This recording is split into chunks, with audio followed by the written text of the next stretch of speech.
Hello, welcome to the channel. Welcome to this Project Motor Racing live stream. If you've missed it, you idiot. Click the like button, subscribe, and you'll see more live streams. They'll be promoted to you. You won't be able to escape them. Also, we have videos, so you can check those videos out as well. There you go. That's 2 ways to not miss content. Subscribe, then unsubscribe, and then go outside and realise there's more to life than watching YouTube. But for those of you just loading up, let's find some good cars. It's going to be a while. We've got some drum and bass, though. I'm sorry. We're looking for jungle.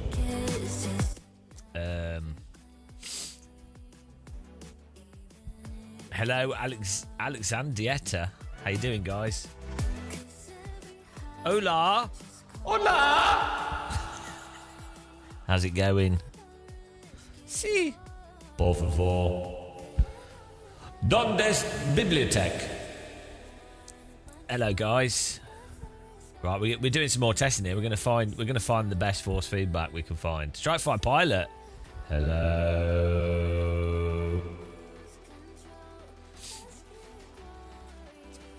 Ay.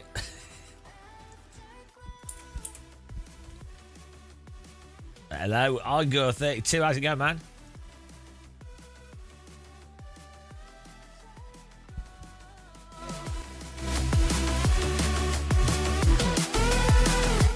How's everyone doing? Wanna bracer? Wanna be racer? 2,700. I know this. Hang on. Read it. I'm going to read your comment in your voice. I know this game hasn't had the best feedback, but I'm still pretty excited for it myself on Tuesday. That's how all comments are read in my head. I think people can still have a lot of fun with it. If they can get the frame rate working good, then it'll be fun. Another day, another stream. I am Robo-Welk. I kind of missed today, though. I might have slept for like 10 hours. Last night, I couldn't get to sleep till like 3 in the morning. And then, yeah, just slept. So tired. So tired.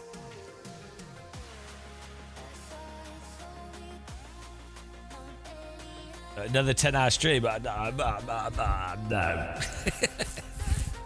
Dominimetry, don't you think that all the problems with the physics are related to the weight transfer? I don't know what that means.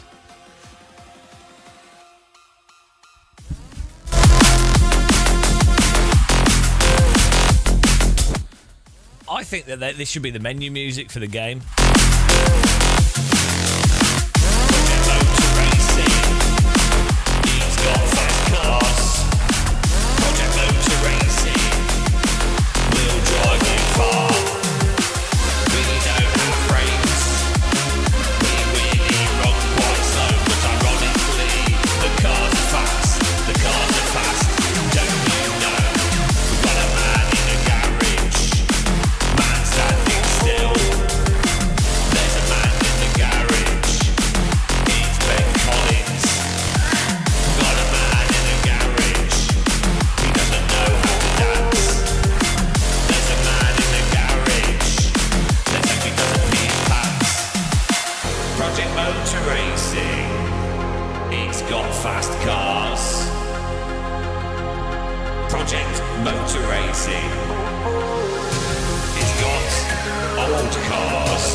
There you go, that's the menu music. I think if that was the menu music, I think this game would you'd load up the game and you'd be like, oh, this is worth getting. Right.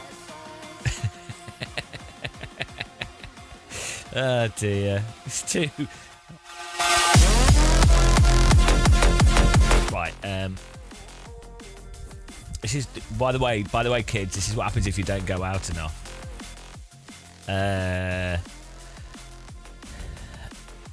What I was going to do is I wanted to beat the time of Mr. Oh, they've cleared the times. No. Ah, the time's gone. I was gonna. Oh, no, the target is 2:02. 2:02. We still have a target. Okay, fair enough. I've just noticed that actually now. It does say a target here. So we'll still do that. 2:02, guys. Okay. Hello, speed go. The slide physics, that ain't getting fixed. That's just how it drives. So the slide physics is not that simple, I'm afraid. So the way cars slide and move around in a sim is like mental tyre model stuff and God knows what and design and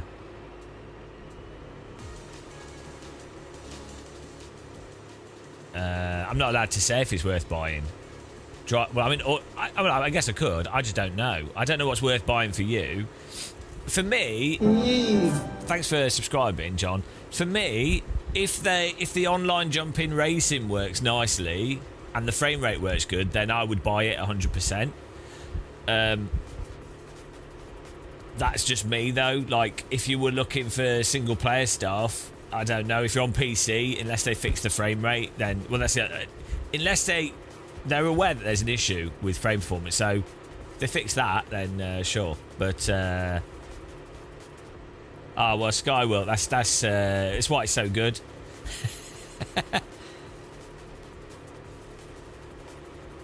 Have I driven the Panos? Show me your Panos, mate.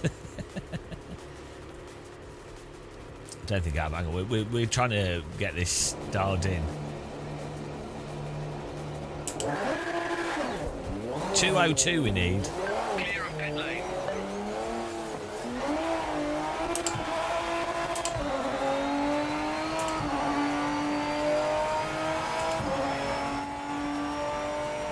Yeah, there's clearly a technical issue that they are aware of.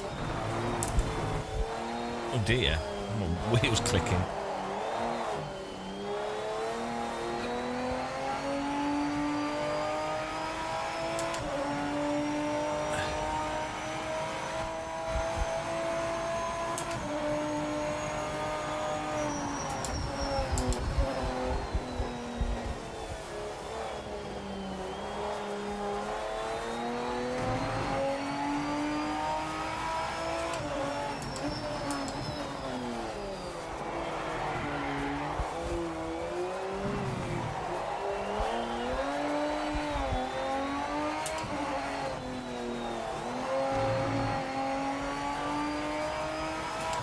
Motor roast.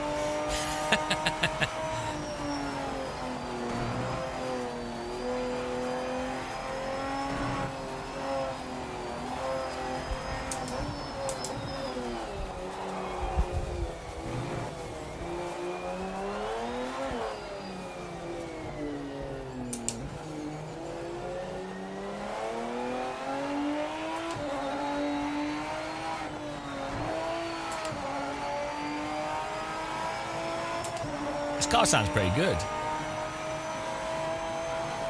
think they've done quite a good job on the sound. The AC Rally has really good sound as well, actually.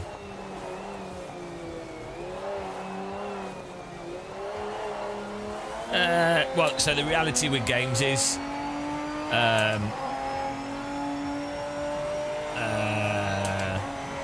there's more money on console and it's harder to update consoles, so it makes sense to target that platform first if you're doing a cross-platform game.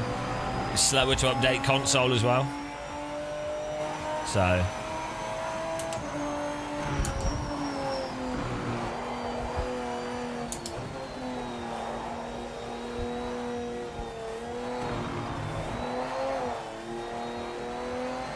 you jump for joy? I wouldn't. I would jump for despair.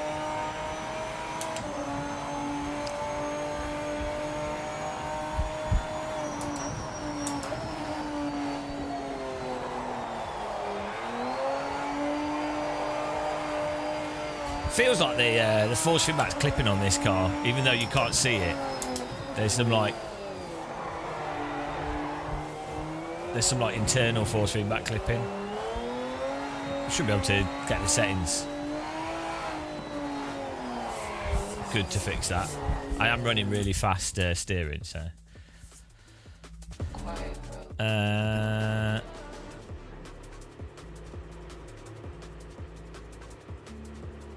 the single player grid, yeah. I think the thing is, I think what you just need is like the online, the jump in online racing.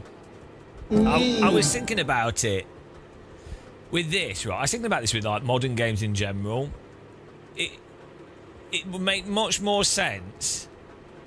So having played through this a lot yesterday, I mean, we did 11 hours. There's aspects to this that are really quite good, right? Like the physics, the old cars. There's aspects to it that are quite good. Netcode seemed pretty good. You know, better than Gran Turismo and what have you. Physics better than Gran Turismo. Sound better than Gran Turismo. Right. So what I think the solution for a lot of, because driving sims are very complicated and there's a lot going on and there's a lot of work in areas that most people aren't aware of. This is all driving sims, not just this game, everything. Same.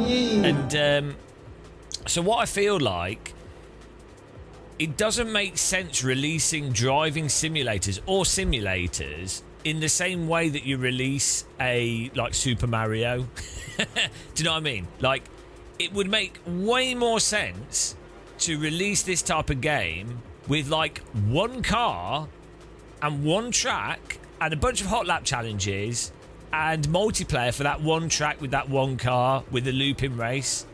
And then what would happen is people would be forced to focus on the actual specifics that are actually important to a racing simulator. Because the real focus in a racing sim is really like balancing the slip, you know, controlling the car, feeling the force feedback and stuff, and mastering the track. It's not, oh, there's 300 tracks, 300 cars, and all this other stuff going on. So it's like, the thing is, you have Rocket League, right?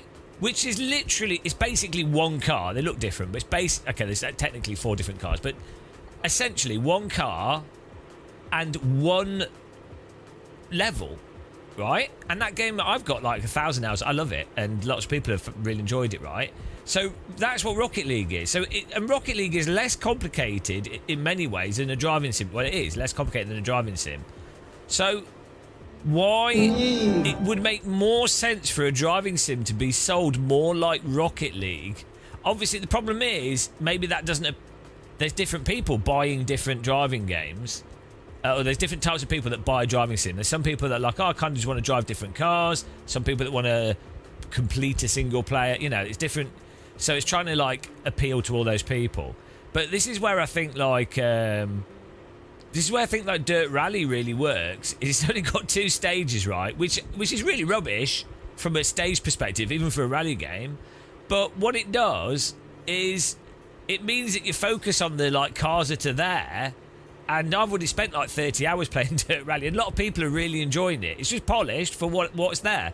So I think that's the other thing as well. Whatever is released in a game just needs to be very polished, even if it's lower content. But that, I mean, I don't know how that translates to sales, so I could just be saying what I think feels better and seems better.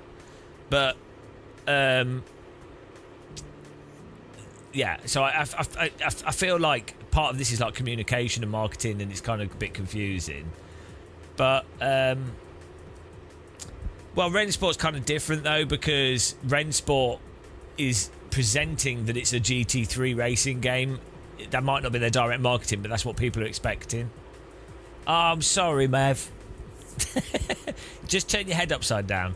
So you have to be careful with how a game is presented as well initially, because obviously people will assume what you're doing based off their preconceived idea of what things are. So if they see a Formula 1 car in the game, they will be like, oh, there must be Formula 1 cars and Formula 1 tracks, and that must be like Formula 1 on the TV, right? That's an advantage of a more abstract game in some ways, is that if you've got like Rocket League, there's no way that anyone can assume anything. They'll be like, well, they will after the first game, but on the first Rocket League game, they'll be like, oh, it's got a ball and a net and cars. You know, there's no like preconceived notion of what should be there. there's a lot of like subtle psychology into all this aspect of games marketing and sales and stuff. It's quite interesting, I think, but it's also insane. But I just feel, the point is, I just feel like the more realistic simulators actually benefit from having a lot less stuff in them. Or if they, whatever they do have has a simulator. So there's two things going on. Fundamentally, a simulator, because it's so complicated and they are hard to use, has to be really polished. Way more polished than other games. Like, it doesn't matter what type. It could be a flight sim, train sim, bus sim. Because it's a simulator, ironically, most of them are sold as a mess simulators. Like, you look at the bus sims and whatever, normally they've got bugs and like weird shit in them, and people go, oh, it's goat sim, that's great, haha.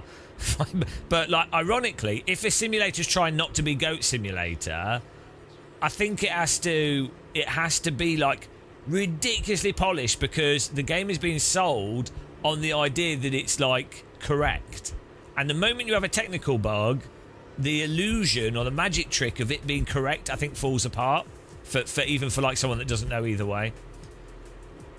So I think that's why stuff like going back like PGR or like MSR was incredibly consistent. Even like Gran Turismo, not very realistic and pretty weird in many ways, but it's always been very polished.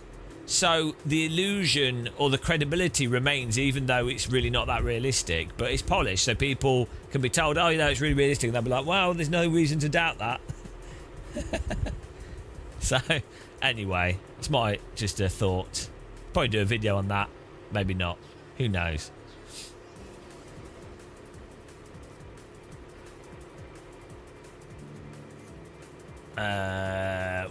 Anyway,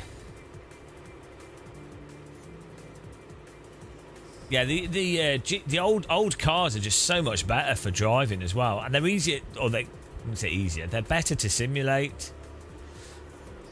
They're much better for oh, thanks Kenneth for subscribing. They're much better to simulate. Just better. They're much. The further away from like a go-kart car is, the easier it is to simulate. It's the other way round. Please don't yell and be wrong. Well, hang on. What's the other way? That's a good argument. Who's talking to who? You talking to me? Mate, are you talking to me? I probably remember to at people in the chat.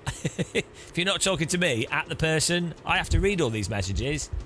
I'm very dyslexic. Can you imagine how hard this is? I just assume everyone's talking to me because I've got what's it called? What's that? The lead actor syndrome. I don't know what it's called. Holding off now. Want to see more reviews first. Running the Moser R12 on Xbox. Loving the content. Nice. Thank you. How did it compare to GTR? I might actually get them and load them up, you know. That'd be interesting to do a direct. It's been too long. The pace car is out of control. Thanks for following. I used to... weirdly, actually, GTR 2, in a sense, is partly what got me back into sim racing. So, in a sense, Simbin is partly at fault for this channel. Just... So, don't... It's not all my fault here. So... What happened was, I was at uni, so I did play, I played like Stunt 3D, and there's some weird motorbike simulators on the Atari ST when I was a kid. Played loads of those types of games. I always liked simulators, Elite. You know, I just like I think computers and computational simulation is very interesting. I always have since I was really, I always like physics stuff. Anyway. Colin McRae played with the keyboard. Richard Burns Rally played with the keyboard. That's like 2004. And then when you go to uni, you can't. There's no space for anything. But I had a computer at uni. I think it was I was in my second year of uni. Oh yeah, so someone I bought a Momo Black off someone. Of a friend, And then I was playing... Oh, no, before that, before I got the Momo Black, I was playing... That's what happened. GTR 2, for some reason, I don't know how I got it. I had GTR 2, maybe it was on Steam, came up on Steam, and I was playing that with a gamepad, and then I was like, oh, it's quite interesting. You know, I always like the look of older cars. And then I was like, well, look, you really need a wheel for this. And then I got a friend's second-hand wheel. And then from that GTR 2 with the Xbox controller, started playing like R Factor 1. And then I got into... the R Factor 1 was really annoying, apart from the Bros McGann Trophy server on R Factor Central. And then I got into Live for Speed. So Live for Speed... Basically, GTR 2 kind of got me back into driving games, more like I'm trying to drive properly with a gamepad. Then basically Live for Speed saved it, because it was like the only game that was drivable on a Momo Black. R Factor 1's really hard to drive on a Momo Black, where the wheels like... It's so hard. Like, harder than driving. Like, it's harder than real driving, like, for sure. Yeah, then eventually got a G25. Oh, yeah, then I played Richard Burns Rally again, but at a friend's house, but on a G25, and was like, oh, my God. That was when that really changed it. Playing Richard Burns Rally on a G25 just makes sense. It felt natural. Anyway, so yeah, but anyway, GTR 2's partly to blame. Speaking of driving, we don't do any driving here. We just talk rubbish. There is a donkey racing game. There's that arcade game. What's it called? It's like a Japanese style. It's like not really anime. It's kind of cartoony. Came out in like 1996. It's called like Final Furlong or something. Really good. You've got a carrot. You have to feed the carrot to the horse and you're racing.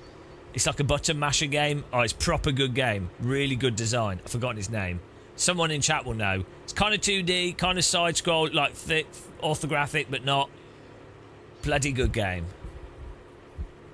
Maybe it was released on the Neo Geo as well, I think. So it would have been made by one of those companies.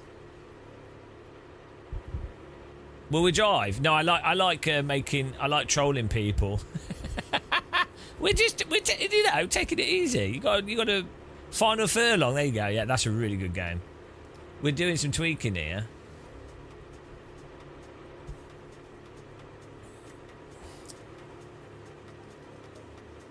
Why do you want to see driving? You can look at other videos of driving.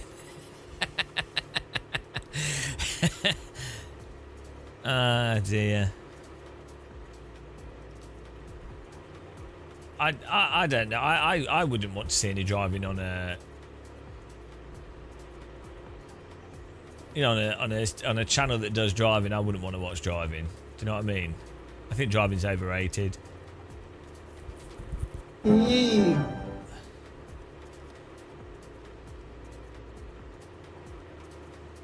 Exactly. Sorry for asking. Thanks for subscribing. Sorry for asking a racing game stream to actually see racing. The mistake you've made there is you've come to a Game of Muscle live stream. Now this is actually all a cover for my walking streams and my appreciation of grass. Hello, Billy Strange. Nobody's realised this. This whole channel is actually a front for me to promote gliders and glider simulation. Nobody's realised this yet, but that's why I do what I do. We're going to make enough money to become a glider pilot, and I'm going to fly into a mountainside. Yes, yeah, it's amazing. A lot of people haven't worked it out. Oh, vacuuming's well good. That's almost like... If you think about it, using a vacuum is a bit like riding a thermal in a glider, but you're sucking up dirt. Whereas when you're in the glider, you're the dirt being sucked up. See? It's basically the same. Right. We're actually just changing the car setup stuff here. You know it's a proper simulator when you're fiddling with force feedback. Oh, I know why the force feedback was clipping. My Moser pit house doesn't load now for some reason when I start my computer, so the wheel rotation was really tight as well. Thanks for subscribing. Welcome. How easy is it to start racing in Formula V? What, on iRacing? Yeah, it's super easy. Oh, or real life. Last time I looked, the price has probably gone up. Last time I looked, it was if you want to do a full weekend at, say, Brands Hatch or something, as an arrive and drive driver, Formula V was it was £2,400. But you'll also need a ARD license. Is that ARD? I think it's the race license, which will cost probably about £200-300 to get. And so say like if you haven't got a race suit and a helmet, add another like £500-600. And then so about £3,000 to do a weekend of Formula V, which will probably be about an hour of actual track time. That was last time I looked into it. It's probably more expensive now. There's a lot of that's initial upfront cost. The pace car is out of control. But in iRacing, you can just jump in, obviously. Let's try this with these settings we just did on our wheel.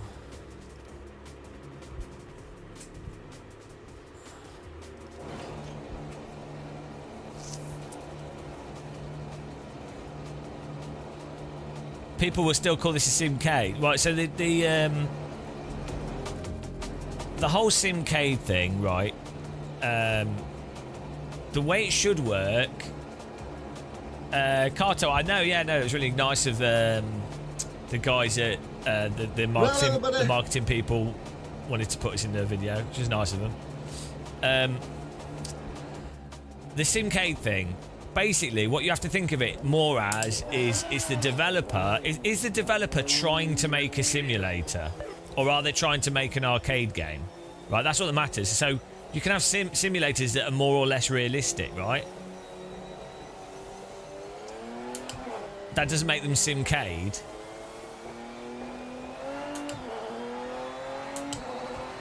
And really weirdly, honestly, real cars. I've only driven a Toyota Celica, Ariel Atom. I've got some like some road cars on a track, and it feels arcadey compared to driving sims. So it's kind of weird.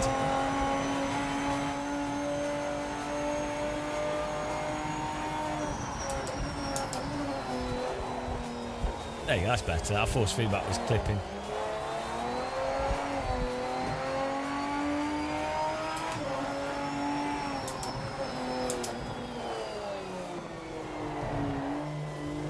Yeah, they behave like pedals.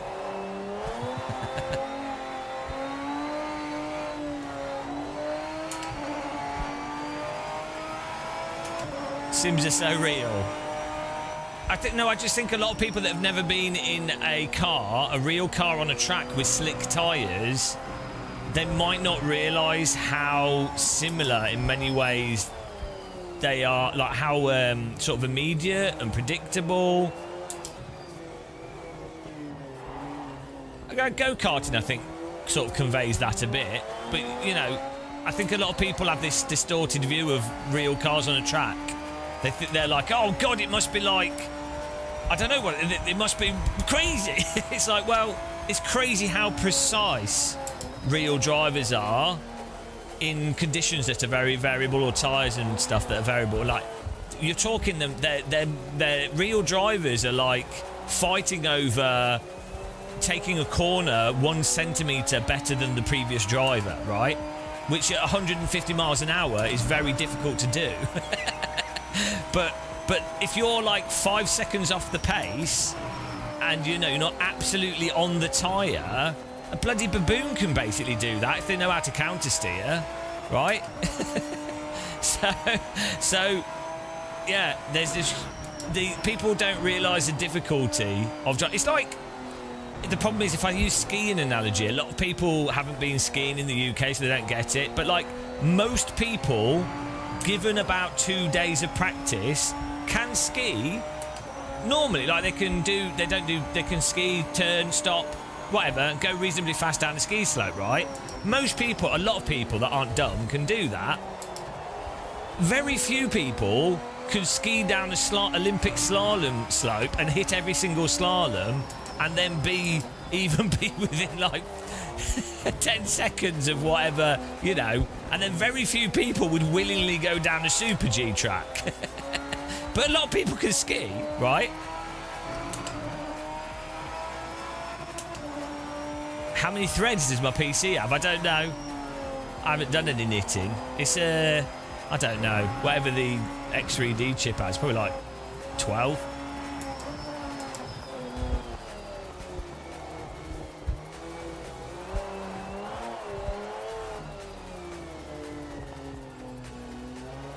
I was 30 seconds off.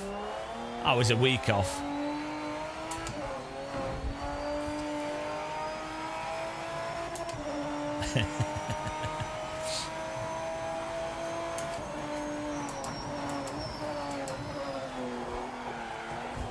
This car's super willing to rotate like that. I think it's just the engine braking. I'm going to blip the throttle a bit more.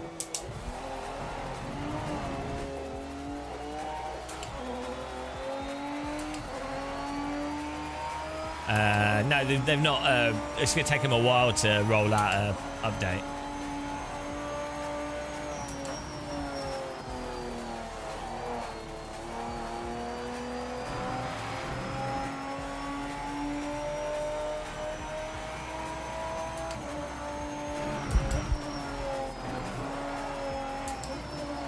I'm just trying to dial this car in. See, I'm trying to get as much detail from this car as possible, and then I'll have a really good idea of what settings will be good for other stuff. No, it's not better than AC1, Shumi. Come on, like nothing is better than AC1. What? Never will a game ever be better than AC1. It just won't happen, I don't think. It's illegal. Maybe it'll happen in the next 50 years.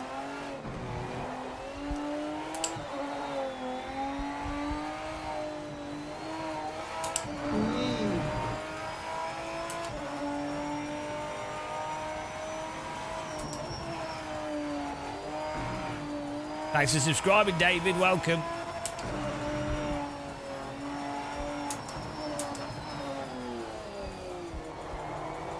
Okay, I think it's the engine braking that was making the rear pop out. Makes sense. Good, you could feel that in the force feedback though as well. And you'd have a chance to catch it, which is good.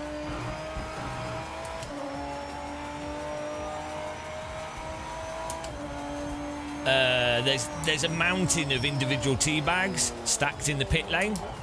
That's my fault. I brought 15,000 tea bags and then straightforward like shit. We need to model all those tea bags, and so they have to all be rendered. You can't see them, but they all have to be rendered because they're like, oh, it won't be. It's not going to be realistic without those tea bags. Every single one of them is modelled, even all the individual bits of tea, with physics. You never know when we're going to come in and grab one for a cup of tea.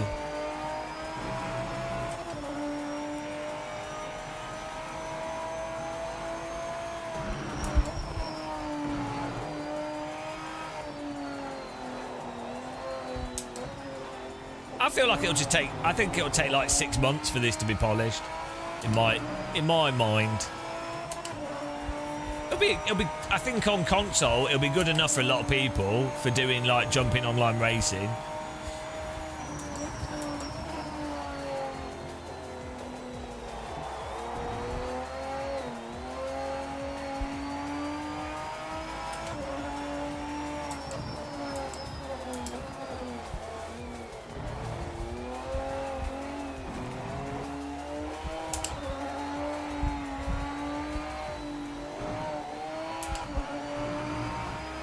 What does Assetto Corsa mean? It means race setup, track setup maybe. Race setup.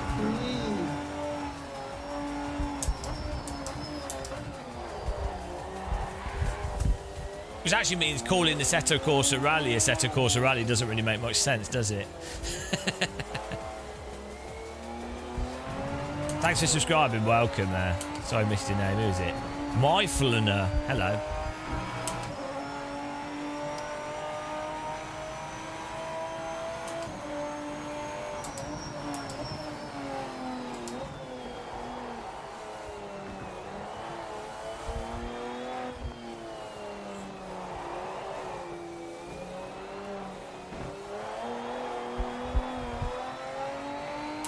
Yeah, there we go. Race setup. We've got to get a 2:02. That's the challenge time. Still not happy with the force feedback on this car yet, because it feels like we're clipping as we go through a corner. So we're going to tweak the force feedback for this car.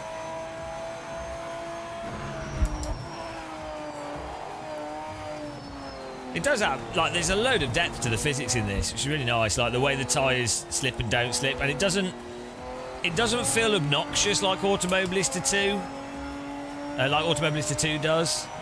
Like it's not as snappy. Weirdly, the cars are slower to respond than Automobilista 2, but they feel way more balanced. So it actually feels way more natural to drive than AMS2. AMS2 is just, to me, I find it irritating to drive. I actually don't... I think with this, I'd like the tyres to have a bit more initial bite. But other than that, it's quite nice to drive.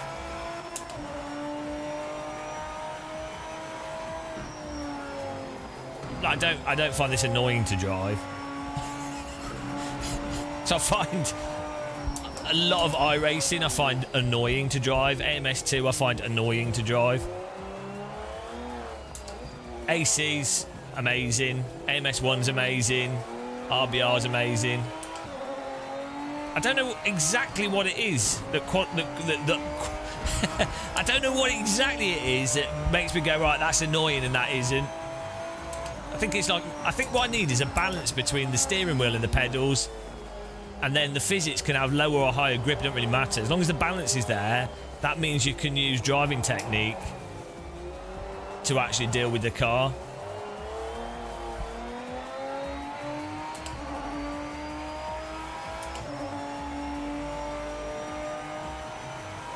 Off-roading in MS2 is good. Yeah, no, I don't know why that is. Project Cars 2 is the same. The Rally 2 cars in Project Cars 2 were great. Yeah, I think the problem with MS2 is the cars don't respond to brakes properly, and they don't respond to lift-off oversteer properly. So you then have to induce oversteer and understeer unnaturally. So I think that's what it is. If you're not that good at driving, you won't notice those things.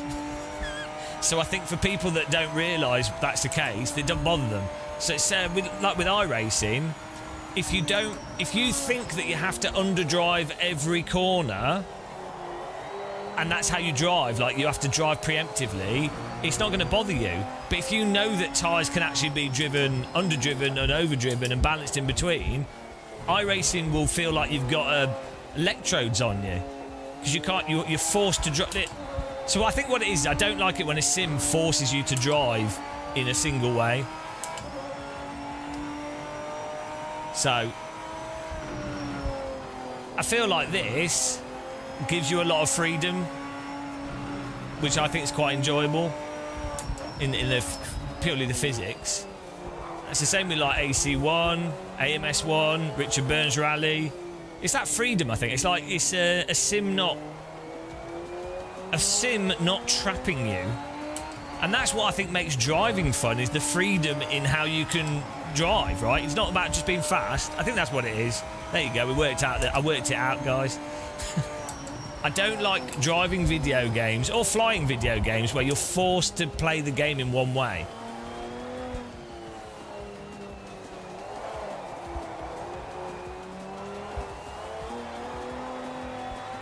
There you go. We'll do a video on that.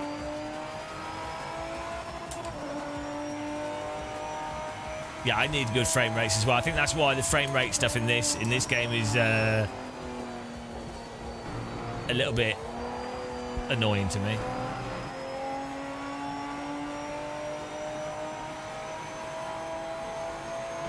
Planes fly in one way? What do you mean? Hang on. What do you mean planes fly in one way? You can induce, like, stall. You've got, like, the way that you can... You've clearly not flown a glider, have you? There's so many different ways that you can fly a light aircraft that's like a especially like 1943, 1942, like early Spitfires, or, you know, not fighter jets. Even fighter jets are actually quite dynamic. But there's so much subtleties, especially if you're doing like a banked turn close to stall, how much like rudder pedal you put in, or how much you pull back on the stick and how much you're teetering on the lift. Like, if you can't tell the difference between IL2 and Microsoft Flight Sim or DCS, same with helicopters. If you can't tell the difference between DCS helicopters and like the default Microsoft Flight Sim ones, then I'm sorry. Again, this is what I mean. There's people that don't have the aptitude to notice the physics differences, so they'll just be totally blind to it.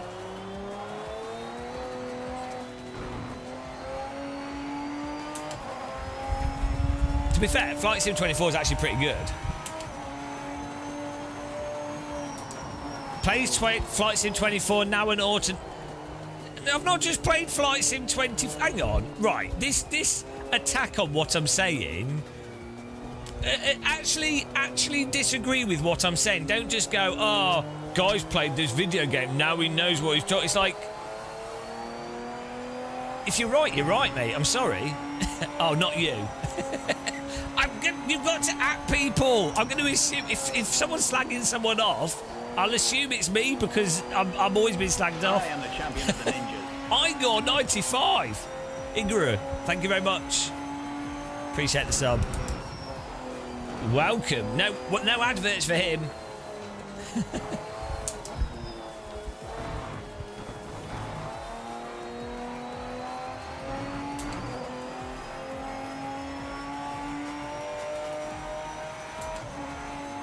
It's another arcade racer dressed up. That's a bit reductive, isn't it? Things are just not that simple.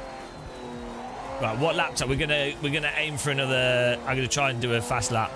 I think we're using the old start finish line here. We're 1.5 seconds off what we need to get, guys. I've flown a glider. Now you know how to fly real planes, jet plane. Well, actually, ironically. Gliders are actually used as jet plane training tools because the way you have to land a glider and its approach path and the way it's kind of like back to front jet landing. It's really weird. I was surprised, but I didn't know about this. I was watching videos on gliders, and they literally have gliders with jet engines on them as well, and they're used as training tools for training jet to get used to jet planes because it actually scales. It's really weird. I mean, Google jet glider and you'll see there's loads of awesome videos on them. The flight profile of a glider as well is slower. It's different, obviously, but with the jet engine, it's actually has this weird kind of lines up weirdly with a jet fighter jet. You know, it's really interesting.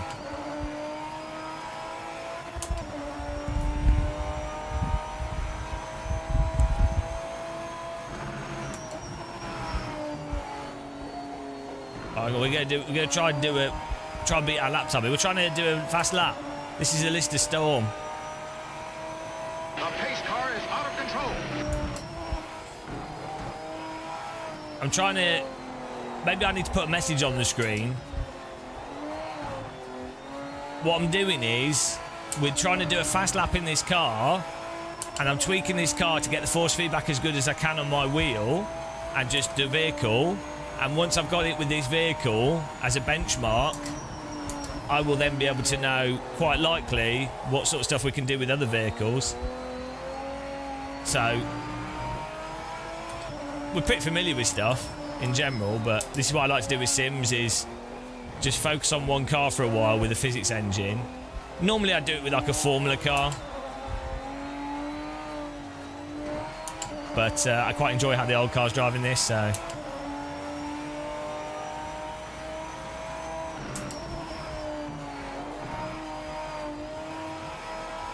With a driving sim, 2-0. Hang on, we'll do one more lap. With a driving sim, you really do need to focus on single cars. Unless you're like a pro driver. Right?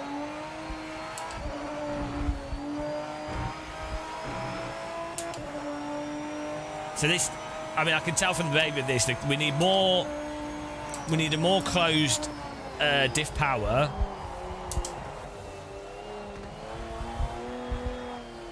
For the car setup, just so I can get the back out more on the throttle. We could probably stiffen some of the suspension a bit.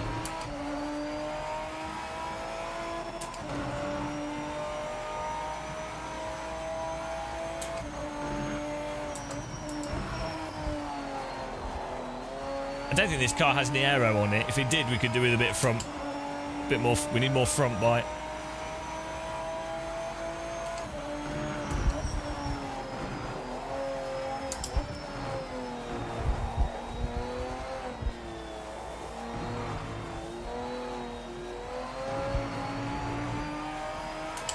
See, the thing is, this car's a bit of a dog. It's a bit of a dog through the corners, right? But that's not a bad thing for fun driving, right?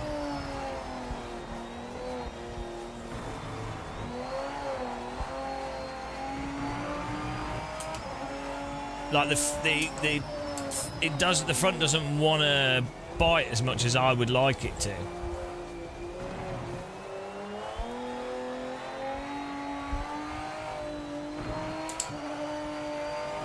See, what you can do in this as well, through that right-hander, I did a quick little... This is what's lacking in AMS2, for example. I did a quick lift of the throttle to induce a bit of oversteer to get more oversteer, right? But just a little lift of the throttle, all under the limit of grip, so it's sort of getting the oversteer probably through, like, the diff behaviour. That does not work properly in AMS2, for example.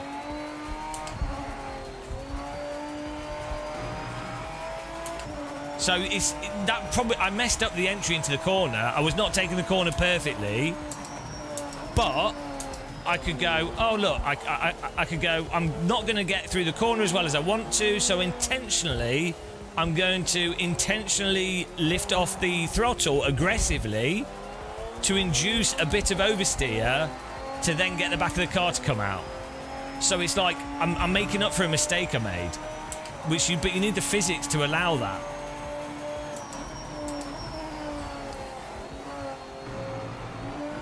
And that's literally, in iRacing, you can't do that at all. It doesn't make a difference in iRacing. You're done.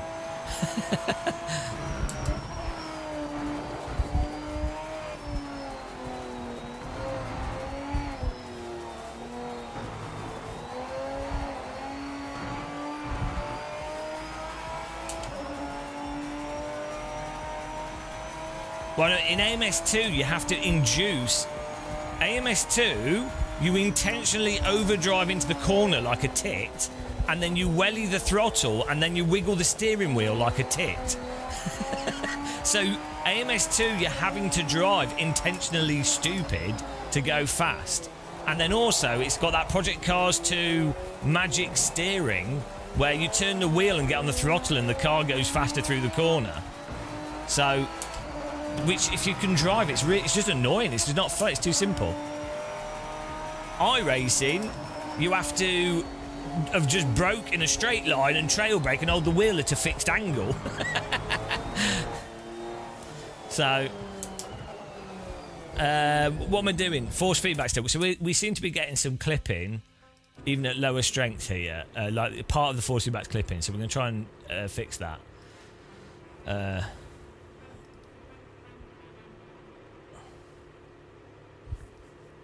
And we're going to have some non-alcoholic beer. How's everybody doing in chat? Maybe, hang on, how many people do we have on Twitch? 100, okay. I was going to say we could get a Twitch achievement by having everyone say hello in chat.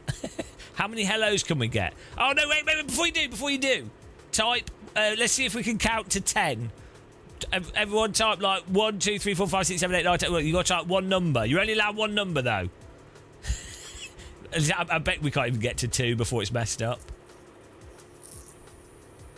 Look at the delay. This is not going to work with... Oh, look, there you go. 1, 1, 2, 2, 2, 8. Okay, we can do one number. It's never going to work. Thanks for subscribing. 217. Oh dear. Coordinating the internet.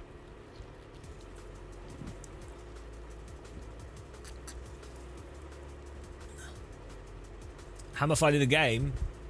I quite like the handling, to be honest, but there's obviously tech stuff which I hope the developer can fix before launch.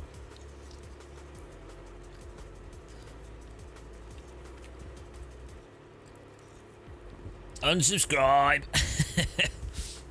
We're trying to get as good a force feedback out of this as we can. This car, it feels like it's clipping. So we're going to turn this down here. The force feedback meter in the game is useless. It doesn't tell you whether it's clipping or not. We could have medium. We could have soft tires. Put us on mediums to start with. Right. Oh well, we're going to do it with mediums anyway. Let's try this. We're not going to change that. If you soft tires, it's not quite as simple as more or less grip, but like generally speaking, the harder a tyre, the less sort of initial purchase it will have when it's up to temperature, which means that a softer tyre will generally be, you'll get stronger force feedback from it because it's biting the road more, it's got more grip. So if we change the tyres now, it's going to ruin what we're doing. So we'll just leave them on these tyres. We should be able to get at least another 5/10 from the soft tyres though. Let's try this.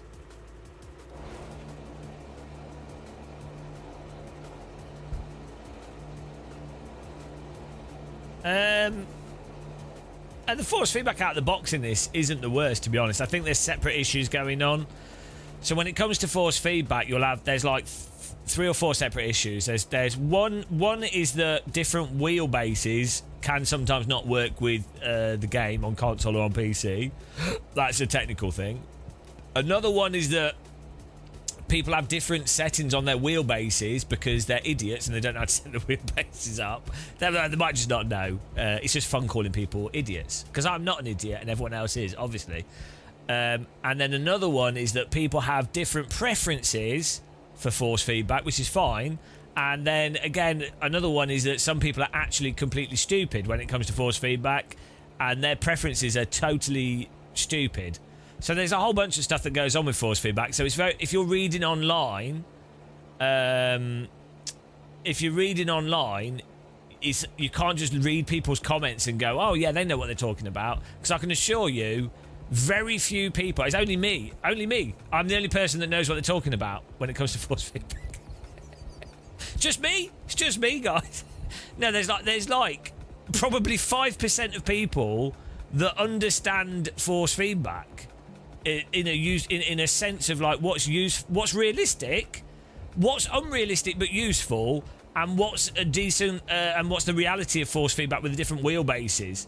And then combined with that, most people are like so slow at driving they don't even know what they're talking about, which is fine. There's nothing wrong with being slow, but they're like, if you've never been able to be at least 1.5 seconds off pace on a track, you're not at a skill level to be balancing at the limit or with the pedals, to be balancing within the range of a car where things are most relevant. And so you'll have people commenting and stuff that are just clueless and they fill up the internet with rubbish. Obviously, everything I say is correct. Just listen to me. Well, be sceptical of what I say. The point is, be very sceptical of what people say and think about. So try things yourself, and then think about why would something be useful?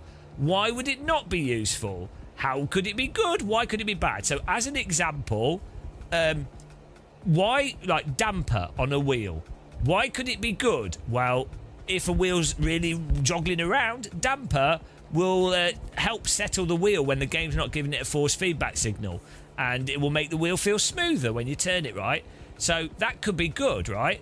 However, on the downside, if you've got damper, what it will do is it will mean that you're having to push against the damper when you turn the wheel, so it'll be less reactive to your input.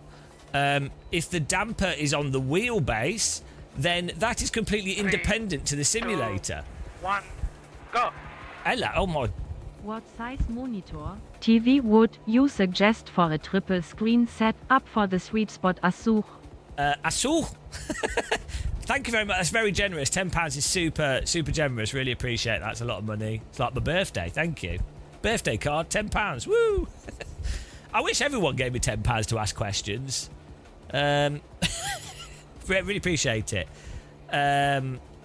By the way, don't expect donations from anybody.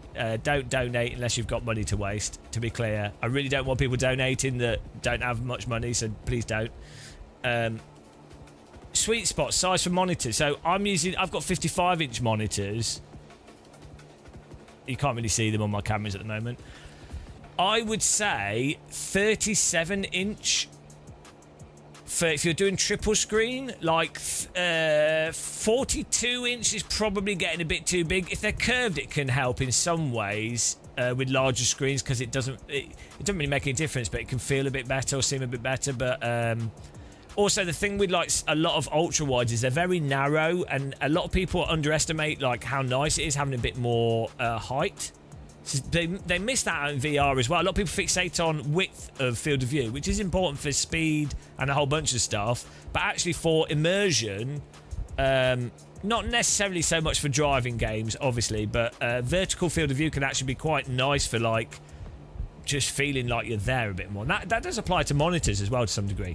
I would say like 42... Triple 42 inch is probably pretty good. I've got a 42 inch TV next to me as well. So for like really, if you wanted it, you can have the. It depends. So the thing actually that really matters is how close do you intend to have the screens. This is another thing that people often don't really consider. If you've got a smaller screen, you can have them closer to you, right? And they will take up more of your field of view. However, your eyes, you naturally converge on stuff. So when you look at something, your two eyes are going to like a triangle, right? To what you're looking at. And if a screen is really close to you, and you see this on loads of sim rigs, if you're younger, it might not be a problem, and it might not be a problem for certain people. But if you have a screen really close, your eyes are having to converge onto this screen that's right in front of you.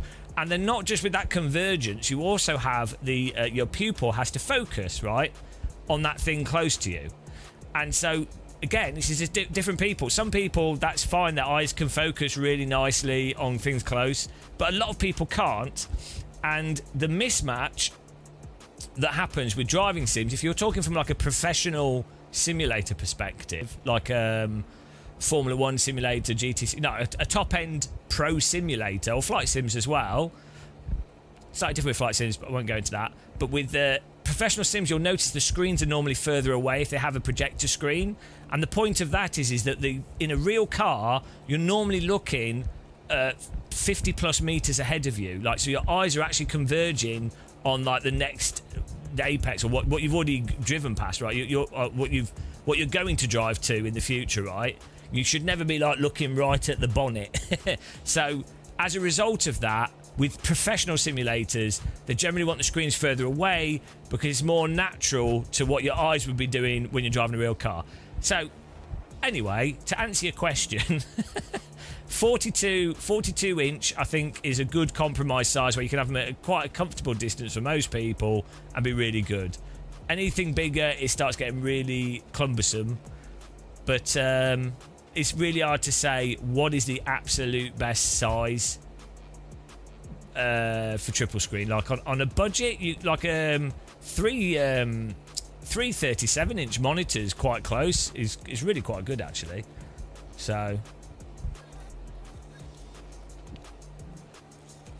you know, there's loads of aspects to it. It's very hard to say. There's not a one size fits all.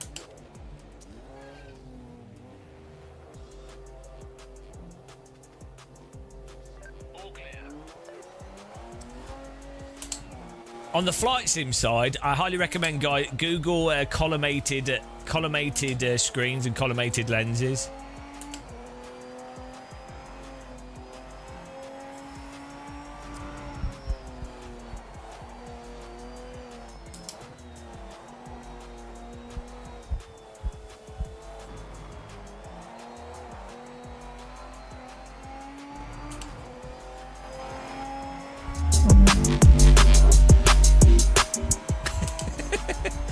drum and bass. I don't know what happened to me. In the last 2 years, I've just been listening to like techno and drum and bass non-stop. Well, good.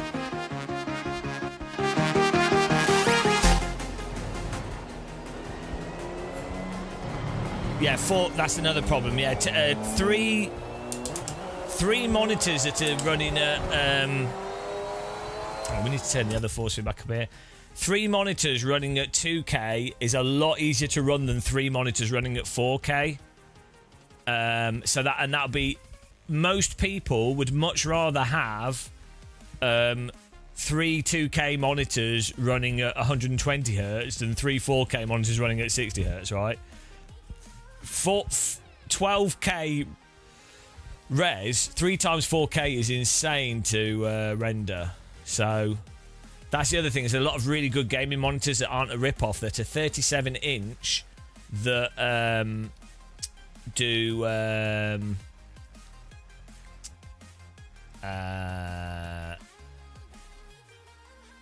yeah, they're 2K, 37-inch, but they're like 200 hertz plus monitors, which is really good for sim racing. It feels really nice when you play.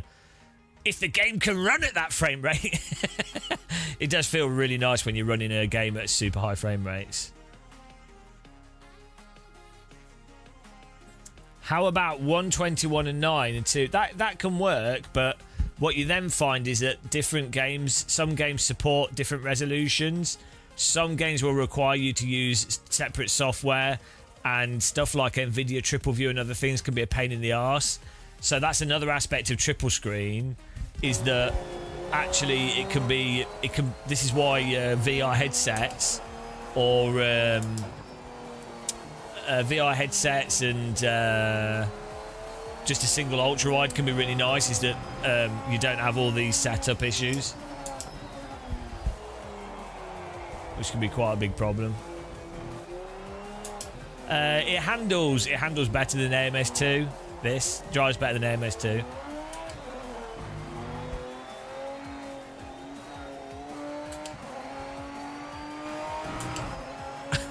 There's like 3 conversations going on.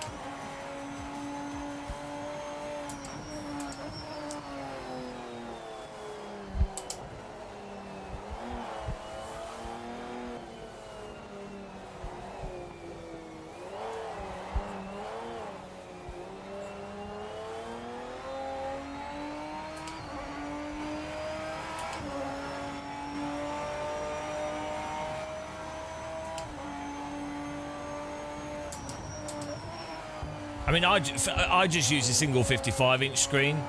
I just can't be arsed with all the issue with triple screen. We have three 55-inch screens, but I just use one for gaming. I'd rather play at a perfect 115 hertz G-synced at 4K.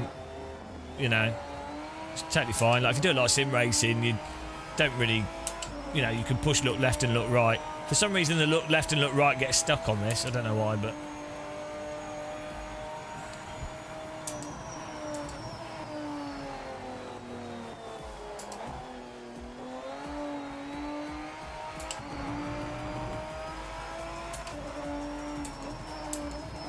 Still seem to be getting like, there's a lack of dynamic range in the force feedback in the centre with this car, which I'm trying to. It feels like there's clipping from the force feedback, some aspect of the force feedback. It's weird because other times it feels really dynamic. Let's put this back down there to make sure it's not this causing it.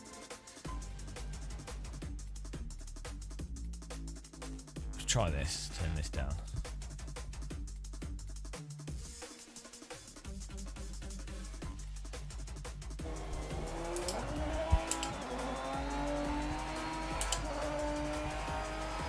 I mean, to be clear, the force feedback in this absolutely destroys like Forza, Gran Turismo.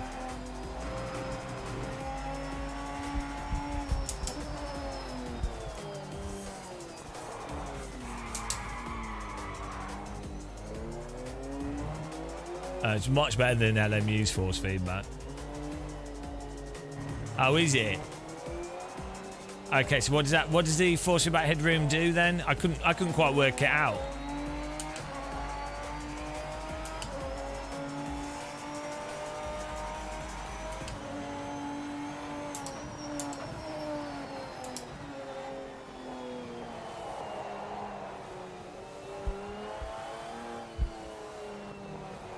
Oh, so the higher the number, the more it allows, or the lower the number?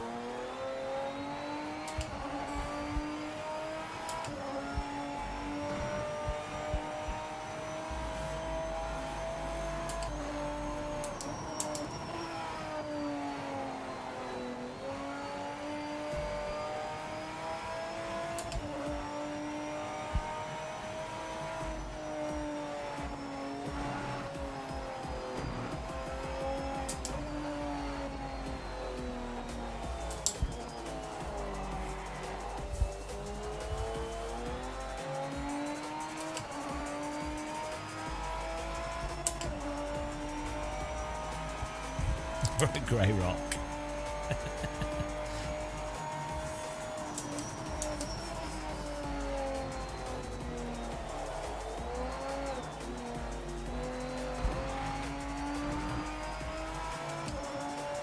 Silverstone is actually a really good track for testing cars in simulators, because it's hang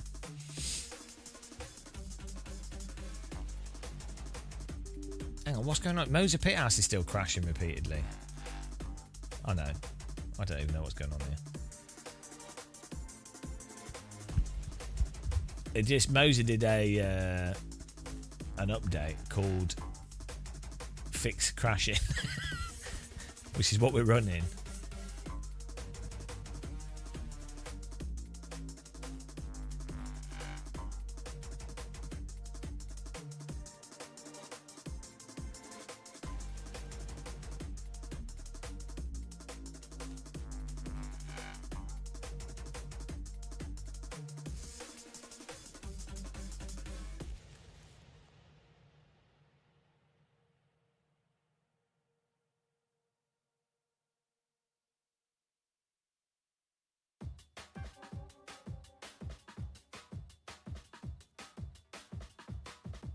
We're just tweaking settings here.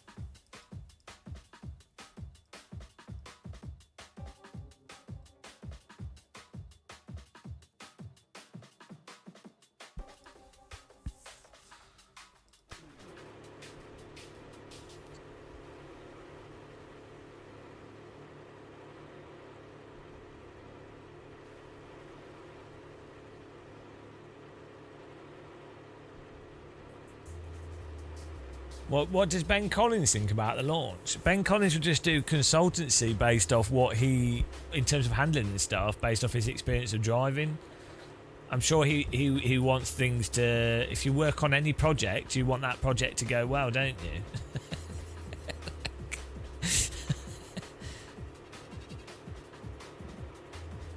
I think the thing with what Ben was saying about wheels is that in sim racing, often you get an obsession with like mega strength DD wheels that are like that you're fighting, which is just not what it's like in a real car. Like a real car might have very heavy and strong steering, but it kind of still makes sense and the car still responds to what's going on. It's not a battle with the steering in the vast majority of cars.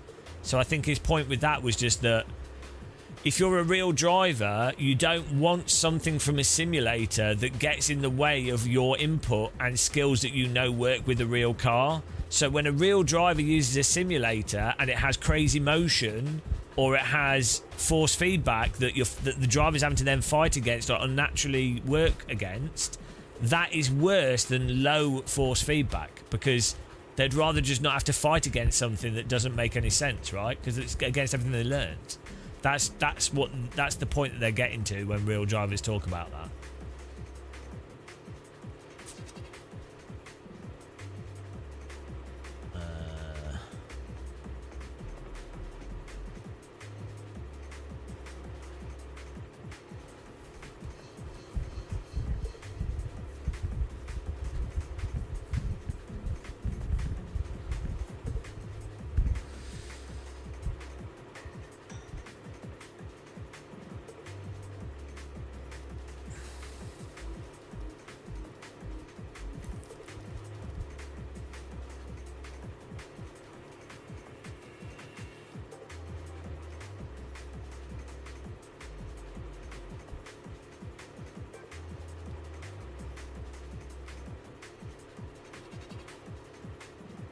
Yeah, no. So when people say that Sims need to put more through the wheel, the key would be more detail that describes what the car's doing, not more arbitrary damping or arbitrary noise. So yeah, a sim needs to give you more information as to the rotation of the car, this grip of the tyre, than what you'd feel through a real steering wheel. That doesn't necessarily mean more strength, but it could, generally if you have like at least 12-13 newton meters, then that's going to have enough range of force for there to be more dynamic range, or capacity for weaker forces to have more range between them, than if you've got a lower newton meter wheelbase. In general, this is not always the case, but in general, if you've got a lower newton meter wheelbase, there's less of a volume for stuff to fit within. So think, using sound as an analogy, if you add a song and you've got someone going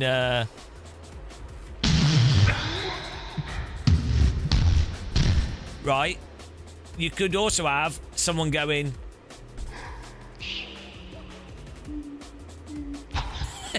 really quiet noise, right? If you had really quiet speakers, you're not going to hear the quiet noise, you'll only hear the loud noise. If you've got speakers that can be really loud, it's not quite that simple because it's to do with the range of the speaker output. But generally speaking, the more you can turn the volume up on something, the more you'll be able to hear the quieter sound. Not quite that simple, because there's a whole bunch of like frequencies that can be heard over other frequencies, and this is why speakers actually have big speakers for like bass and stuff, and they'll have a tiny little tweeter for high frequency sounds, because a large diaphragm can't necessarily respond in the same way that a small diaphragm can. And so this is why you could argue as well why but you could have tactile transducers or other types of thing on a DD wheel. But yeah, it's generally speaking, more newton meters generally speaking gives you more range. However, even with an 8 newton meter wheelbase, if the force feedback's designed well in a video game and you've got good force feedback software, or the force feedback's designed well, you can actually feel more than what you need to feel. So Marvin's app with iRacing, for example, gives you all the detail that you'd possibly need to drive a car.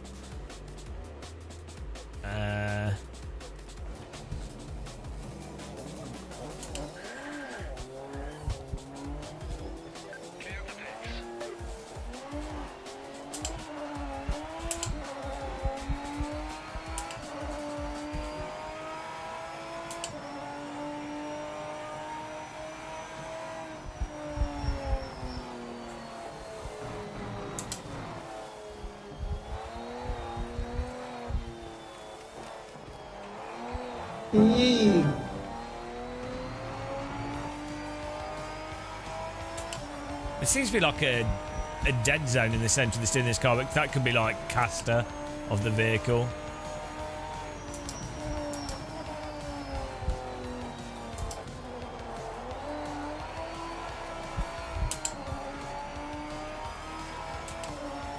Thanks for subscribing there, appreciate it.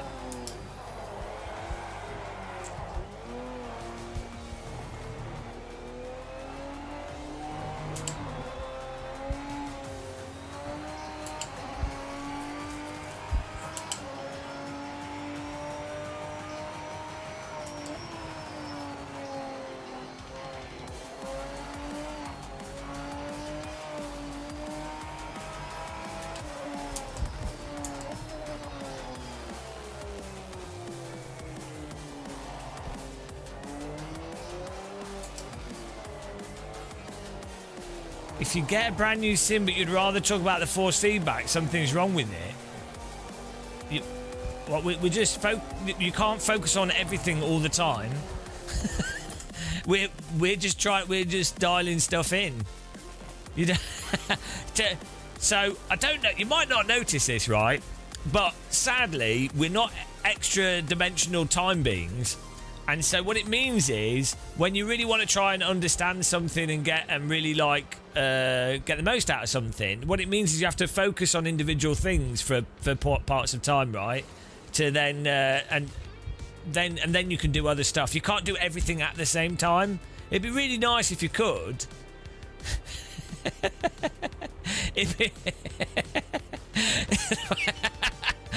So, yeah, like you can't draw like insane conclusions from someone just trying to doing some settings. Doesn't necessarily negate something else either.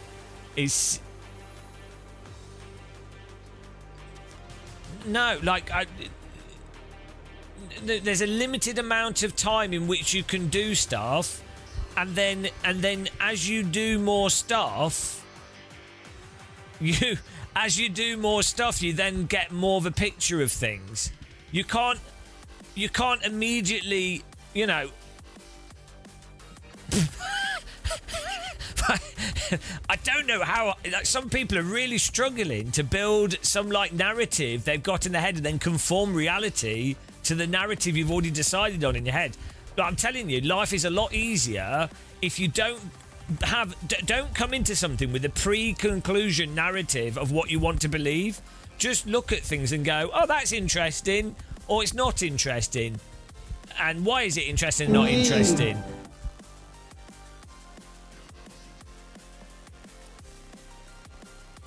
It's a real common mistake that people make, is that they come to a conclusion before they've actually they try to fit stuff into a conclusion that they've got.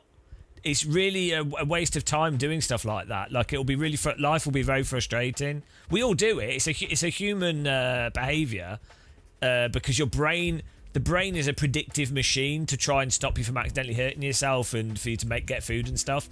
So it's common, but you have to really fight against that and go, hang on. My brain's come up with like, I go to my tea cupboard because my brain's like, oh, there's going to be tea bags there. There was tea bags there yesterday and the day before. And so my brain's like, tea, go to the tea cupboard, and then I open it and there's tea there, but it forgot about the milk. So, yeah, just don't trust your things, you know. Just be sceptical of your pre-conclusions. I know, well, I always expect there to be tea. Right.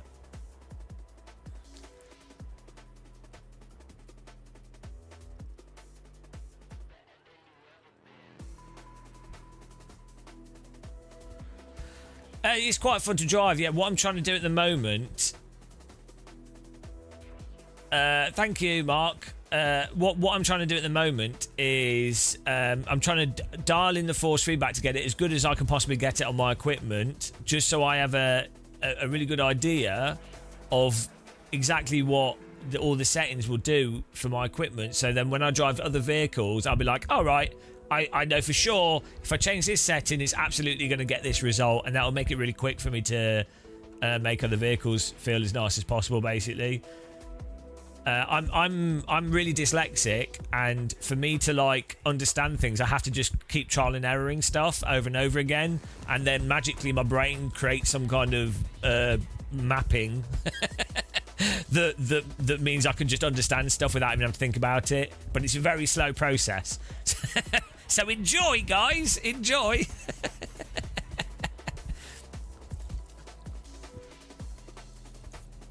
Looks painful to drive. No, that's just my driving style. That's just what you actually. That's you're just watching a Game of Muscle live stream. Everything looks painful on this channel. That's everything on this channel. You get used to that after a while. Once your brain's fully left your nostrils, it'll all make sense. Don't worry about it.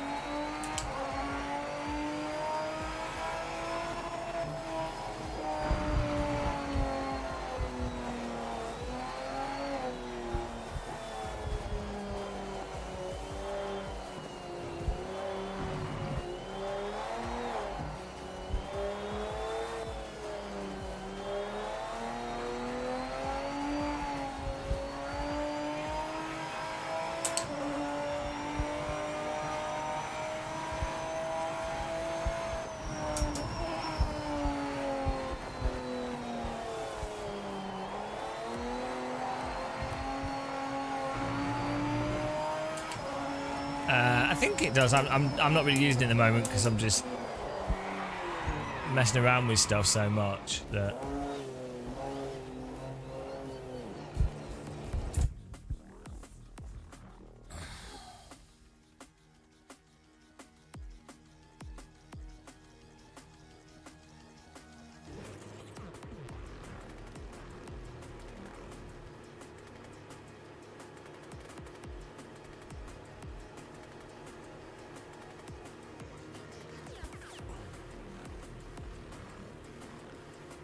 I don't know what force feedback this is giving. We got everything. We have everything on 0, and so it basically just feels like when we brake, there's like tugs and stuff, which I don't know. Maybe it's just the suspension compressing.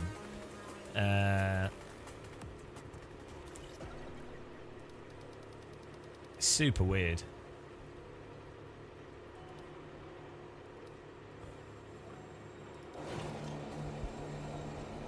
Hello, Matt. Oh, they're all people lost on the internet.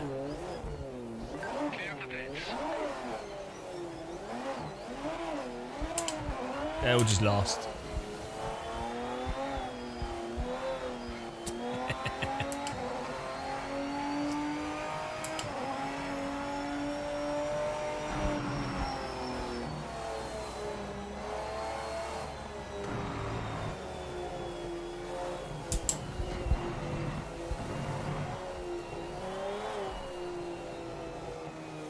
I think it might be the suspension. It's just you don't seem to be able to remove that.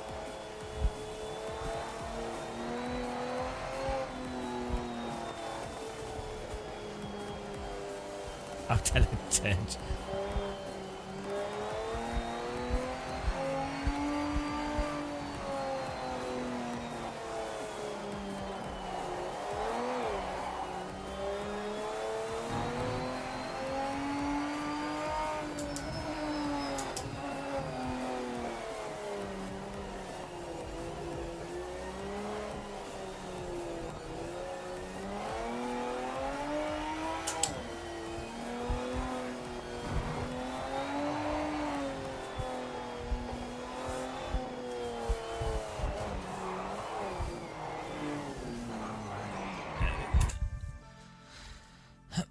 Super weird.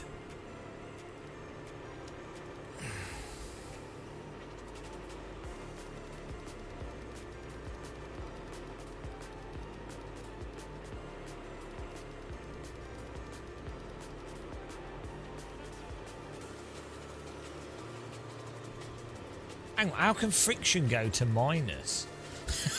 And this is the thing, I don't understand how these values can be positive and minus.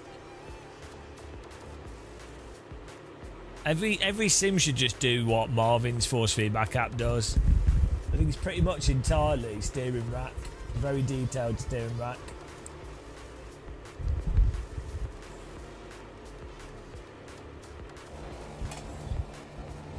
Oh, hang on. Okay, now this is. I think this is inverted the force feedback. All clear. Okay. I think that's meant to be, just be the basic. Oh, it's applying like a... It is literally applying negative friction. Fair enough.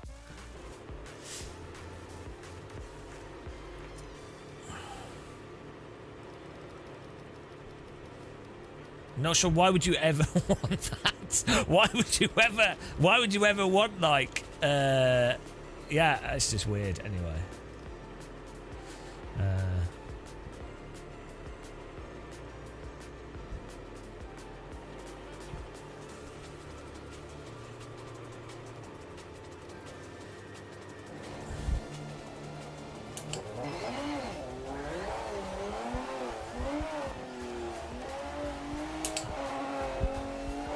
Like a perpetual motion machine. What I'm trying, the main thing I'm trying to get at the moment is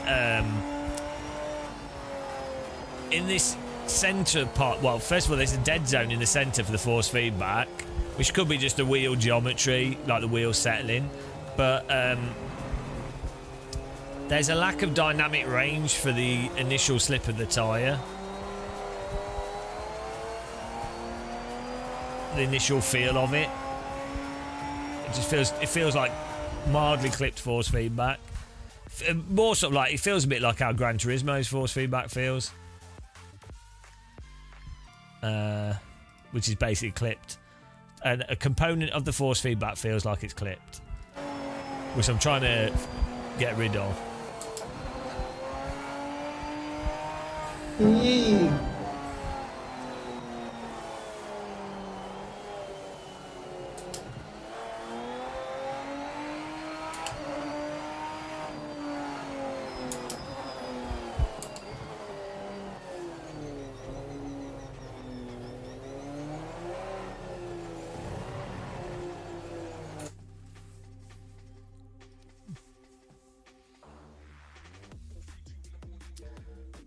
No one else force feedback to this degree. Most people have a life, I imagine.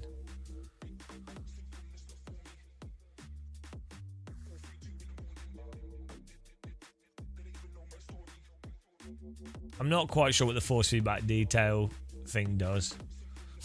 Let's put it on 100. Why not? Wouldn't you always want 100% force feedback detail? Like,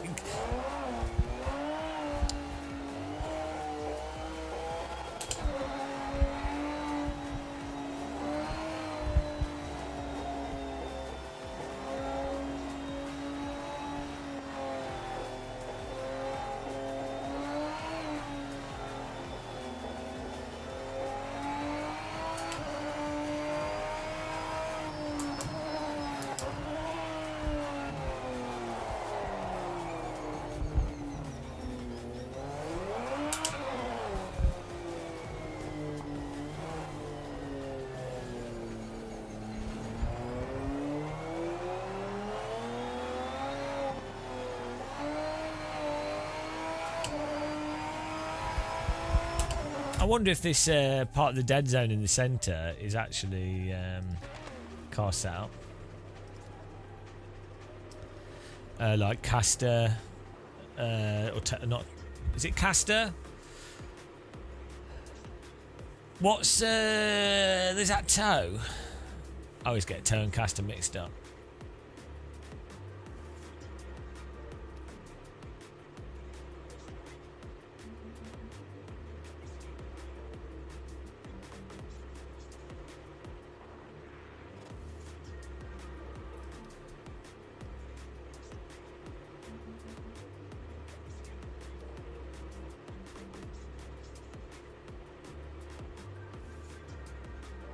I mean, these are really mild values.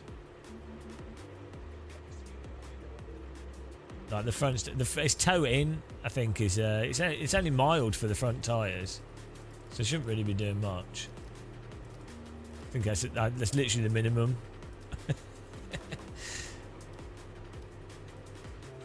So it's weird.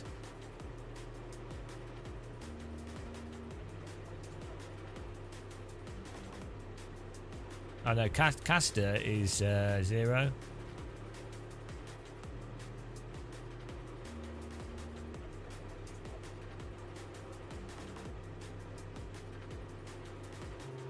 Problem is, Todd, you can see both toe and caster from the front. So every way I try and think about this is some kind of visual metaphor in my brain. It doesn't work. I need like a saying or something. Which one is like a DeLorean wheel? Which one's like a DeLorean?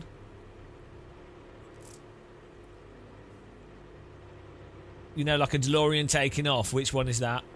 There we go. That'll work for me. And I'm going to make a cheat sheet and then we can share it with people for a lot of this stuff. Because I know what all these things do, but I just can't remember which one's which. Dyslexia.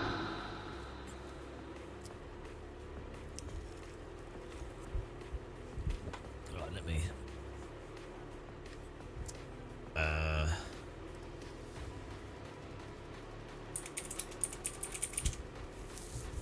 Right, here we go. Here's an image. No, so... Camber is like a DeLorean. Toe is like the wheels being steered preemptively, and caster is a shopping trolley. So we need to think camber is DeLorean, toe is, I don't know. Caster, shopping trolley. DeLorean, camber. Caster, shopping trolley. DeLorean, camber. We can remember what toe is by the fact that it isn't the other two. DeLorean is camber. That's all we need to know. DeLorean is camber. So yeah, this is very. So the reason why you would change toe in a race car is that if you have the toe in, basically the wheels are always trying to straighten up the car in a straight line. But when you go through a corner, one of the wheels will actually be in the right direction. It's not quite that simple.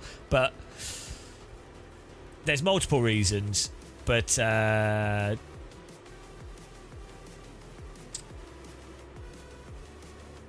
generally, it's pretty neutral on the fronts, because if you have too much toe, you'll end up getting a lot of tyre heating on the straights.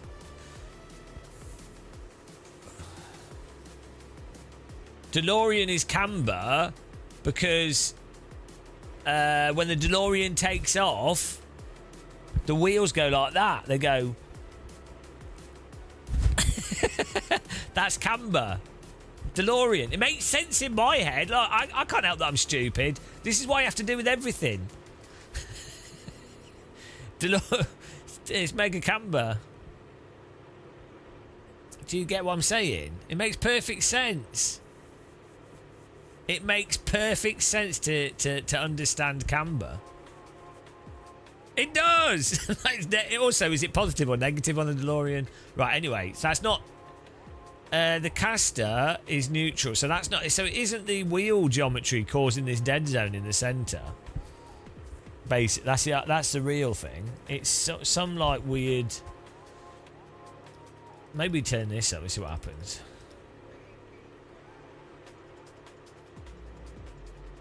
What's this? Oh, maybe it's the alignment boost. The pace car is out of control. Let's see what that is.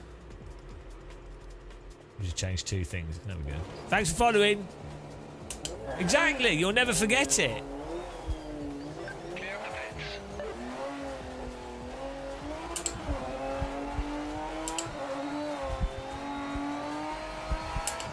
No, there still is this centre dead zone to the steering.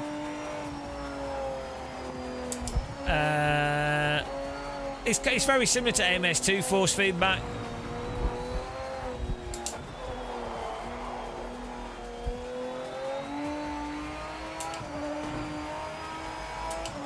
There's a weird dead zone with this car in the centre though.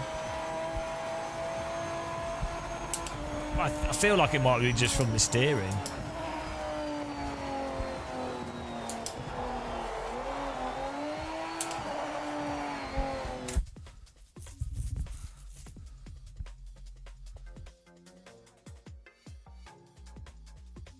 Yeah, well, caster wheels that helps as well, but that's a shopping trolley basically has caster wheels on it. But no, if the caster's neutral, then it won't be having a positive or negative effect on it.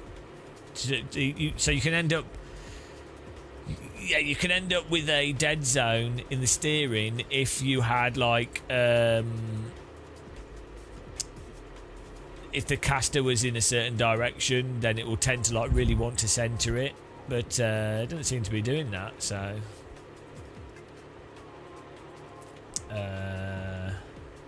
yeah, look, caster 0, so there's no reason.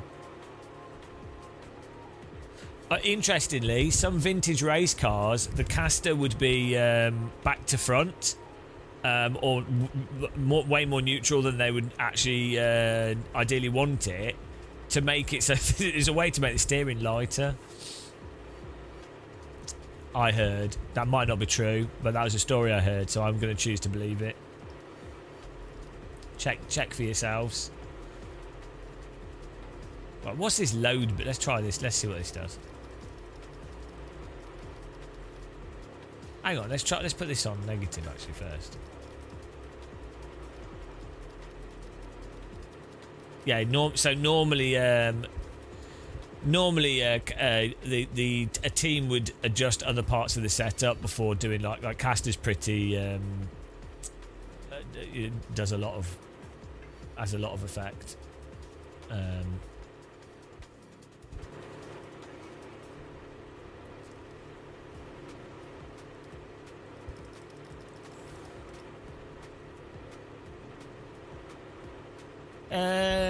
Is it slidey? Yeah, it's more slidey than iRacing and AC under the limit. That's what I normally do, Nasty Butler, yeah.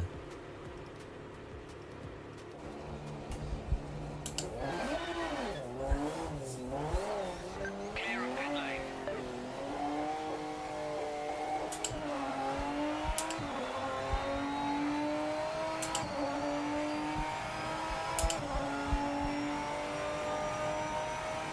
The pace car is out of control.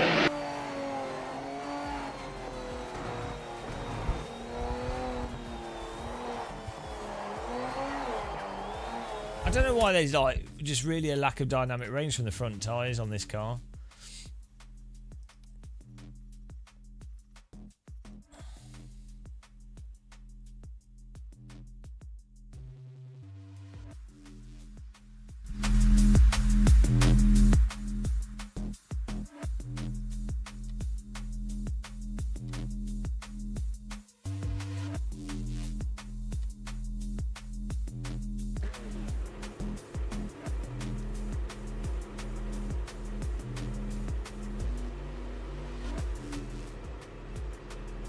Could just be this car, yeah. But that's why partly I'm thinking if I can get this, if we can get this good with this car.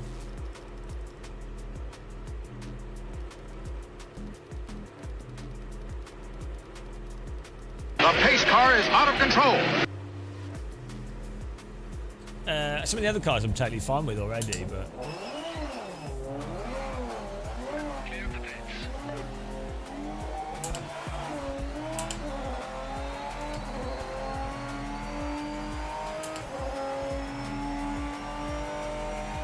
Yeah, I have read the force feedback manual, but it doesn't really matter.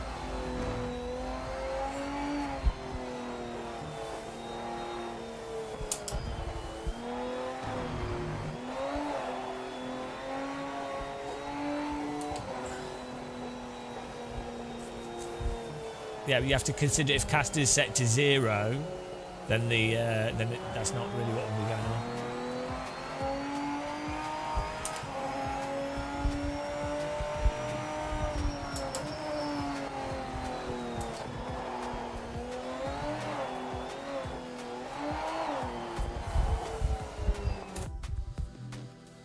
No, I don't need to warm up the tyres. Oh dear, guys. The old cold tyre thing. Yeah, if you've got warm tyres, they will be less vague and they'll be more dynamic, but we obviously know that.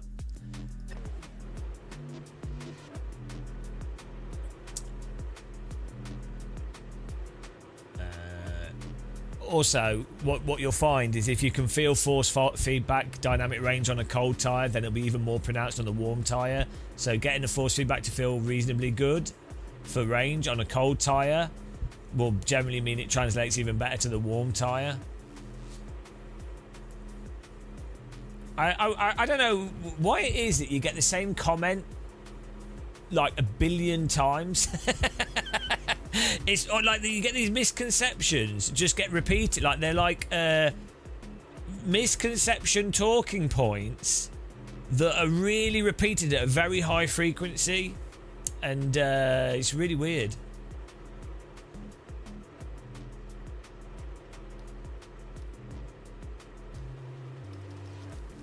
So we might be able to use this load boost on a lower setting.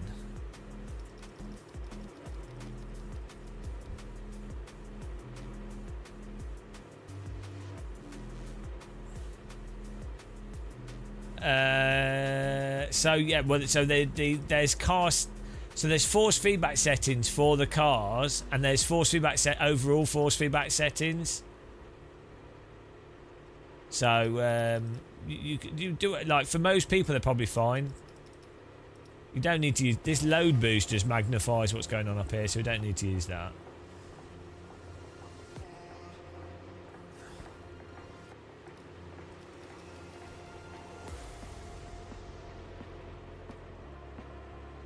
So EQ low, mid, high changes the EQ of the force feedback output.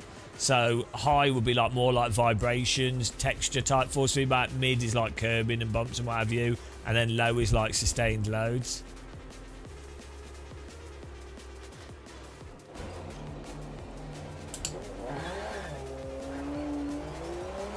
All clear.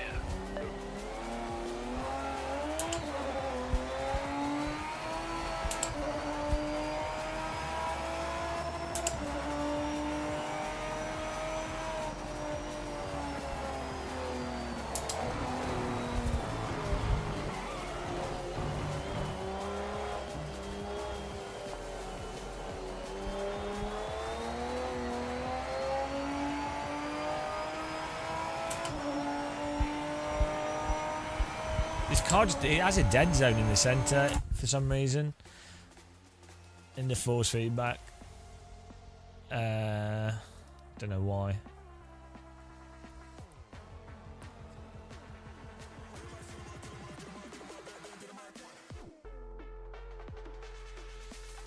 The pace car is out of control.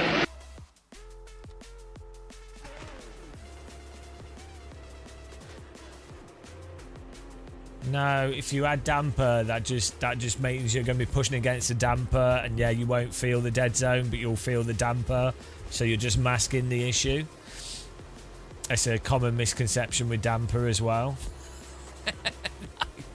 People are like, oh, it feels so smooth. It's like, yeah, you've just shitted your force feedback, but you just don't know.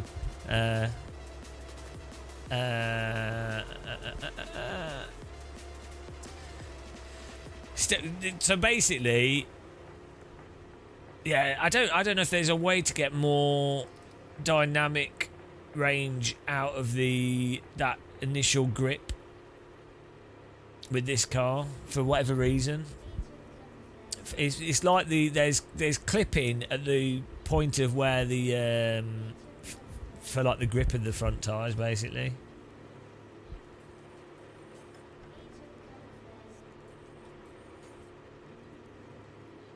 But there doesn't seem to be a way to get that back. Or it's either clipping or it's just not putting out the detail.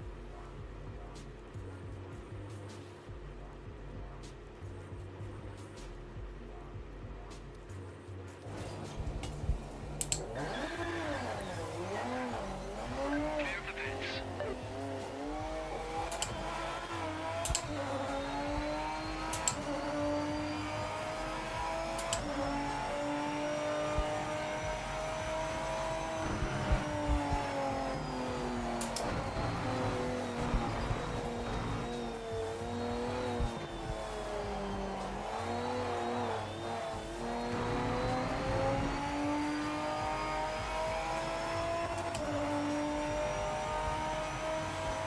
Yeah, I don't know if this does that. I mean, I think they've tried to kind of include it in the sim itself.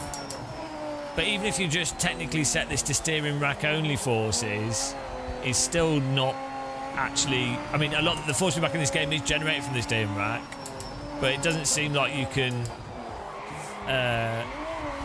Doesn't seem like you can actually get a similar feel, a similar raw feel that's just pure steering rack.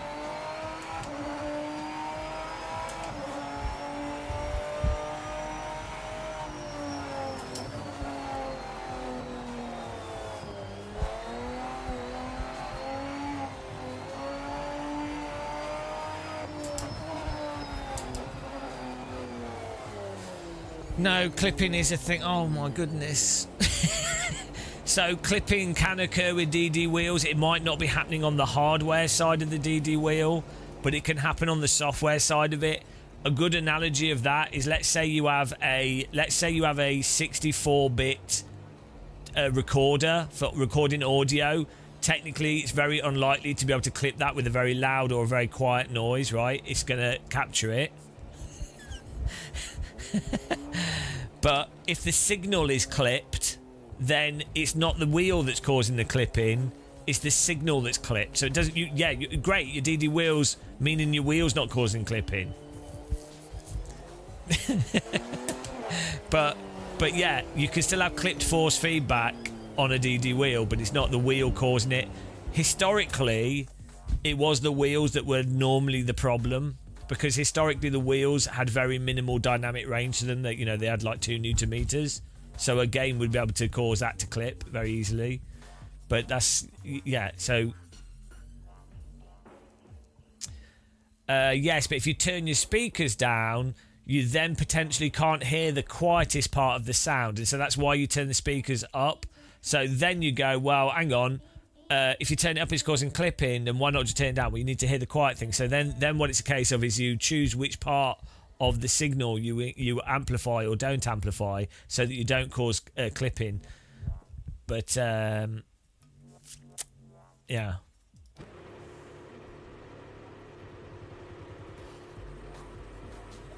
Volume can help clipping for if it depends on the output device. Yeah.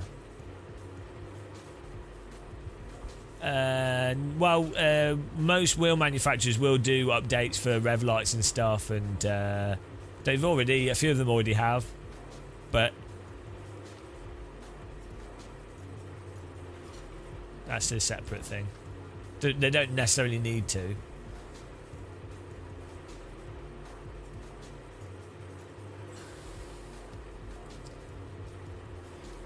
Thing is, if you turn down rack feel, you then get other force feedback coming through, which is what I don't quite fully understand.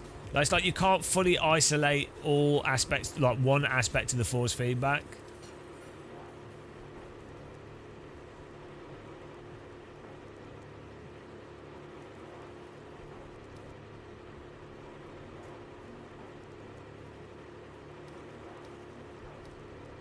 Thing is, it's all very well having loads of force feedback options and being able to do stuff to the force feedback signal, but if the signal itself being generated doesn't actually have the detail in it, you know, you can't EQ a Britney Spears song to sound good, right?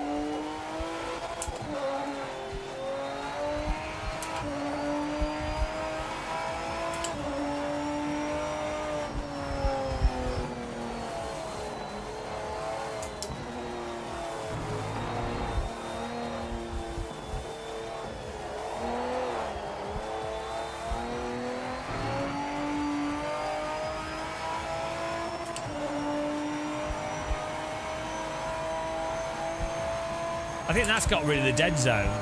So one of those EQ things is adding in a dead zone.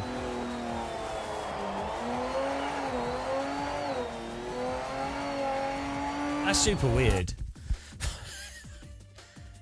That is really weird.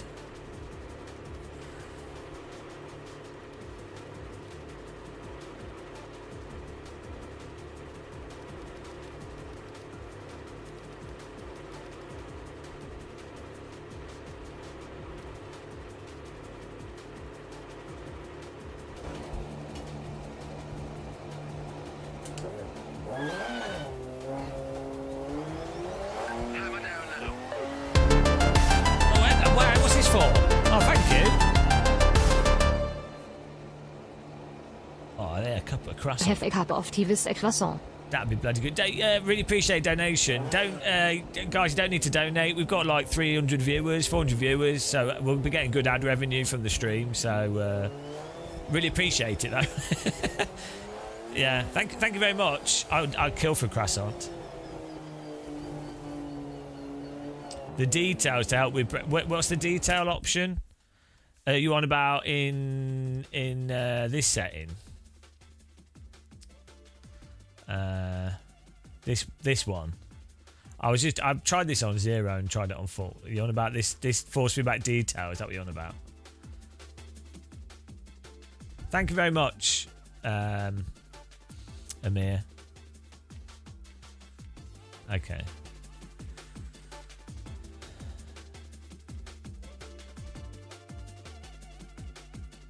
Yeah, no, I've been min-maxing stuff just to test things. It wasn't really the thing causing the issue, to be honest.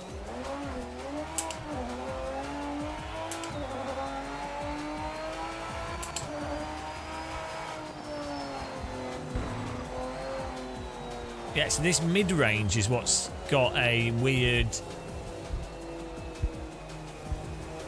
Absolutely not... There's nothing from the physics here. This mid-range thing is causing a...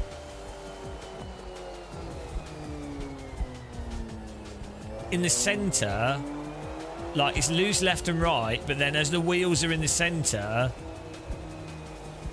then it's dampened, but it doesn't correlate to anything with the physics, so totally useless. Totally pointless, so get rid of that. See, this is what you got to do. I mean, I read through the force feedback manual, but you have to actually just feel it. 3, 2, Oh, hello. 1, Cheers, thank you. go! This is not a donation. Thank you for the knock. Right. This is a thrilling stream for people to watch. You guys that are coming from PMR, like, welcome to sim racing, guys. They didn't realise this is peak sim racing. This is a peak Game of Muscle stream. This is what we do to absolutely understand each simulator. I don't have a life at all. Oops. It's not really, David. It's not really insane. The thing is, there's multiple things going on. You want to be able to give the players freedom to be able to adjust the force feedback. Well, I think game developers should just hire me, and I can set the force feedback up in their game so it will feel as good as physically possible with whatever their game is, right?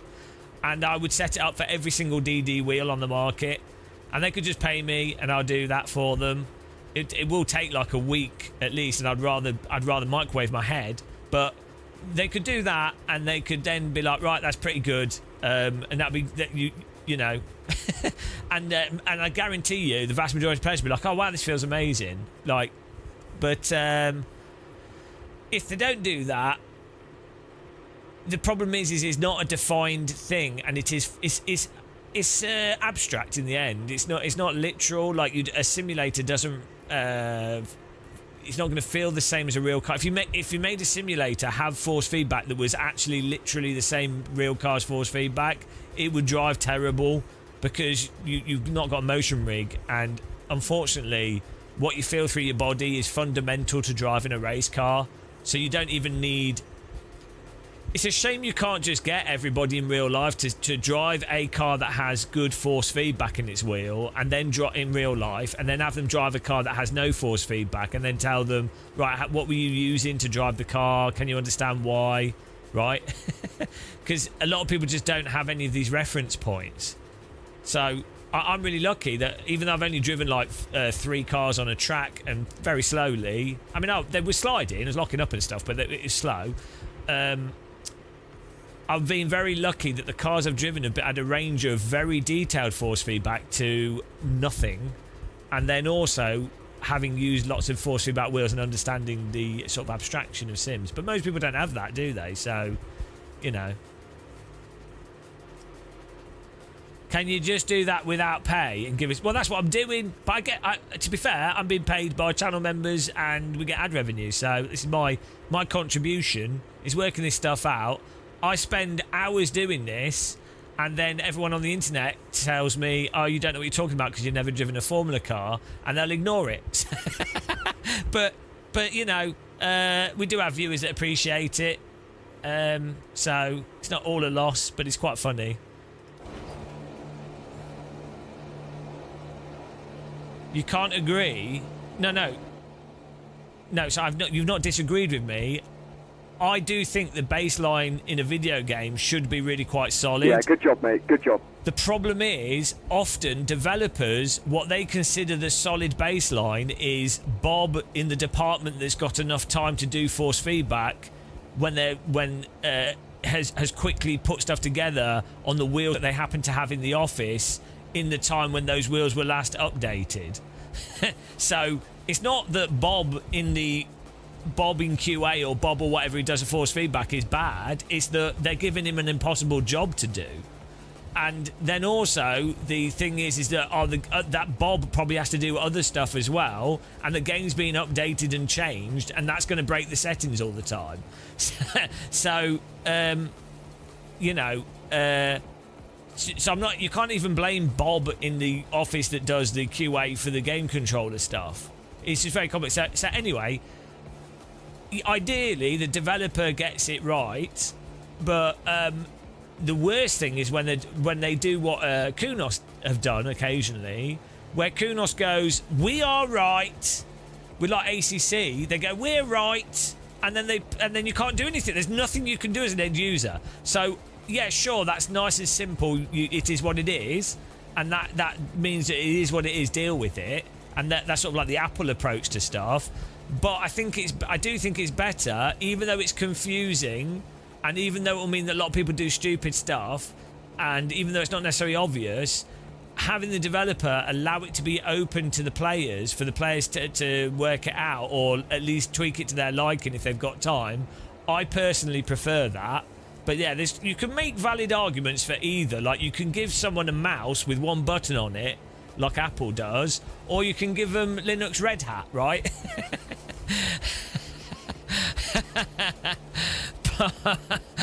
You know, that's the thing. And we all know what to think about Apple users. Why does shadows flicker like that? It's to do with the detail of it. So the higher resolution the shadows, the less they will flicker, but you need to use more memory to have high resolution shadows. So normally what you have are cockpit shadows. This probably does this. It's probably a setting we've not changed. You normally have cockpit shadows that can be separate from the world shadows. Because they're closer, you can see them more, so you need high resolution shadows. But yeah, it's to do with the resolution of the shadow. And then this car's wobbling a bit as well, and so it's a combination. Also, it could be to do with screen space, shadows and stuff. I don't know why it's wobbling exactly like this, but 6500 DDR4 memory in Novotny. It's all set up correctly. I'm just going to get a cup of tea though, guys. We'll continue this. I feel like that setting, isolating those settings, and then we can tweak the force feedback. I feel like we made good progress. If nothing's moving, it shouldn't flicker unless the sun is moving in real time. This is why the games update sun shadows every few seconds. Oh, fair enough. Yeah, I mean, the car might be wobbling a little bit, and then it might be finding it hard to... there's lots of reasons why it could be wobbling like that. But it's weird, isn't it? Just imagine we're... Someone's got a very bad torch and they're wobbling it over the shadow. There's some jokes about wobbling we could insert in here. What kind of wobbling jokes could you make? Let's not. Right, I'll be back in a second, guys. Appreciate everyone watching. The force feedback adventure continues. Show me your force feedback. I want to see your force feedback. I want my force feedback on the track. I want to feel what the car's doing through the corner. Show me your force feedback. Where is the force feedback? Give me the force feedback or you will be I don't know what rhymes with force feedback. What will you be? What's the lyric? What's the lyric? I don't know what it is. Right, back in a minute, guys. Enjoy the wobble. I think the shadows in this game just really like drum and bass.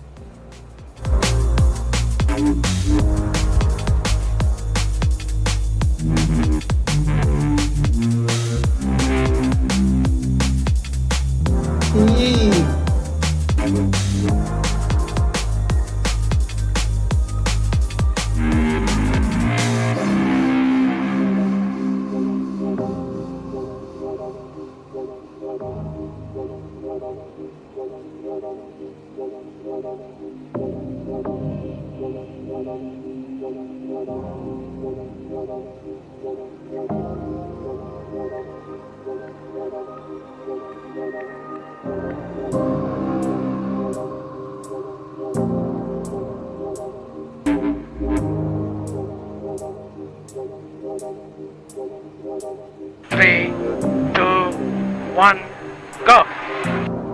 Secret Donation, ermahnendes Gesicht.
Hang on.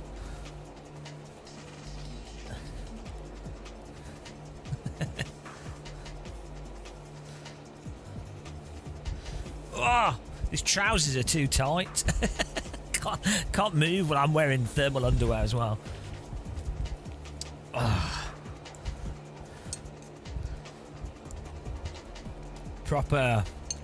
Got some proper nice yogurt here.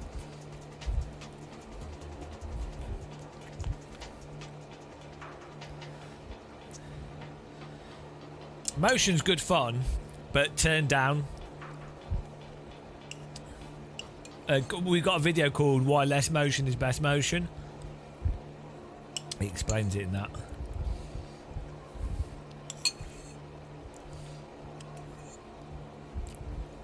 Hello, the iron. I can't say that word, it's against our rules. Mr. Iron. Power.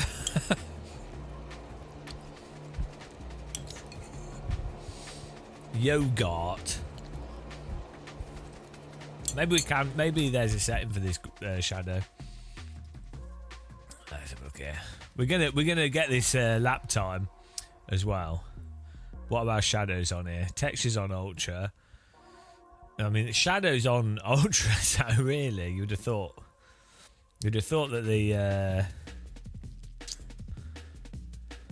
Oh no! There you go. Look at that. The pace car is out of control.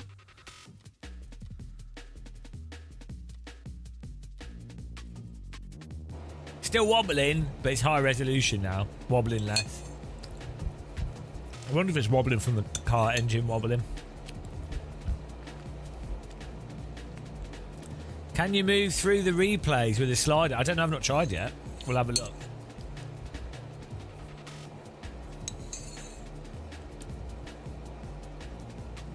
Yeah, I don't know why they have a texture filtering setting in the game.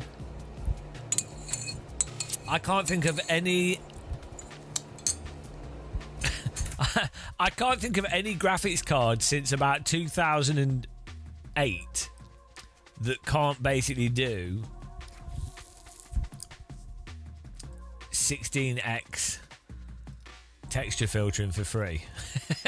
maybe there's like some rando occasion, maybe like some shimmer or some random thing, but like sometimes Armco and things or this sort of stuff, but yeah.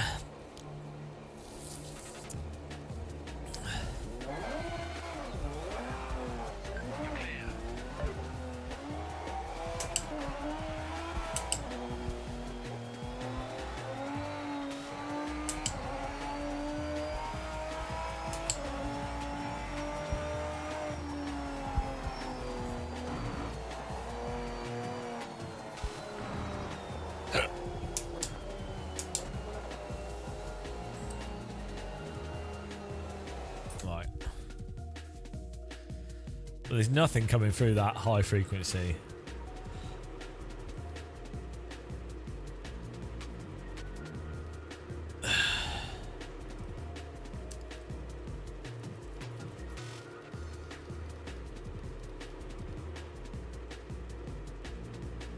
Oh, maybe because I'm filtering it on my wheel. Let's just put my wheel to... I think I'm filtering it on my force feedback wheel. We got this. I normally use on the Moser wheel. I normally run this to filter high frequency stuff because it feels terrible normally, and so that would probably filter it off in the game. So let's just. This is basically this thing here is kind of doing what this is doing in the game. So it's quite nice for a game to give you the options that because not every force feedback wheel has these settings. So again, like credit where credit's due.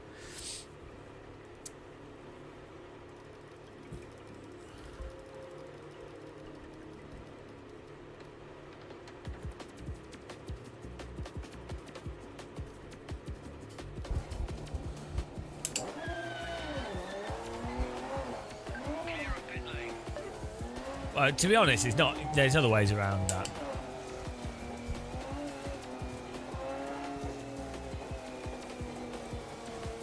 Let's see. This is FFB per car. It's got overall FFB settings, but each car you can do force feedback, which is good. Yeah, I've got an AccuForce wheel. Yeah, because that's got even more telemetry stuff. To be honest, most of the time you don't need to. Yeah, there you go. Most of the time you don't need to actually do a lot of the settings. The biggest thing is the low frequency stuff, describing the tyre grip. But you have to. The problem is, right? How many people would have the time that I'm having to do this to, like, for me to work out for myself? I know they've got a guide. They do explain the basic settings, but you wouldn't necessarily know. What am I doing? I'll get back to the pits. Back to the pits. You know what I mean? People just don't know. So you can see why it's confusing to people. Yeah, because that's because, like me, Mr. Burgo Duo, we're losers. Losers. It's called ADHD. I must find all the settings. I must work it out. I don't know why, but it needs to be solved in my head, otherwise I can't die peacefully.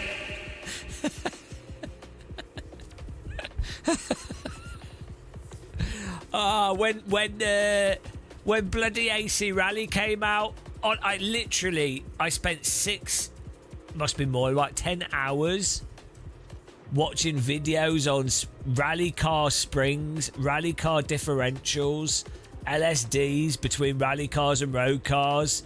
I can't remember what it's called, but you've got like a limited slip diff with pre-done slip angle, clutch angle, whatever, and then how to do the preload, how to service it. I had to know the rally car tyres, all the. Then it's like, what am I doing with my life? This is not useful. No, but this is good for console players because normally they don't have any of these settings available to them. I need to try and get a key for the PlayStation 5 version of this, actually. Or can you? Is Steam on the PS5?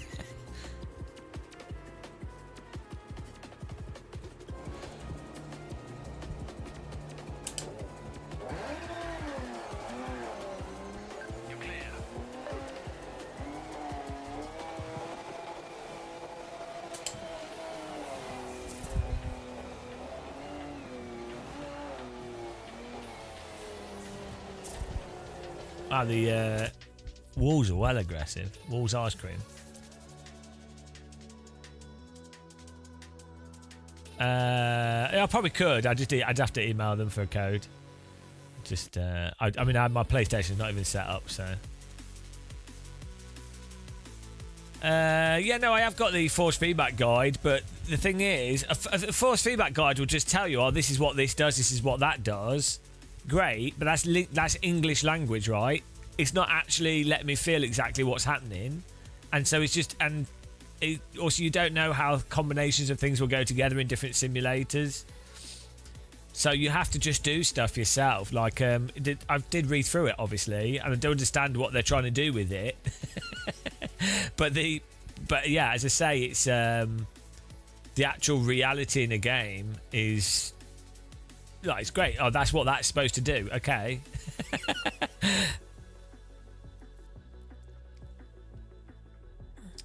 What was I going to? I was going to change this setting. So also, you don't know the strength, right? So let's say this force feedback headroom is for how much a contact or allows the force feedback to spike, right? Well, you don't necessarily know. How much a contact, how much that force that is, right? So you don't know if that's how much to set that to. Do I know I'm McLaren and Ferrari aren't in the game? No, I guess maybe it's hard to get the license for them. I don't know. You never know. Exactly. Don't you know what it means? I know. You want 50 headroom? Don't you want the headroom? I prefer force feedback head space, to be honest.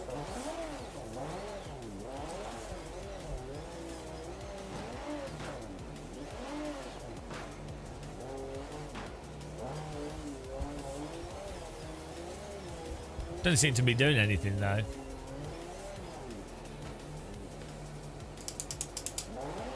Right, is the game any good? Oh, your name's easy to pronounce. SD5 RTG FCDG FDC 888.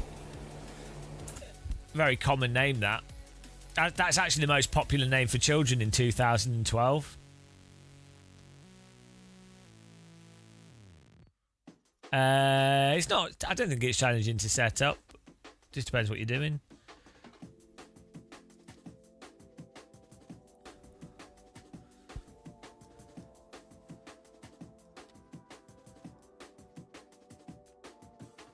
It's a Red Dwarf joke, that. See,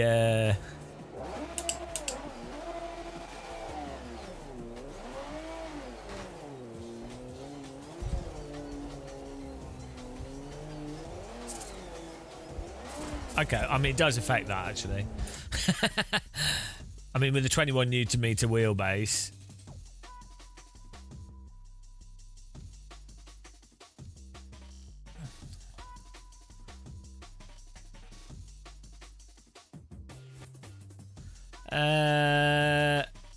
well, I'm sure they've, based off other versions of the game I've played, the frame rate was running better than it is for me here, and also they've said that there seems to be some issues. So yeah, I just I'd imagine that. Well, given that it's working better on console, there's obviously some weird issue going on with the CPU. So okay, that it doesn't really seem to be affecting the. It's super aggressive. I mean, we are driving into a wall, but do you want to have massage? Okay. Well, the max headroom setting doesn't seem to really work, but anyway, it doesn't really matter. What are we on now? Oh yeah. I was going to let's try turning this thing down.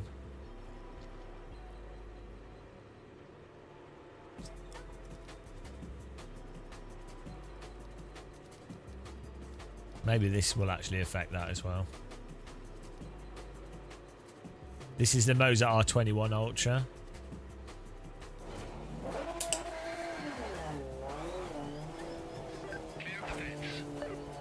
No, it's still the same. Ow! It's weird that the high frequency stuff seems to be very quiet in this.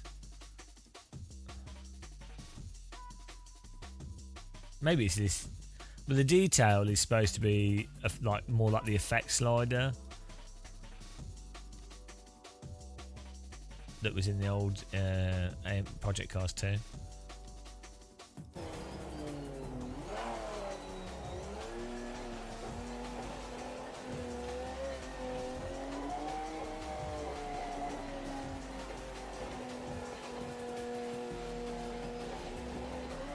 I like how the grass gets cut by your car when you drive over it.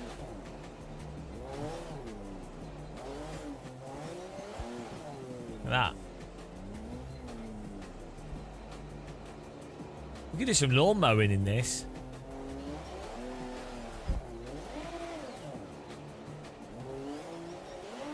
The actual grass grip is quite good. Like, you see how this is like slidey, but then the grip comes back. This is quite good.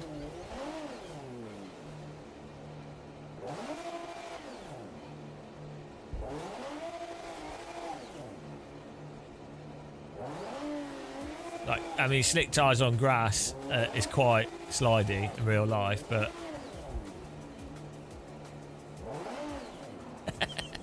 I love that you can cut the grass though. Well, he's basically just like flattening it, removing the grass. But it's, if you think like computationally, The pace car is out of control. how does it know and then save that? I mean, maybe it's like the equivalent of a like, just like a bitmap or something that then has the cars driven in, so that's made that a different colour, so there's no grass on it. But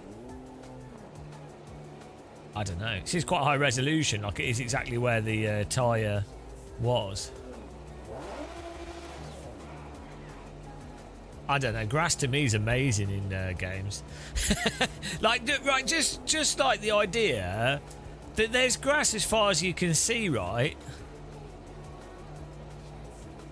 And these are all like individual sprites for each bit of grass, or maybe like a few sprites for each bit. But like, it's just crazy. I mean, it's in lots of games now, but it's just crazy to me.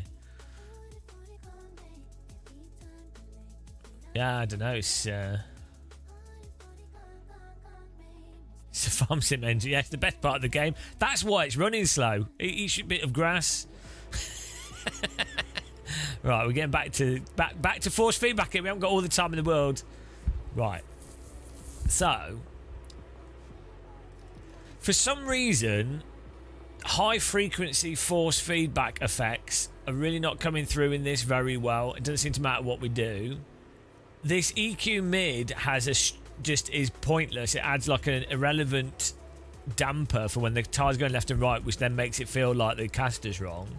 This EQ low setting is basically the fundamental force feedback if you're using rack force, rack feel. So we could like maybe reduce rack feel with only this. So we'll try that now. How long have we been doing this for? 2 hours. I'm enjoying myself. This to me, this is fun. I don't think it goes to 10. Right, so this is basically R Factor 1 rack steering type stuff. No dead zone in the middle. Still could do with some more dynamics, but maybe we can tweak that. But that good, no nonsense force feedback. Well, this isn't out yet, is it? So if I can do all this, I can have like all the settings before the game comes out. So anyone buying the game, they can be like, "Oh, look, that's handy." So the thing is with this, at the moment, you can't. There's still a lack of feel for the front end grip coming and going. It's good left and right self-aligning detail. There's not really much for...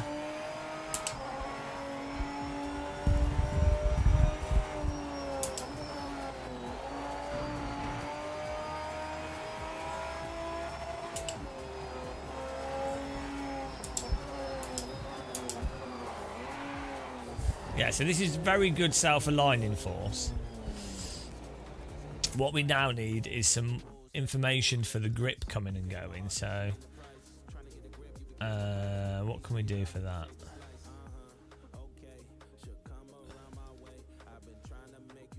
Let's just whack this up and see what happens. No, so we're just doing it on the medium tyres because they're a good sort of all-rounder.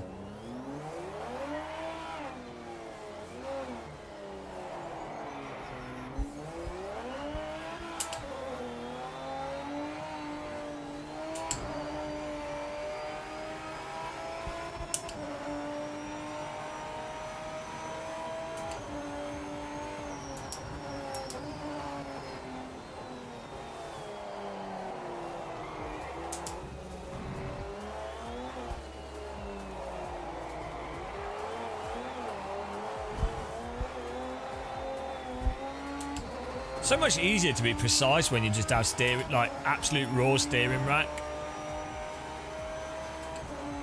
And the force feedback's good in this. It's very similar to AMS2. The cars are controllable as well, so.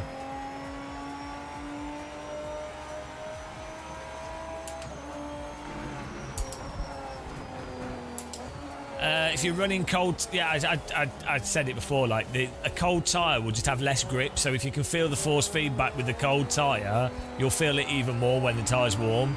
And the same applies with the soft tyre. If the soft tyre's up to temperature, it's got more grip variability under the limit, it's more bitey. But actually, you tend to get, in a sense, you can get less dynamics from a soft tyre because they fall off the limit faster than a medium tyre, which is what makes them harder to actually be quick with in some ways, even though they're more grippy. So a medium tyre, even though cold, can be a good way to get for setting up force feedback. I mean, even like a medium tyre with a slightly damp track is like the worst possible scenario for detail. So if you can feel detail in that scenario, then you can feel detail everywhere, basically. The mid-corner snap. I don't know what you mean by that. Like, tighter fit. I think the cars could have more initial grip. That's what AC and MS1 do better. But it's a lot better force feedback than LMU, yeah. But LMU's got really bad force feedback. So yeah, no. So I just, as I say, so the way a soft tyre, when it's in peak operating conditions, it's more grippy than a hard tyre, but they tend to wear out quicker, and they have more of an abrupt fall off. AC1's really good for demonstrating this. Like, if you're doing a longer race, a medium tyre will be better than the soft tyre, but if you're just doing like 5 laps or you want to do the fastest lap possible, the soft tyre's great. But if you like, the soft tyre will make you want to keep pushing onto it, and you'll be like, oh yeah, I'm gonna attack, right? And what you'll find is it lures you into overdriving. Then if you go over the soft tyre once, you've done it. Like, you'll still be able to drive, you won't crash, but that's why in some ways a medium tyre is easier to deal with, because it tends to lose grip more progressively, but it just doesn't have as much initial grip as a soft tyre.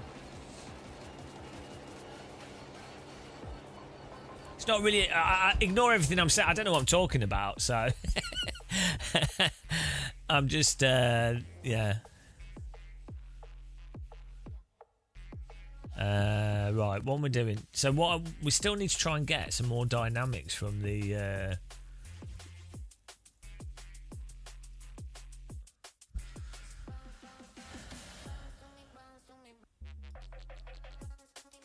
I'm not really sure what this...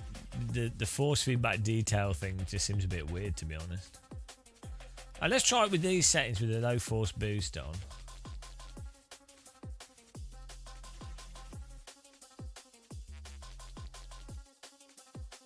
This should just be useless, but we'll see what it does.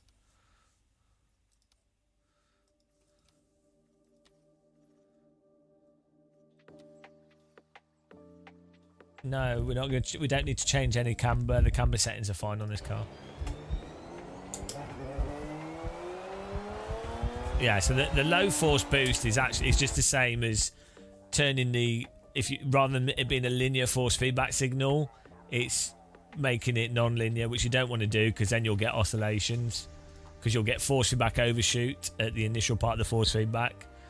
I don't know why Sims put low force feedback boost in the games. There's no... I can't think of a single scenario where you actually want that. Like, it's really weird. This happened about about 5 or 6 years ago.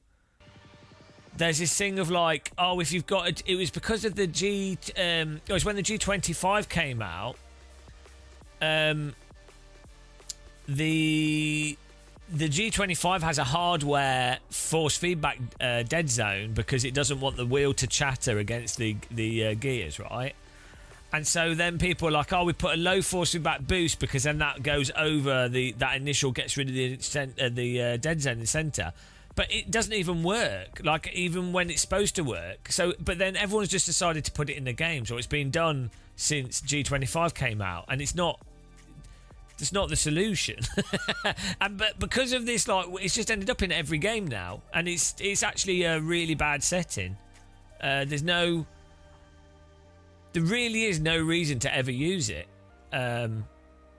And what happens is people put this up when they're people that don't know what they're doing, really. They're like, oh, they're like, I want strong force feedback straight away. So they turn the low force boost up, and they're like, oh, I can feel something straight away. And all they're feeling is the force feedback clipping as soon as they turn. Oh dear. Oh wow. Right, that's that. Right, I need to get some like actual texture in here though, really.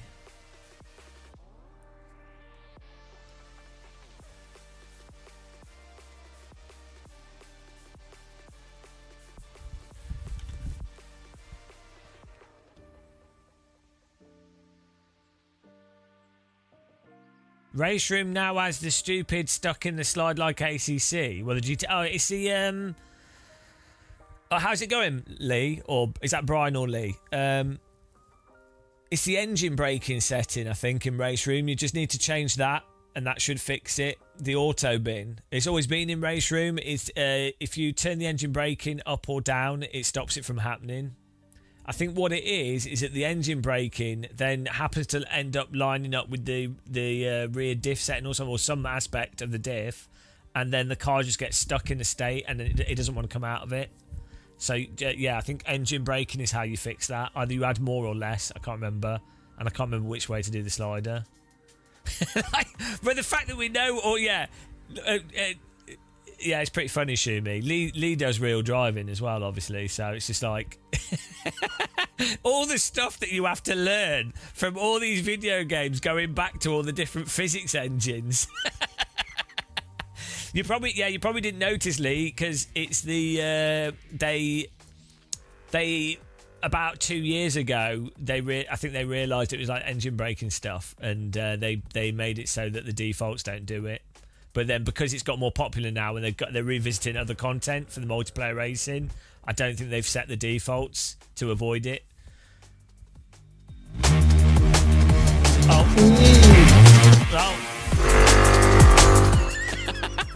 What stupid sound.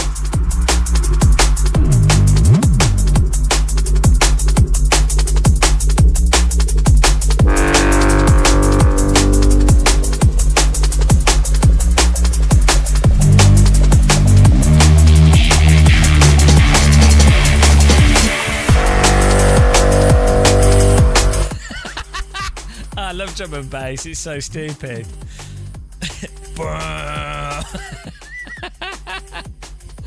The more you play Race Room, the less you like it. I'm not the biggest fan of Race Room physics myself, but because I played it so much, it's a really fun game. But yeah, I think if you played a lot of Sims, you've already done Race Room to death. They've done a really good job with it, but once you've done AC's like at the pinnacle of physics and force feedback, and then it's like a downgrade, isn't it?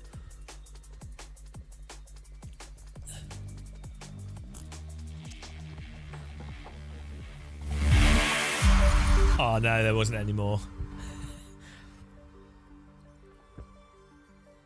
But I think this is the difficulty from if you're an experienced sim racer.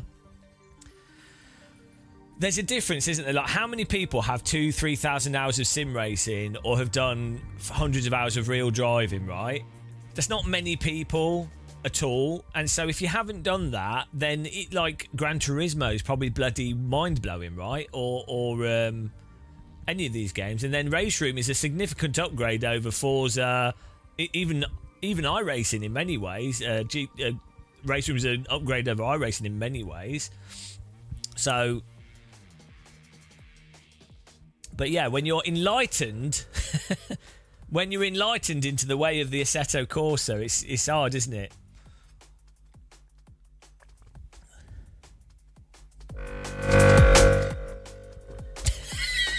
I need to make a drum and bass track.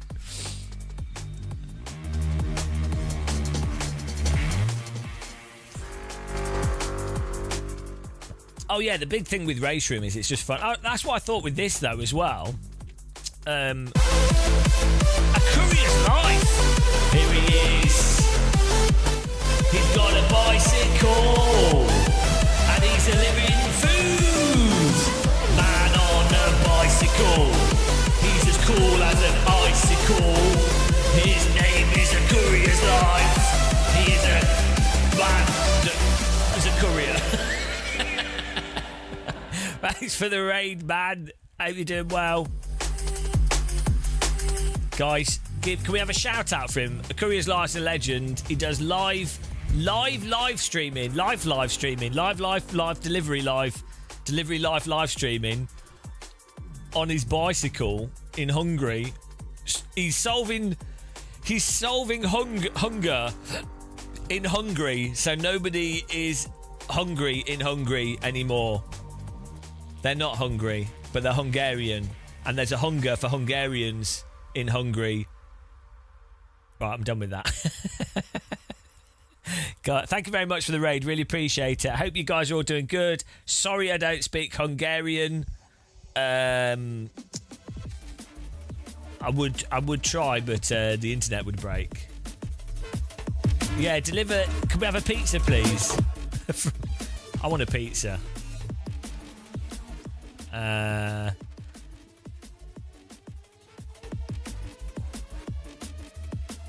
Where are we at here? What are we doing? I've totally confused myself. Hungarians aren't tired of the hungry joke. No, they love it. They love it. Look, he delivers food. I mean, I'm sorry.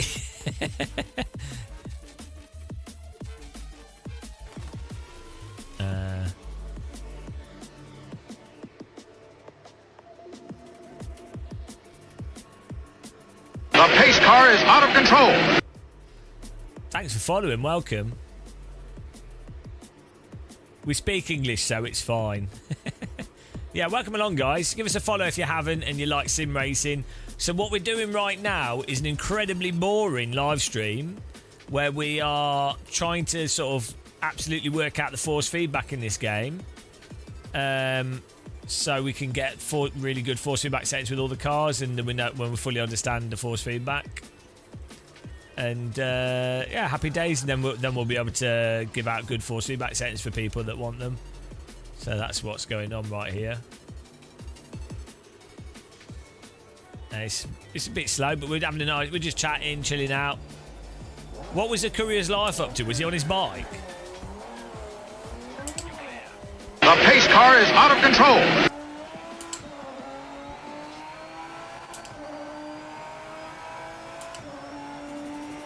Is this game worth a buy? It's hard to say. It will depend on how optimised it is at launch, and then how active the online racing is.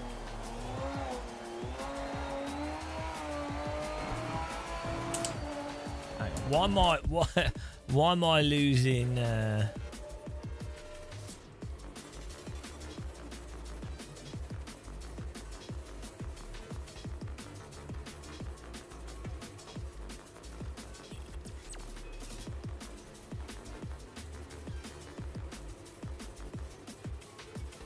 What is load boost?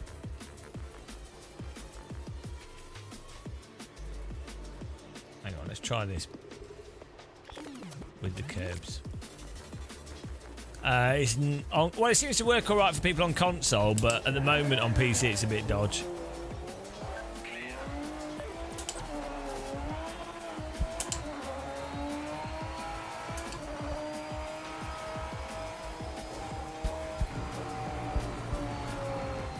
We're not getting any curbing for some reason.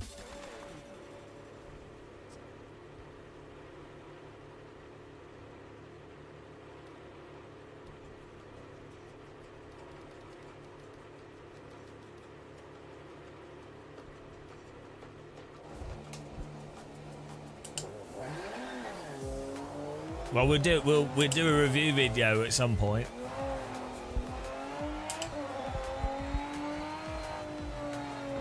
Okay, so the mid setting, but that causes a dead zone, but that gives you curbing feel. 3, 2, Hello. 1, go! More settings than a sun. PMR is gonna be a blast. A blast. Thank you very much.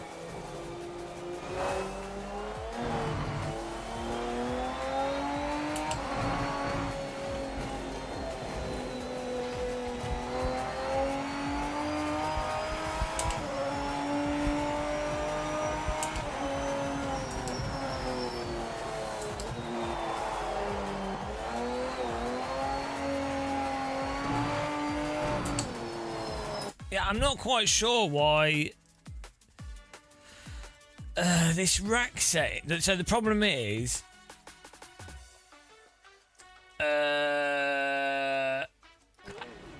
this setting, oh buddy, I did not mean to click that. this setting, this EQ mid setting, creates a dead zone, or creates like a random dampened area in the centre that then interferes with this EQ low setting. The EQ low setting is what has all the like actual tyre load feeling that you really want. So what you really want is like just you want a high frequency, which should be this setting, but it doesn't seem to work. What you want is like the road texture and curbing to be like a high frequency vibration, but you don't want any like, you don't want this mid needs to be higher up as an EQ, because this is interfering with this. Hang on, let's just put that on 2 and then see how mental that is.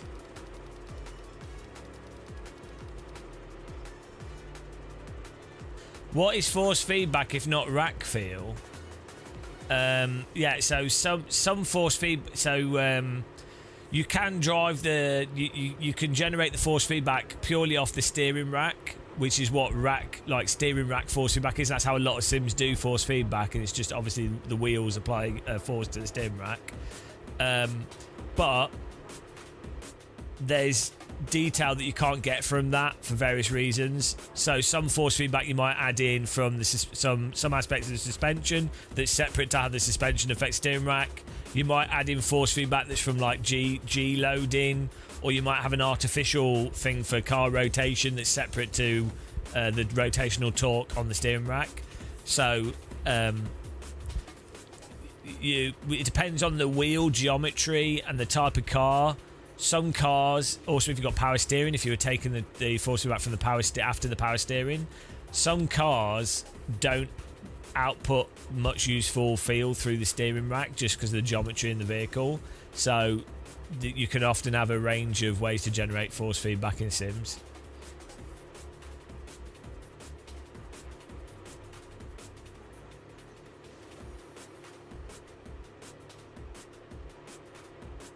Yeah, so having still physics generated force feedback, but from different things, can make up for the fact that in many real cars you can't actually feel anything through the steering wheel and that you drive through your arse. Hello, Counter Debate. Let's try this on 2.0. I'm expecting the wheel to go mental.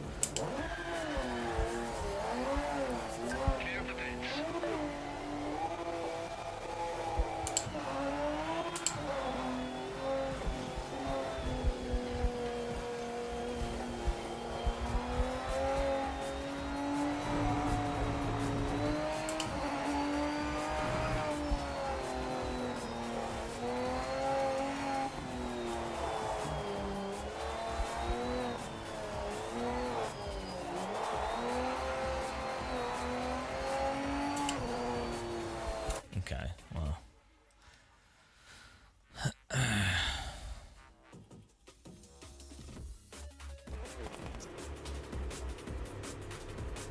There hasn't been a patch. No, I'm just this vehicle. I'm setting up this vehicle as absolute as best as I can, so I can understand it for other vehicles, and then we can just that's just how I understand things.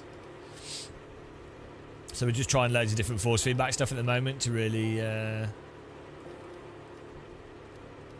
get the most out of it.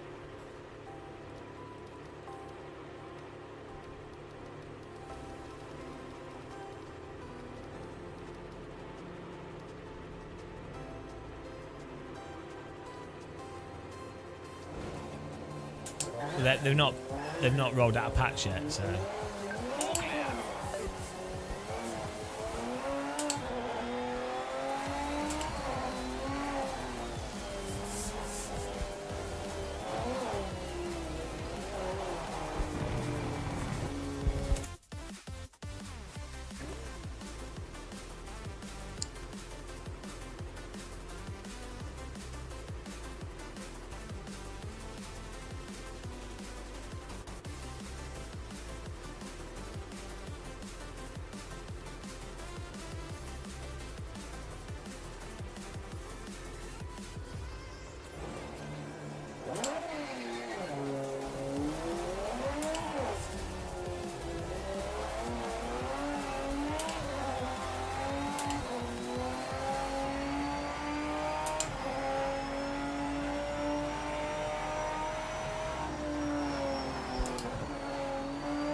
Yeah, at the moment it doesn't seem like there's no way for us to get high frequency track texture without introducing a weird dampening in the center.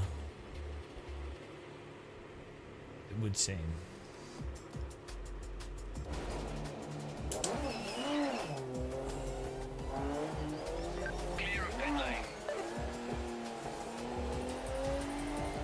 They've just put the settings that they had in the force feedback that was in the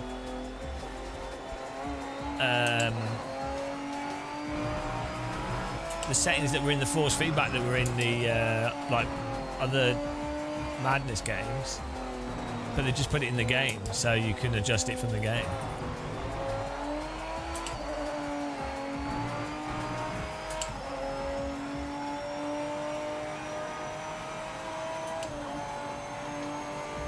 Thanks, Nivo. Well, yeah, no, I enjoy doing stuff like this.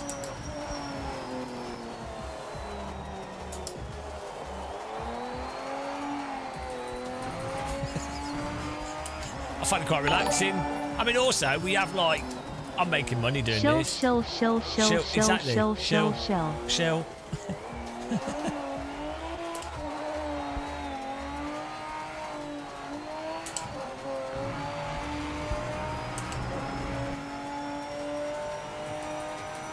Well, it's just similar people working on it, so there'll be lessons they've learned, and I think the physics in this are an improvement over AMS2 and or Project Cars.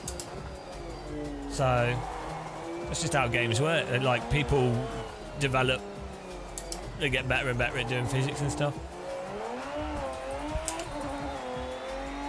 I quite like how this. I'm enjoying how this drives.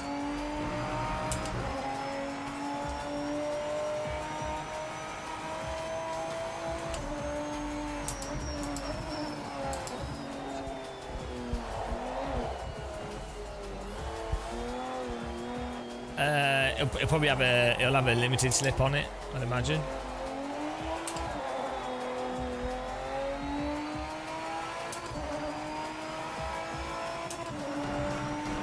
Yeah, it's more that it's got nice dynamics to it. I think it could do with having a bit more initial bite, but you can apply like good driving technique to it.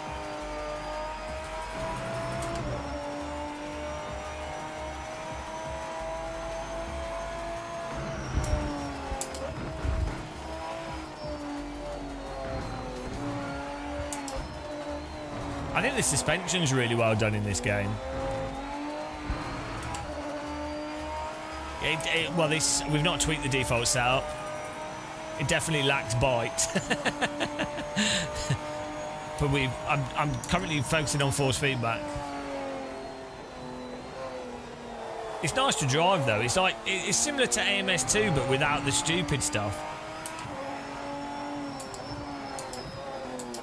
Sometimes initial grip build-up being slow can also mean peak slip angles are larger, so tighter off-centre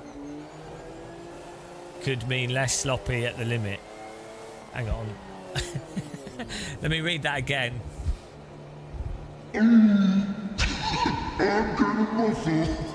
Sometimes initial grip build-up being slow can mean the... Oh yeah, okay, you've expanded the slip parameters of the whole tyre.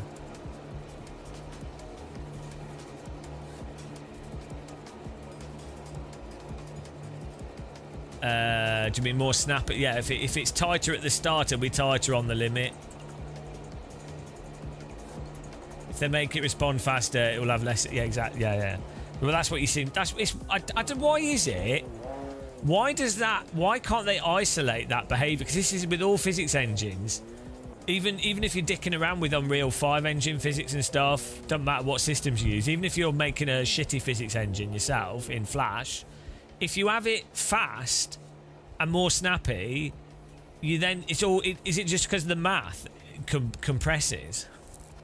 But it seems weird that you can't isolate. Let's have it grippy at the start, but then also have controllable slip.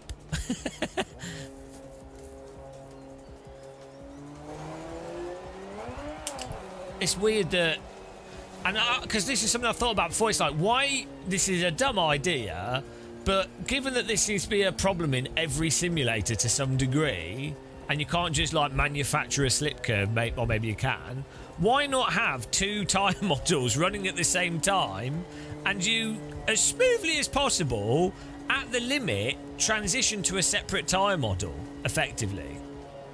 So you're like, right, this is the under the limit tyre model, and at the point where you get onto the limit, it's another, it just fades into it. I don't know how you could hide that, but it seems to me like, because if the problem is the math issue, where you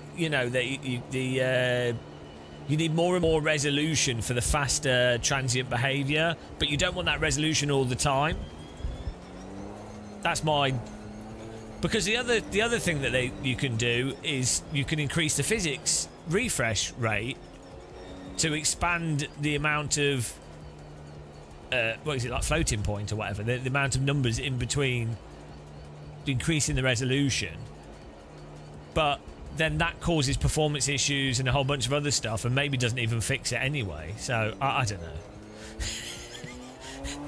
There's probably simpler ways of doing it, but that just always seemed to me like, well, maybe my stupid idea is a good one. Look, I've never got on with maths, and I've always found it's easier to do something totally different than to try and make something work that's not currently working. That's how I've got through life. Right? That's just how I've got through life.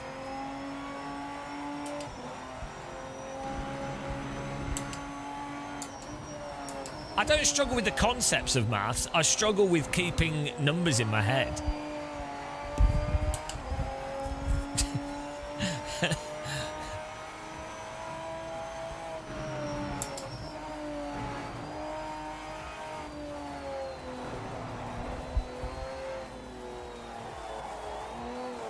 This actually, with these force feedback settings, this feels more and more like Automobilista, weirdly.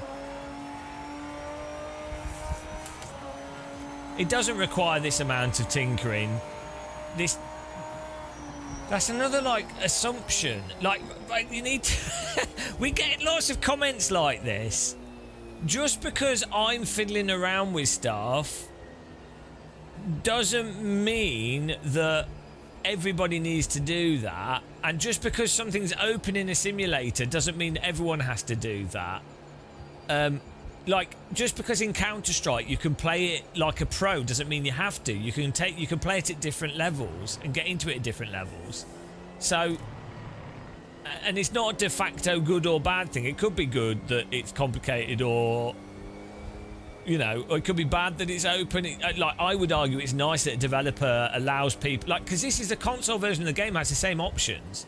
So the developer of this is allowing console players to do settings and play around with force feedback in ways that have never been available on console before. So if you're someone with a games console, you've never had the sheer joy of wasting your life fiddling with knobs, right? And this is bringing that. Now, that is negative as much as it is positive. But it is a true part of sim racing. And I actually prefer stuff being more open to people, because I think that's a fun part of playing around with stuff, right? But I can see it's also bad if you want to jump and play experience, potentially, unless the defaults are good. Most people, the defaults in this, it has better physics than Gran Turismo and better force feedback than Gran Turismo by default. So you have to think about things in context. What I'm doing here is I'm a weirdo that has 20 plus years of sim racing experience and enjoys messing around with force feedback. And so I like, when a new sim comes out, I like to mess around with stuff and like fully understand it and get the most out of the feeling of it, because from a perspective of someone that's got no life. Also, I have like 300, 400 people watching. And so as I do this, which for me is I quite enjoy doing this, even though it's mental, I'm also getting money, so I'm winning. Thanks for watching all the adverts, guys. Appreciate it. I mean, all I have to do is talk bollocks and answer questions. I've won at life, I have to say.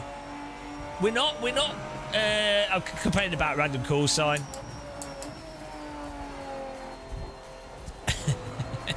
Ad block. How am I supposed to pay for my new refrigerator that's frost-free? I don't blame you, to be honest. I know ads are well annoying.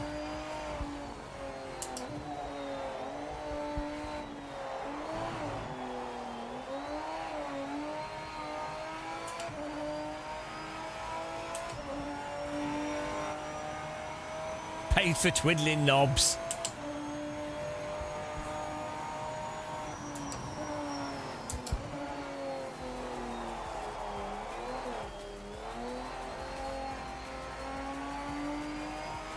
What I do feel like with this game, though, it could do with like an enhanced understeer type of thing.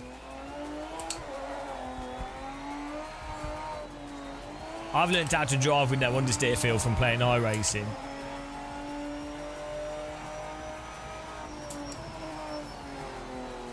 I didn't have an abacus. I had a concrete slab. Right, we've got curbing rumble coming through.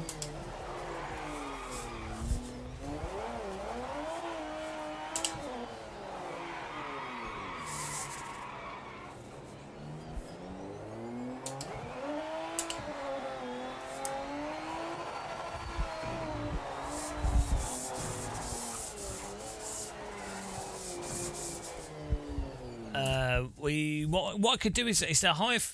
It's really weird that this sim seems to do lower frequency stuff quite well, but the grip fall off isn't very clear for the fronts when you're washing out the fronts, and then higher frequency track grain. But maybe that's just maybe that would have to be an effect that's added on. But it's an effect that most people perceive as like very immersive. They really like it. We've put this on max. The problem is if I turn any of this EQ mid up, it introduces an annoying damper type thing, which you really don't want that. It causes like a baked in. I think it's the wheel geometry basically. As the tyres turn left and right, you're pushing the tyre over its what's it called? Niels. Niels, help me out here. When you've got a car, oh yeah, you've got the. Well, we haven't got any toe on these tyres. We haven't even got any caster on them either. Camber. We've got camber. But maybe it's a camber. When you've got a car and you're straight and you turn it, it's going to go over like the camber. It'll go like... There's like a hump that's built into the tyre. It probably is from the camber, to be honest. But it's magnifying that effect, which then creates like this dead zone in the force feedback, which is really annoying. It's not bump steer, no. Bump steer is just when you go over a bump and it causes a sudden force on the steering rack that corrects itself.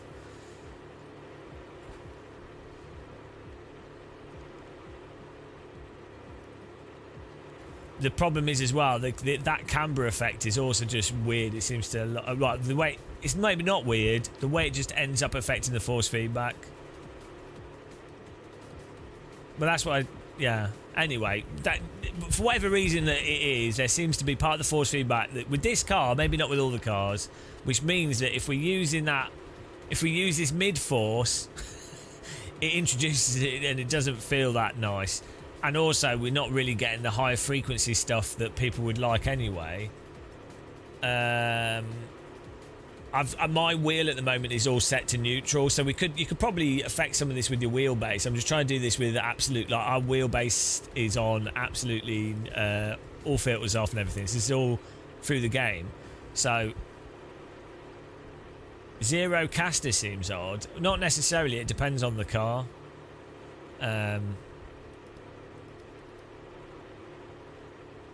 Like you might only have a small amount. It might be weird in this. Is there a caster? Can we change caster offset in this? Oh, it's on 0. Ah.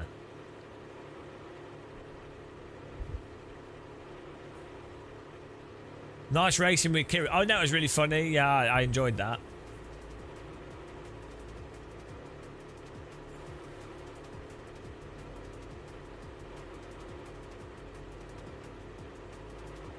So what caster would you normally have on a front tire? Like what? How much? You can't see it, can you? Unless you could take the wheel off and see the like. We could drive through another vehicle, and then the car will ghost, and then we could see if it actually has caster. Should we do that? The wheels are correcting themselves, so it definitely has caster already. Like in a straight line, the wheels are. Look. If it didn't have any caster, the steering would just feel neutral and get stuck.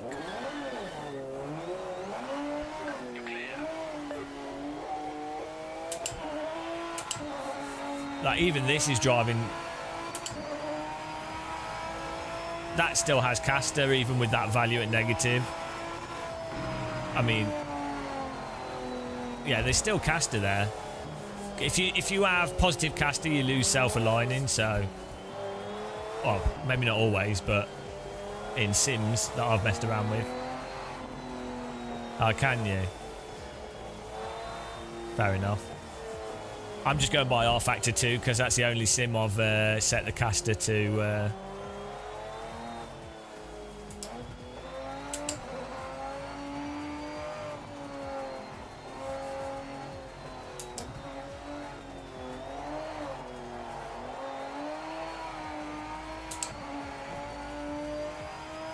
How much will caster affect pace? And then how much would caster affect tyre temperature?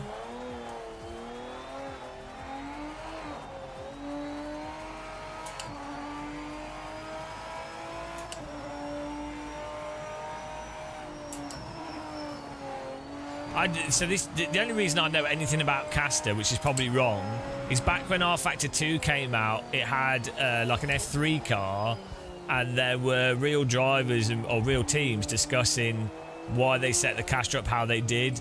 And by default in R Factor 2, with the F3 car they had, I think it was F3 or F2, the force feedback was back to front because the caster was back to front. But then someone was claiming that they'd done, that's how they just took the values from the real car.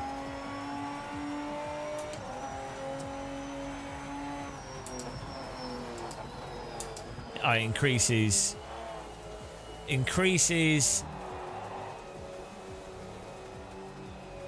the camber with steering. Okay. But on a grand scale of like temperature, like how much is it affecting it? Like what sort of like a very aggressive versus a non-aggressive caster? Are we talking like, oh my goodness, this is mind-blowing effect? Or are we talking about we're getting into a few tenths of relative, like actual end result of how it would affect pace from the temperature and wear and everything? Like, are we? I'm just wondering now how significant is it? So it's more like more of a subtle thing. It obviously depends on the car and a whole bunch of stuff, but no, Niels, we've just taken everything you've said as absolute gospel, and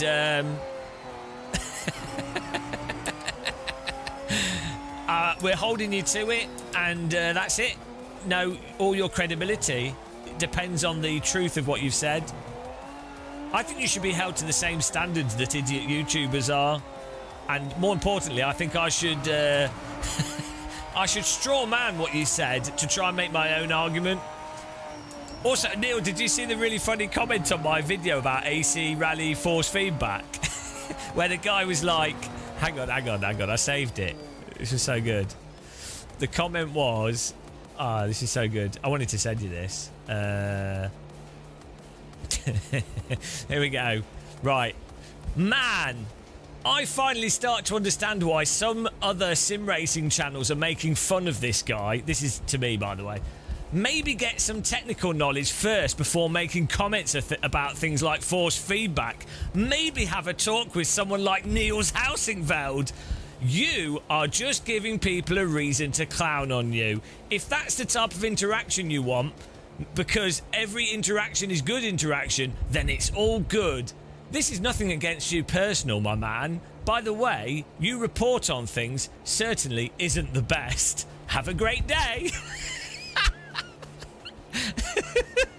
I was like, well, I mean, you could just scroll through 3 videos ago and see us having an interview with Niels. You could also watch Niels' video on force feedback where he points out that AC Rally's force feedback is a little bit quirky.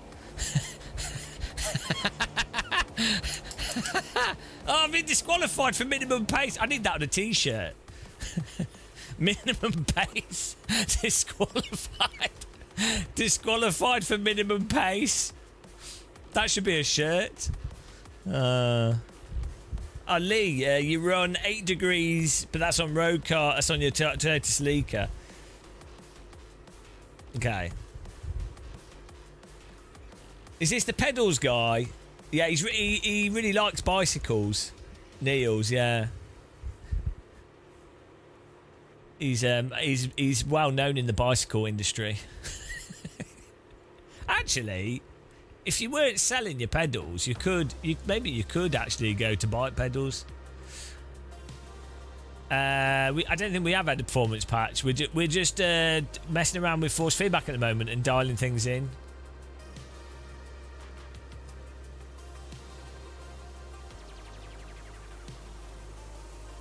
I've just joined the chat. I've got a race in 10 minutes. I just wanted to jump in and ask you if it's worth the wait. You pre-ordered months ago and there's always hype.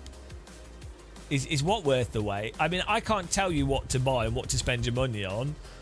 I will do videos. We've got an initial video which calls attention to the frame rate issues we're having and the fact the game probably needs quite a bit more polish. Like there's AI issues and some random UI stuff. The fundamental physics in this are quite interesting and very fun to drive, and the old cars are fun to drive. So from a gameplay perspective, that's good. The netcode seemed pretty good yesterday from minimal testing we did. I think as I said, like I think as like an if it's £80 that people are spending, I think that's a lot of money on a game that feels like it needs probably 6 months minimum development.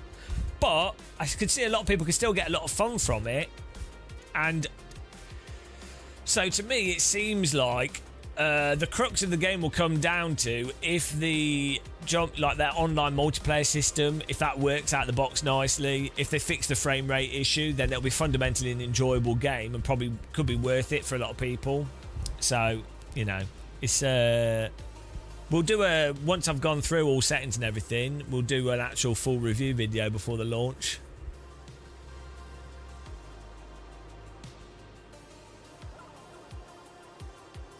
But my personal view on video games is I personally wouldn't pre-order anything. Any game. I don't pre-order anything like game, gadget. I wouldn't do what's that website where you can what's that website where they do projects, experimental stuff. Like I just don't do any of that unless you've got money to waste. Don't do any of that. What's the rush? There's so much stuff you can spend your time to be doing. Why? Oh, that's it. Can't debate. Yeah. Why? There's no rush, is there? So, like with Battlefield as well, Battlefield 6. It's like I don't think it's terrible. I can see why a lot of people enjoy it. It's awful for me. I don't enjoy it, but I can see why other people do enjoy Battlefield. I don't get why people pre-ordered it though. What pre-ordering made sense. Okay, so it made sense back in the day when the physical box had to be delivered to a shop, and then it would take you 3 or 4 days to get a copy of the game if it didn't arrive at your local shop. So you'd pre-order it months in advance so that shop could secure an order for you to be able to get the game, like your N64 game or your PC game, whatever. That pre-ordering made sense then. Pre-ordering is also great it's good for developers and publishers because the games industry is completely moronic and they set investment targets and expected income based off the short-term revenue from pre-orders, and then they forecast off of that, which is utterly moronic for video games like simulators, where simulators, when done properly by developers, have a ridiculous long tail of like 20-30 year long tail, whereas effectively simulators are evergreen products, right? Whereas Super Mario could be, but like a lot of video games, like your console video games, they're not evergreen games really. They're released at once and then there's trickle sales, whatever, but you know, it's insignificant from a publisher's perspective.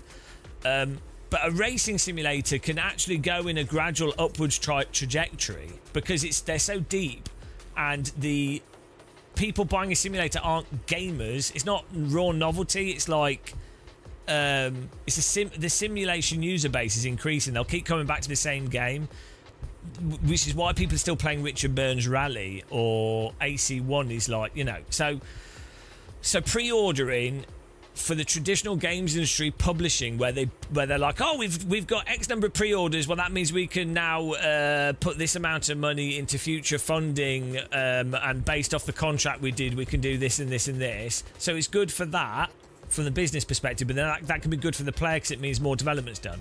But ultimately, as a player of a video game, really just you're better off waiting a year. Really, like, unless you don't care about the money. But if you're not, you know, £50 is a lot of money, I think. So,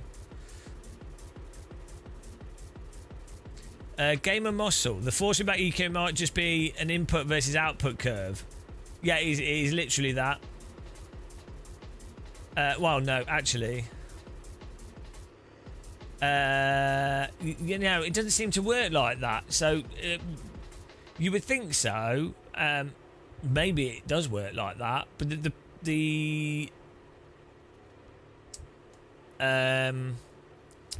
problem is the mid stuff here just has weirdness in it. So it's according to their documentation, this is just like high frequency stuff, this is mid frequency stuff, and this is low frequency stuff. So it probably does do it like that. Yeah, they're giving out a force feedback guide, but from messing around with it, basically the mid stuff just introduces like a weird, just introduces that weird central behavior, which you have to get rid of it entirely to remove it. And it just the EQ low just ends up giving you the force feedback stuff that's actually useful. Well, I mean, really, you need 6. I mean, how many bands on an EQ do you need? Like 6? Yeah, what you need is a curve, like a graphical curve. Because I mean, it's like the Moser software, right? It's this sort of a thing. What you need this sort of thing. But to be honest, the low EQ stuff is giving actually pretty much the forces that you'd expect from most games force feedback. So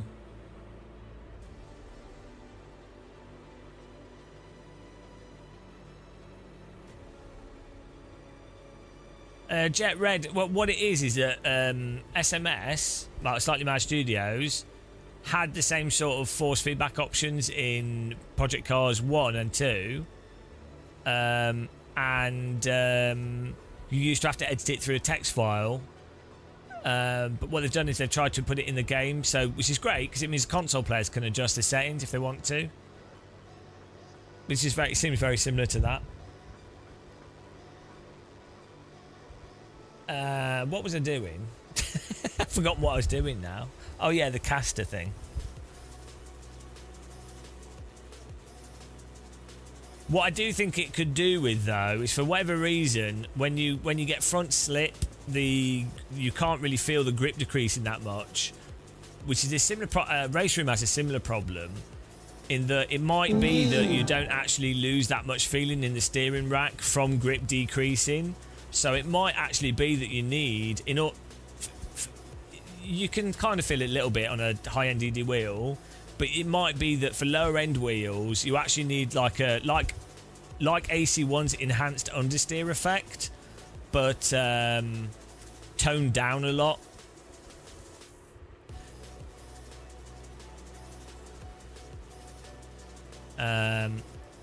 No, we literally just set this to the maximum because we were just testing stuff. We were just testing it. That's why it's on that setting.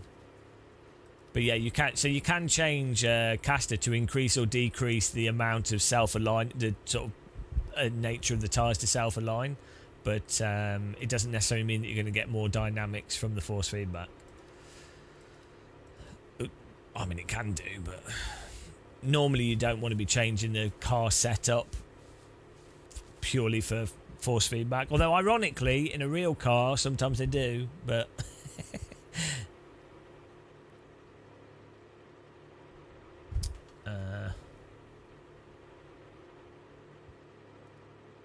get more drum and bass going here.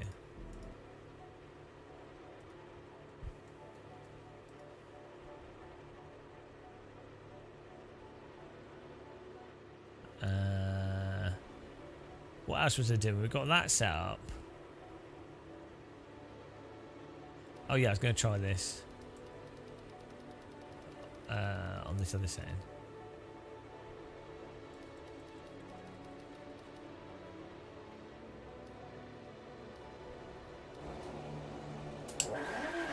Minimum pace. I need to restart the session.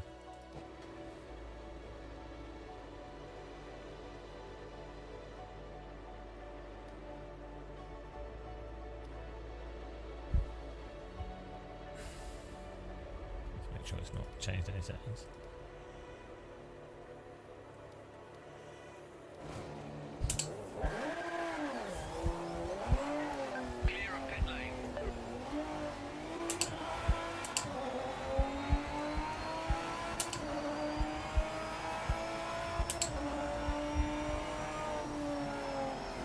What do I think? We'll do a video at some point.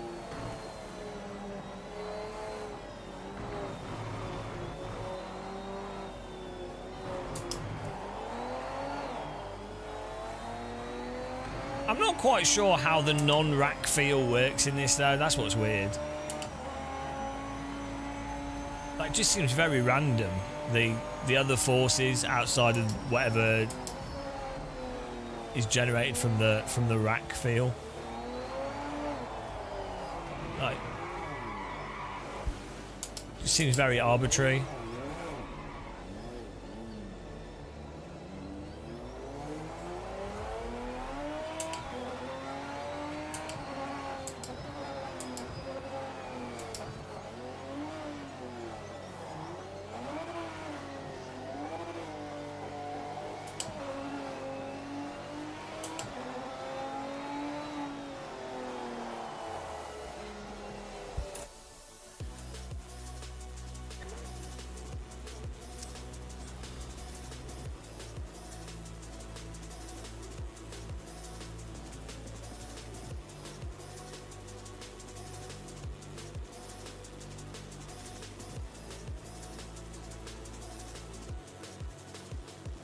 No, because the midfield is just giving us arbitrary forces as well. That's the thing. It's like the force that comes from the mid is literally just like when you turn left and right. There's like there's damper, and then it creates a dead zone in the center, which doesn't change as you're driving. So it's like, well, what's the point? It's not dynamically reflecting the physics. Even if it's generated dynamically, it's not reflecting it, so it's pointless.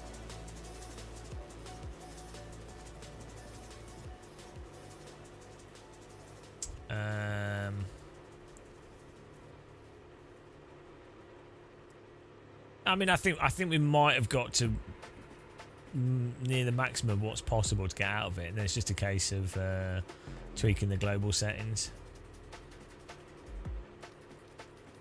But yeah, it's weird that they don't. It doesn't seem to have any really high frequency grain and stuff. Maybe they do that with the haptic stuff. I don't know if that comes through the wheel. Yeah, we've obviously gone for every setting, yeah. That's what we're doing.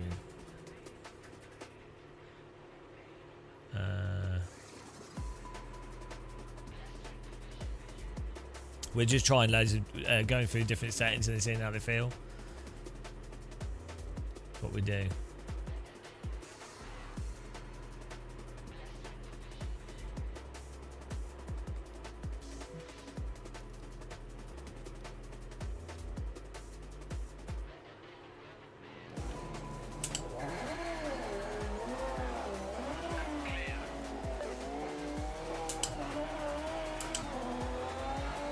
Okay, that's the haptic settings, does those like gear shift and vibrations. Makes sense.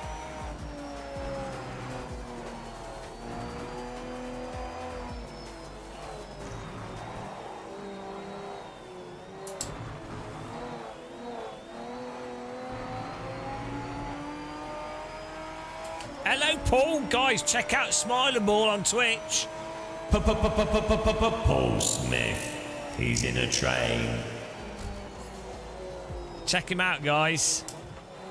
Also, Paul, I was thinking of you recently. Subway Simulator 2. I was really enjoying it. They just did a DLC. It's like Berlin subways. It's quite fun. Quite simple trains to drive.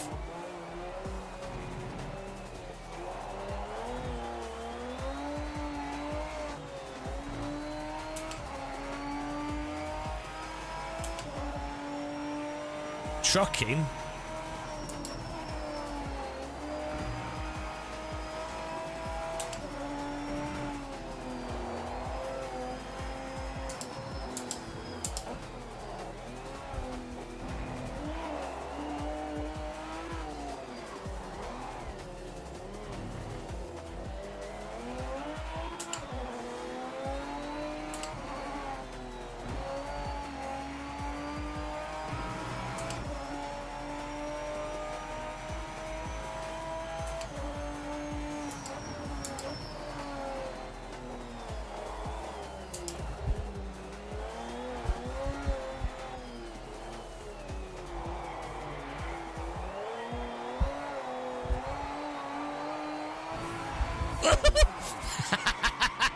I thought, we could counter steer that.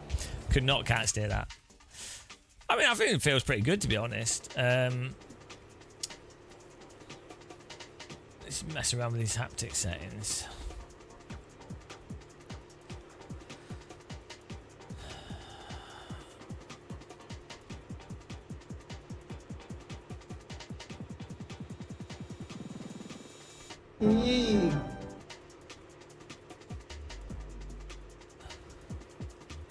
Hillsy, hello.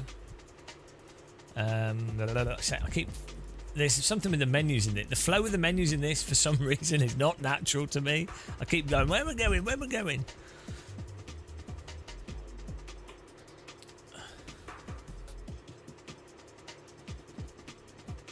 The haptics are all like grouped together. I don't think we can't adjust individual haptic stuff.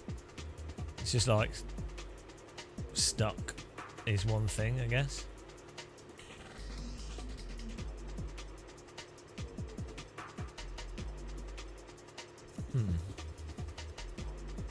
Which is weird.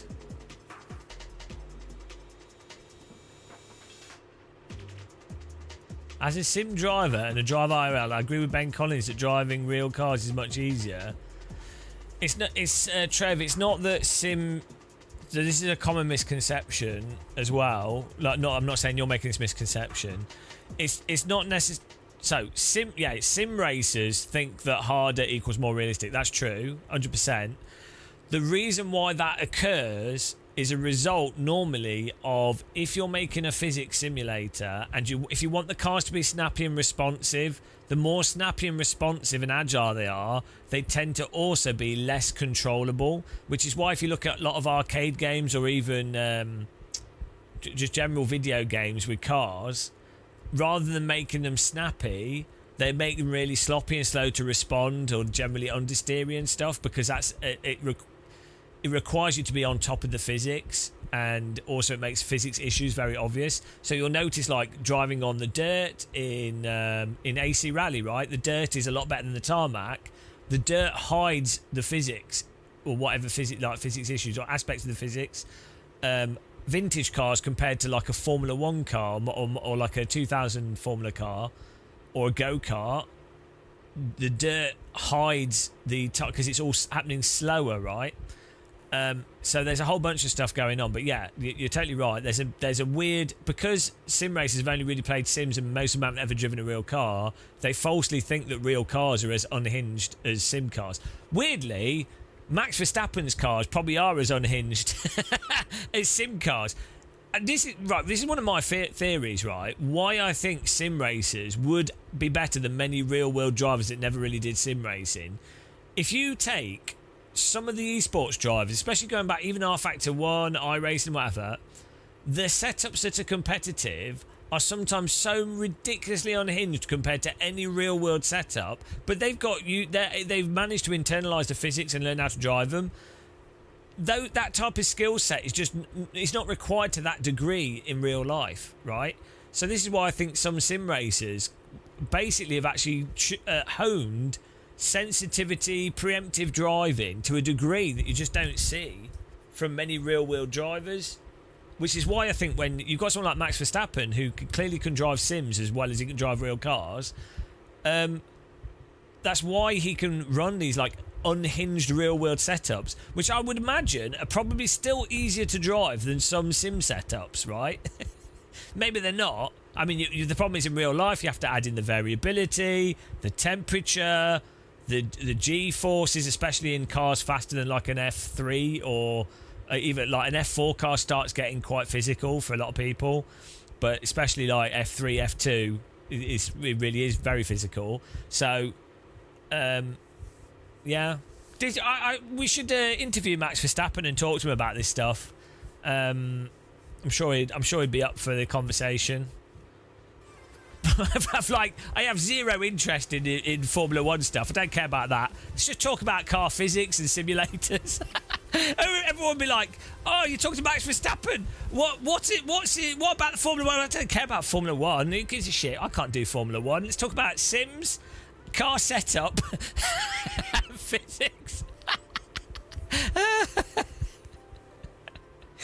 Ah, dear. I don't like ACC, but I do like the normal. Okay, the normal. So that is amazing. So it's probably one of the, well, one of the or not the best simulation to practice, like even F1 or GT mods. It's really good.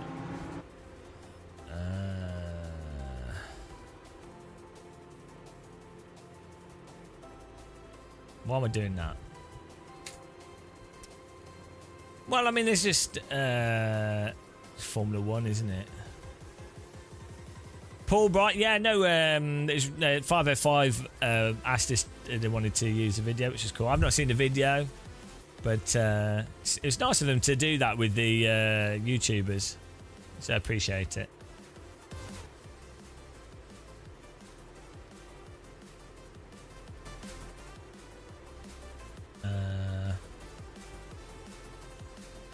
What am I doing? I've gone mental. Right. We can't adjust the haptic strap. Oh yeah, what I wanted to do was the mess around with the the detail setting with the other settings we got on, and a bit of filter from the game.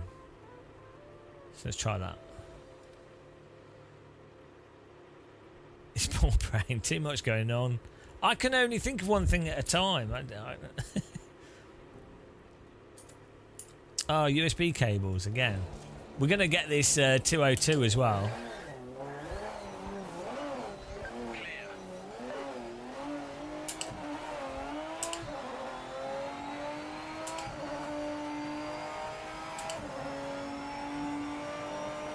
We already tried the opposite caster. It's not a good idea.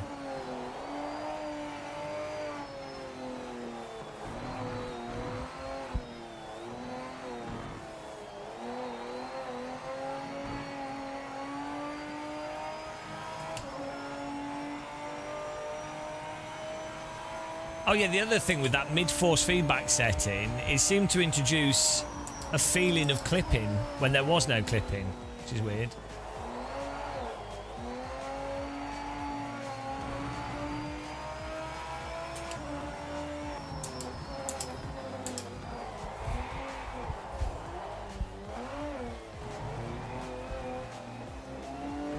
But I mean, even this still, if it doesn't have a dynamic range for the front slip.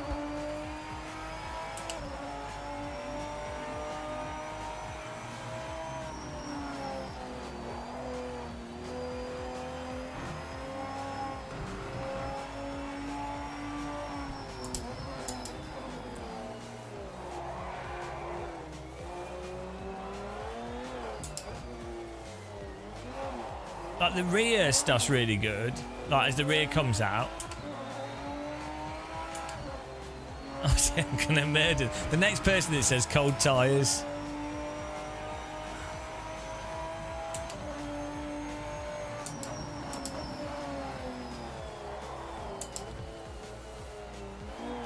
I actually quite like if you engine brake, if you don't give the throttle and you engine brake it too hard. The way that makes the rear come out is actually quite good in this. It doesn't just insta-bin you. It just loads up the rear nicely.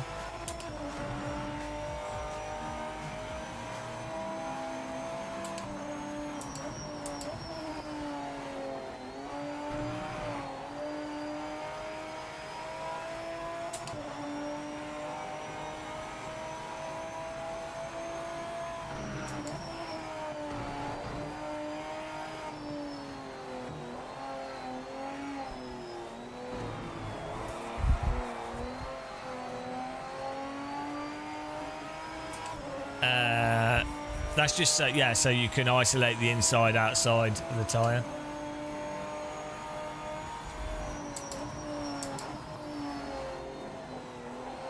No, we can tweak the setup of the car in a bit. The pace car is out of control. We're just fiddling with force feedback at the moment.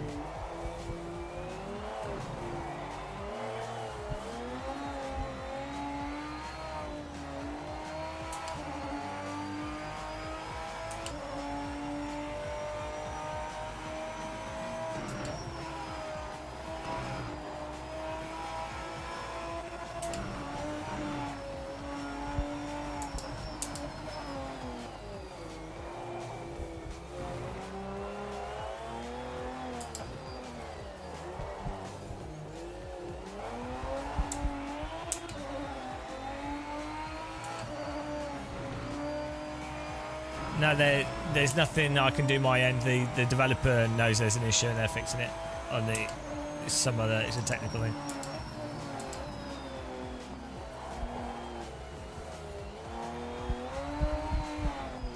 I mean, this is great physics, to be honest, like that, and this force feedback. Like I want more because I always want more, but like it's reminding me a lot of Automobilista 1 force feedback setup like this.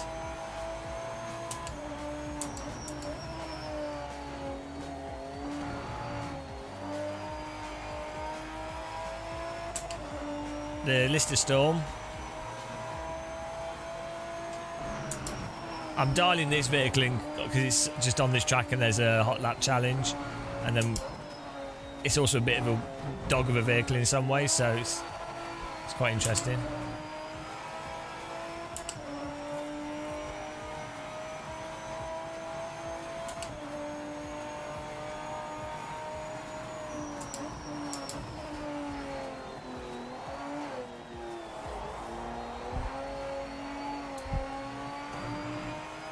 The sim basket.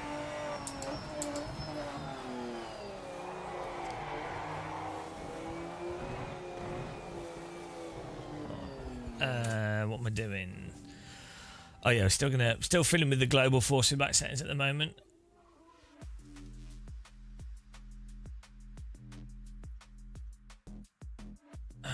Try this on. Let's see this.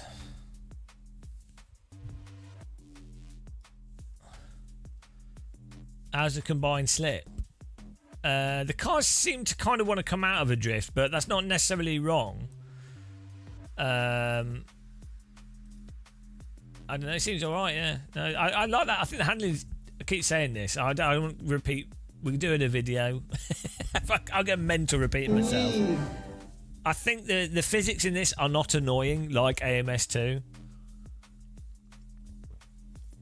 Like the cars are much more balanced between the throttle, the brake, and the steering wheel, and you don't get auto bin slides. They've made the grip over the limit more forgiving.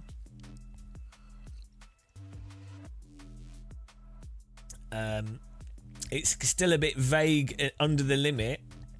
It's still not as bitey as AC or iRacing under the limit, so it still feels a bit floaty in that sense.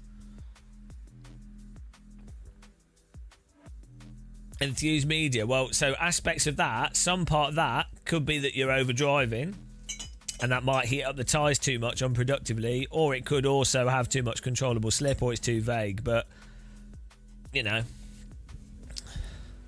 as long as it's fun, that's the main thing. But this is why force feedback is really useful for letting you feel, because you can actually really rag and push. Many real-world vehicles can be driven very badly, way worse than what most sim racers think is possible. So even like a radical SR3 on soft slicks can be driven around in a way that looks like Automobilista 2. Like, you wouldn't do it because it's very slow and it will waste your tyres, and yeah, it's just stupid. But you can drive slick tyres very, very badly and get away with it if you can counter steer quite well in real life. And a lot of sim racers don't realise that because they've only really played iRacing, where it just bins you if you push at all.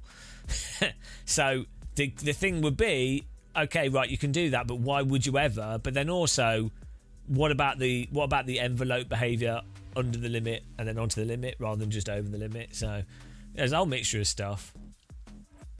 There's a lot going on in any of the simulators. I mean, even in Gran Turismo, there's a lot going on.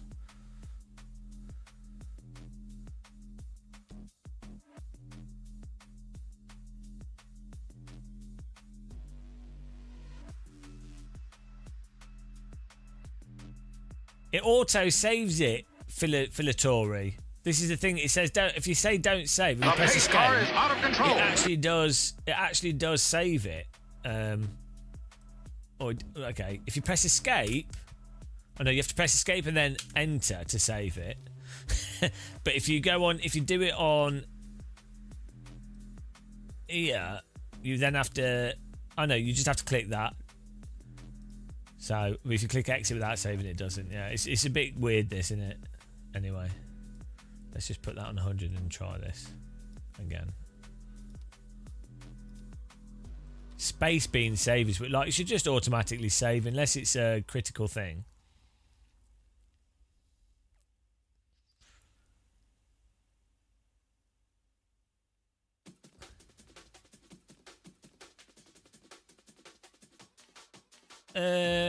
The physics in this are, just imagine Automobilista 2 but with much more balanced slide behaviour and less auto bin and more catchable tyres.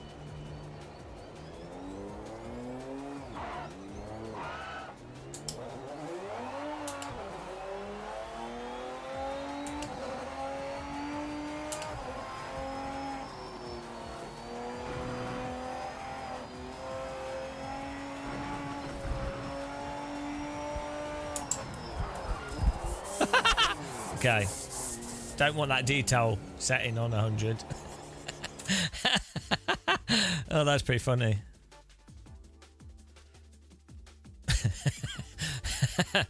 With 21 Newton meter DD wheel doing that, it's funny.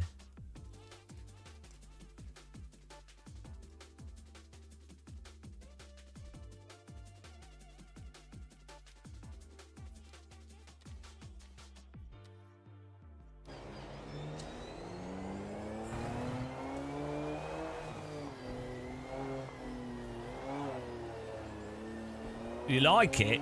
I don't mind the handling. Yeah, it's not as good as AC one, but I quite like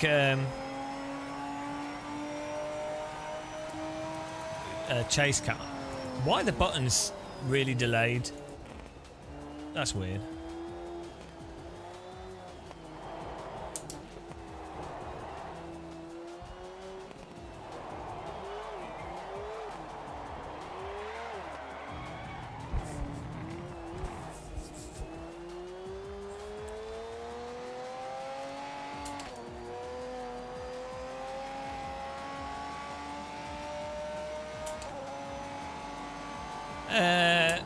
The pace car is out of control.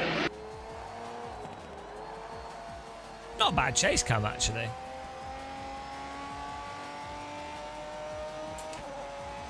Yeah, it's a lot better than Forza in terms of handling and force feedback and stuff. It's on another level, yeah. Like, Gran Turismo is better than Forza.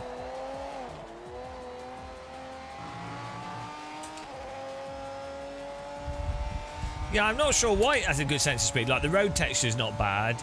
Field of view might just be a bit high. It always feels like the field of view is quite high in this, even when you turn it down, which is weird.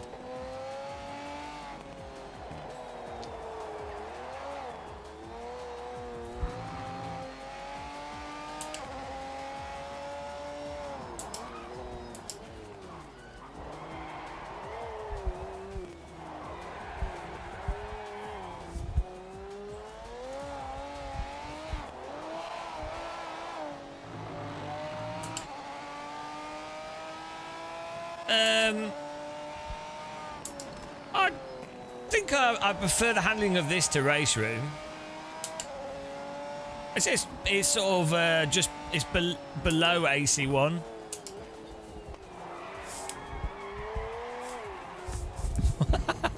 But our force feedback's a bit overactive here. We need to tweak some settings. That's why I said in that original video, it's annoying that they just haven't got more time to polish some of the other aspects of the game, because the hard part, the physics, seem really quite good.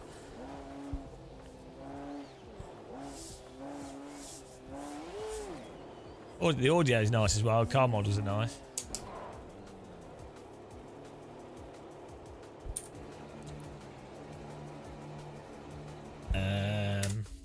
Might put a tiny bit of filtering on, actually. How do you compare it to Rennsport? Rennsport to me feels a bit like a specific version of R Factor 2 handling, but very slidey. This has a lot more depth than Rennsport to the handling. This has much better force feedback than Rennsport as well. I don't mind how Rennsport drives. It's just very floaty, but I don't mind that. No, the Madness graphics engine is a better graphics engine than the current Giants engine for sure. In terms of graphics, I don't know about other aspects because I don't know. But thanks for subscribing. Welcome.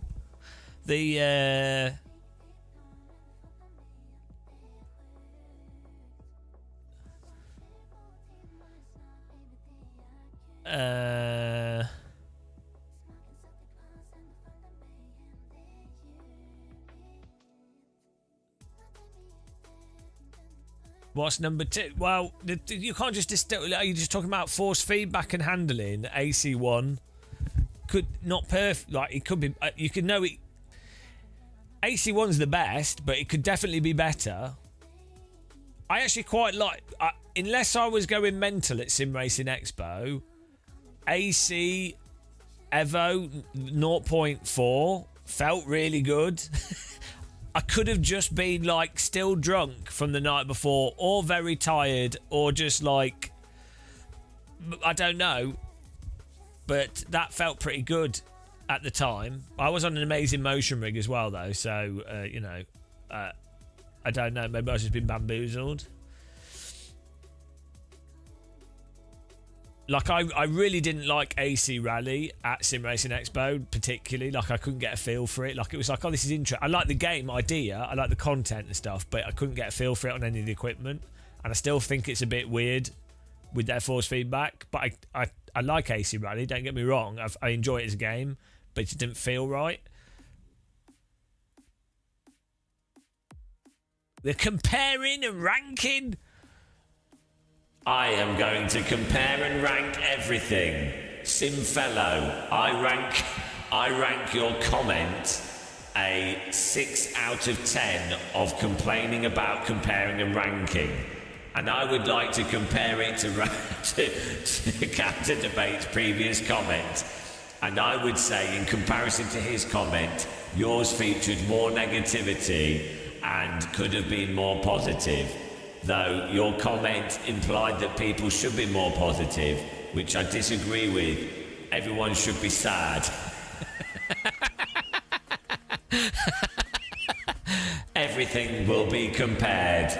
I would like to compare the stopwatch on the dash of this car with the dash on the dash. The numbers are similar.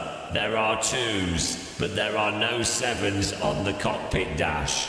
Therefore, I pronounce in comparison the mini dash far superior to the large dash, for only the mini dash has a 7. However, on further inspection, I have noticed a 9. 9 is greater than 7. Therefore, this is a bigger number and a bigger dash, leading me to the conclusion that the large dash is indeed better than the small dash. However, the small dash also contains a 7 on the RPM gauge, meaning that they are somewhat similar to each other when comparing 7s, as we have parity between the 7s. The excitement of the comparison will never end. Is that enough comparison for you? The old Star Trek bad guy. What, the guy in the hovering wheelchair? I would like a hovering wheelchair. This is about as good content as you get. Oh, thanks for the raid, Mr. One Man Raid.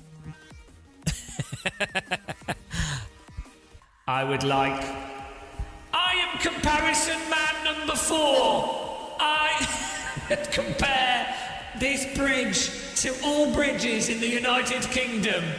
This bridge is very flat and clearly constructed of concrete and steel. I do not like this bridge compared to a Victorian bridge that one would find over a canal. The bridge has adequate height for vehicles to pass underneath and adequate structural rigidity for vehicles to pass over the top, though the view from the bridge is blocked by this fencing, which is in place to stop spectators from watching motorsport from the bridge. This is of great dissatisfaction to me, and I have to say, having been to Monza and stood upon the oval section overlooking the racetrack, that was a far superior racetrack bridge. But compared to canal bridges, this bridge is nice and flat and will not cause one to fly through the air if driven over at too high of a speed. Therefore, I score this bridge 6 out of 10 on the International Bridge Scoring System. We can compare anything. Comparison man. I am comparison man. You could have a whole YouTube channel where you just compare pointless stuff. Exterminate. What about the catchment fencing on this track? Oh dear, I'm going mental, guys. This is what force feedback does to you. Oh, we were going to add some filter before we got distracted by comparison. I'm not allowed to give a score on this game yet, though. It's part of the rules.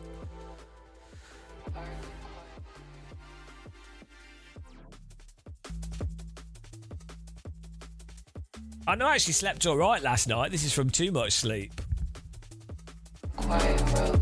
Almost drove a car for a second. Back to the menus. Yeah, big mistake. Don't get carried away. Come on. Right, filter. Where's the filter? Server filter. Where was the filter? Smoothing, that's what they call it. Let's see how much the smoothing affects stuff. I'm having fun. I don't know about you guys.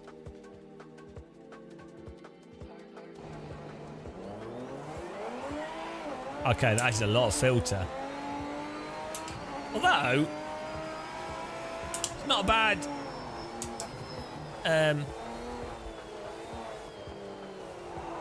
It's not a bad. It's quite a smooth filter. Like probably because the game has quite high frequency force feedback. Often when you an in-game filter can just be really bad. Yeah, this is where it's at, Lee. It is Lee, or is it Brian? You didn't tell me, or maybe you did and I didn't read it. Is it Lee, or is it Brian Babette? Is it Lee or Brian? Which one is it, shall we bet? Lee or Brian?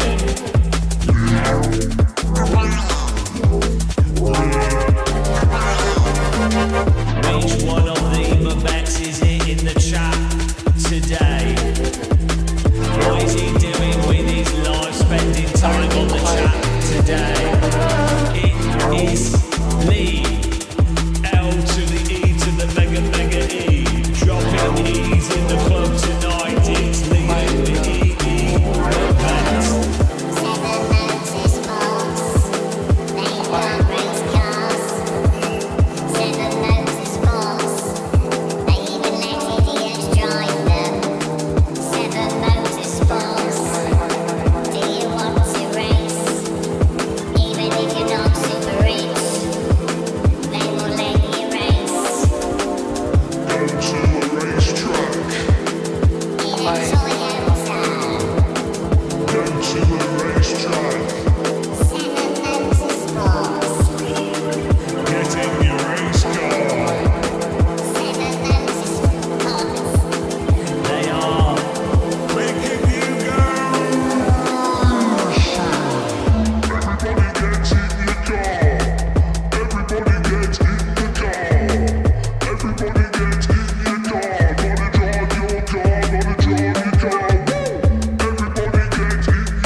Okay, that's the end.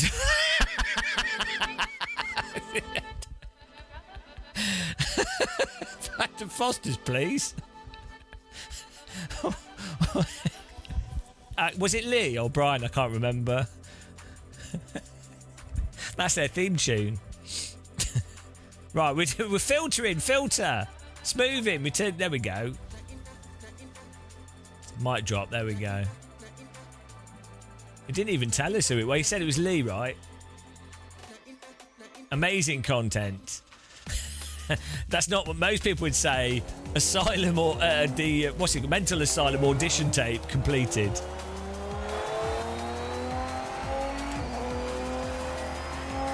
Deadlift just finished 12-hour shift of maintaining the UK's. Ah, oh, good job, matey. JD Cunningham, hello. Got to get back to menuing. Yeah.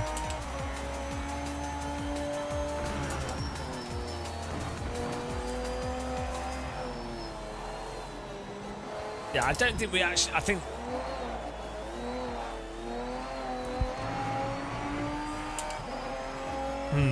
Yeah, I think it's better without the filter.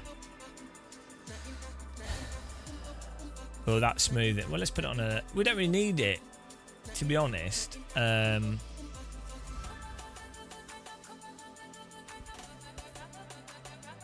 It's quite a smooth signal from the game, anyway. The problem is we're getting force feedback overshoot, so like some actual damper would actually help with that, if that's bothering you.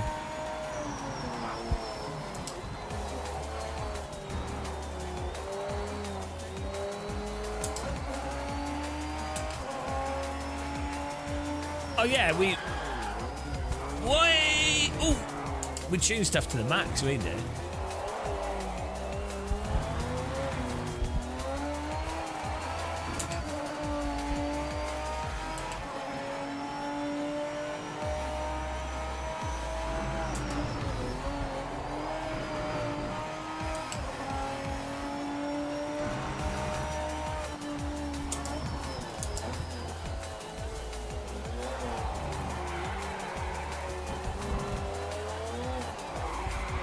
We're drifting our Lister Storm.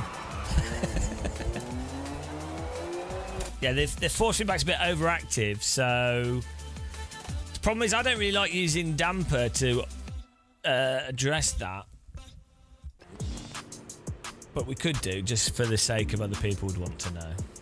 I would just turn the force feedback down so it's not overshooting and the inertia of the wheel rim deals with it. Let's add a bit of damper here. You could add friction on this actually, but I think this, I don't know if this steering dampening does add that. Let's see.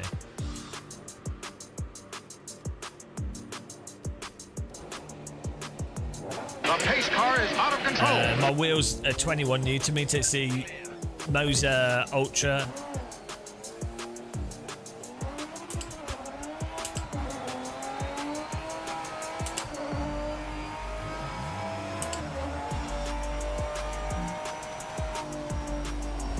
It's not that too much force feedback causes oscillation. It's oscillation is due to inertia of your wheel and delay between the sim and your wheelbase, and or car setup. Some real cars will oscillate if you were to let go of the wheel, but normally they're designed not to. Normally you have like certain types of dampers and things and other things going on.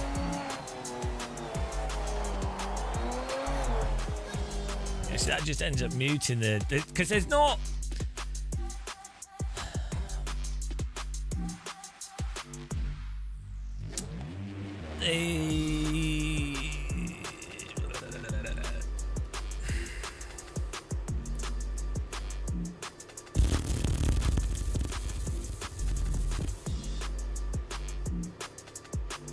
I mean, we could just reduce the caster. But then I think we'll still get the oscillation.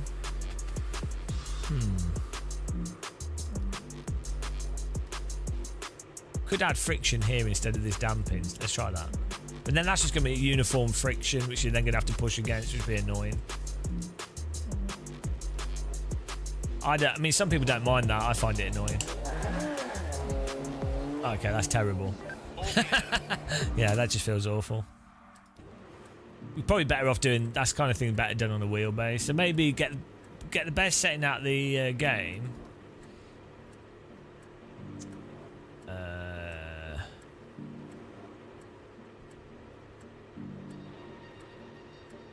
So it keeps blowing. I have to click on tyres and chassis to change force feedback. Yeah, this friction setting you don't want to use.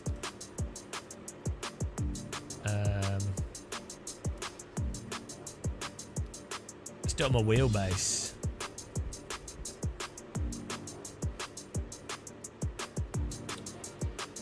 I would just turn the force feedback down, but let's just do.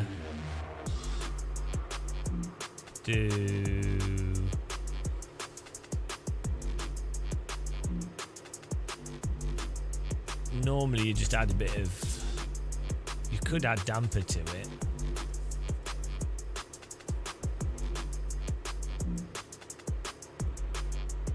It's actually quite. The Moser dampening is better than the in-games damper. It actually gives you more damping the faster you move the wheel. I think I've broken my wheel here. Oh no! It's clicking. Still attached though.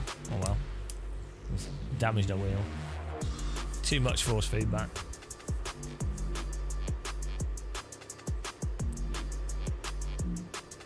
Yeah, the Moser natural damper adds more damping the faster the wheel rotates, which is weird. There you go. Adds an adjustable linear wheel damping force outside the game's output to increase wheel input stability. The faster the steering wheel is rotating, the higher the damping effect. See, my hands do work. We have a static damper. But you don't necessarily. I mean, that's quite good because it means if you're doing little corrections, you don't get as much damper.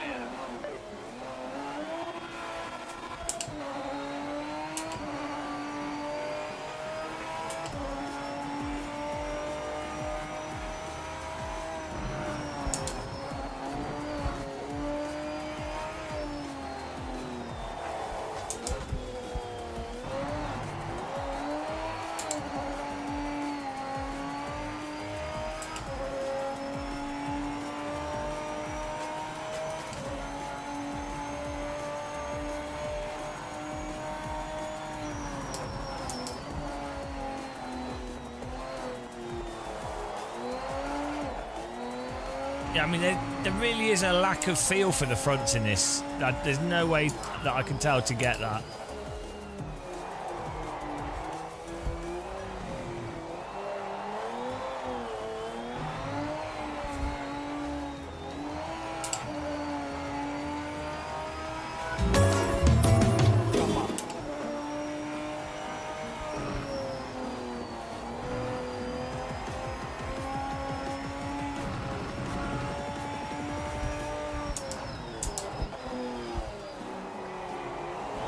Use that engine braking to rotate the rear. It's not fast way of driving.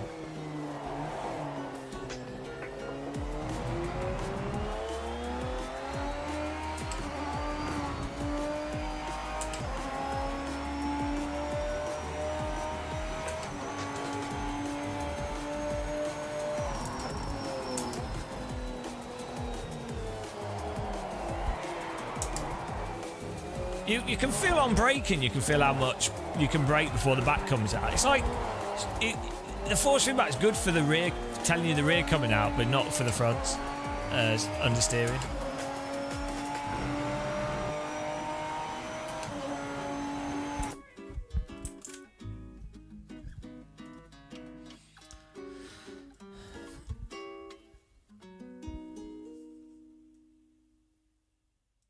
Try some interpolation on this side.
Yeah, I mean,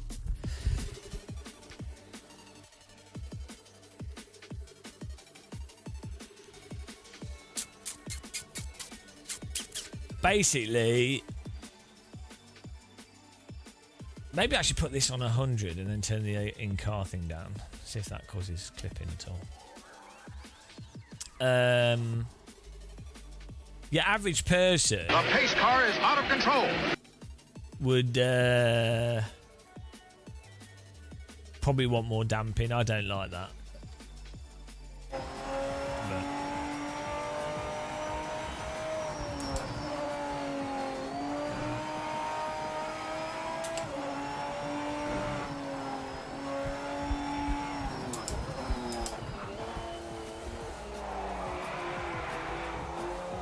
I actually think you want that game setting on 100. It doesn't seem to introduce clipping.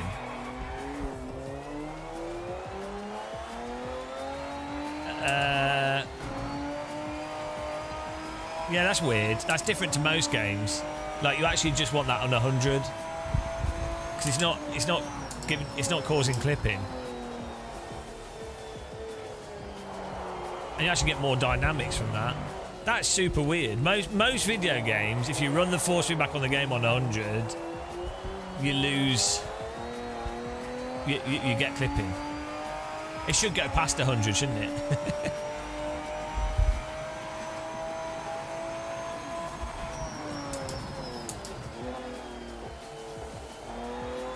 You are we're doing the menuing because I like it's got a lot of potential. And I find it interesting with new simulators to get the most out of them. That's like one of my hobbies is force feedback. So, and we are getting good views as well. We have like 500 people, or well, what 200 people, 300 people watching. So I'm getting paid for this as well, and it's good fun. Yeah, it's fun, and it helps other people that have less time. So it's win-win-win or lose-lose-lose for everybody.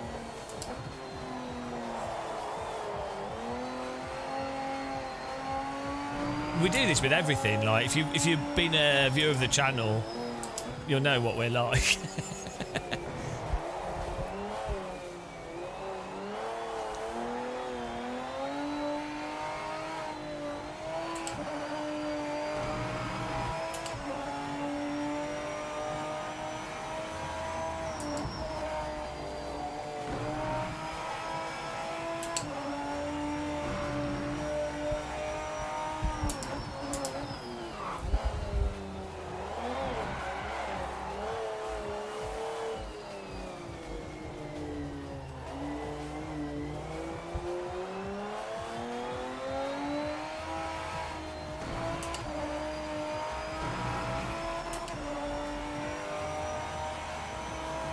Oh, do I intend to play it?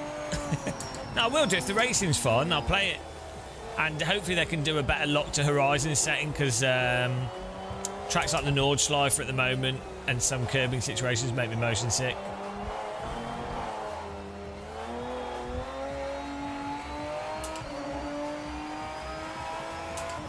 But yeah, even now, finding out that, like, you just wouldn't find that out, would you? Oh, bollocks. You wouldn't. Every other video game out there, if you were to set the video game, if you were to set the force feedback gain to 100, you'd get clipping in just about every simulator on the market.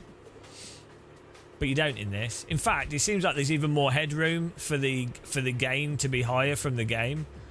The game. So that's just weird, to be honest. I mean, the cars have their individual game, but this is like the global. So it suggests that maybe we could get more dynamic range from the tyres by increasing this and then turning our wheel down a bit, so we increase the gain from the game.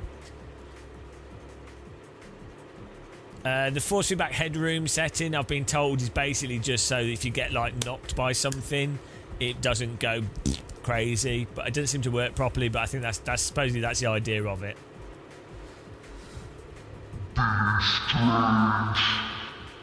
Hang on, my name's Billy. Pretty broken it. Billy's broken it. What did he say? I have access to builds. I helped with how the cars drove. All right.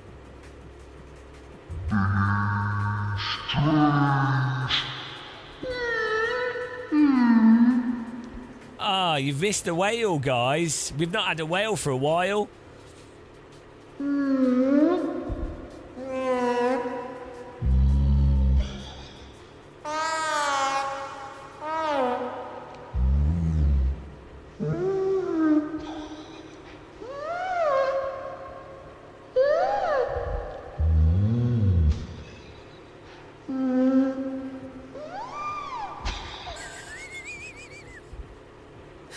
I spent £350 on this Roland Bridgecast X, so I'm damn you I'm going to use it, guys. Fun fact, I used to play a trombone. Now I only have a didgeridoo. Would anybody like a song from a didgeridoo? Would anybody like a little didgeridoo song? I can make you one. Today's mental day. I think we've just gone insane. Let's have some more coffee. I haven't got the console version. I don't have any thoughts.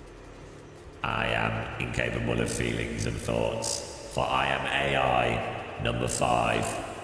The first 4 were a failure, but this one was a grand success. It turned out all emotion had to be removed through the process of subjecting the AI to decades of racing simulators. And now, after 20 years of sim racing, I am incapable of feeling. I can only feel force feedback and nothing else. That's what happens.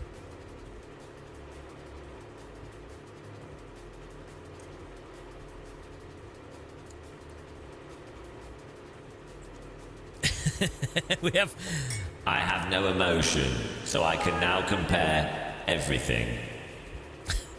I am CompareBot. My goodness.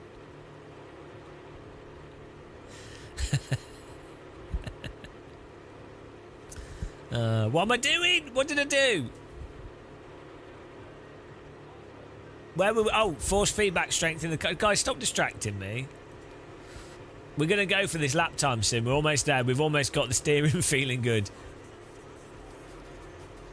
So we can still turn this up. Let's see if this causes clipping. I think last time it didn't need to add more dynamic range when we tried this before. It just made it stronger.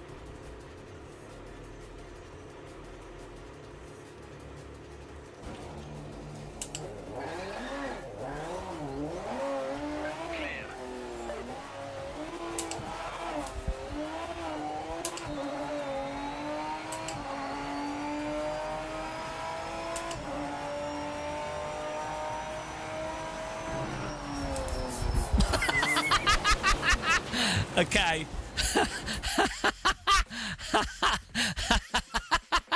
What did Billy write? That was so funny. I couldn't even hold on to the wheel when I broke. As soon as I got on the brake, the wheel just... That was so funny. Oh dear. What did Billy write? If this is similar same build, he wouldn't tune the force feedback off this car. Oh yeah, the reason why I'm doing this car is because it was on the sort of crazier, more unhinged cars. So and also didn't have the most feel either. So yeah, that's why. If we can make this car feel quite nice, then it'll be great for other stuff. I mean, this is a 20. We've got this on 100% force feedback. This wheel. I'm pretty happy with it, to be honest. Actually, the pace car is out of control. The force feedback's pretty good at the moment. The force feedback in this is much better than LMU. It's hard to compare because LMU uses different types of tyre and vehicle, but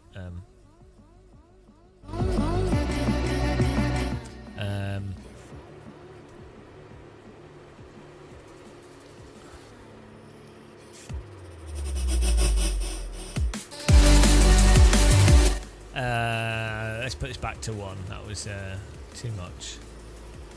That shouldn't happen. Well, no, that's because of the effects boost thing.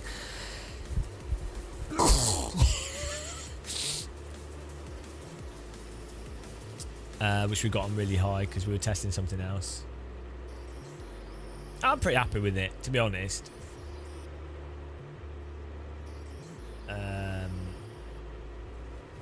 This setting.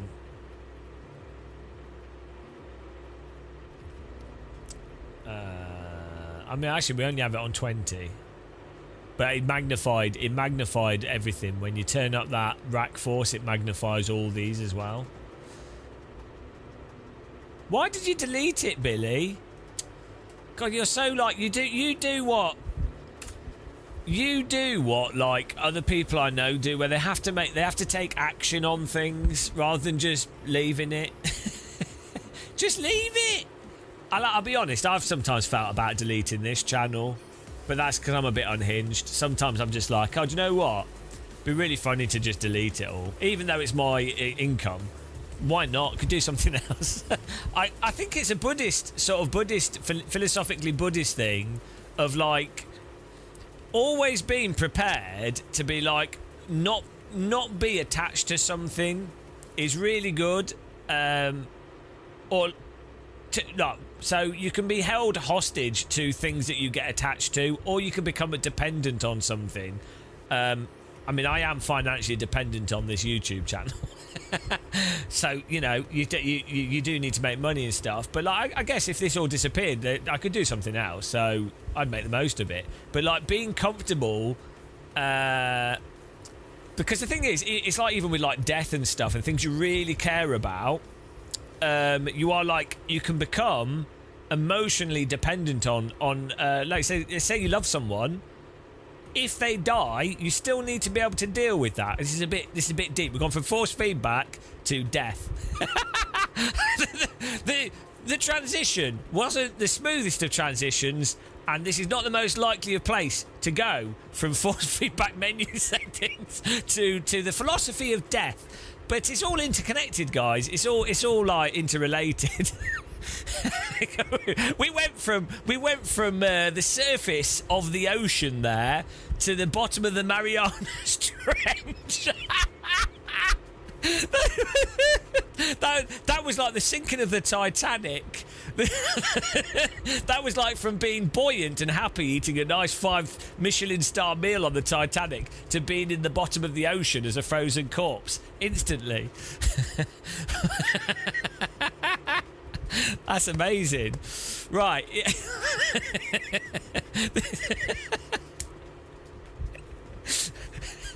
No middle ground.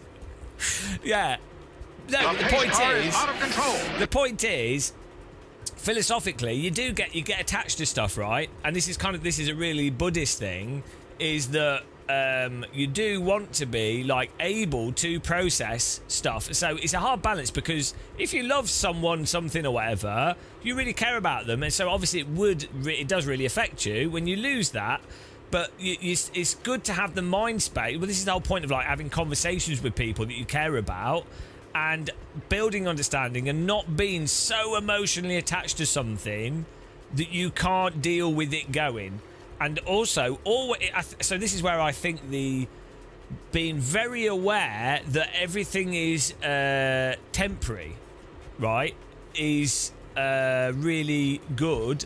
That's a good part of Buddhism, I think, philosophically. Always reminding yourself of how temporary everything is, because what it means is you can then really value the good stuff that you have, because you're like, it's never going to last. Everything is not going to last. Like your arms might fall off, you might have a stroke, whatever. People you love will die.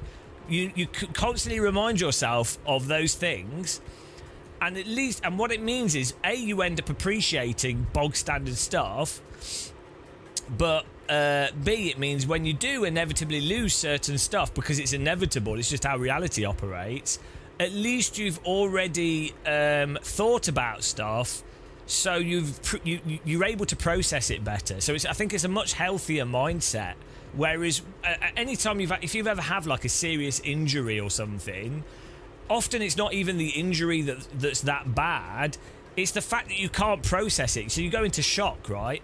So it's a really good. Well, I was falling off. If you're playing this on 100% force feedback, should be a concern. Why is it abusive? It all comes back to force feedback. No, but like when I was a teenager, I smashed my back up really badly, and before that, I hadn't realised that you could literally just break your back, right? And so if I'd like, you know, and this is why younger people don't often do dumb stuff, because they've never experienced absolute really bad pain. So this is me processing losing the wheel breaking. Yeah, no, it's good. I say it's a good part of. I'm not Buddhist, but I think it is a good part of Buddhism to recognise that everything is temporary and appreciate stuff like having limbs, because you never know when you're going to lose your limb. You could break too hard and your DD wheel goes crazy and you've lost your hands, you know.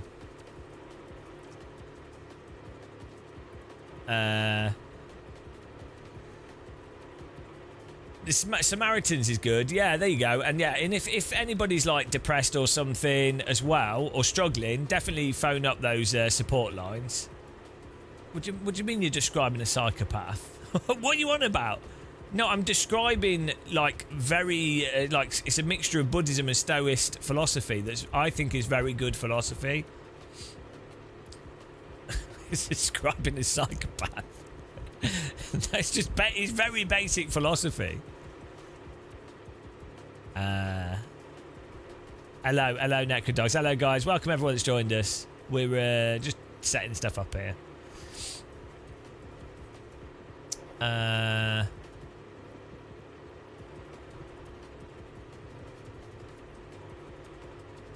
Psychopaths are risk tech. Well, I don't know.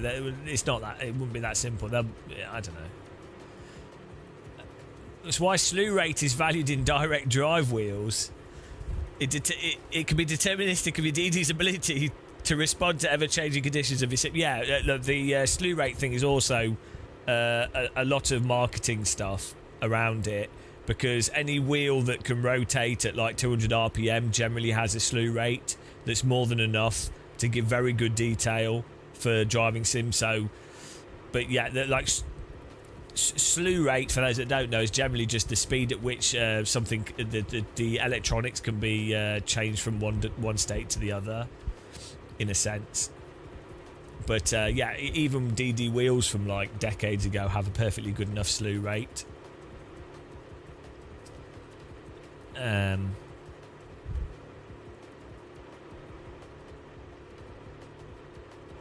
But Billy, I think Billy Strange is a bit delayed on the chat, by the way. So what we said? Oh yeah, Billy had to delete his channel. Yeah, there's this weird. There is that thing where people feel it's a personality type thing as well. But like some people like to. People can get sort of stuck in like a musing state of mind. By music, like thinking about stuff, and they actually are fed up of thinking about a certain thing, so they want to take a definitive action to kind of like put a full stop on that thing, so they can then cognitively move on to thinking about other stuff. So it's like you could be having an yeah, it's like a musician smashing up their guitar. They're like, oh, I'm getting good at this. Oh, I'm fed up with this song. Smash the guitar. But not often. It can often be better to actually try and be more comfortable with the thing and move on from it without having to destroy it, I think. But no, it's not that it's a definitive thing. But what I will say is that I don't agree with Billy deleting his channel, and I won't accept it, and he needs to bring it back. Yeah, there you go. Billy's up to date now. You know, it just seemed to me like you were a bit out of time with the stream. That's a good live streamer skill, to detect when someone's out of sync.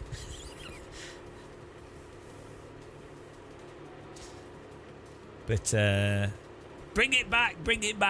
No, I can totally see like YouTube can be so stupid as well. Like I think Billy was doing a good job with his channel generally, but it's like, does your channel go to the correct audience? Does the algorithm then pick up on it? Do you get the viewership? At what point do you get the viewership? What do you cover? Then obviously there's loads of stuff with sim racing in that you can feel. I'm not trying to psychoanalyze you, Billy, but I get the feeling that you don't like feeling like you're being coerced in what you're doing, and because you want to do your own thing, especially when it's a hobby, you want to do your own thing. You don't want to be feeling like you're being coerced to do a certain thing and then feeling like you're rewarded or not rewarded through coercion. And especially when it's a hobby, you really don't want to do that. And that's one thing I think I'm similar in that way. I don't like that feeling of coercion, and I do feel like social media and like YouTube and algorithms and stuff, they feel that they can be coercive in the sort of feedback loops, and in terms of like if you're getting views or not views, it can seem very coercive, which, you know, there's lots of stuff. There's lots of stuff like that. But it's interesting. Anyway, there we go. Did you enjoy that, guys? Great conversation. I thought it's fantastic. I'm just going to delete my channel now. 100,000 subs. We're deleting it. Genius.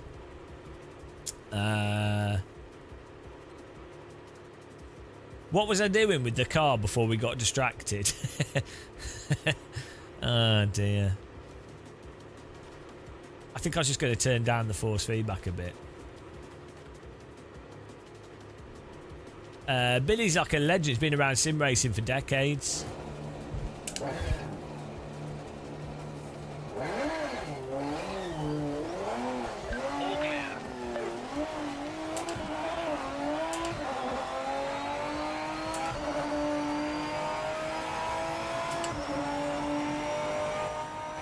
It's actually weird how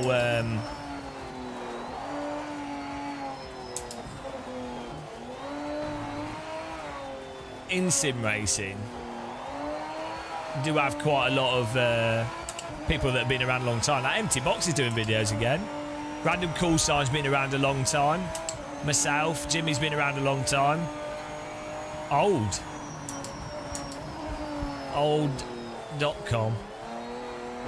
Did I not save the set? That seems very strong.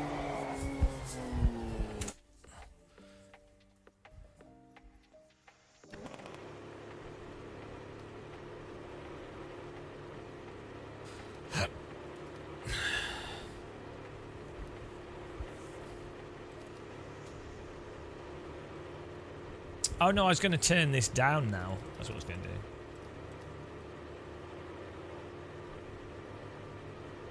Yeah, Malone. Sean Cole.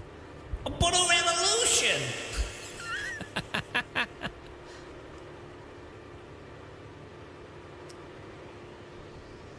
Novotny. What an arse-pot.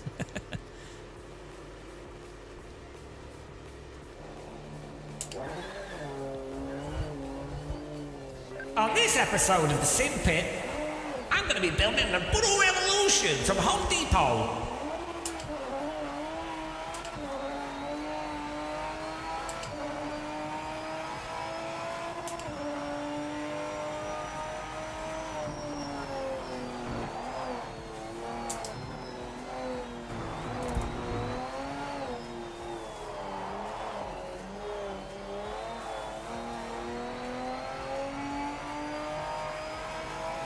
Simpit. Who doesn't like to simpit?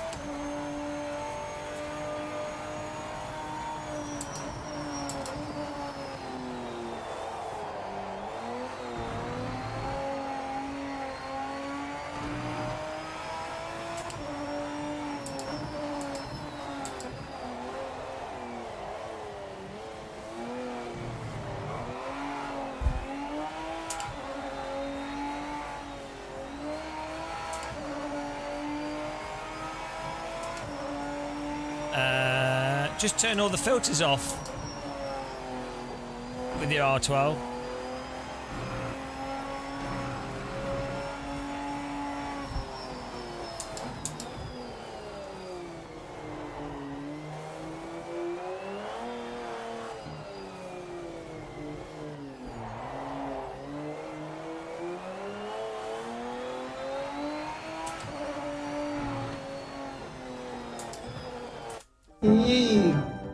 Thanks for subscribing, you hello. One day we'll get names right. One day. One day it will happen.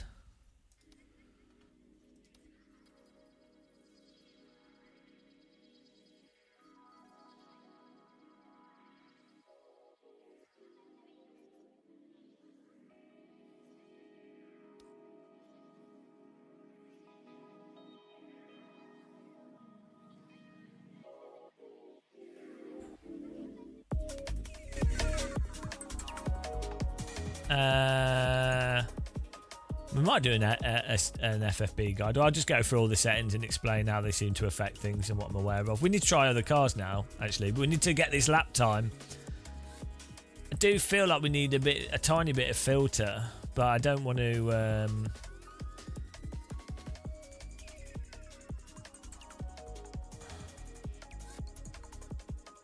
Oh, we've already got interpolation on here. I didn't even realise we'd done that.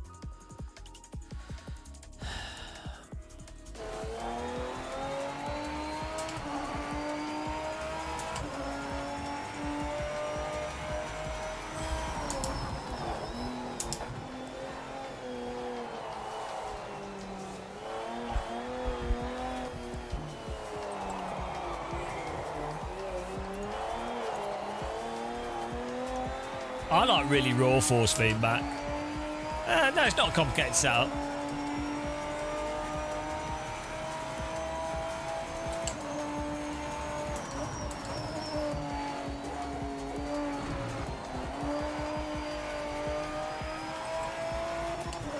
This car just wasn't the best kind of game, so I thought it's a good general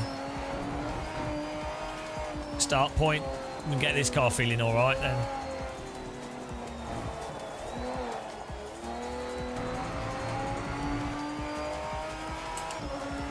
You can tune each car, but I'm not sure if you need to, but...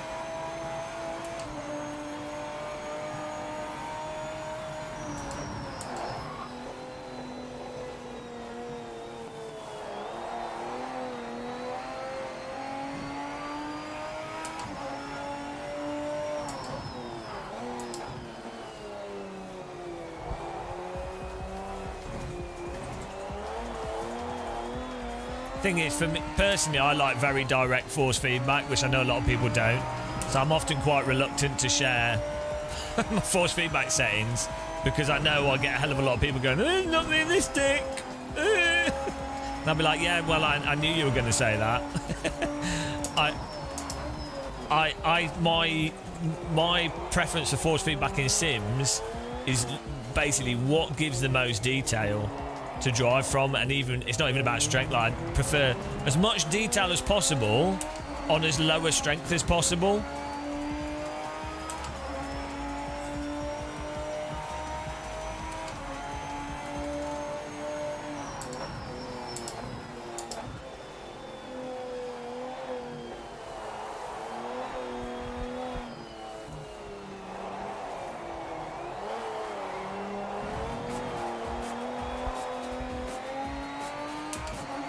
But I appreciate different people have different preferences to force feedback.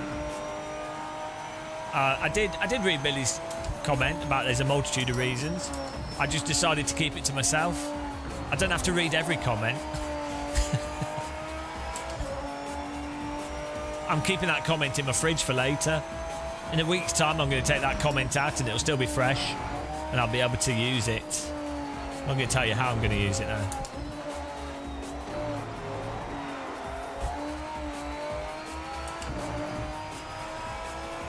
How dare you? I'll put it in the freezer then. We've got to get a 202 with this car, guys.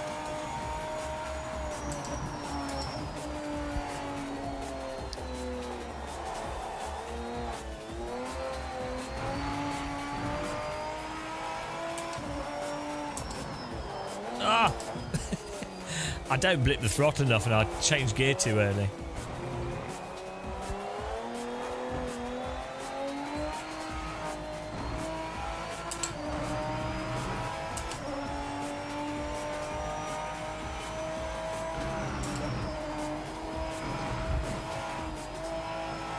That's the game of muscle line, that.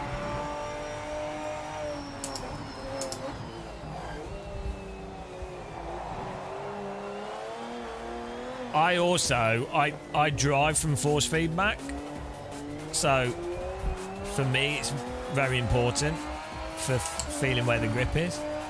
Well, it just tells me what's going on.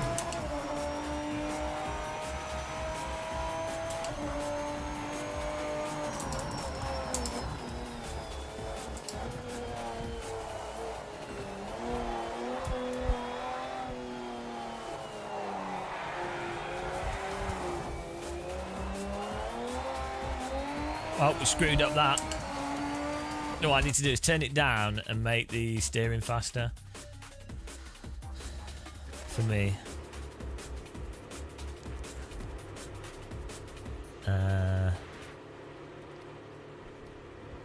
So I quite like faster steering, but faster steering will make the force feedback stronger, so we'll turn that down. We also need to change...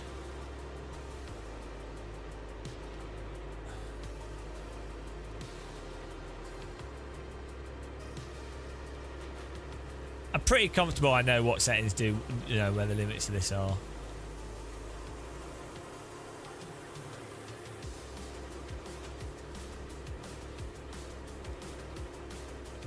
To get a sense, you have a sense for how the different things interact and what you want to change to do what with each car.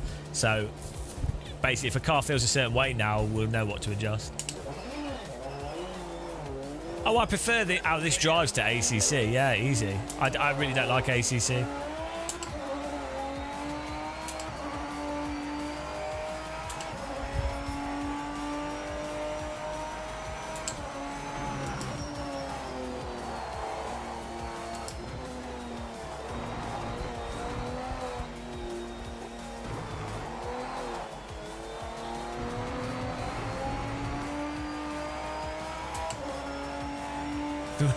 Might made me steering a bit too fast. Oh well.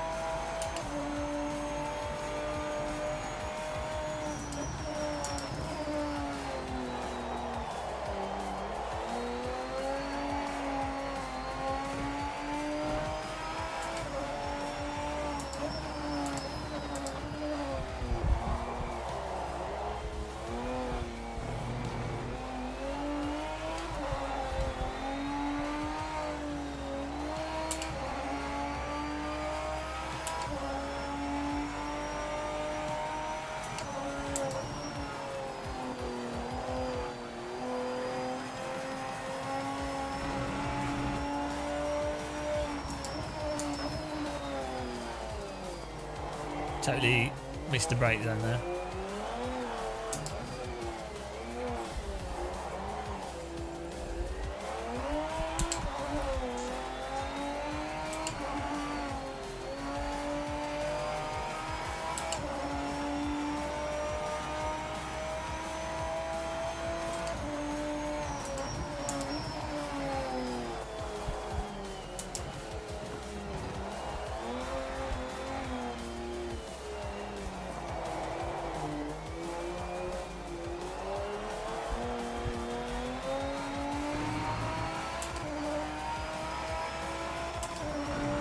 We need to get a 202, guys.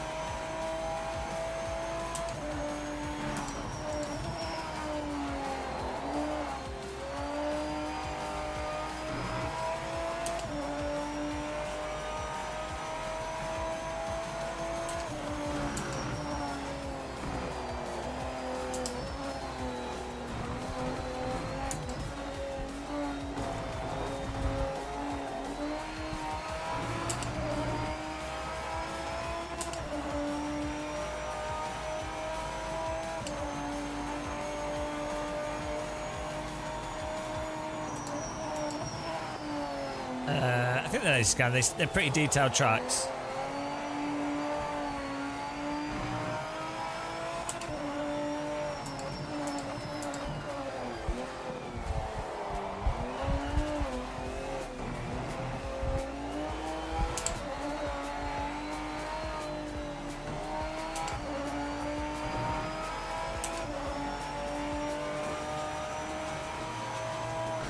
We're using the old pit lane as the start-finish line here.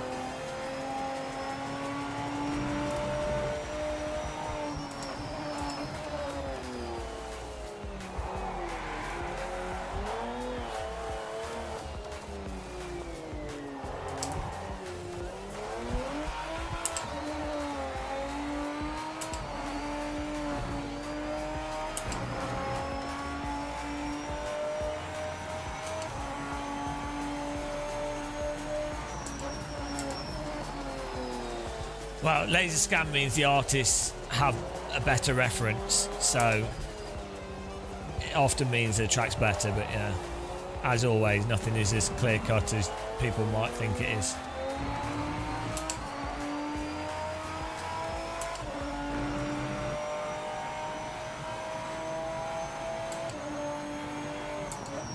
Ah, 0.89 off the lap time. We can do this.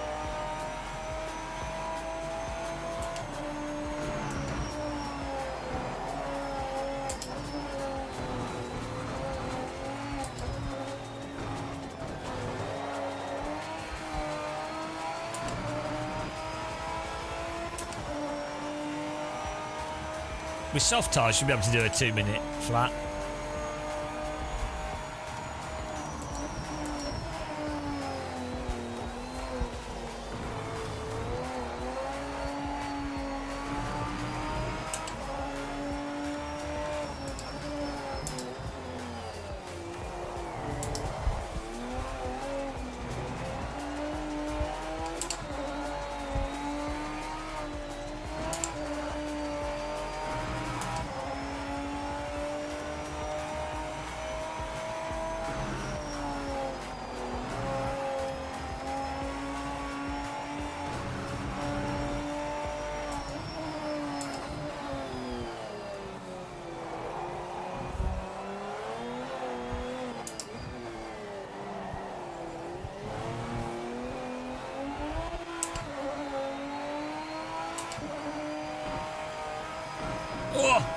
the edge of the track there.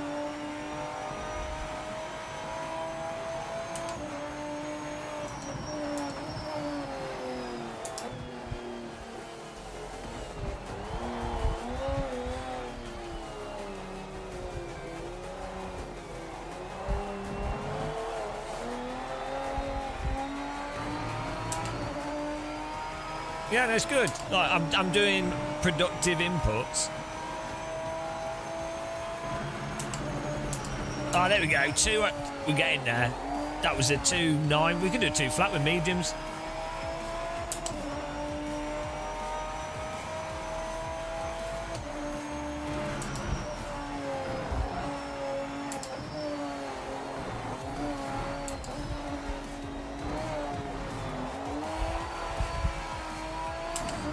Proper send it for that. Cook those wheels.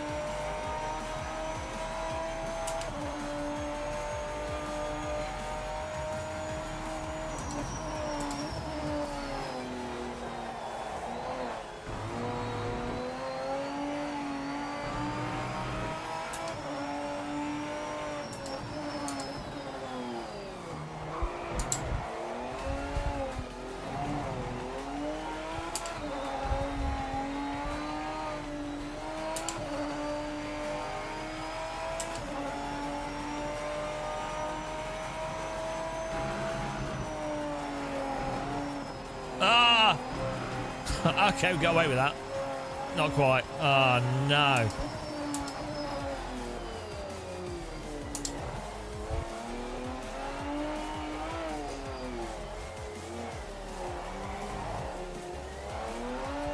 Bloody hell.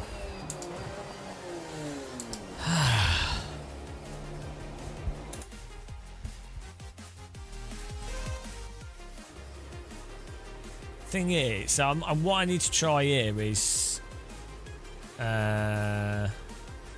with this we're losing fidelity, but then maybe this is too much steering rack speed as well. Maybe it's better to run the game like this and then run our wheel on a lower setting. Did I turn filtering on our wheel off? Yeah.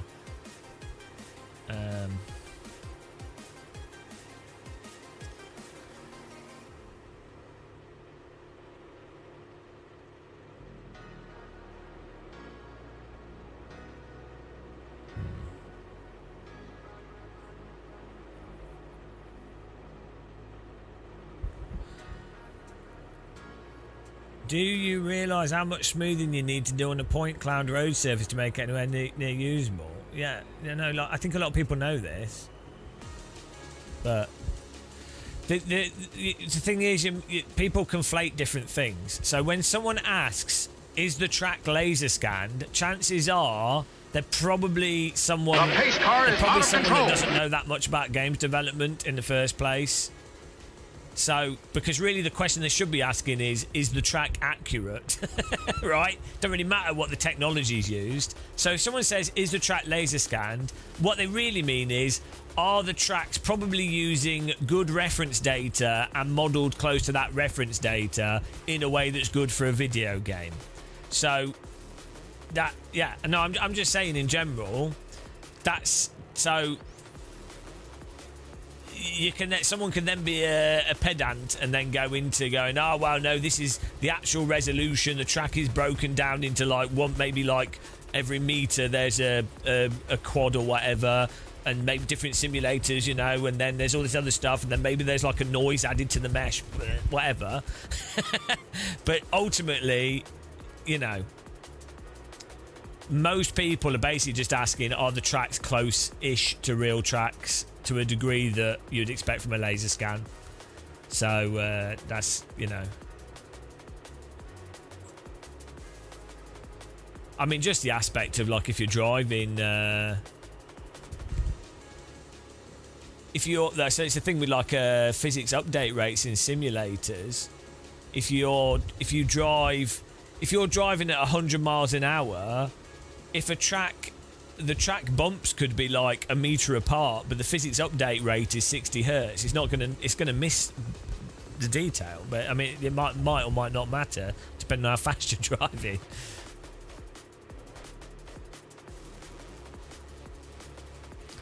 So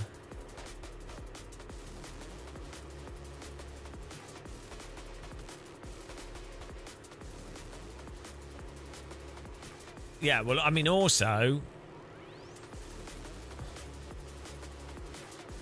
Well, the thing is, ironically, so you know with like AC Rally as well, the idea that the stages are laser scanned, right? Well, first of all, it depends what resolution of laser scan, and maybe it's not even laser scan, maybe it's LiDAR, which is a form of laser scan. It could just be taken from video, it wouldn't even matter.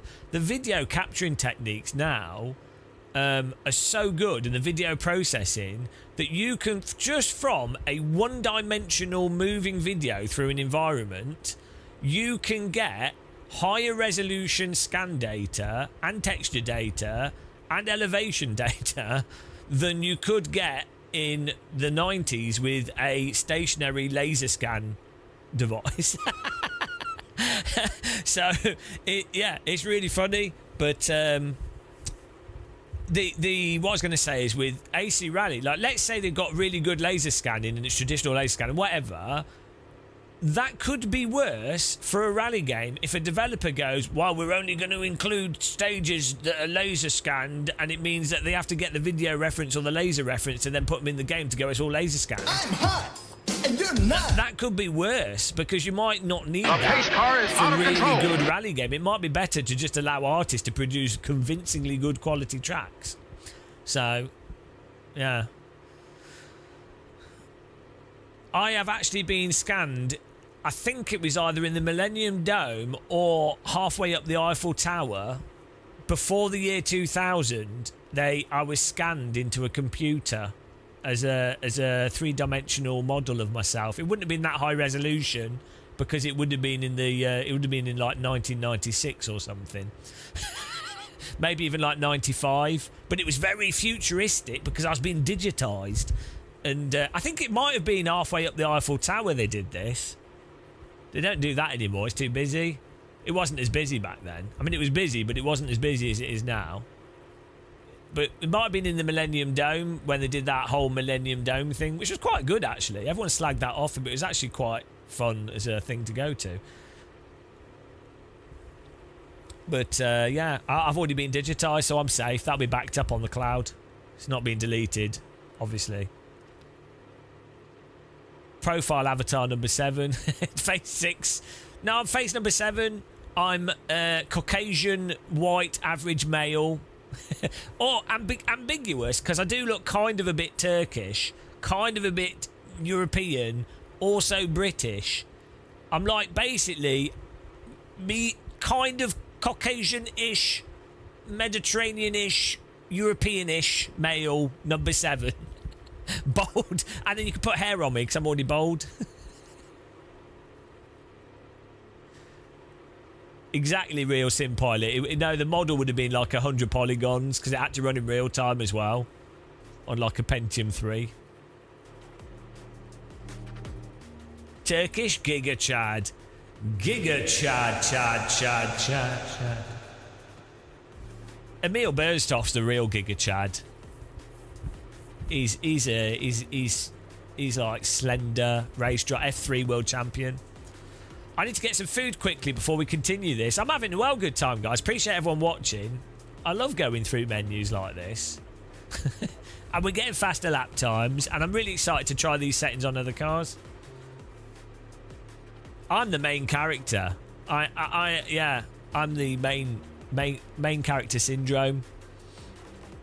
That's my new heavy metal band. Main character syndrome. Bit like System of the Down. Main character syndrome. We're staying away from the obvious jokes. Anyone tried Giga Chat GPT? Or the Chat GPT just has the face. That'd be well good. Per Clever for Fours. Hello. Hello there. Welcome to the channel. Everyone's a bit sad here. Why are we spending our time doing this? Sometimes you wake up and you think to yourself, why am I breathing? And well, here we are for another day on this planet. I don't know why I bothered to wake up. I don't know what I'm doing. And to be honest, it feels a bit cold and I'm not very happy. It's my Hitchhiker's Guide to the Galaxy Marvin voice.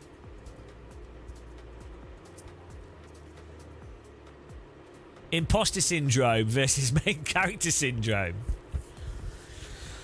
See, I think I've got around imposter syndrome because I just feel like everything's very stupid.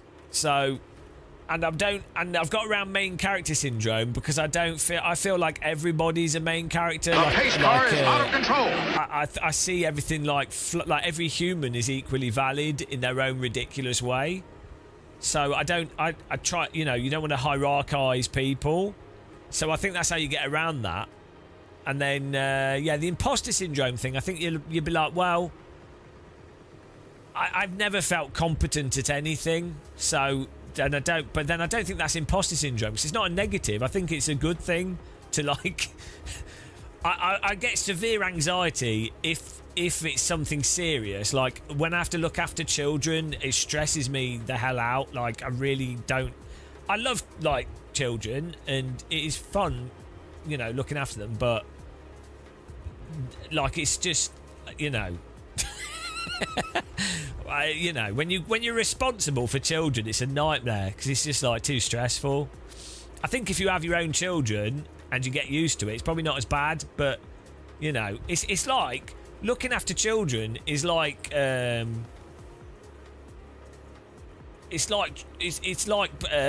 driving sim, but the sim constantly tried to like drown itself. So it's terrible. Right, I need to get something to eat quickly, like a sandwich or something. What can I get? Oh, I'll put some chicken in the air fryer. And we'll get a cup of tea as well. But appreciate everyone watching. We're going to do some more hot lap challenges in a minute. Welcome to the Antipodeans. We've got all the viewers from around the world coming at you from Australia and New Zealand.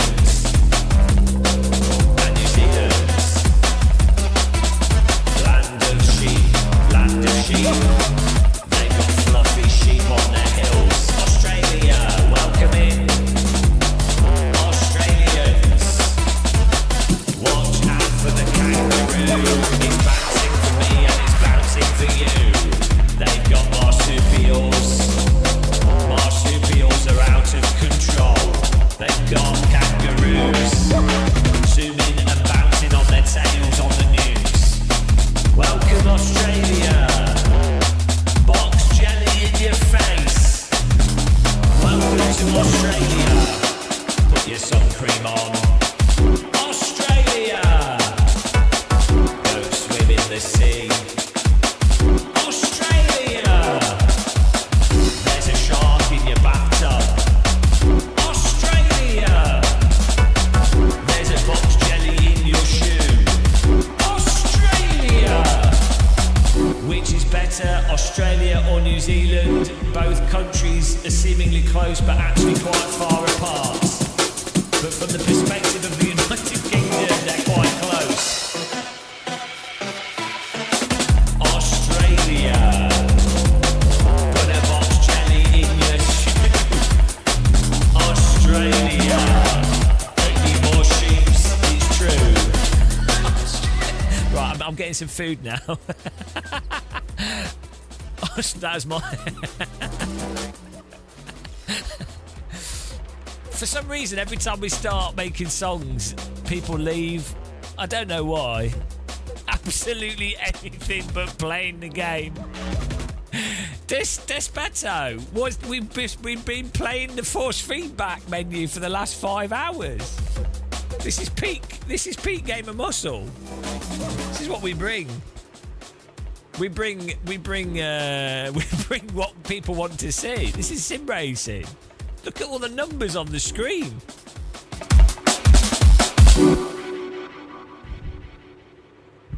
Oh, the music stopped. I was going to sing a number song.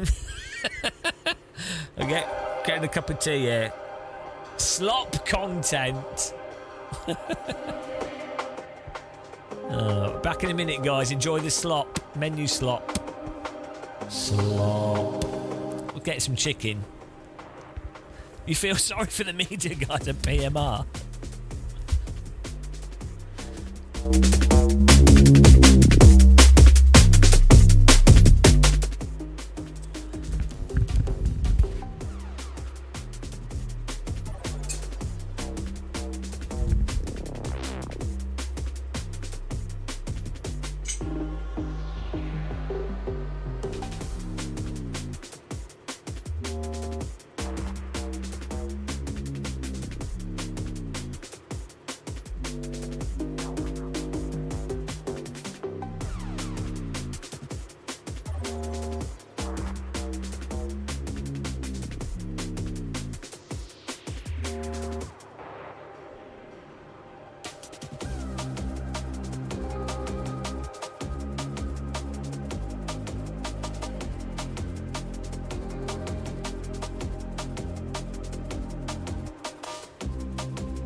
I am the champion of the ninjas.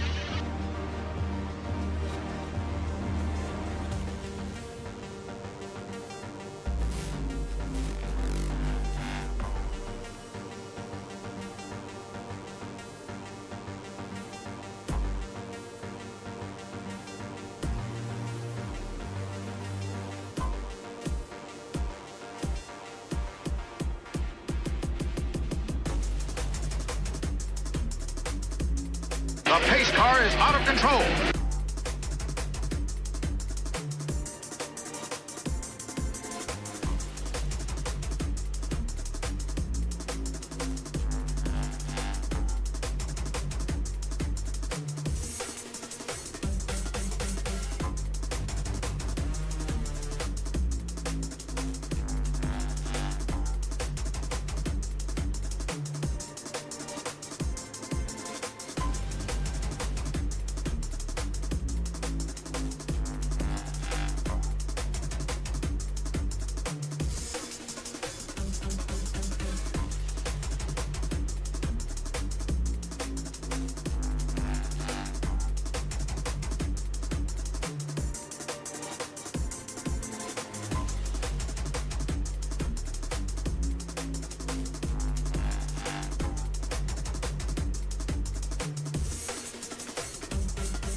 airfryer there.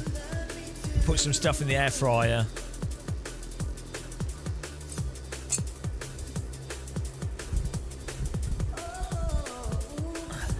Woo! Air fry your life. Right, it's what are we doing? We were trying the steam rate a bit slower. Oh yeah, force feedback still high. And yeah. Then we're gonna try, we did the lap time. We'll try it on the softs and see if it saves the time on the softs. Air fryers are life. Life is an air fryer. As that Tom Curtis, hello. Oh yeah, we need to try GTR 7. I've broken my steering wheel. It keeps clicking here. Which is weird because it doesn't feel broke. It feels like it's still attached, so I don't know what's going on there.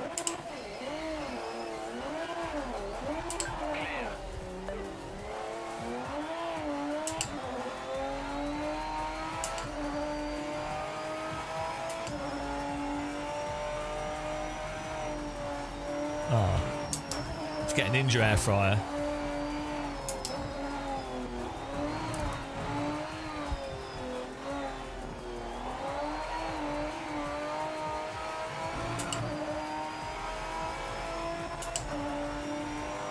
Yeah, we need to turn down the force feedback on our wheelbase, I think.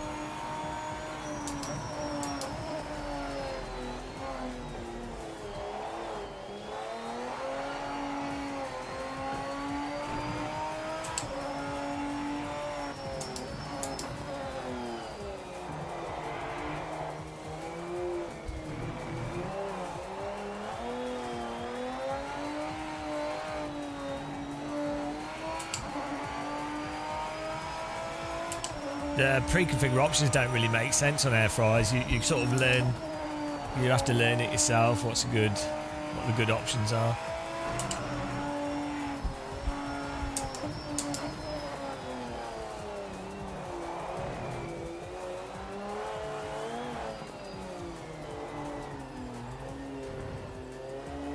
Try turning this down on the wheel.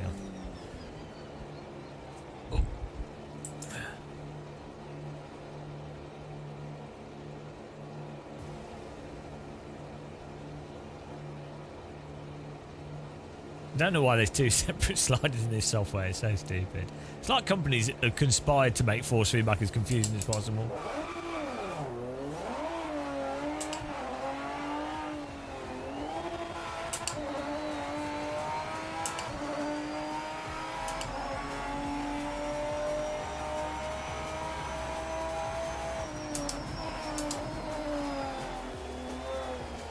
Oh yeah, you're definitely better off setting that signal up in the game and then turning it down on your wheel.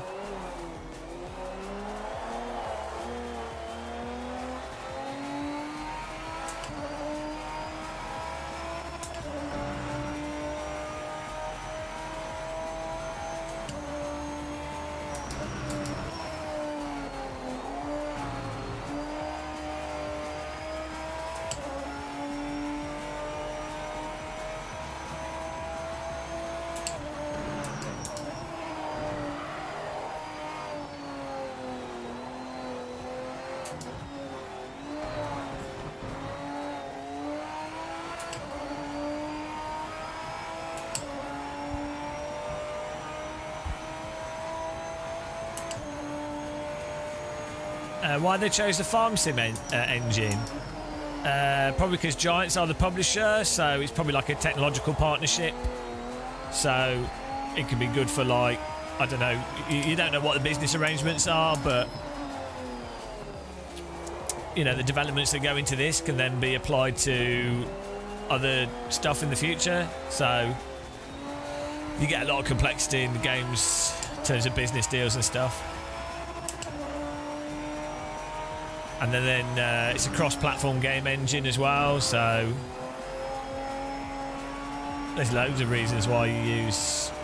It's hard to know unless you were to talk to the people writing the contracts. You're not going to know.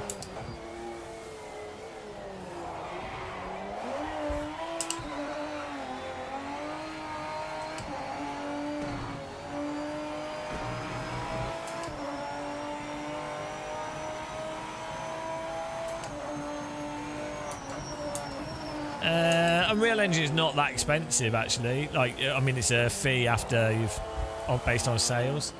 Oh, it depends. It can depend.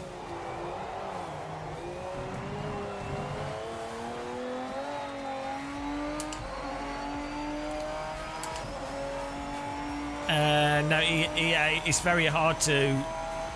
When you've got quite a complicated video game, it's quite hard to add a ton of content and do big changes to it. Especially on a yearly basis. So actually not doing that and just releasing some content, and then that gives you more time to actually focus on doing a decent job.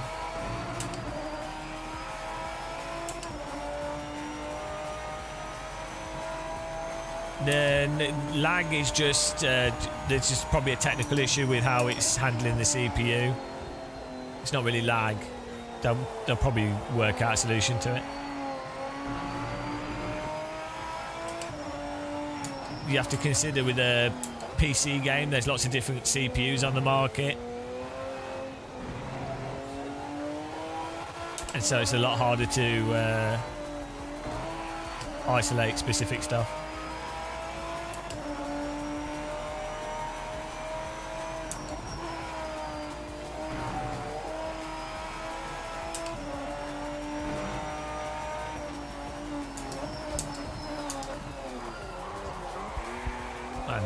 Keep downshifting too quick.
Can we get a 2-minute flat?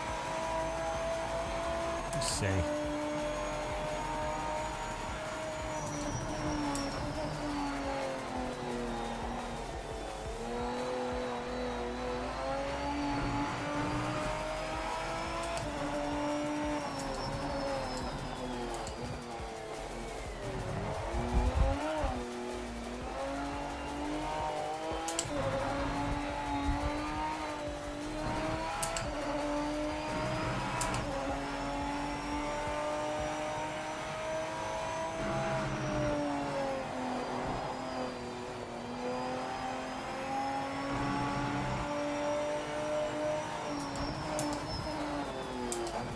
Oh man, we need to brake earlier for that corner.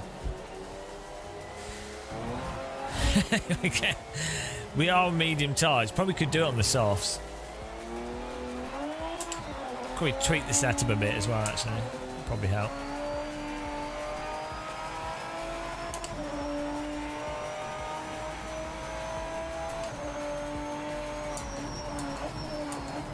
I think we can engine brake quite aggressively. We just have to really blip the throttle.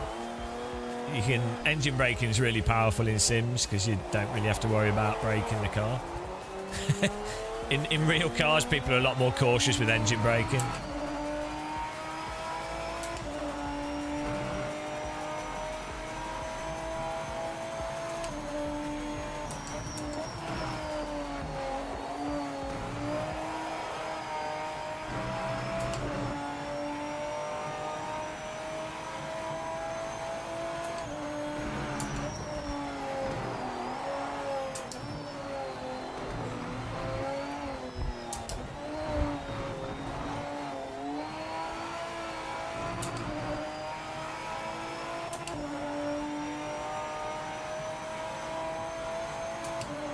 But icing in hockey is to do with just a rule of if you play the puck across, like, what is it, from behind the halfway line.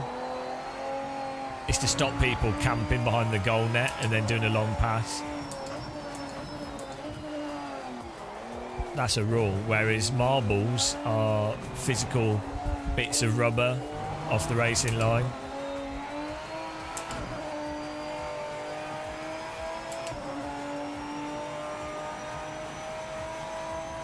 Yes, to stop. And Mario Lemieux. And Forsberg. That's it. It's basically to stop all the Pittsburgh Penguin players.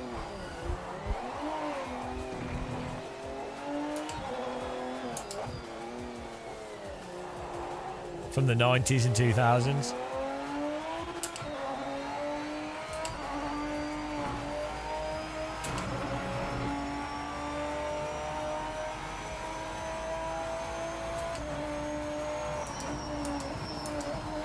It's kind of like a bit like football offside rule, but instead of it being based off the players' positions, it's just that if you can't just if you're on one side of the hockey pitch, you can't just fire the puck to the other side of the hockey pitch. You have to dribble the puck across. I don't know what the exact lines are, but you're basically just not allowed to pass the puck across the entire pitch.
I think that lack of inner monologue thing is a bit tricky, and there's a bit of a semantic issue with the question because, for example, I don't have an inner monologue in the sense of talking to myself, but I'm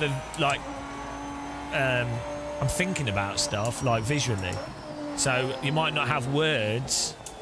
So I tend to think of stuff conceptually rather than by words, if that makes sense. So like visual analogy. But some people don't have that. Some people just think in words. So... and also my visual analogies are not necessarily obvious. Some of them are really abstract.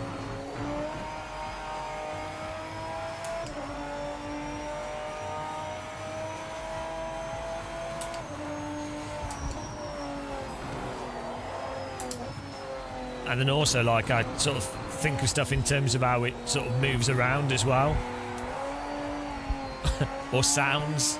So, like, so...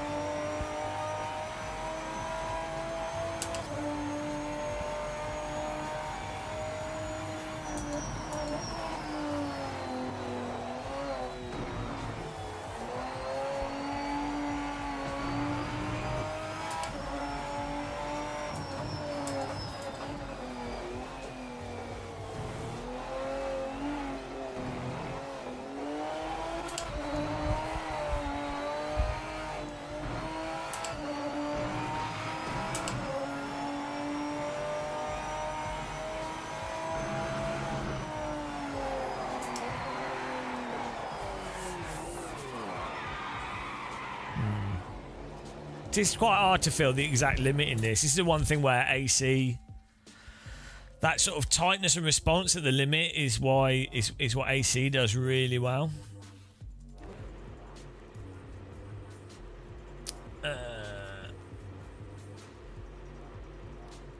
I don't. I wonder how much of it is force feedback though versus.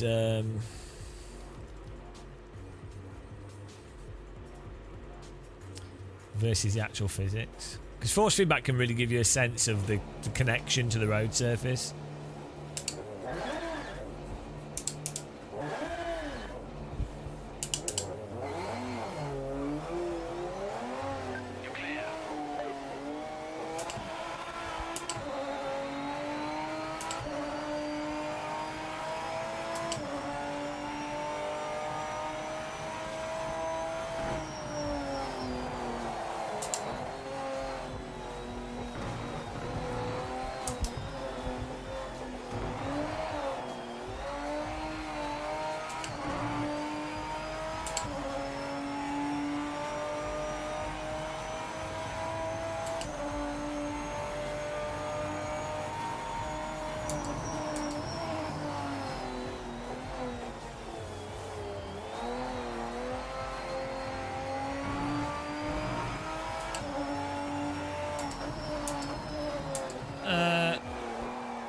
No, Project Cars 2 had okay force feedback, just out of the box it was a bit weird.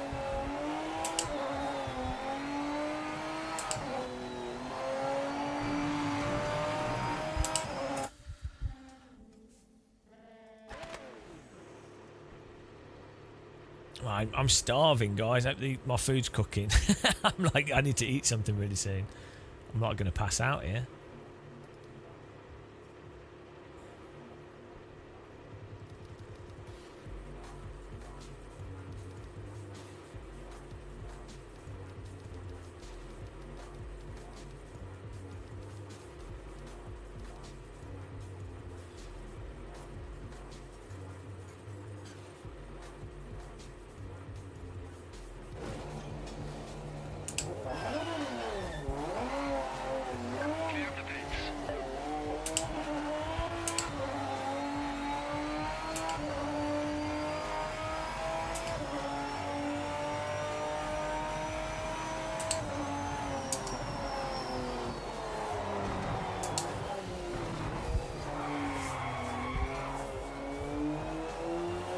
Well, no, I need to eat actual food.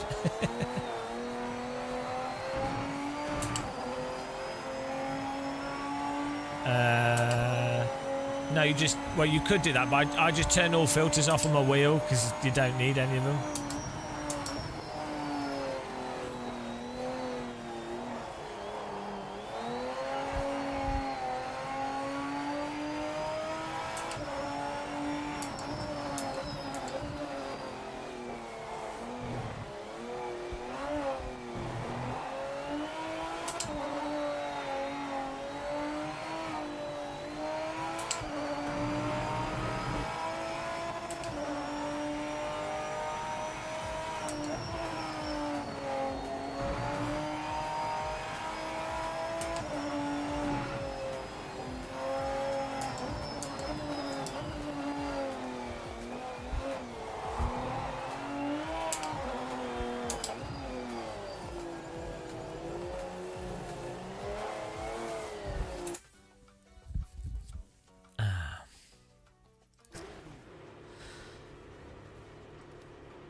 Woo! I need to eat. My brain's turning off. Let's have a sip of tea. That'll wake the brain up. Oh, it's gonna be too hot.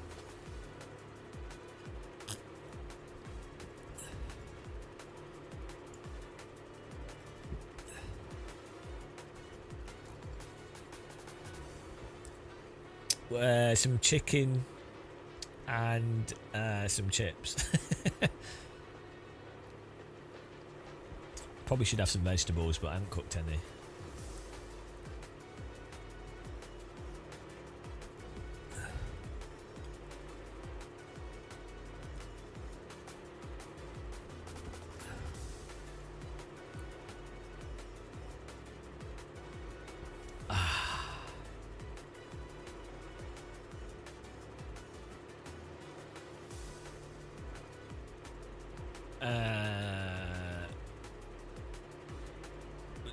AMS2 had a rubber band on the steering. That's probably because the game's clipping or something. Like AMS2, you can...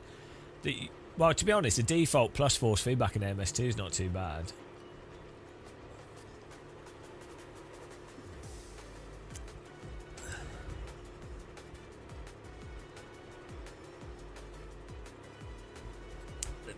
I don't know what's going on with your settings.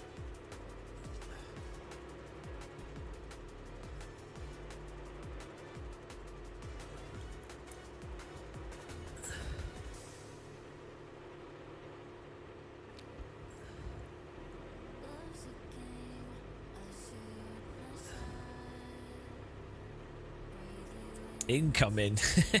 Oh. I'm like shaking because I'm not. I always forget to eat when I'm focused on stuff, and all I've had is. I know I have had some potato, but I think I put too much sugar in my coffee. I put caramel stuff in my coffee. So blood sugar's going. Yeah, coffee doesn't. Coffee can make my brain a bit overactive, but it doesn't keep me awake, weirdly. It doesn't relax me, though. Tea makes me relax. Now, the problem is too much sugar. Can't debate. Need no sugar, need carbs.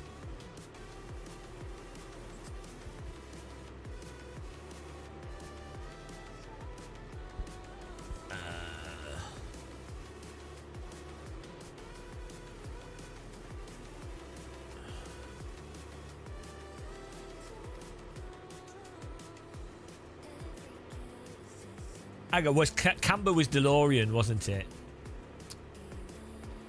Yeah.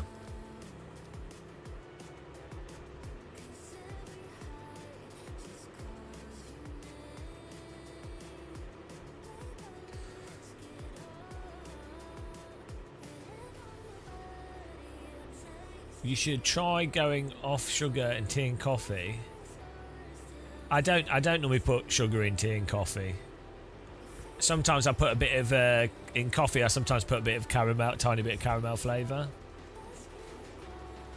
But I don't put sugar in tea.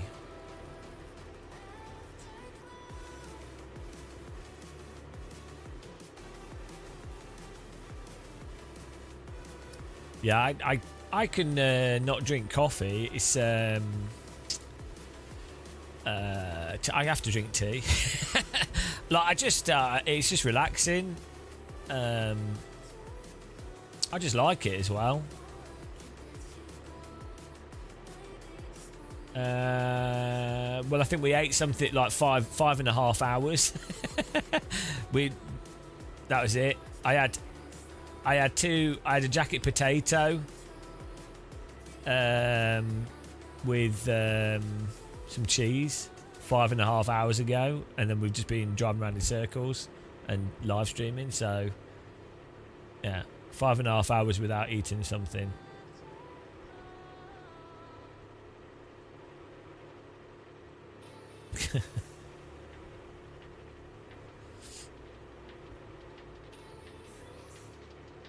Oh, Days of Blunder, that's terrible.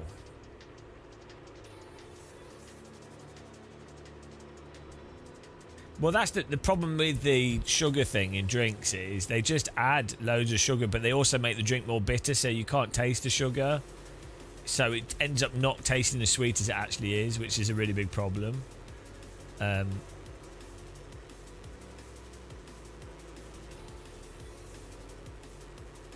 You don't actually need to put that much sugar in a cup of tea to make it taste really sweet if you wanted to.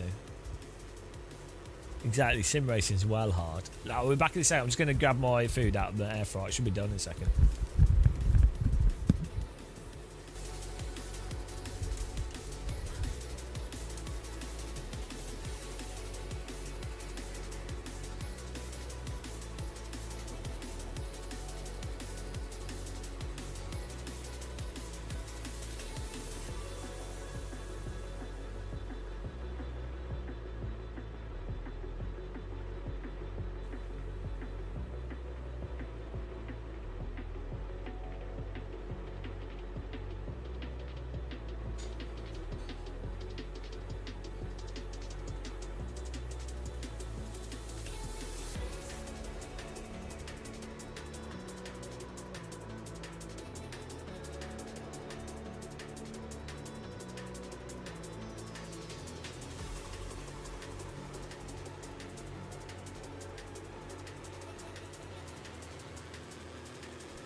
Hello.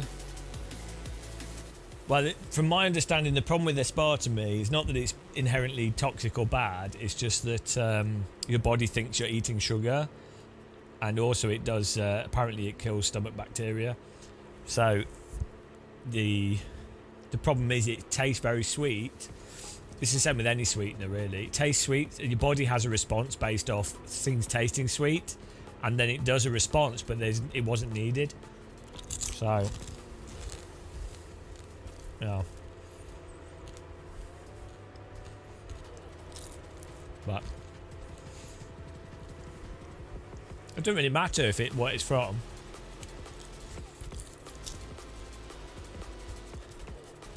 It doesn't really matter. Like that would be irrelevant. Yeah, it causes an insulin response when it's not needed, which potentially could be a problem. But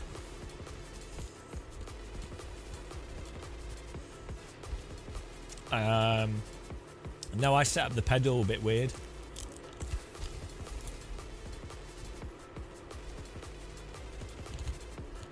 Well, the thing would be to eat a balanced diet.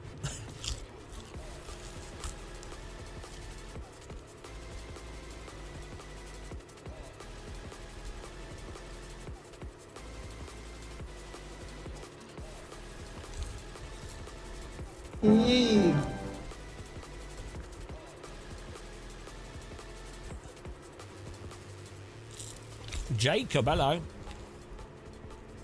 Yeah, I run super weird pedal settings though. Also, we just they've just got new drivers, so I've just we've just been fiddling. I have things set up so it's comfortable for live streaming. Might not be, it's probably not good for most people. I'm also really used to using a very sensitive brake pedal. So look, minimum threshold is on 4 here. I'm mostly using the angle rather than the load cell, but this is probably not how you want it set up.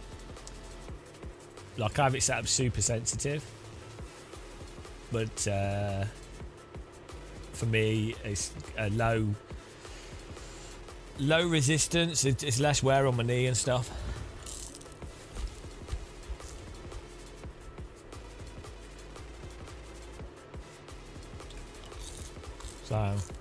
So my settings are probably not good settings for most people.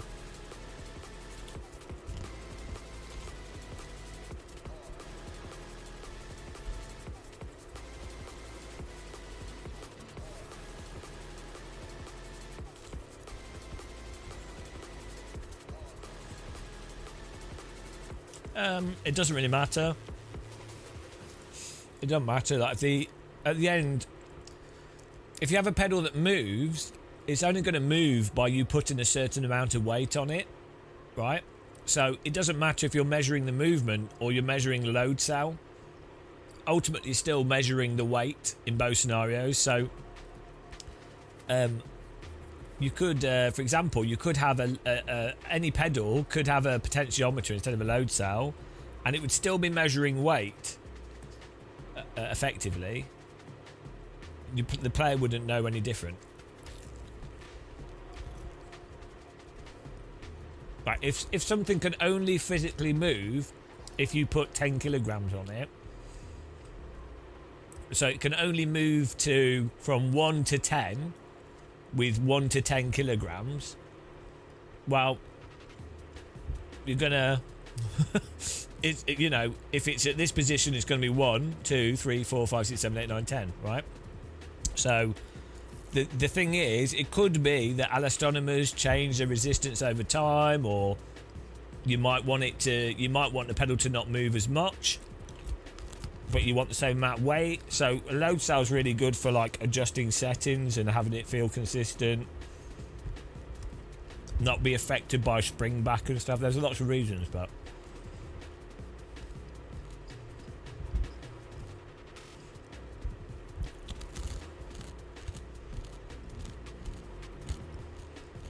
you probably don't need to loosen the load cell. You can just make it more sensitive. so you don't have to push it as hard to get the same input.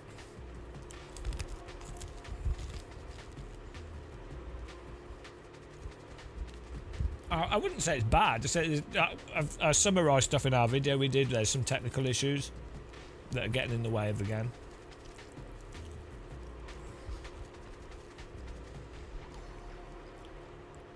Yeah, the thing with the active pedals, it's really nice.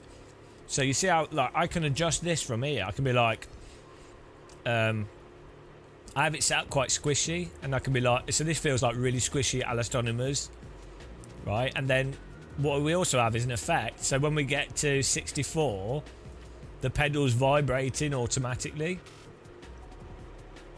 So I have a feedback on the pedal. It's kind of a bit like an ABS vibration, but it's just baked.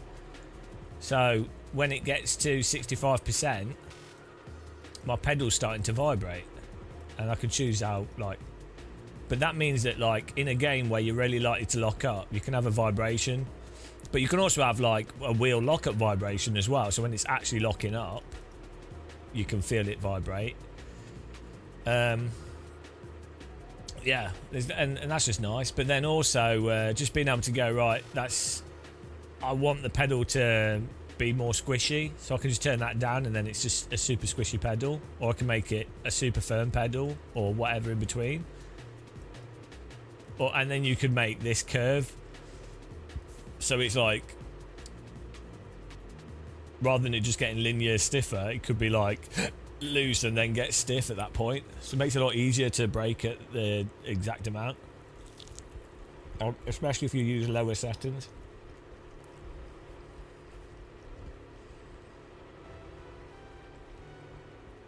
Yeah, I'm not using a clutch. Yeah, but the vibration is because I've set a wobble on the pedal, but that's not going to be enough. Vibrating from 0.1 input is not enough to really affect the braking in the game.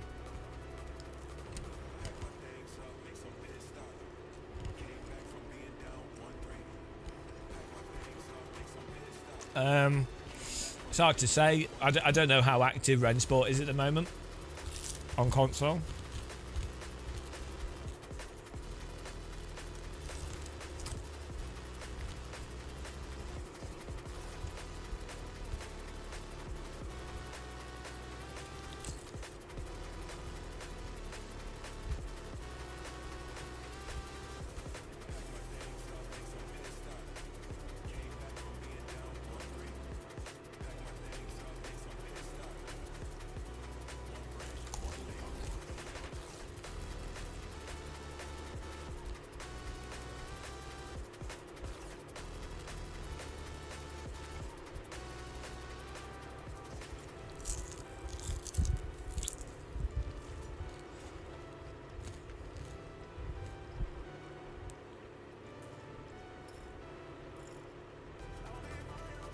Tesco's Chicken Man. I've got some lamb hearts in the freezer. I'm kind of scared to eat them. They were like reduced to clear, so that they were going to get thrown away. So I was like, well, I'll buy them. We have to cut them up.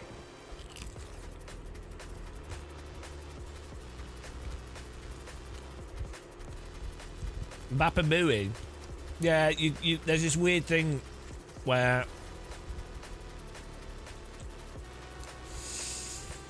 there's this weird thing online where people are being they're really tribal with the video games, and they're basically like, oh, I'm team whatever, and I really love this thing, or I really hate this thing, and there's no in between. And so yeah, and then it sort of turns into oh wow, PMR has murdered people's babies. Rennsport is driven a bus into a crowd of orphans. it's like, well, they're just video games. But I also think it's because of the nuance in conversation online gets sort of taken away.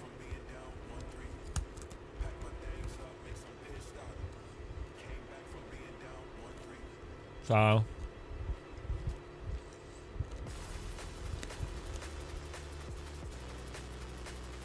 It's just weird.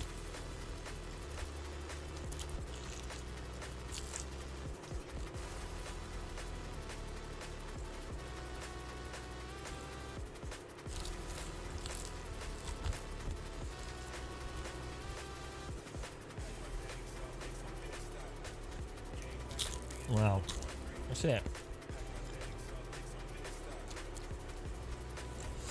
We should see some of the emails I've received. I just ignore it. Maybe about mental. There's some really mental stuff.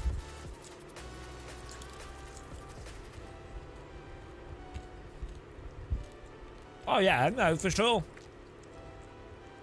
AC1's like incredible. Basically free as well. AMX2 is great fun.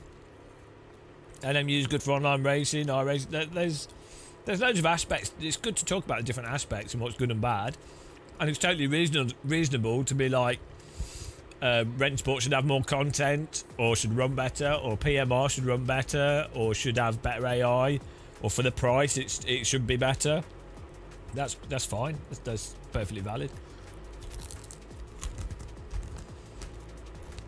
Yeah, we haven't had a single racing sim that does good AI, basic but good single player, basic but good online ranked racing, but nothing crazy, just basic, you know, basic good force feedback like AMS 1 or better, and basic physics like AMS 1 AC Richard Burns Rally or better.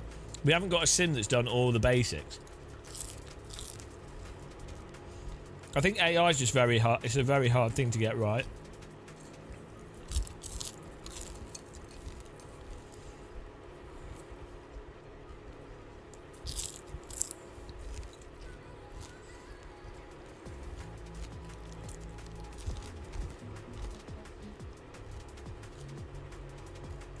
Yeah, for some reason, slidier cars is easier for AI to work better because they don't have to brake as abruptly, so it's easier to mask issues.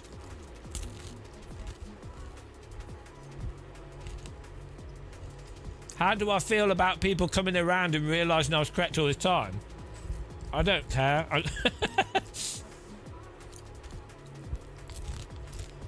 Of course, everybody that slagged me off for saying that AC is probably the most realistic overall sim, they've all apologised.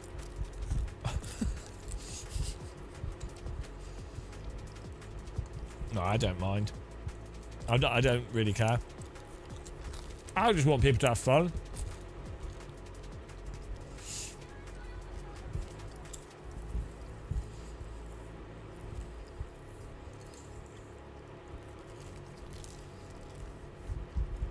To be honest, I tell you what though,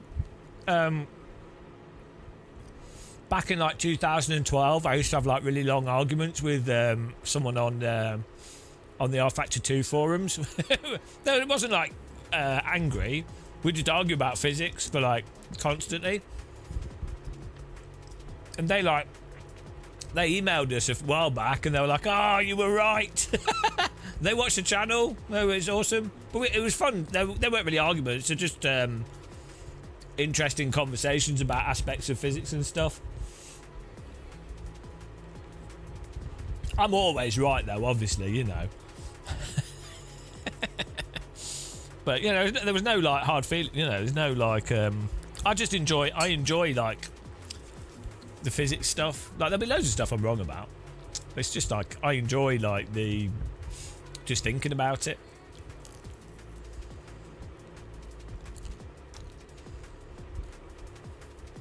Yeah, I'm always right though.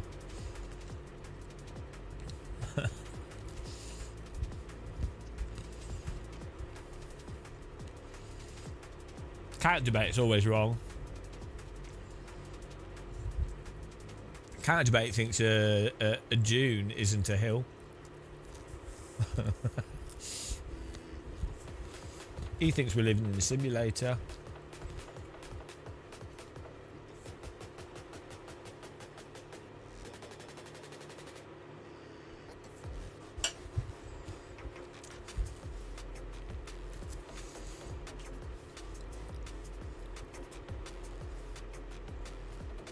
Well, what you notice if you do this a lot, you see with people coming to our chat, you'll notice that there's like meme comments, and you can really understand where someone is with their knowledge when they bring up the same things like, have you driven the real race car? How do you know what's realistic? Tires are cold. Your wheel rotation is wrong.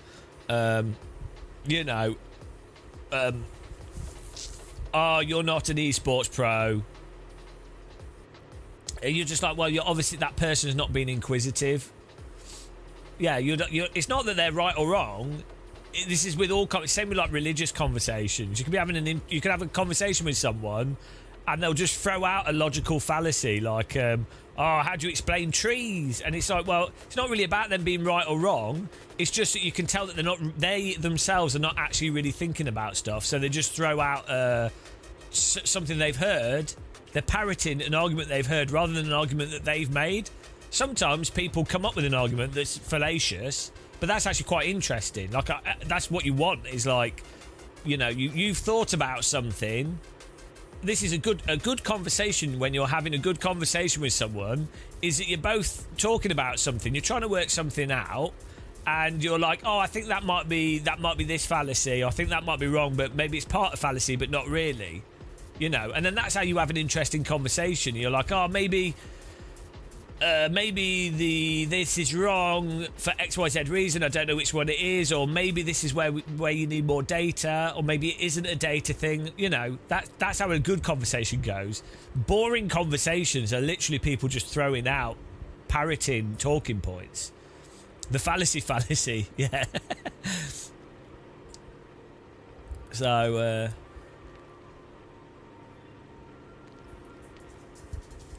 but to be fair, repeating something you've heard and then hearing an interesting response to it is how people learn to be more interested about conversation.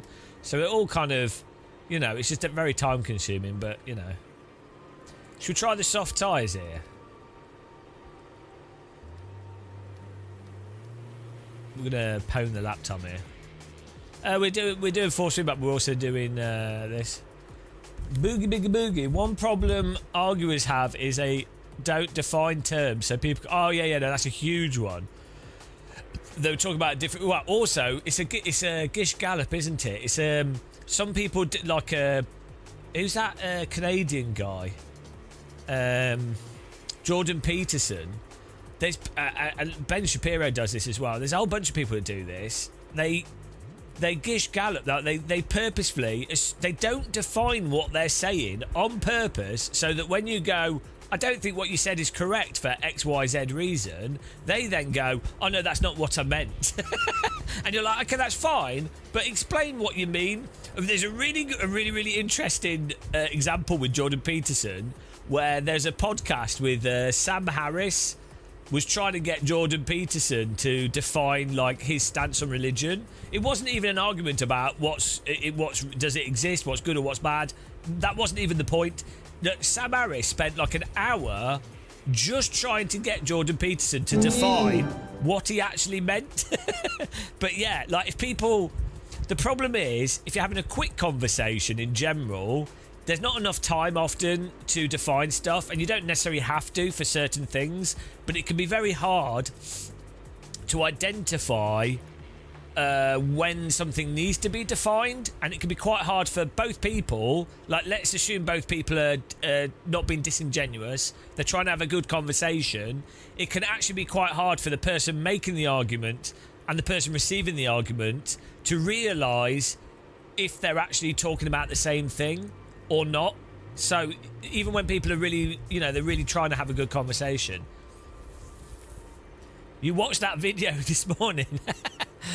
Oh,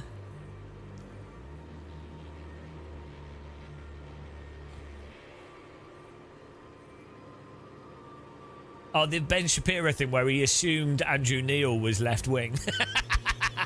You're just like, oh no. It's weird. Yeah, there's a lot of semantic stuff as well, but it can be really hard for certain topics and things. Also culturally, so that's actually a really interesting thing with don't really want to go into politics, but you do notice in America, their idea of liberal, social democrat, liberal democrat, conservative, those words mean something totally different in American culture to British culture. And so you can get British pundits going to America, or American pundits coming to the UK, and they're using the words like they don't realise, and on the internet as well, what is left and right and what people mean by those things are totally different in different cultures. Like, conservative for a British person is totally different to an American. And not even in that they're right or left wing. I'm not even in that capacity. It's just a different concept. Same in like Europe. Like a Dutch person's idea of conservative is totally different to a British person's idea. Like, you'd have to specifically go, "Oh, this is what I mean." Yeah, and people just assume that everyone's on the same page. But yeah, the food is out the brain. That's it. Yeah, we woke up a bit now.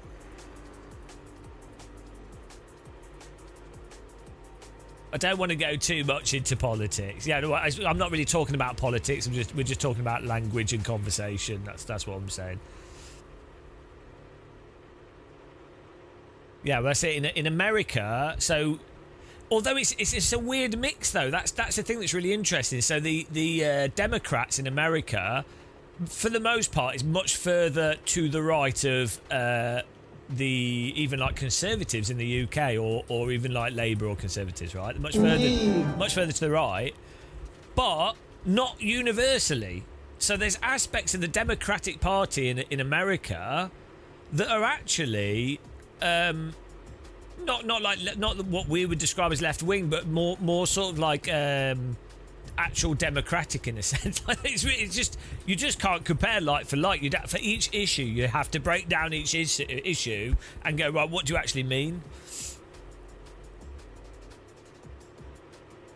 So it gets very complicated.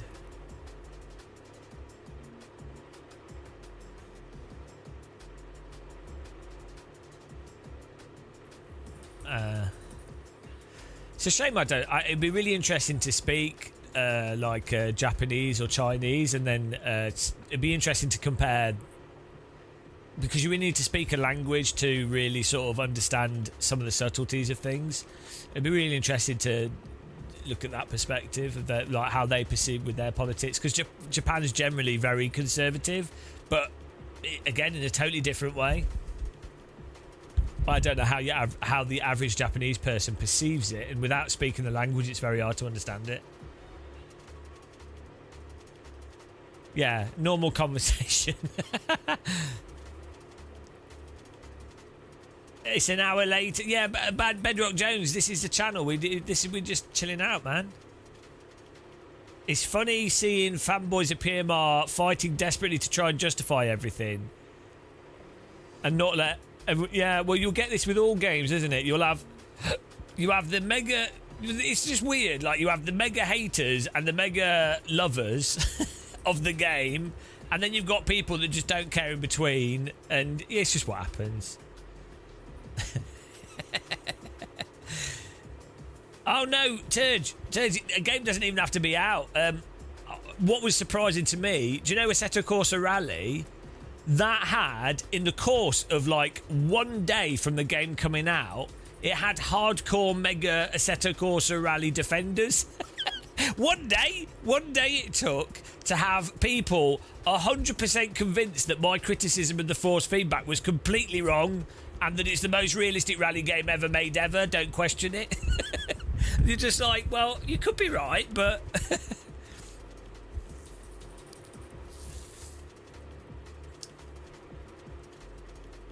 Yeah, I think I would struggle in Japan. This is why I get on with Germans. I like direct communication.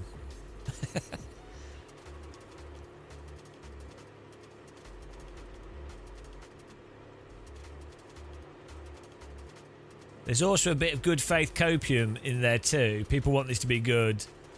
Yeah, you know, it's just a mixture of people arguing across each other, isn't it? Like, you have, like you say, people that want something to be good, especially console players.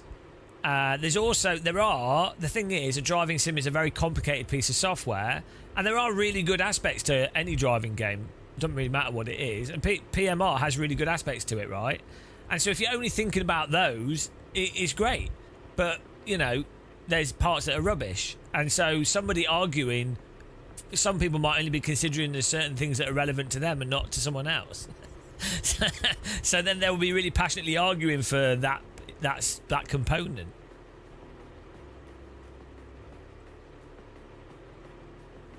Yeah, I would say most of it's been negative. I think because I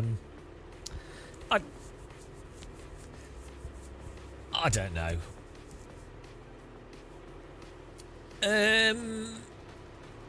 I don't know. I don't know if they hope for it to fail. I think they're just a bit jaded. We're on PC. I think they're just jaded by the constant releases of unfinished games. Yeah, and people in sim racing.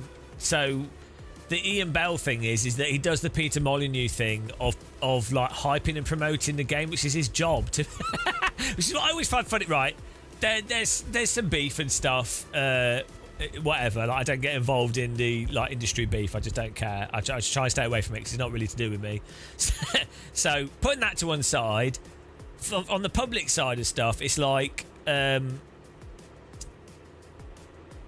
he does oversell the games, right? They works on, right? But the thing is, you have to, like, if you're a CEO of a company, it's really hard to get people interested in the most boring games known to man, called driving simulators, right? So you really do have to hype it. And to be honest, if you were to just, in terms of end product, Project Cars 1 was really good.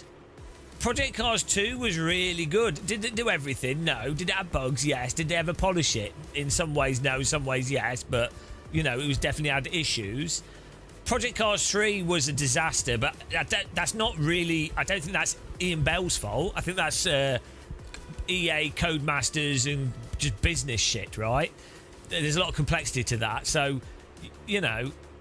So, people tend to have an overly simplistic look of stuff. But it's kind of weird. I don't think Ian Bell hypes the driving sims he's done worse. He's nowhere near like Peter Molyneux. Like, Peter Molyneux is insufferable with his absolute bollocks. Like, Ian Bell will say, "Oh, you know, this is really good," and there's, you know, like this aspect of the physics is really interesting, or these people like it. I've not, of the stuff I've seen of what Ian Bell said, I've not really seen anything like random tweets where I've gone, "Oh, that's total bollocks." It's like, oh, okay, it's a hyper fixation on something that's true and an embellishment, right? Whereas Peter Molyneux will just imply, like that Milo game implies that they've created a actual AI. You know. So yeah, it's mental. Like, and so what would happen is Molyneux would say so much shit that was absolute bollocks, but it would eventually, he would say something that that would appeal to, like, as a hook for general journalists to latch onto a specific idea that would be an idea that's appealing to people, but bears absolutely zero resemblance to what's actually going to be in the product. So yeah, I don't think it's... Molyneux, to me, genuinely winds me up, whereas in terms of like marketing and stuff, Bell hasn't... I don't think he's that bad. Yeah, so... this they have not updated the game yet. They probably won't until day one. They'll be busy working on day one patch stuff. Developers of games like this have multiple people to do feedback and help development, but most of the development of the game is down to the programmers just having enough time to be able to get stuff to work.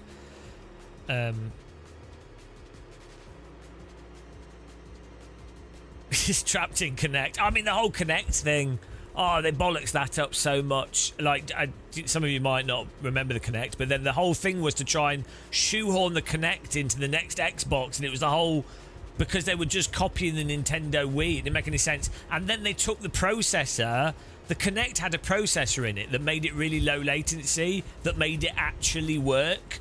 And then they were like, oh, actually, that's going to mean that each Kinect costs £200 instead of 50 or whatever, or 30. So they took the processing out of the Kinect, which then meant that it had massive latency and completely undermined the whole point of the device.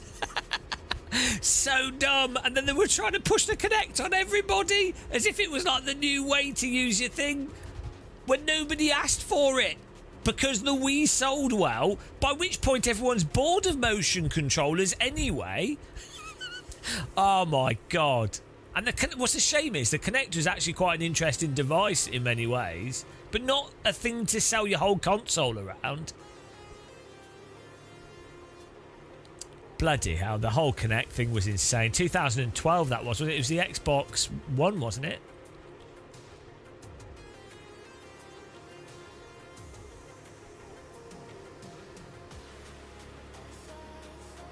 Anyway.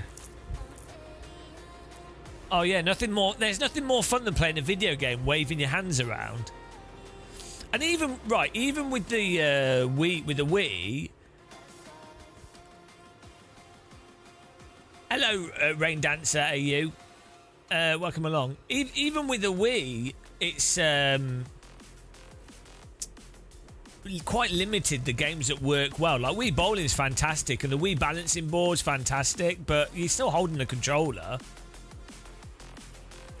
Yeah, they did an Xbox One bundling thing. Yeah, it's terrible. It's such a cock-up. YouTube's had like raiding for a while, but it's just a bit weird how it works. It's a bit rubbish. Right, anyway, what we did, we were... Oh, soft ties. We're going to set a lap time here rather than just chatting.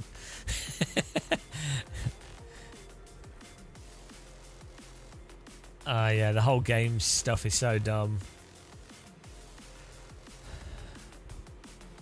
And now you have VR, right? Which is actually really quite good. And for some reason, there aren't really good VR games with hand controllers. And like, VR is so good. I mean, there are some really good VR sports games like archery and stuff. But VR is amazing for the fidelity of the tracking for your hands and what you can do and games you can play.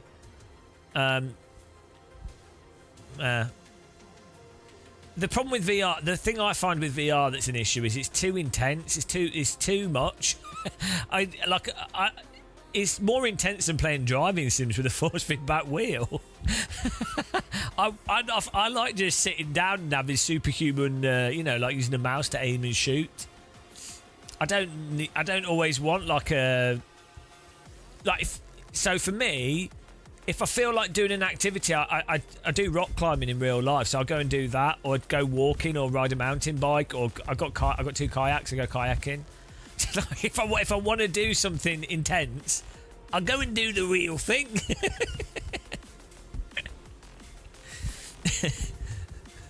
Let's do this. Let's get his lap time, guys.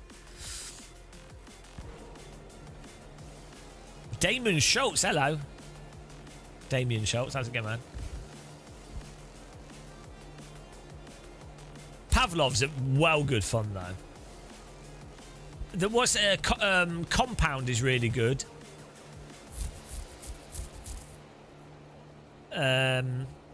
Compound's awesome. If you've ever played that.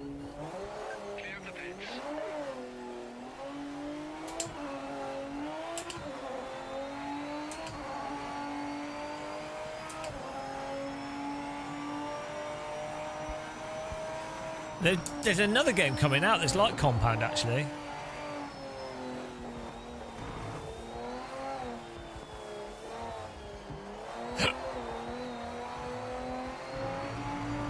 Oh, 11 table tennis is... The problem with 11 table tennis is the people on it are too damn good. And also, I don't... The Quest 3 is not good enough for the tracking. Like, when you played 11 table tennis on the valve index at like 150 hertz, it feels really bad on the Quest 3. It's good. The single player stuff's really fun though. That's a really good demo of how precise you can be.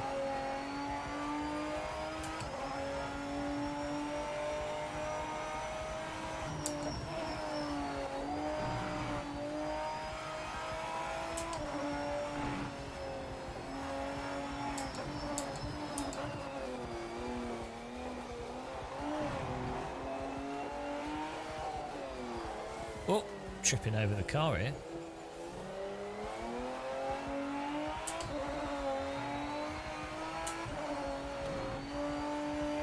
Hello, Sunny Kawayan.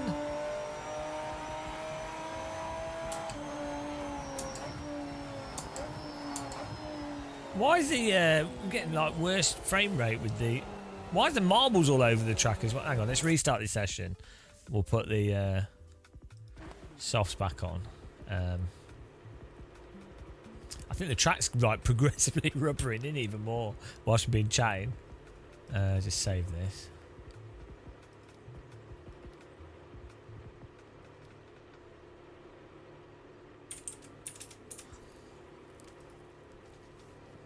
Right, let's restart this. I guess the game doesn't have a memory leak in it though, because the performance is, I mean, it's running badly because of that other issue, but... Oh, it's not saving. Why is it not saving my times? We did it. It says completed. Oh, my personal bet. Oh, hang on. Oh, it's just bugged out, I guess.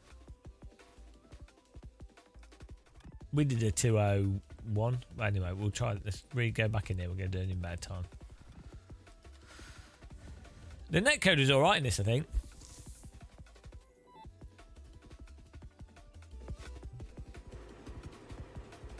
You spent a couple of weeks surfing with a guy. That's really weird. Do you meet in random places? I was on a plane somewhere. I was going to Germany, and I was like one of the people in charge of Nike's marketing division. I don't know if it was like the world marketing or like it was someone pretty high up, and it was just when that Kanye West stuff was happening. I was like, oh, what's this? How's this going? And she's like, oh, it's so funny.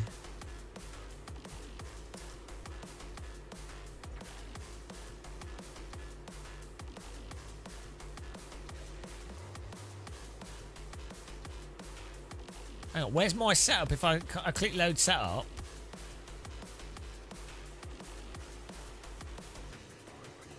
What's going on here? I'd saved this up now, it won't load. I can't.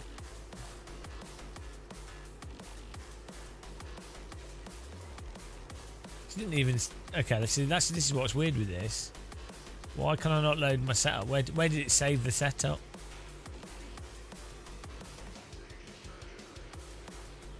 That's super random. Okay.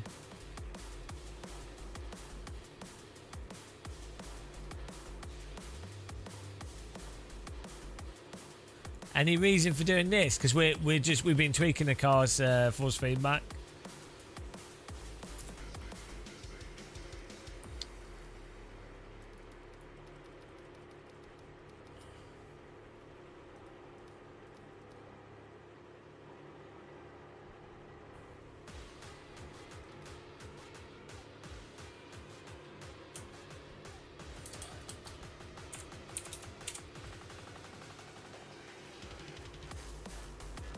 No, it won't even bring up a setup menu.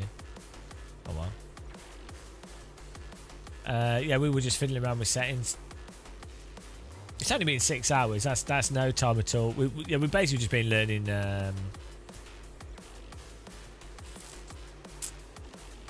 what does what force feedback wise. We're gonna set a 2-minute flat. No, I like the GTE cars in LMU, alright. I don't mind the handling of the cars in LMU. The force feedback's just not very good. This has more detailed force feedback than that.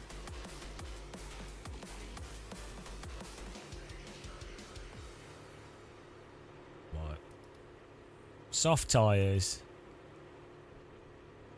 Want a bit more. The rear diff can be... Diff power can be lower, so that will be more closed. Diff coast was okay. Maybe... Yeah, right. Here we go.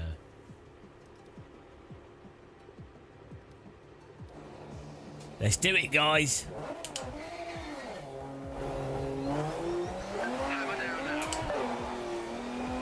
Oh, I forgot to change the...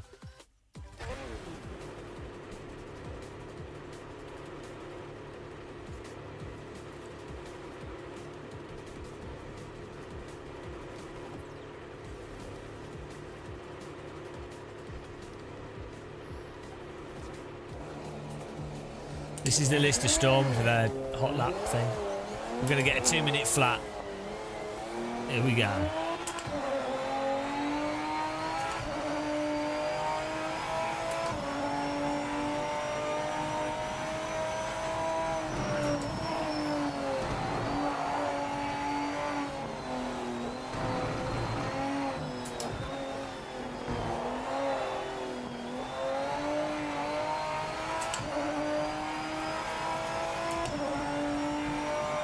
Thanks, Tej. Have a good night.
Thanks for subscribing, Hammers fan.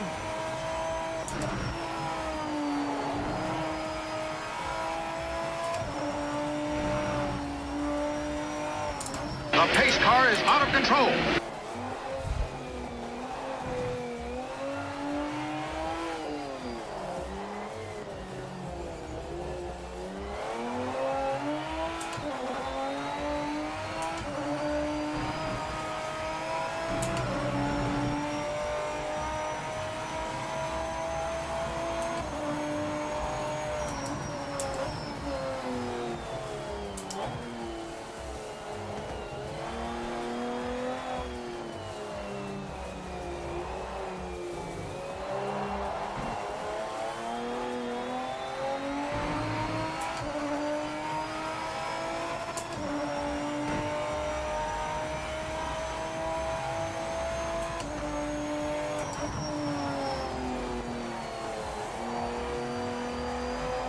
201, which is a bit too flat.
Bloody hell, we're 5 tenths up there.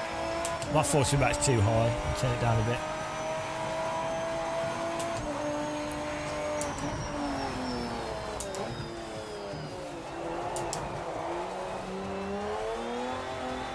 Let's turn the force feedback down on my wheel. Problem is, if you turn the force feedback down, you lose some of the dynamics.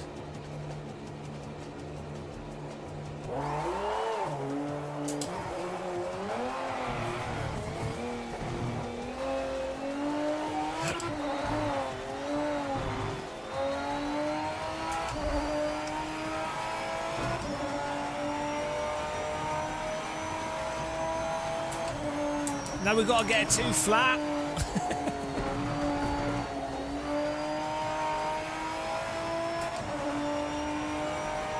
Antipodeans are people that live on the other side of the of the pode. Australia, New Zealand. People that live on the other side of the earth.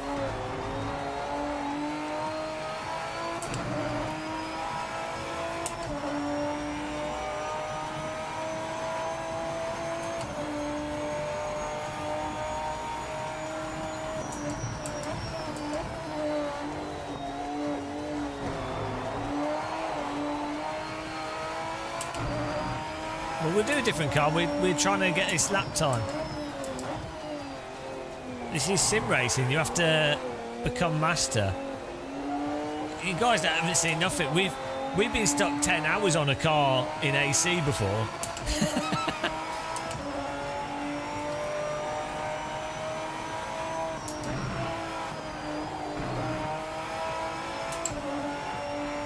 Why did I buy the Bridgecaster X? Is really good for as a live stream amp for headphones, because it's powered by the USB of the PC, so you don't need a separate, so you don't get ground loop noise on it, and it's for dual PC setups. It's also got a HDMI capture in it, which I'm not using, but it's nice to have as an option.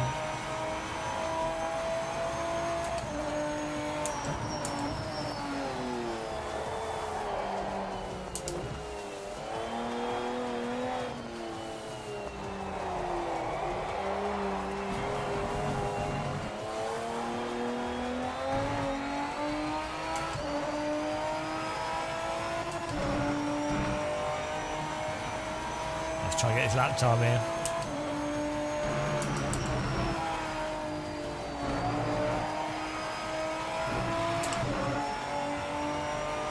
Come on, full send, low on fuel.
Stuck there. It broke too late.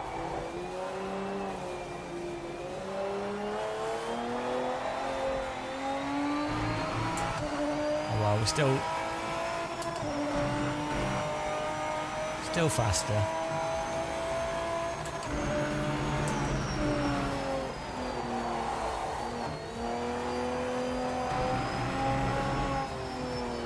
It's not brake bias, it's just braking too hard, using too much engine braking at low speed.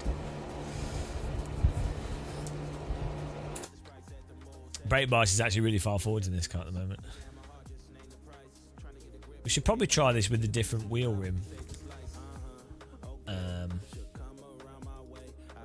Oh, I've clicked replay, didn't mean to do that. Right.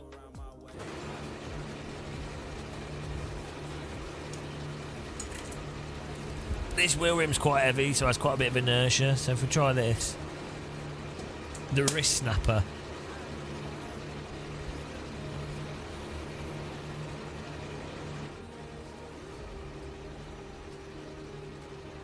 Can we bind? Hello, why is this not booting up? Hello, Moser. Oh.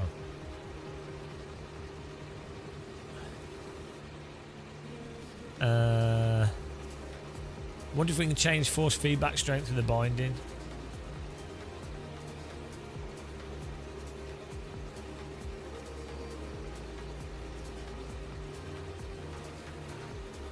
That'd be good. There we go. Can. Nice.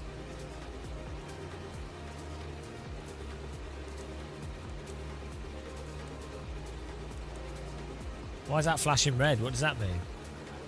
Well, it's conflict.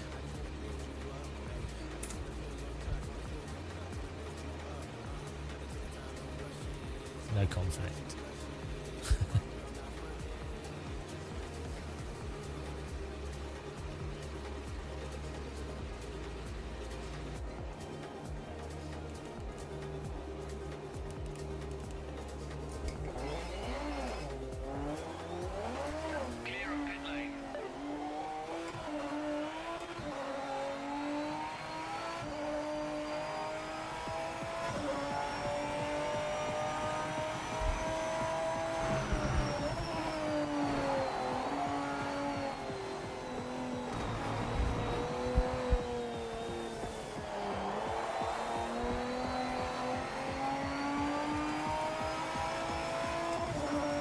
Seems to be working.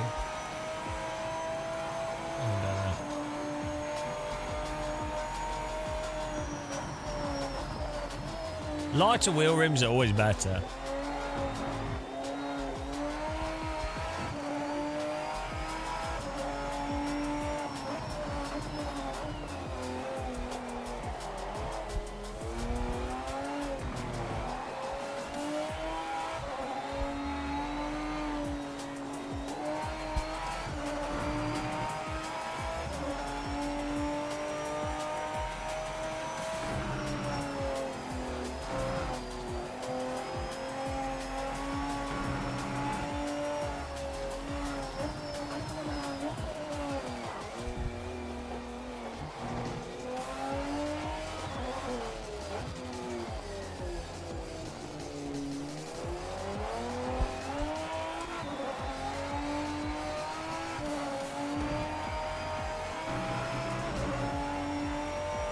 Yeah, it's in the bottom corner underneath the donation alerts, but it's not very big.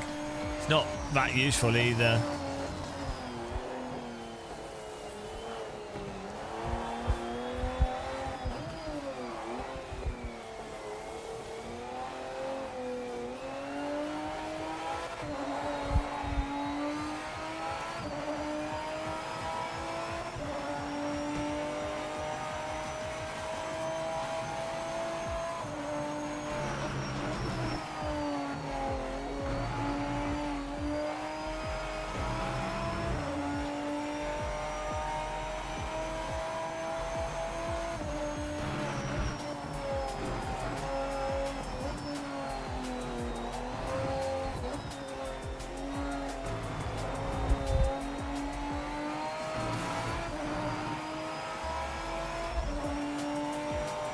Yeah, I know. It's a bit... The colour scheme's a bit dull, isn't it? It looks dated. It's weird.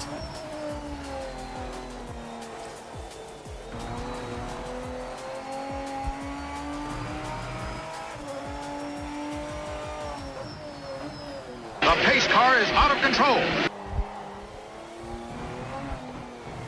I needed to brake earlier for that. Bloody hell.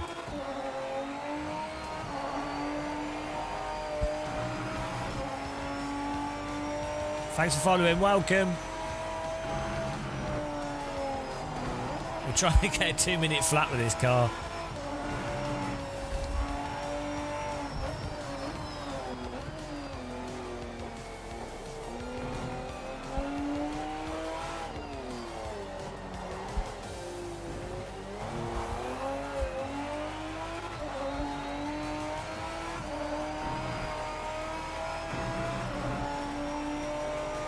The pace car is out of control. Thanks for following, Jules. Welcome.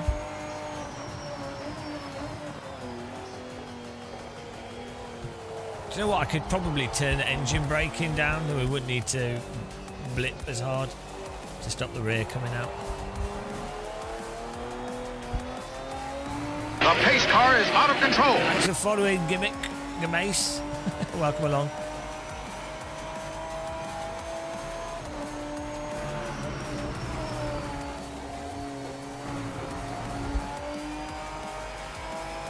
Oh, was that 201 we just did?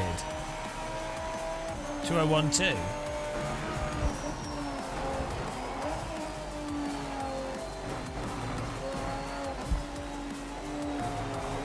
What?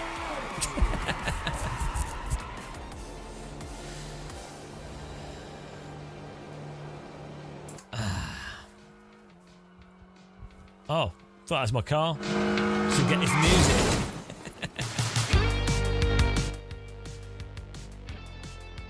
I know, I don't know why there aren't any. They should put them in. It's weird. Because it's just like, why not just have medals for the different tracks? I know. Super weird. Be fun to do. I still want to do a... Why is this just set off?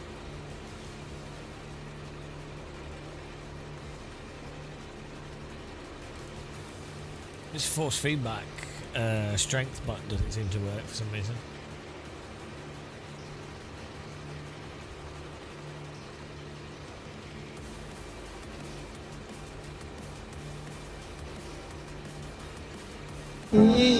Thanks for subscribing, Matty B. Welcome.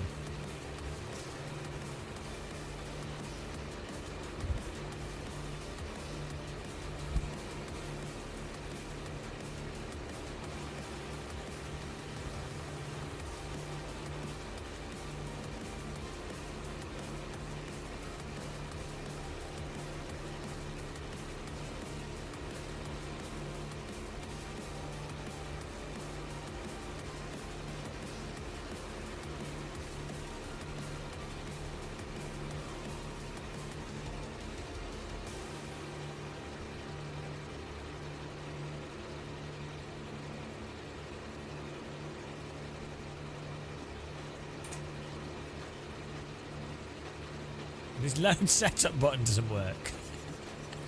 This is weird stuff like that in this.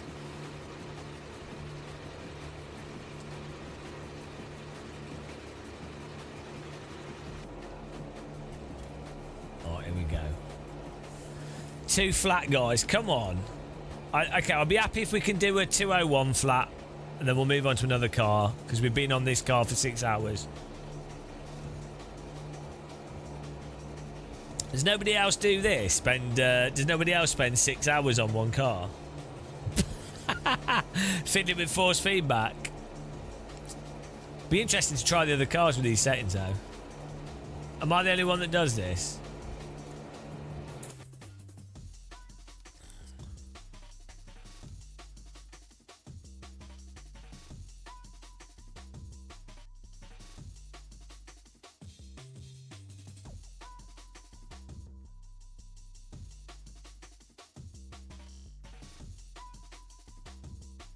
Try a lower field of view.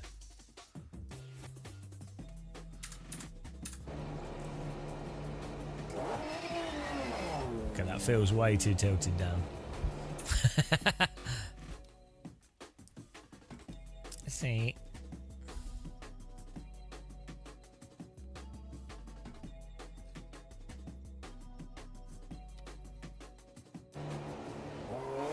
Oh yeah, we don't. The challenge lap time is a 2:02.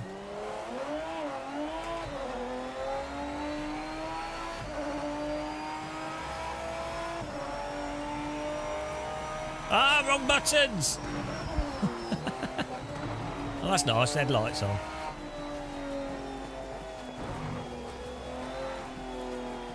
Oh, that works with this wheel. For some reason, the buttons on my other wheel are really slow. That's weird tilted though. It's not good.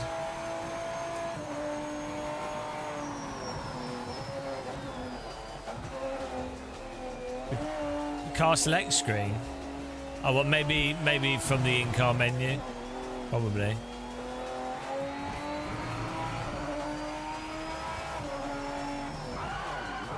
Oh.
Did I do a 2:09? When did I do that?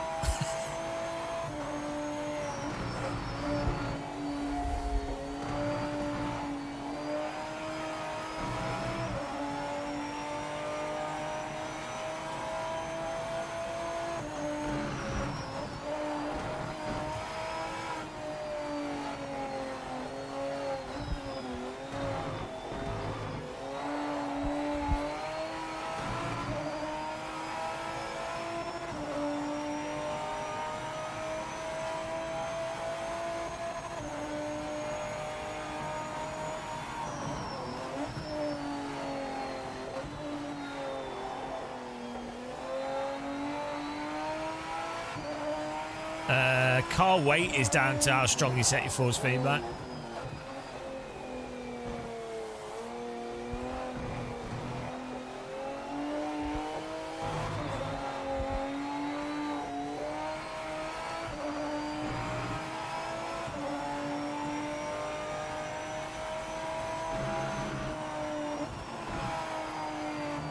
Oh dear.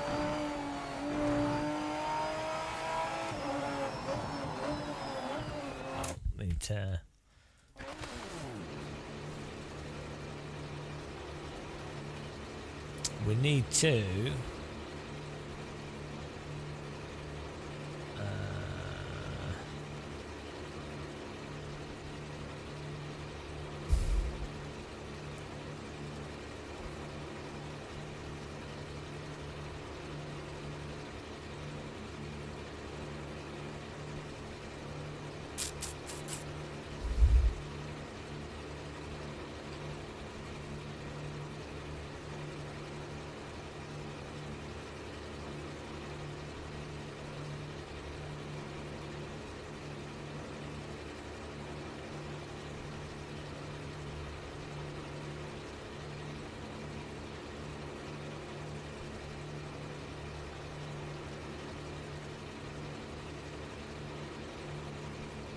I don't know, Chris. I don't know. I'd have to check.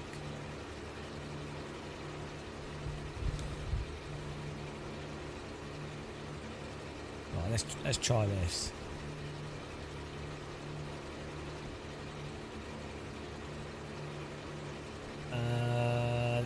This has better physics than AMS2, better suspension, better diff behaviour. It would seem to me.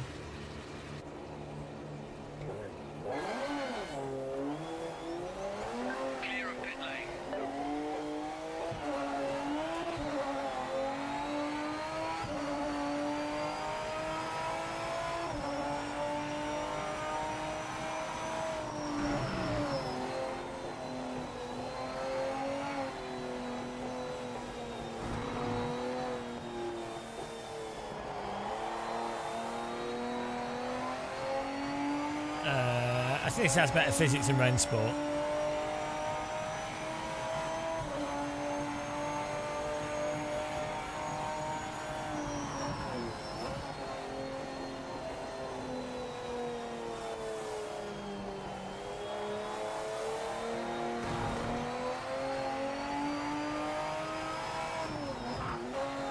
Ah, brake pressure.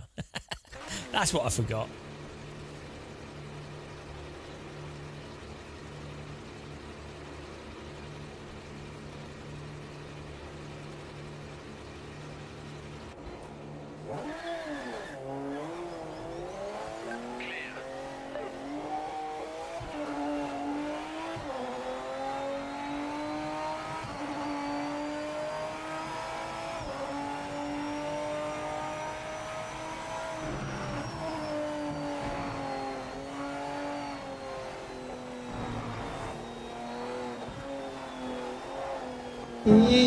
Thanks for subscribing. Welcome. Boo. I don't know. It's whatever they've got for their races.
We all do look like Max Damage. That's his name, the character from Carmageddon 2. Max Damage. That's a normal name, isn't it?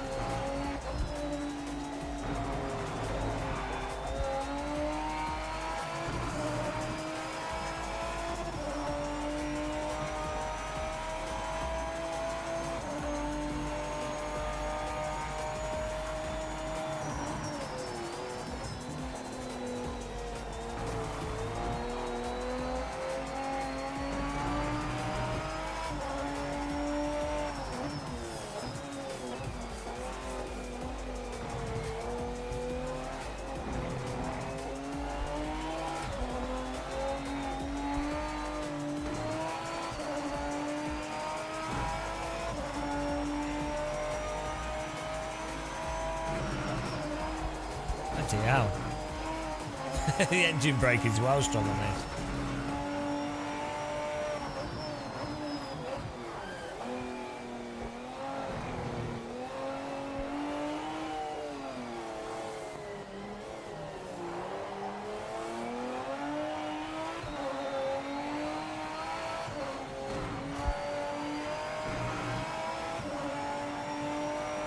What do you mean? How would you know my throttle sensitivity? I'm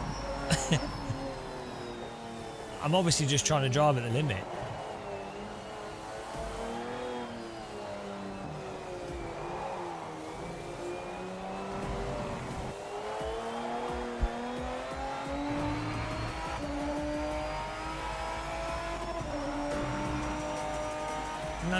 No, we don't.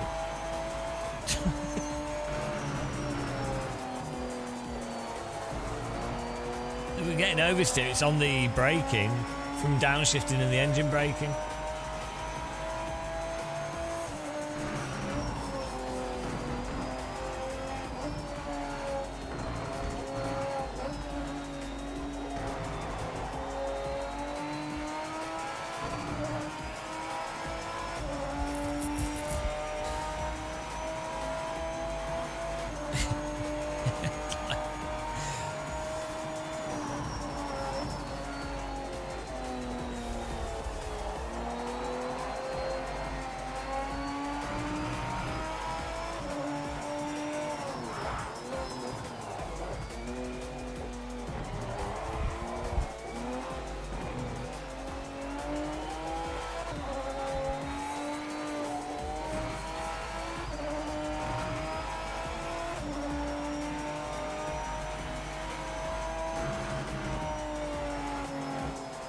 Hell, get into that corner.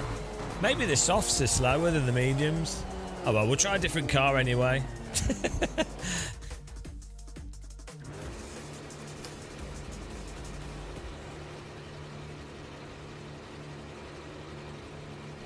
Right.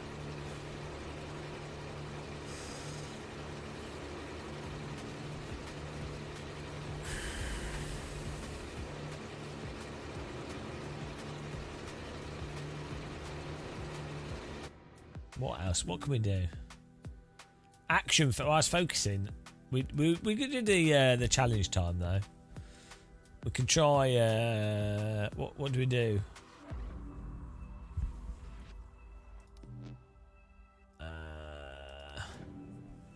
Let's try this car at Donington. Oh, here we go. Traction. They've got a time to beat. 125.3. Here we go. Champion Joe's in here. Well, here we go. What was the times? I already forgot them. Can we beat all these losers? Losers. Loser time. Gonna beat you in my car. Gonna commit a car crime. Losers with your slow times. Slow times. Hang on, what times were they? I was. We need to go back, guys. Derby. It is. We're going to be 125.3, 125.8 to beat Traction. No, we got to beat Traction. 125.8, 125.8. Here we go. Let's record this. Make a film about it. It's going to be called Game of Muscle Hustles the Traction Guy's Time. It only took 10 hours. Can you remember what it was? 125 something. Vehicle setup. Here we go. We can just learning what we learned. We can just get rid of this. And we should be good.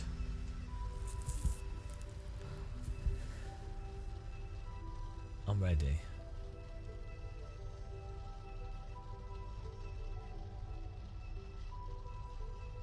GT7 has terrible force feedback. GT7's awful. Fun game though. Are you ready to see some mind-blowing times? What was it? 125. Let's do it. Let's do an initial lap and see what we can get.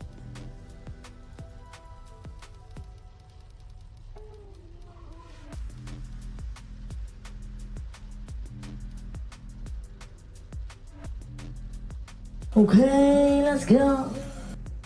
Oh, look at this car. It's beautiful. You ready? What car is this? Looks nice, whatever it is.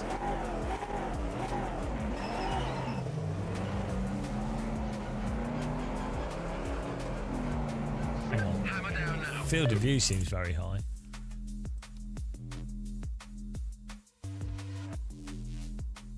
Oh, it's not, but it looks it. I've been on this track in real life. That looks more realistic like that.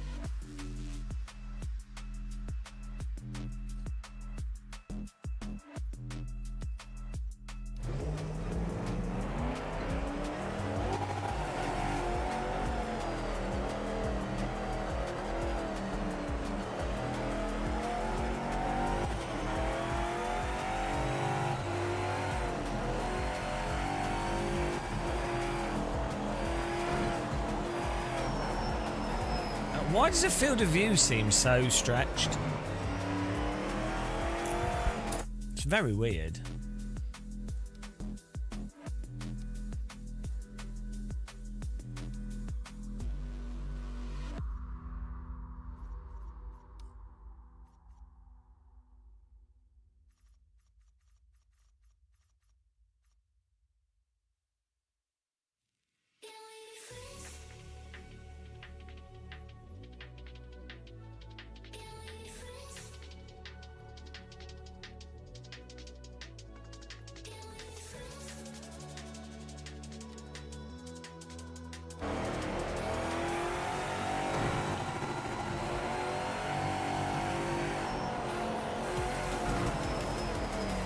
Music's well good.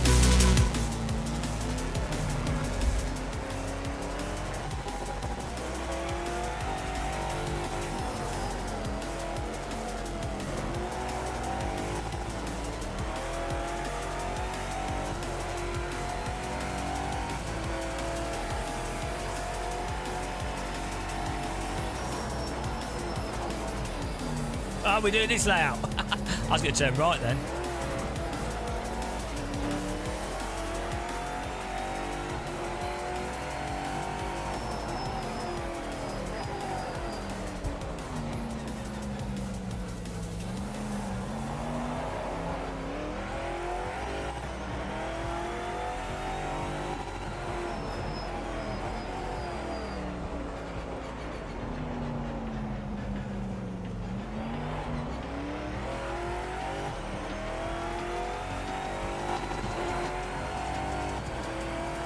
Well, the full layout's better for overtaking, that's the thing.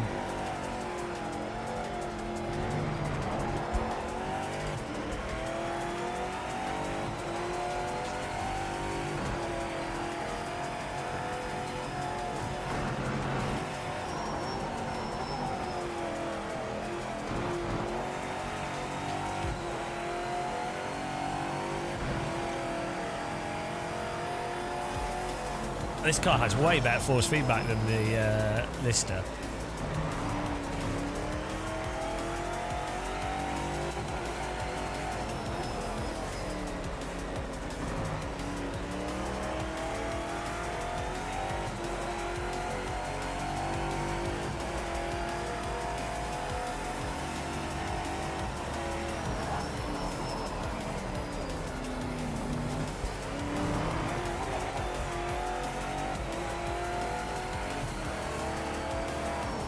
Yeah, it feels like the wheel geometry on the Lister is messed up, and that's why the force feedback's a bit weird on it.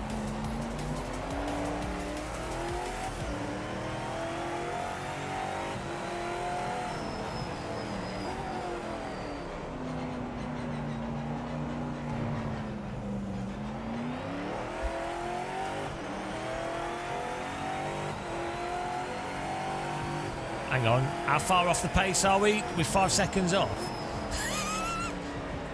Oh dear, that's terrible.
might need to tighten the steering up. Might have to do huge corrections.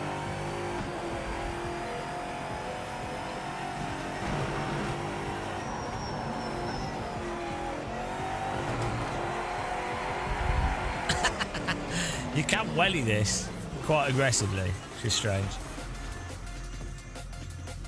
Alright. Tighten the steering up.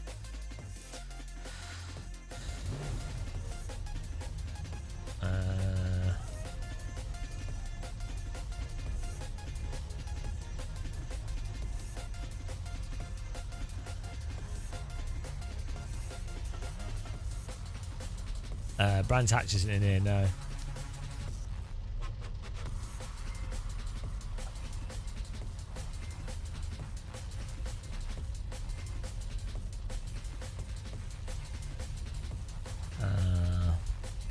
Yeah, the thing with the cars in this, they all of them are a bit vague in terms of the under the limit bite, the under the limit grip.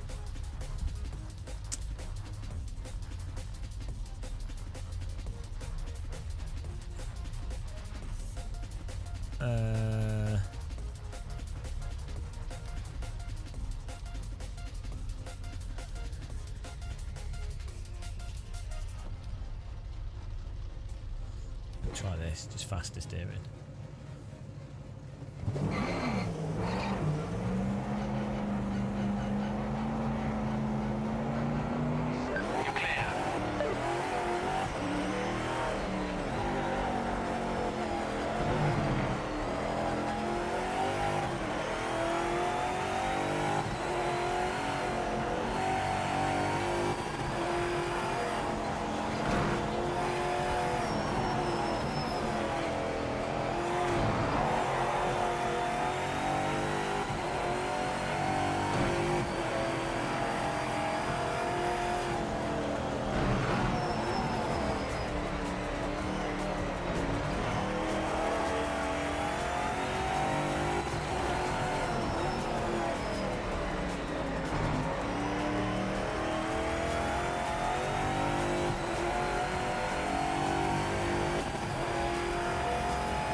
Turn in there.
The bit of downhill. Look at that spectator, he's well excited. The bit of downhill was enough to lock the rears there.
Well, very consistent.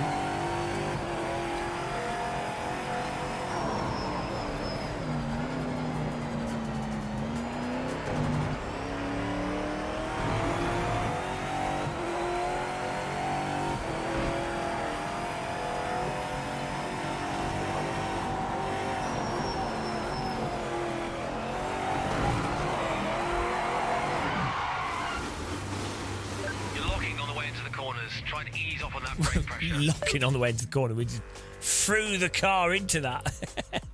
Shut up, Ben. Locking into the corner. We shot the car in like a lunatic. Oh dear.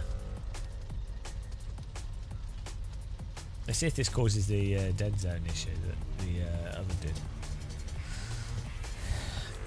What, can you mute Ben Collins?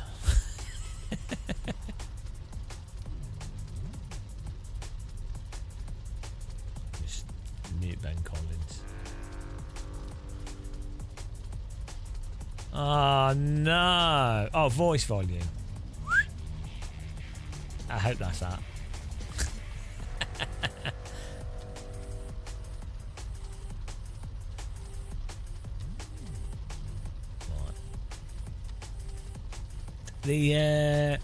It definitely has that sort of Automobilista 2 tyre model aspect to it.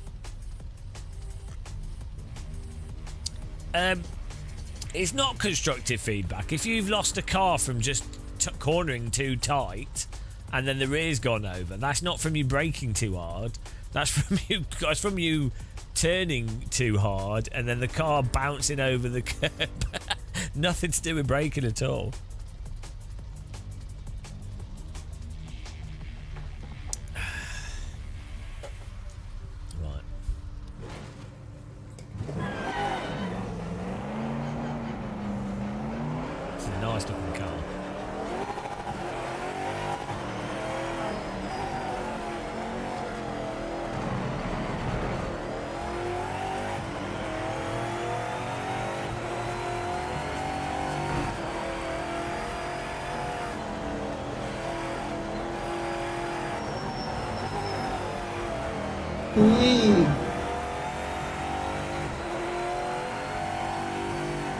Thanks for subscribing, welcome.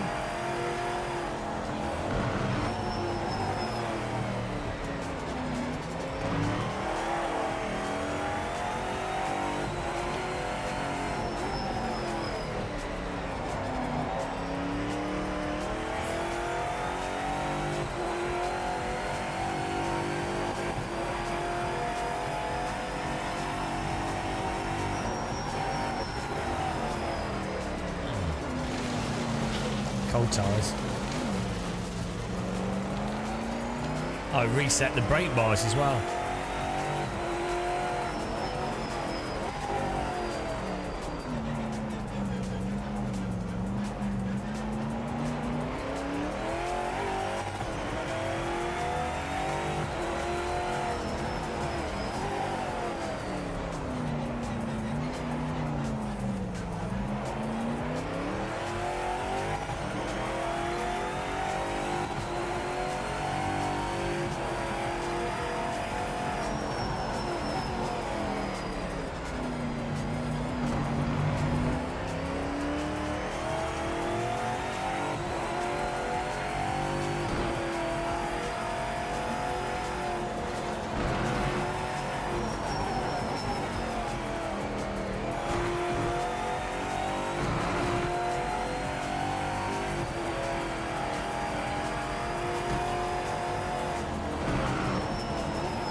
Thanks for subscribing, welcome, Demir.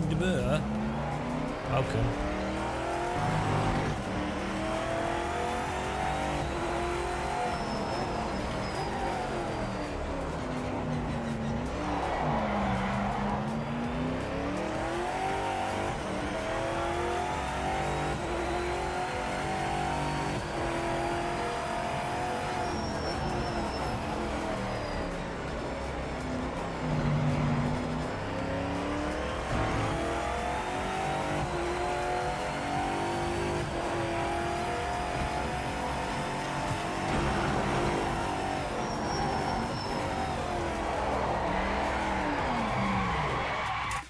That middle force feedback setting gives you like contradictory force feedback information. So you end up like trying to correct something that's not there.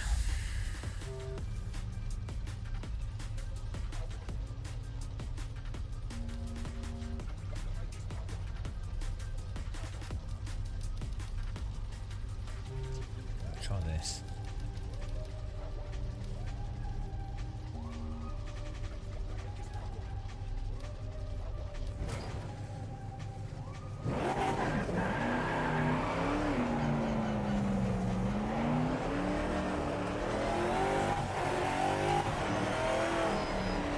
So this just adds a weird dead zone.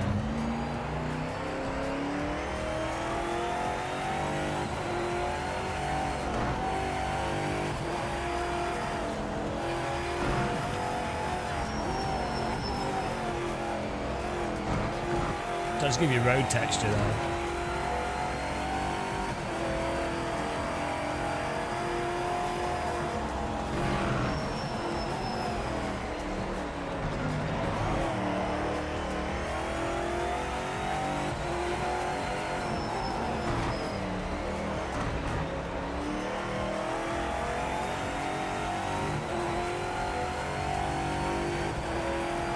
Dead zone's the wrong word to use. It's just like a force that you're having to push against.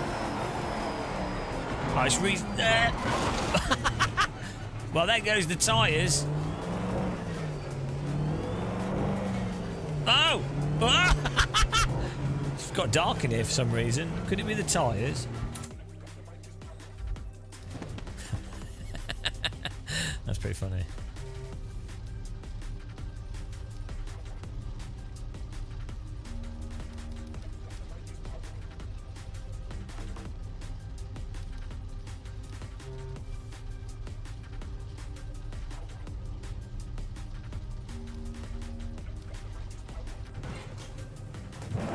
I'm pretty good at Rocket League.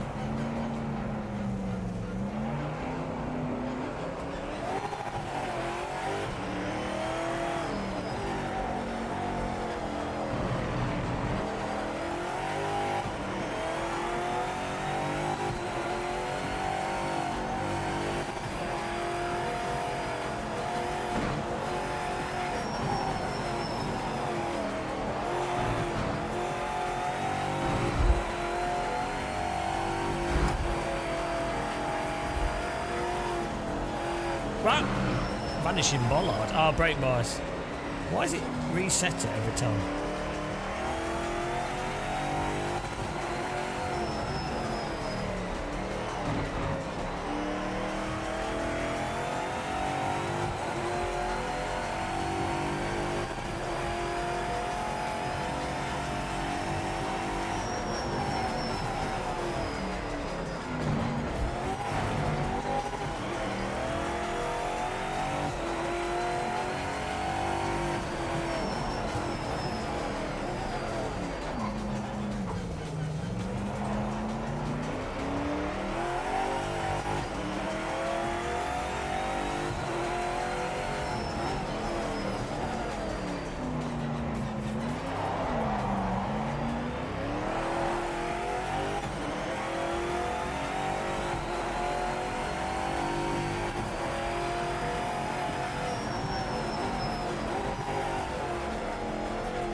Spooky bollard.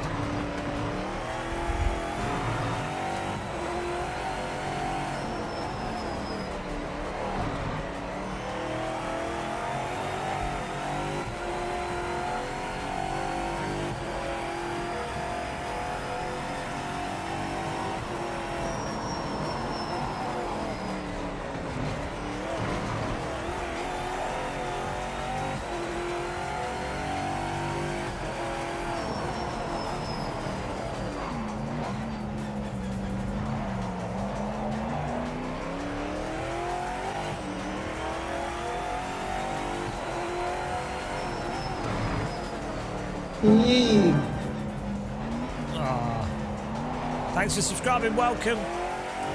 Austin, welcome. 27, 2 seconds off.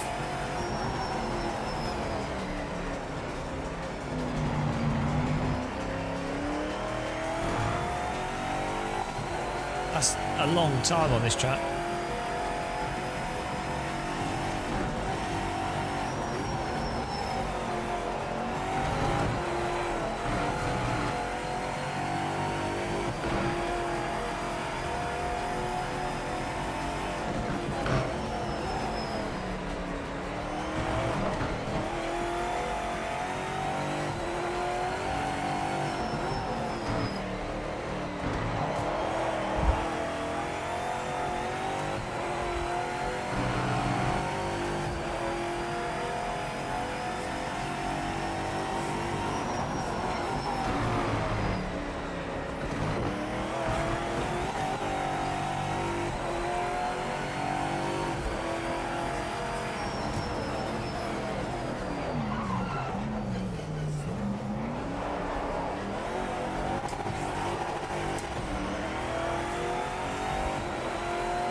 Twenty-six.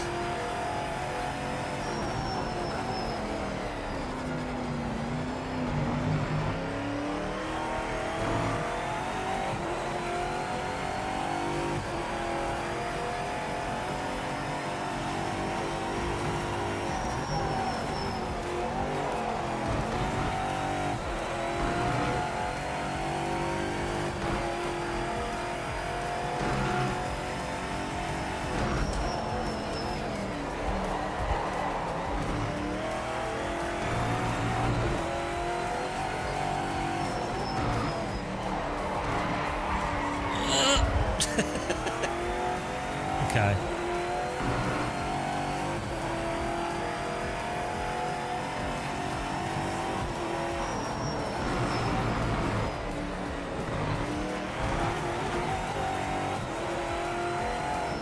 The suspension needs to be a lot stiffer.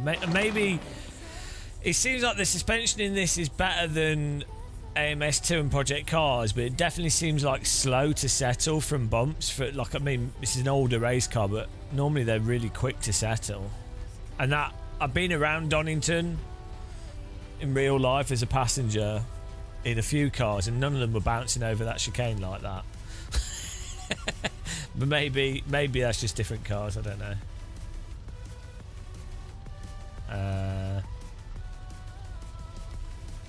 Tighten it up.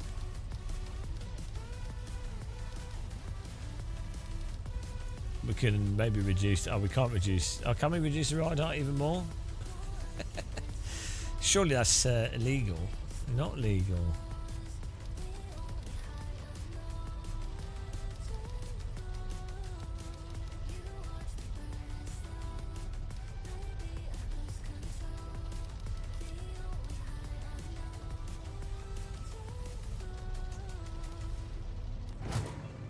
Should be scraping along the floor here.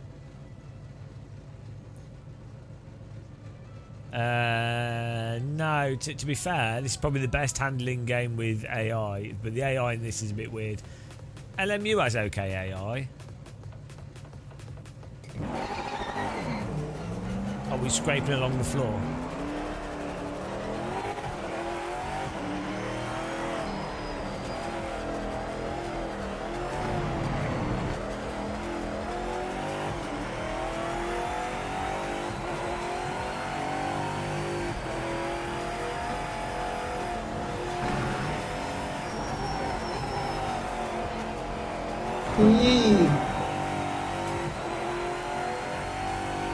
Thanks for subscribing, Barry. Welcome.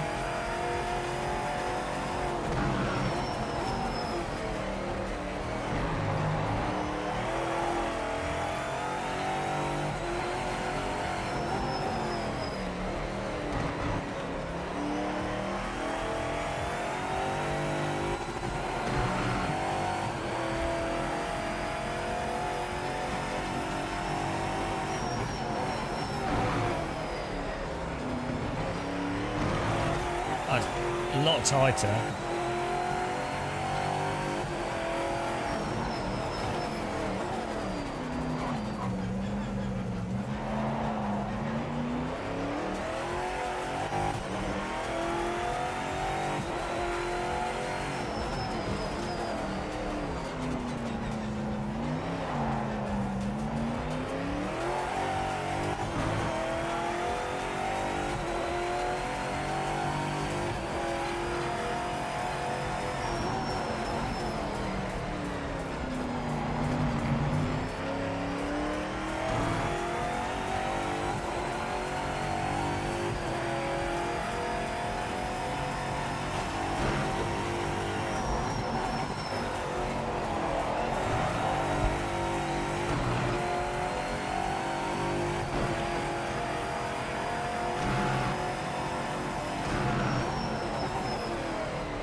Oh, 125.8.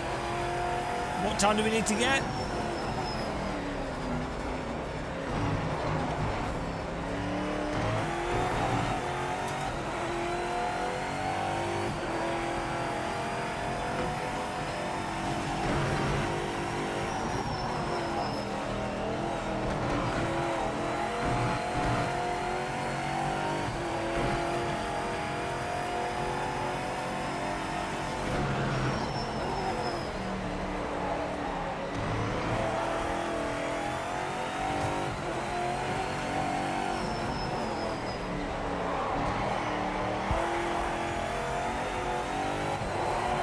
Bloody hell.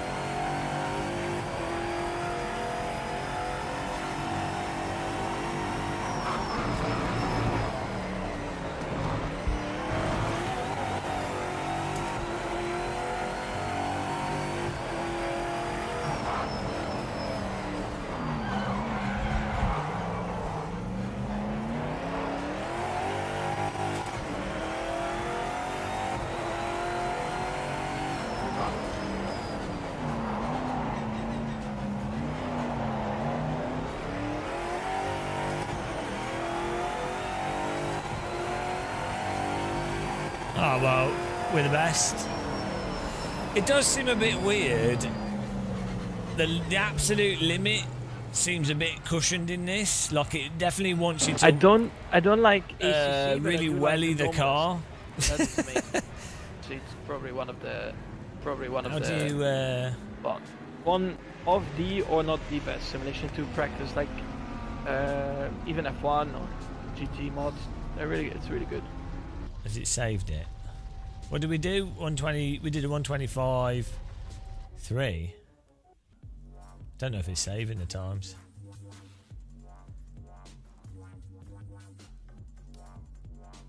Ah, we're second. Ah, we got to beat Austin's time. Come on.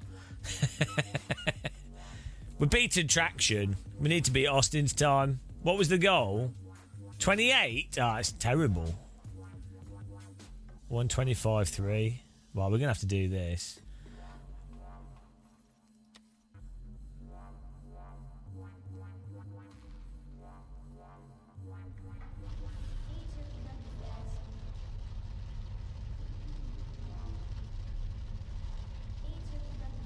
It's pretty close. He probably did it with the default setup.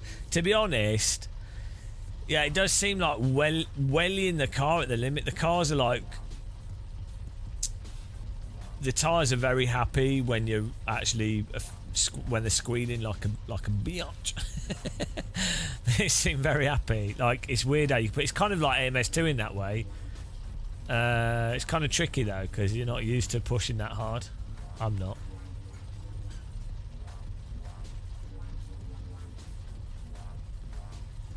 Yeah, Austin's time is not from him trying really hard, though. He'll just be dicking around. That's the difference. Like I'm 1.4 seconds off alien pace when I spend a lot of time sim racing.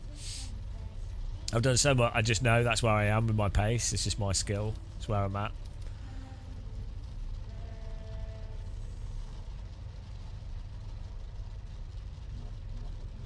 GT7 is just weird though. GT7's just messed up. So yeah, I mean GT7's a whole nother weird thing. GT7 you have to drive into the understeer and then wait for that to finish and then go through. It's a very weird way of driving, but that's how it is. Well, I need a sandwich so we can keep going. It's only 20 past midnight. I'll be back in a minute, guys. Why is Kira fuming? Why are top people in sim racing called aliens? Because when it comes to like the super duper top lap times, it's like a tiny fraction of people that are like, they're like non-human. You'll see this in motorsport as well. Like you have like 95% of people are shit. They're like miles off the pace. Then there's like, well, 90% of people are total shit. Then there's 5% of people that are like, okay, pretty good. Like they're pretty decent. They're probably like 2 or 3 seconds off the pace, but they're all right. They can drive. They can brake. What? Right. And then there's 4% of people that are like really quite fast. Right. And then there's 0.9% that are like really fast. You know, they're really good. Really good. And then there's this like 0.0001% that are like Max Verstappen. And this is like it's like a driving thing. It's because of how because like if you're like 1 millimeter better on one corner, you gain like a huge amount of time. So there's always like this margin to gain like a huge amount of time by just being fractionally better in a certain way. So the skill curve, it goes up like really steep with driving.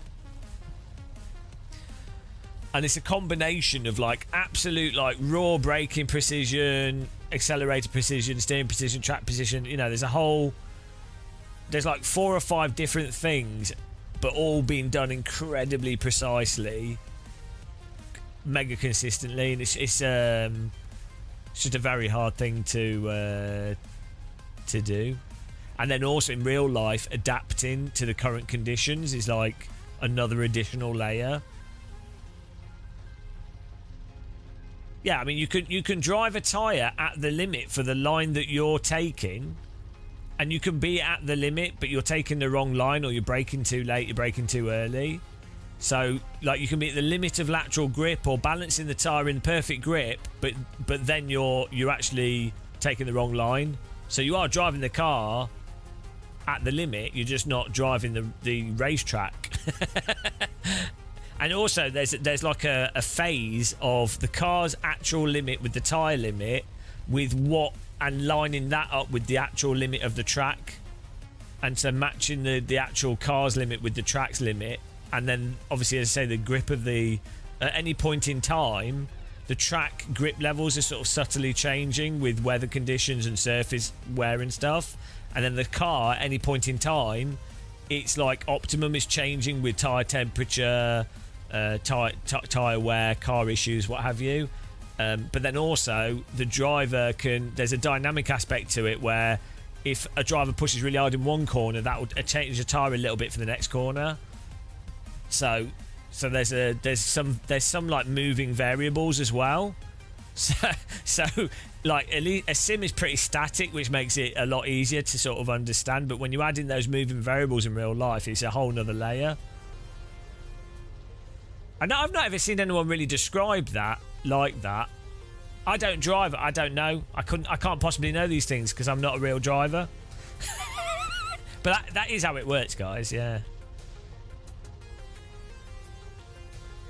The reason, the way they're fast is intuitively it's hard to understand. But what they do is their brains are really good at internalizing the physics that are occurring in the video game, and then they can just adapt very quickly somehow.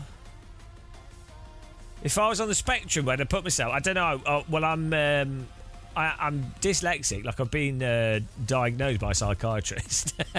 I'm proper special needs. I'm pretty sure I'm quite severely, maybe not ADHD, but ADD, attention deficit. I definitely have problems with that. And that's very common for dyslexics to have ADD or ADHD. I don't think I have the hyperactivity. Maybe I do. Oh, I guess I probably do. The spontaneous songs. But that's just fun. I don't see that as hyperactivity. So, yeah. I don't think that... autism is a separate thing, though. I'm not sure where we fit on that. But everyone's on the spectrum somewhere.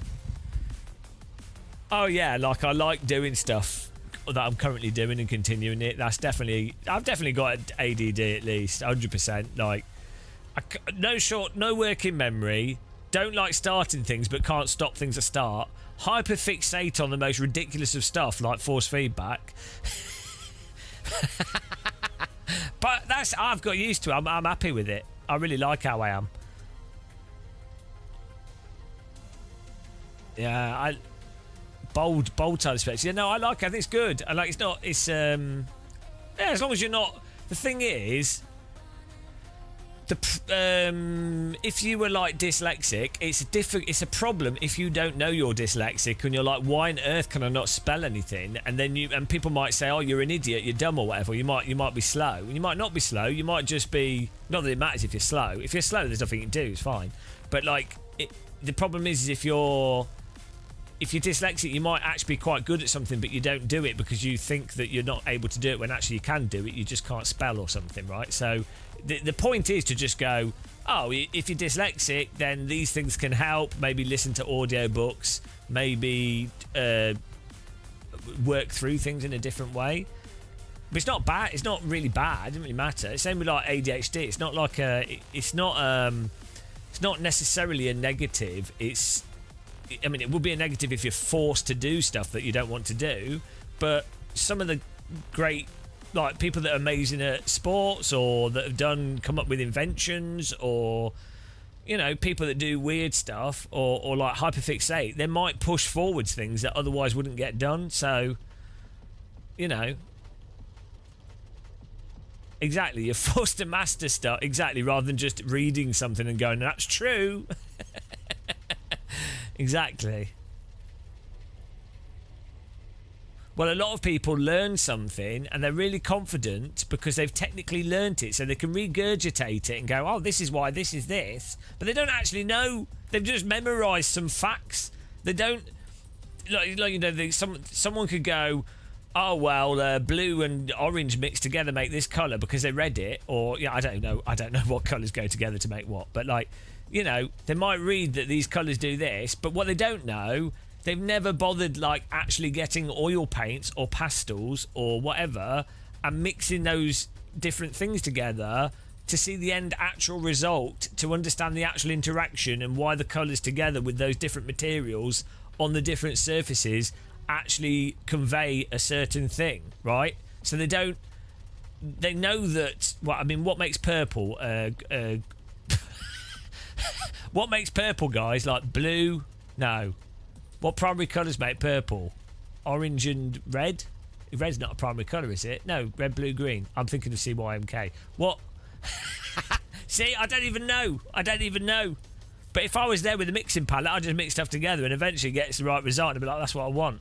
Red and blue, there you go. So someone could know that, but they might not really know the ratios to achieve the specific emotive result that they want. So I don't know either. But you know what I'm saying? This has much better physics than Gran Turismo and much better force feedback than Gran Turismo. But worse graphics and less interesting content in a sense. But the online racing could be better than Gran Turismo, so... It's blue and red to me. I don't even know. Yeah, well, the reason why I come up with random shit is because I could never remember words for things. And so if you spend your whole life as a teenager not being able to describe stuff because you can't think of the basic words, you have to be really creative and come up with something else to describe what you're trying to say, because you're never going to come up with the normal way of doing it. So then also this is the thing, the really big advantage of being a bit dumb in some ways is you realise how stupid everything is. You're like, well, obviously you think you're stupid, you probably are stupid, but you realise it's so made up very quickly. Whereas if you go through life and everything kind of works and makes sense, you're like, oh, well, this is good, it all makes sense, I'm not going to question it. But if you can't tie your shoelaces, when you get, if it takes you months to learn how to tie your shoelaces, instead of going, oh, well, first of all, you do get annoyed and it's frustrating and you're like, oh, why can't I tie my shoelaces? And that's annoying.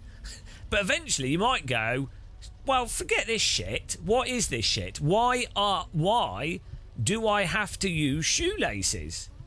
Why? Why have we decided arbitrarily that shoelaces are the best way to keep your shoes on? It's like, we've got Velcro. Surely it's just better to have Velcro shoes. That actually works better, right? It doesn't come loose. It's quicker. That's better, right? Or you go, well, instead of doing this elaborate shoelace thing, instead of doing all this shit with two pieces of string, why not just tie a basic knot, or why not just stuff it in on itself and loop it around? It works. If that works, why are we making this little bow thing?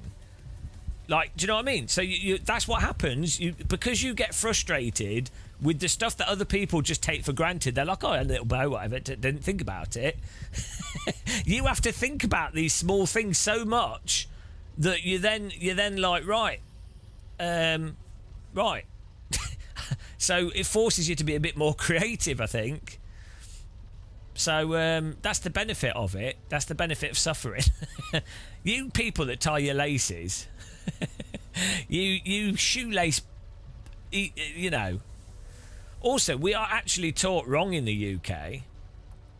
We're taught wrong. There's the bog standard way of tying a lace and it'll come undone.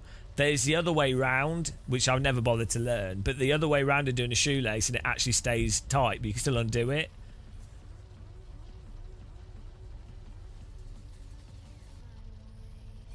Shoelaces, yeah, you filthy shoelaces. I tell you what, when I was a kid, I gave up tying my shoelaces. I got those, you know, those laces that springed back. They're like, do you know what I mean? It wasn't Velcro. You just pulled them and then they just sprung. Those were amazing. I need to get some of those now. Actually, I love them.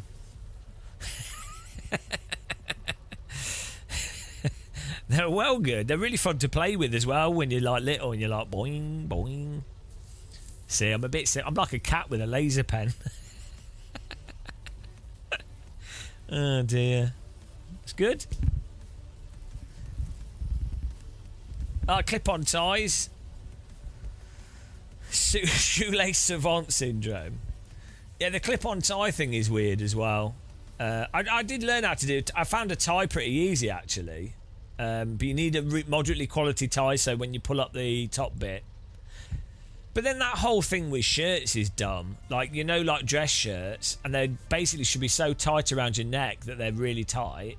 But I have a really fat neck, and I can never get, unless I get custom made shirts, which is too expensive, I can never get ones with the right neck size that are also the right body size. Because I have fat neck, but I'm quite long, but I'm not fat sideways. I'm not fat, but I've got a fat belly. So it's like fat neck, thin sideways, and fat belly, which is a really weird combo. It's hard to know if it's worth a buy yet. I'll do a review video when I'm allowed to do a review. We're not really allowed to do a review yet. I would say basically it would depend on the online jump-in racing and if they can fix the frame rate issue that's on PC. It doesn't seem to be on console. And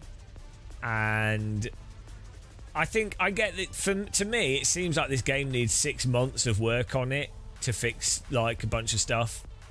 But I think a lot of people can have a lot of fun. They need to put more hot lap challenges and stuff in it, to be honest. But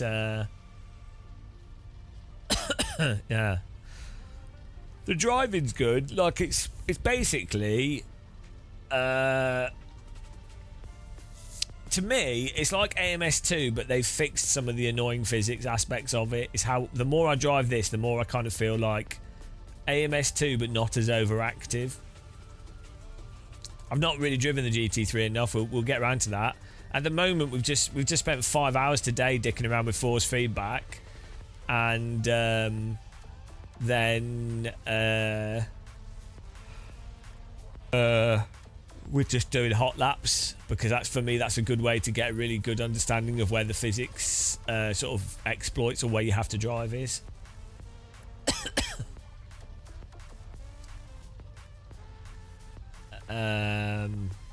Well, yeah, graphics and physics aren't really combined or don't need to be, but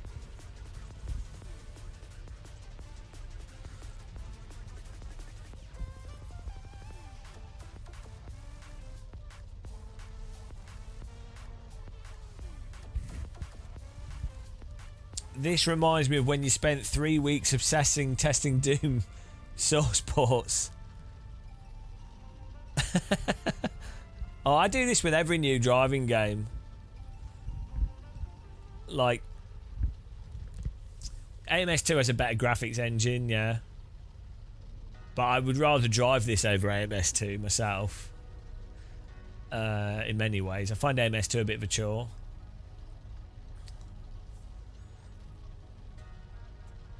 You probably are stupid. Well, no, we're all stupid. That's the thing. I feel really stupid a lot of the time. I think that's another ADHD thing or ADD thing. The thing is you realise that you tend to be focused on specific things at a time.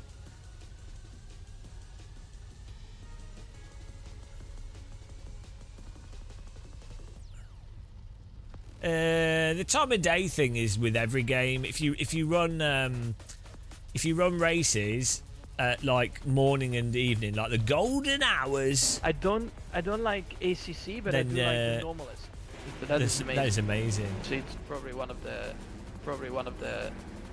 well, one of the or not the best simulation to practice like yeah, if you have time of day in the morning or afternoon, games always look better because the lighting's more interesting, longer shadows. Do I know if Fanatec's shipping and customer service has improved since? Yeah, they should have done. Yeah. Well, I mean, they're owned by Corsair. There's good people that work at Fanatec. I mean, I know a few of the people that work there. They're really nice people. They're probably asleep now, so I can be nice. They're good. They're good people, and Corsair they've changed their logistics system. So yeah, I think so. To be honest.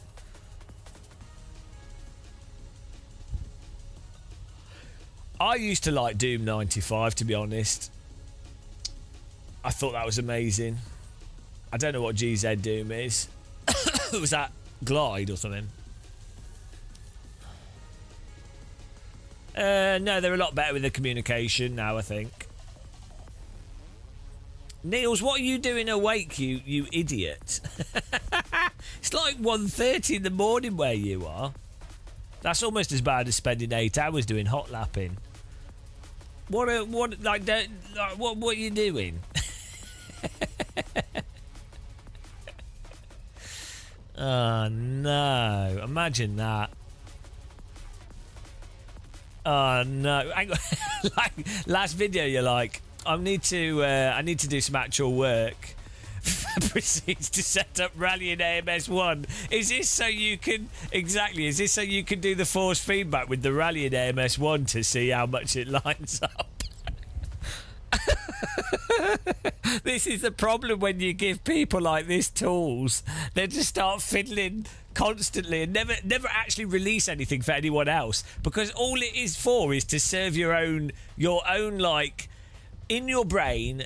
Something in your brain went, oh look, this game's done that, and I think I can do that in this old game, and I think that should be possible. It should definitely work. And then your brain's going, well, yes, Niels, it should work, but can you be sure? If you haven't made it work, then you really can't be sure, can you? You can't be sure until you've made it happen, can you, Niels? And then he's like, oh, okay, brain. And then he loads up AMS1 and starts doing it. And then it kind of works mostly. And he's like, oh, okay, well, let's shut my brain up, and then that's it. Project done. No value to humanity. Just imagine how many people through humanity that's like people that have invented ways to desalinate water, or like transport water through different crops, or do whatever, and they do they did it on their farm, and they're like, oh, that's all right, yeah, that's fine. They're like, yeah, oh, well, I've just found a way to optimise the water through my viaducts by 500% on my farm. It works, I'm happy with it, right, that's fine. Should I write it down? No. Should I tell anyone in the town? Nah, they'll probably just ask me silly questions and want me to actually do it for them rather than them working out themselves. And I really don't want to do any more work because I've already satisfied the puzzle for myself, which was the only reason I bothered doing it in the first place for. I don't really care. And as a result, humanity has stayed static for thousands of years. It's all Niels' fault, basically. It's that same genetics. We've all got there's all of us have this part of this genetics. We've inherited it from one chimpanzee that was like ooh stick ooh stick could be longer ooh. And he managed to get a few extra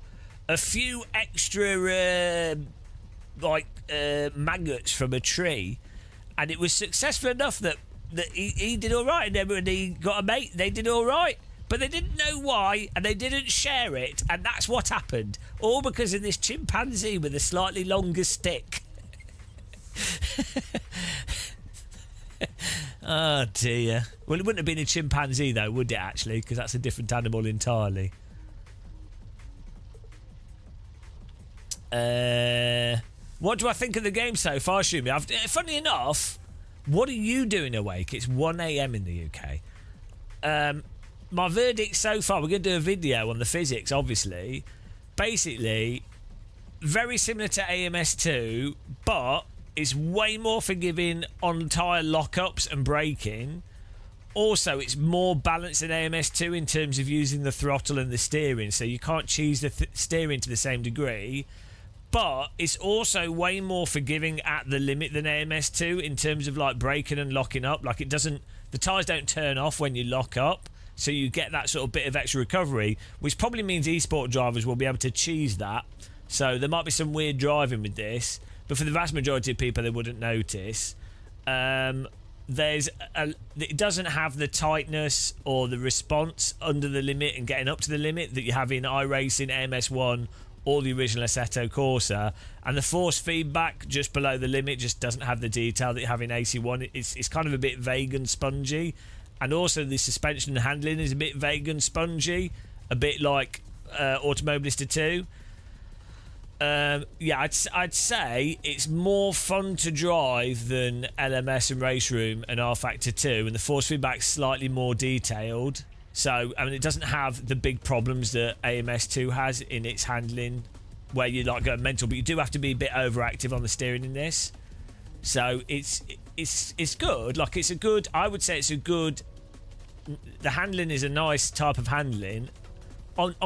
In terms of all games as a whole, like, very good as a driving video game, way better than Gran Turismo and a lot of even racing sims, but doesn't have the tightness or finesse that AC1 has, and it doesn't even like that's the thing, or RBR or AMS1 or even iRacing, like iRacing under the limit. iRacing over the limit is totally broken, but under the limit, iRacing I think is great. And the suspension in iRacing I think is really good as well. Like, it settles quickly. This team, even with this tightening the car a lot, it kind of takes it rides over stuff though. So like it's like the fast. Can we change that? Maybe we can adjust it. But the fast rebound. They developed a pointless game, not necessarily because this is cross-platform, which the other games weren't. So potentially you've got the cross-platform online multiplayer, and so no one on console has anything like this. So you've basically got a PC quality driving simulator that's better than most PC sims on a games console, which I don't know if console players will notice or care. But that's quite significant. And then also with the online play. Exactly. So for console players, it's a lot more significant. For PC players,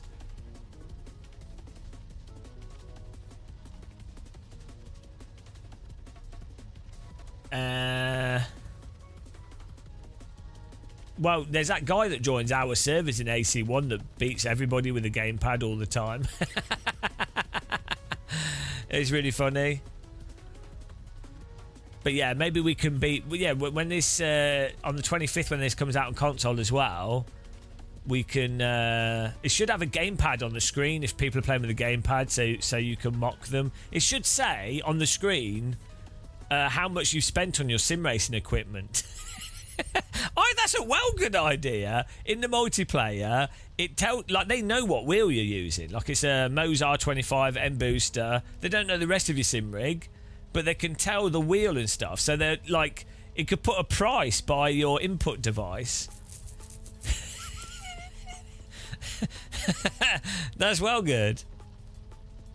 Yeah, it could just exactly. If you pass the threshold of like over £1,000 on sim racing equipment, it says rich, and if it's below £30 because you're using an Xbox controller, it says peasant. Video game list. The mistake, I've paid with my soul, so actually I've paid the ultimate price. I get referred to my face as an influencer. Can you imagine the shame? Imagine how that feels.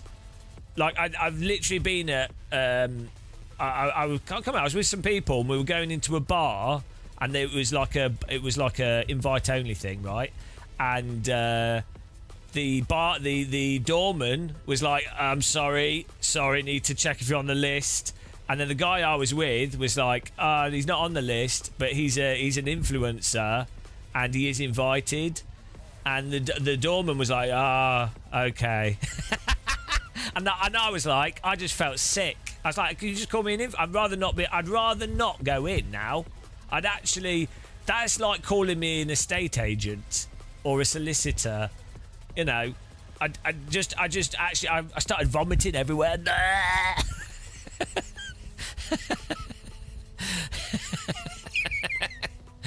You know what I mean? I did go in, yeah, I did. I mean, there was an open bar. I know, nothing's worse than an estate agent, honestly. Or, I mean, maybe like a landlord is pretty bad. I bumped into a landlord recently, and they were like, because I thought they were doing a viewing of a house, and so I walked past it, and I was like, oh, you're doing a viewing? Because I was like, oh, it'd be interesting to see what this is, like how much it is and everything. And the guy's like, no, we're not. This is no, because it was just their house. they were dressed like an estate agent. It was really weird. But then he went, oh, I am a landlord though. So I was like, well, I was halfway there with my guess. But he was really proud. It seemed like he was really proud. Like, if I was a landlord, I would not be proud of that. I'd be like, oh, it's something that I do. Like, I've got properties that I rent out, but I'm not. Do you know what I mean? You'd be like, I'd hope I'd do a good job, and I'd hope I wouldn't be ripping off my tenants. So I just wouldn't be proud of it. Like, I'd feel guilty for owning multiple properties that I'm then renting out to people. I'd be like, But then again, I'm on YouTube, so we're all bad. We're all bad people. People who are having their mortgage paid. No, you shouldn't get this game, Shumi, because you only like Assetto Corsa, and that's all you will ever like until a game surpasses Assetto Corsa, or Max Verstappen says, whatever the next, maybe the next AC or something. I don't know.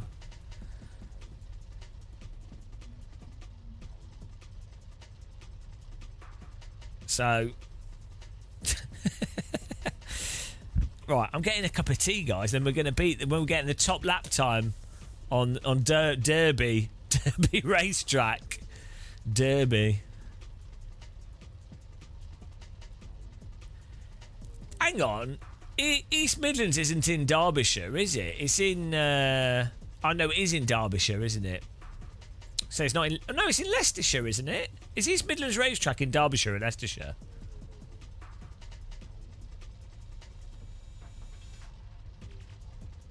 It's right on the border. Border! There's Staffordshire, Leicestershire and Derbyshire all are right next to each other there.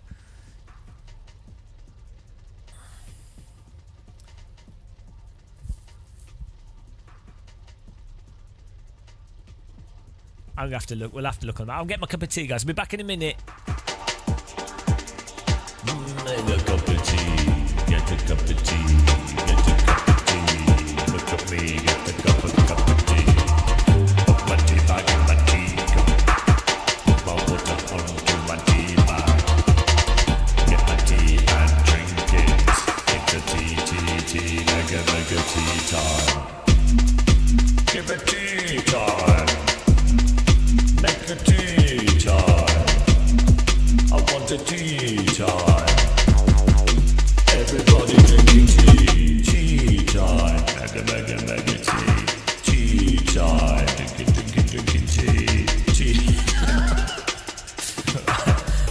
Get me a cup of tea.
baguette going here. Beautiful.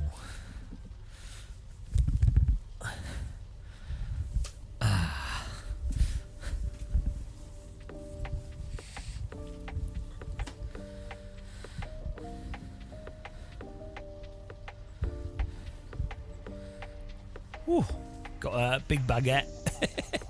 Cheese baguette. Beautiful.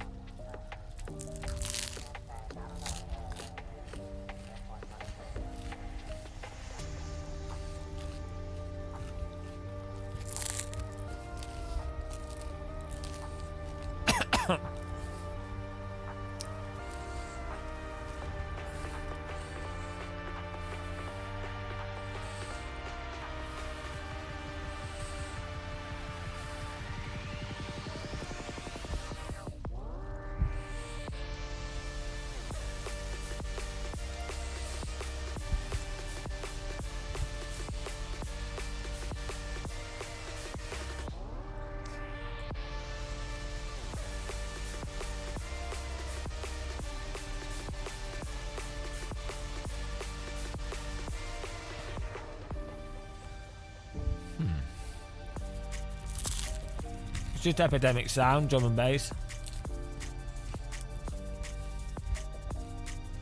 The drum and bass playlist.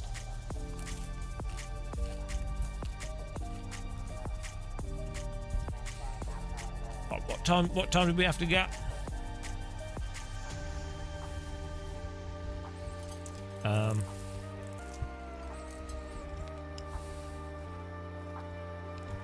25-3.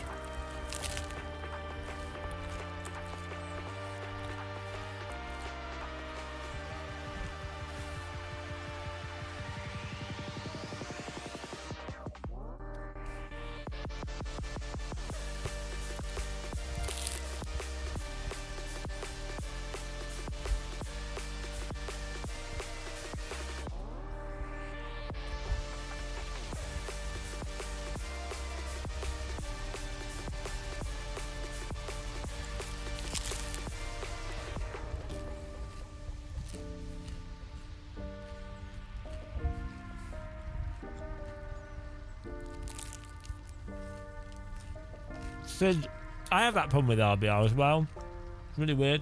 I have to keep resetting the settings, it doesn't save them. Zags, yeah, we'll do. Evo felt good when I last played it at Simulation Expo, so I'm hoping it is good and I wasn't just being mental.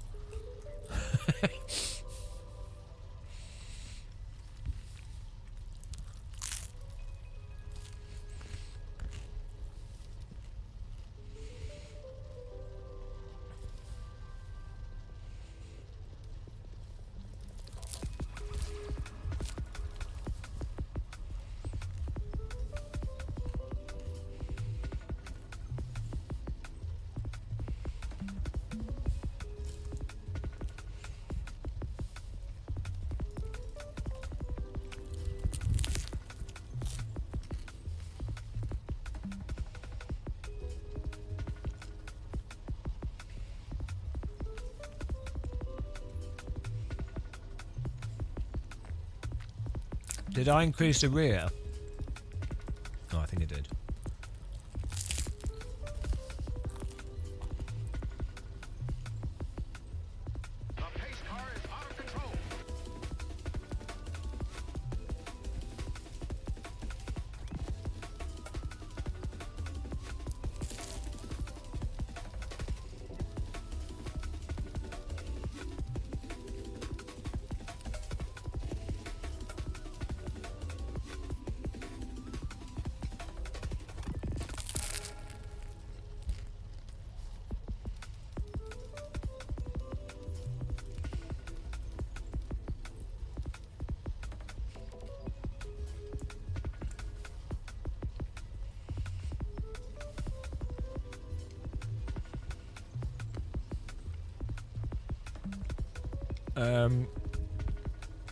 The force feedback felt better when I played it at Sim Racing Expo.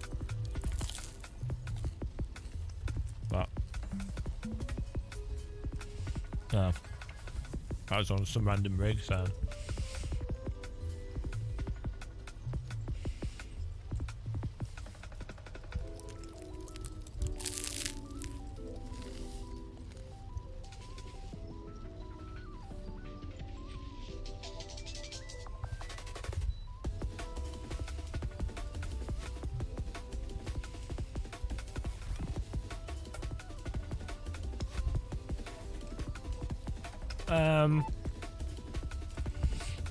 Well, it's a different version of the game.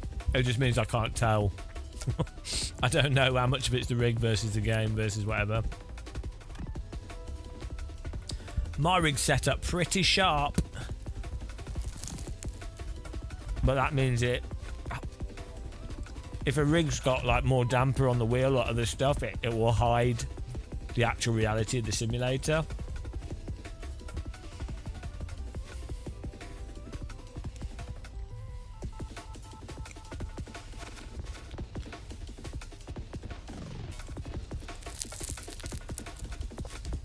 I have things set up super snappy and clear, brake sensitivity high and everything.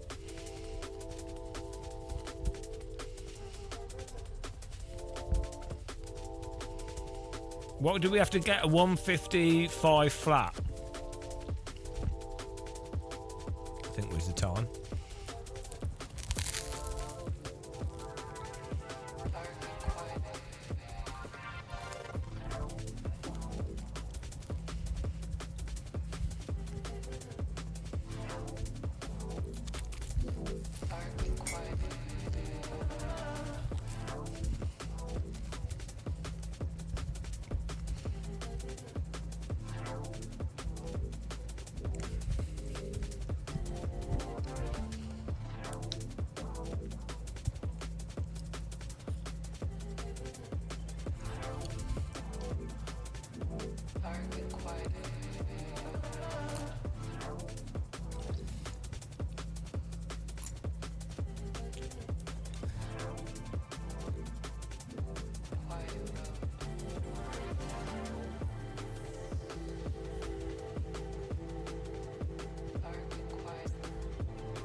Re-release the video, yeah.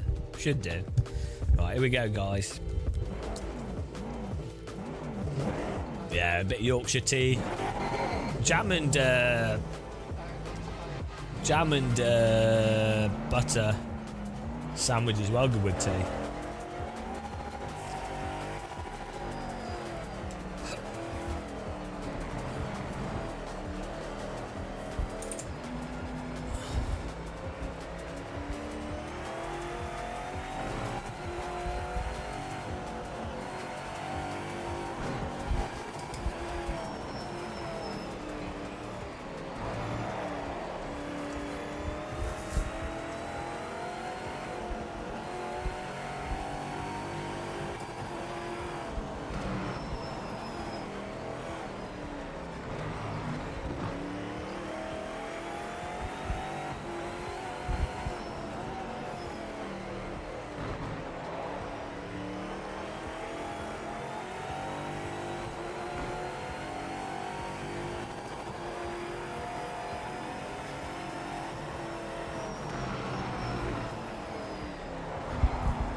You can upscale it if you want to.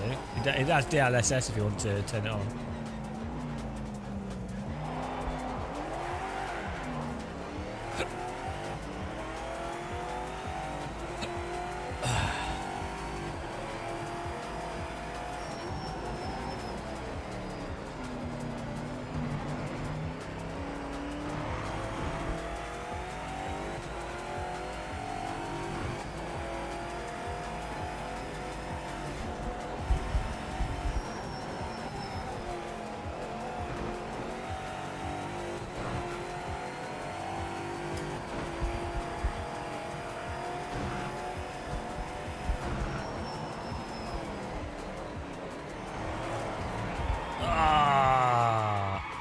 Trying to flop it through that.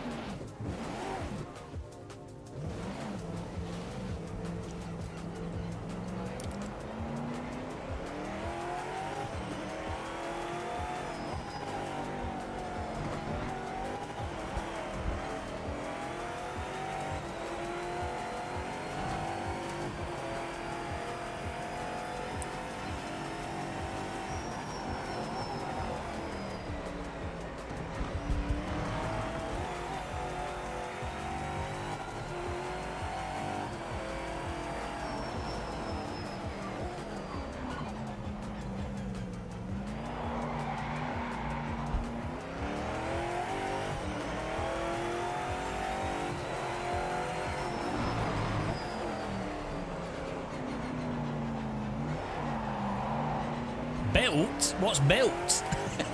I ain't built, I'm a fatty chub chub. Oh yeah.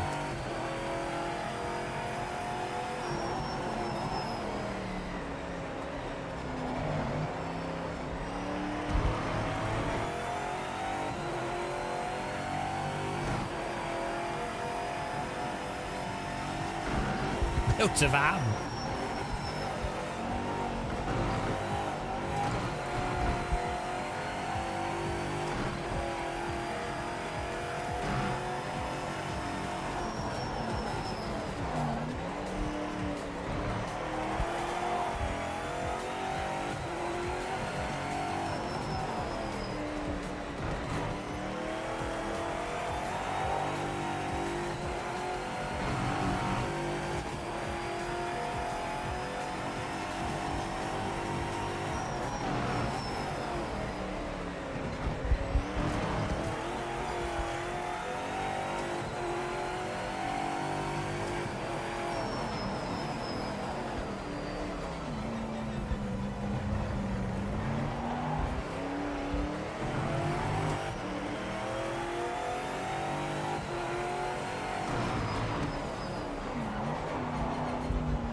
Yeah, all the European viewers have passed out.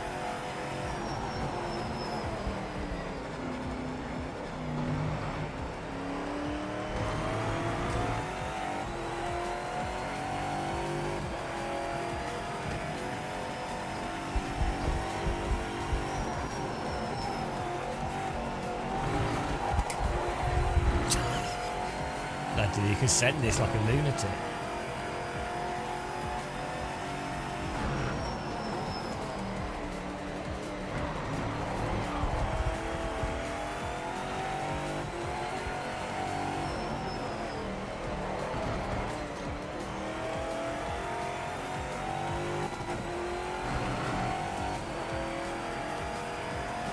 That is true, yeah. Otherwise, Australians wouldn't be able to get the corners right.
super weird at the limit. It's super like springy. Very springy at the limit.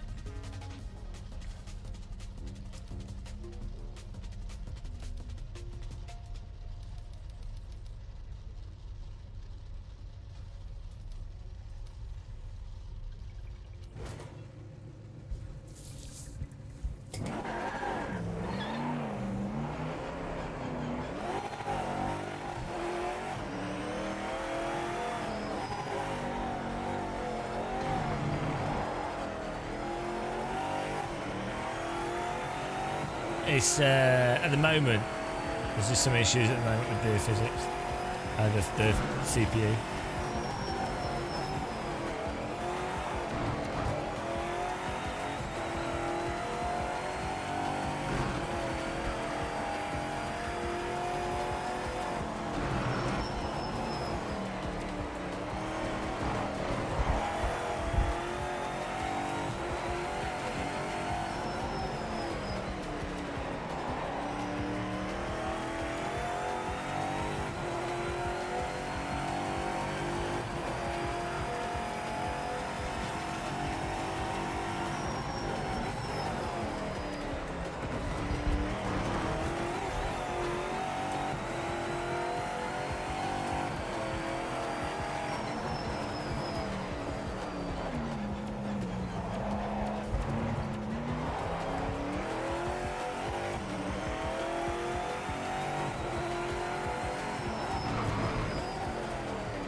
Does seem like the curbing seems to cause the rear to come out very easy. It like sucks you into the corner.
I need to get the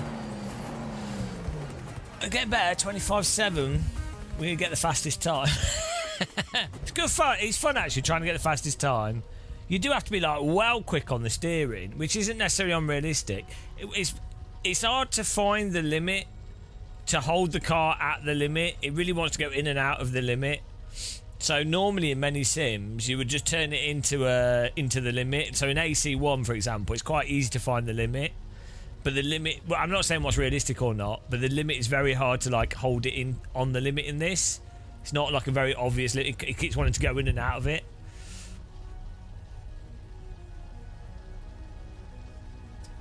I don't know if that's overactive. I mean, I don't know what this car is like. No, well, we will do Skywork after this one. It's just like I've had passenger laps in a Radical SR3 and driven by a very fast driver, and that car has quite a smooth. The driver has to do quick corrections, but it also has quite a smooth limit. But that's a Radical. An SR3 is designed to have quite a controllable limit. That's just how that vehicle is.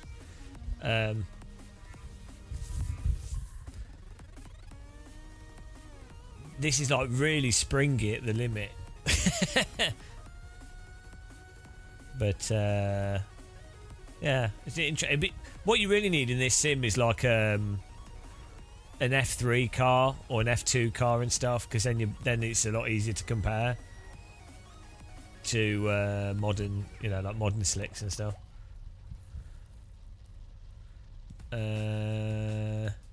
Camera. I need to get this camera on here. So we've got input. People can see what we're doing. It's good fun though. Like it's fun to hot lap. This is so much more. It's way better than Gran Turismo. I mean, this is the thing. It's what we're definitely doing. It's saying our review video is that it's like, it depends what you're comparing to with these things. Are you comparing to PC sims, which is not that this is bad, not that this compares badly, ignoring the technical issues, but consoles are just so far behind PC sims, so I'm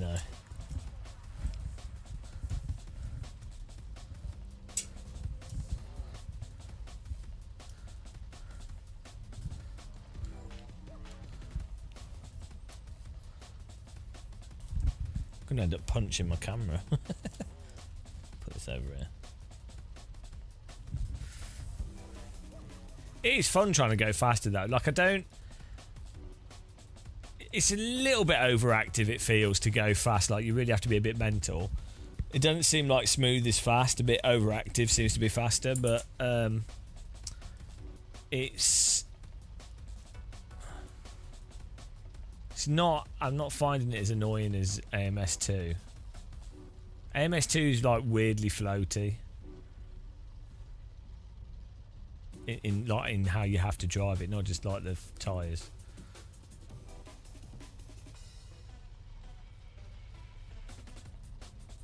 Oh, my hand's in the way. My fat hand is in the way. Why are my hands so fat? Fat hand face.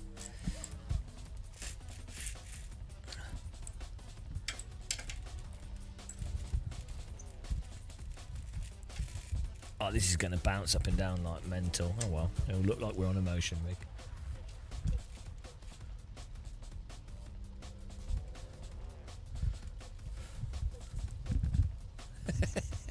That's pretty funny. It's a good angle actually of a wheel. Shit, should have. I've just put a camera next to me. Here.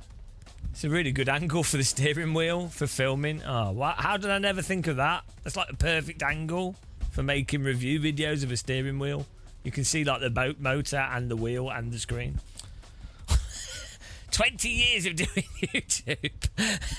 Accidentally discover the perfect filming angle. Like hands aren't even in the way either. Oh, bloody hell. I hate my life. It's a really nice wheel. It's quite expensive though. Those Formula wheel. Good. We could do like a Matrix view. Okay, let's just keep this over here though.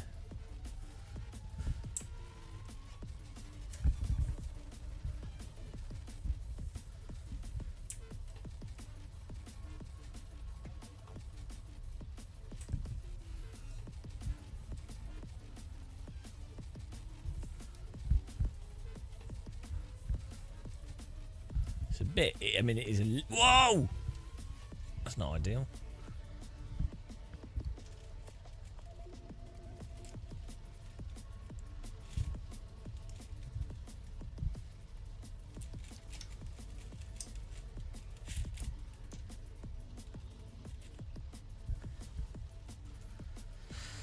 Oh, cameras, guys, cameras. Can you imagine, you know, that guy that did the outdoor survival programs? Imagine how annoying it is for him to film everything.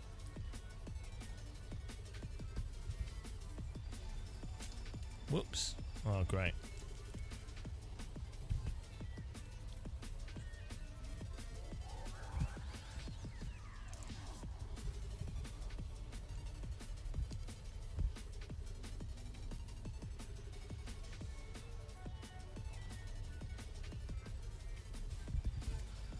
There we go, that would do.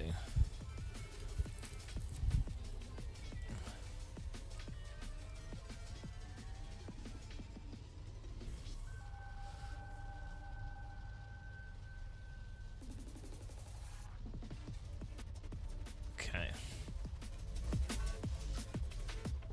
I can do the career mode, but the AI is a bit weird at the moment, and the game slows down a load when we play with AI.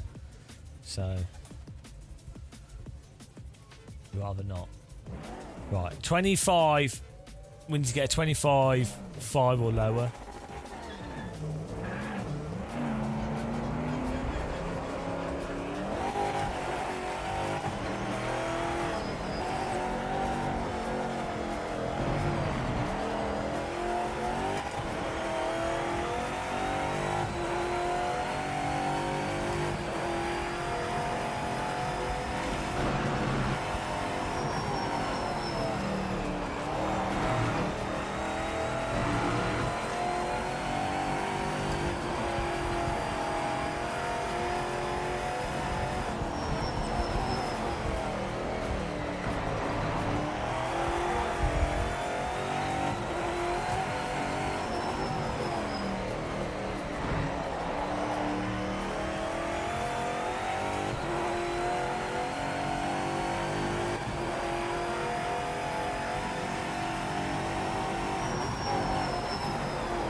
Really hard to know the point of where the fronts are going to bite or not.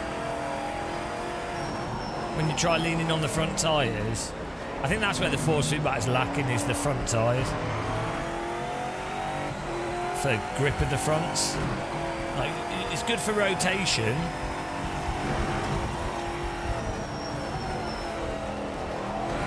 But to feel if the fronts are like on the limit or not is really hard when you're going.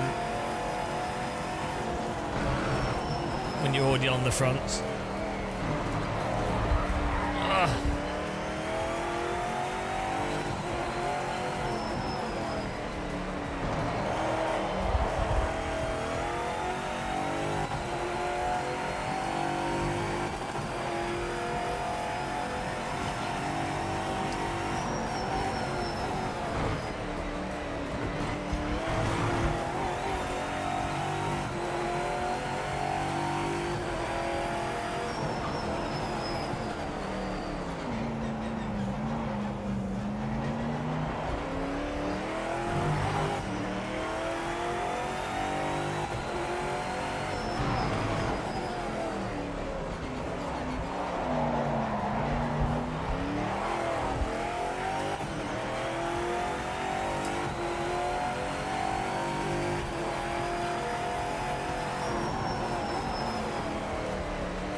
was that faster?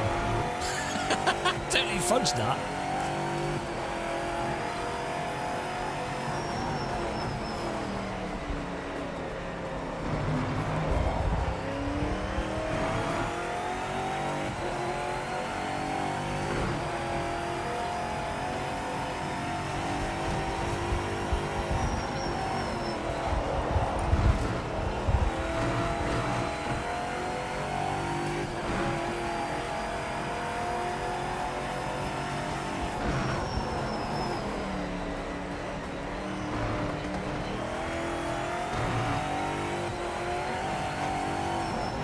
It's just field of view.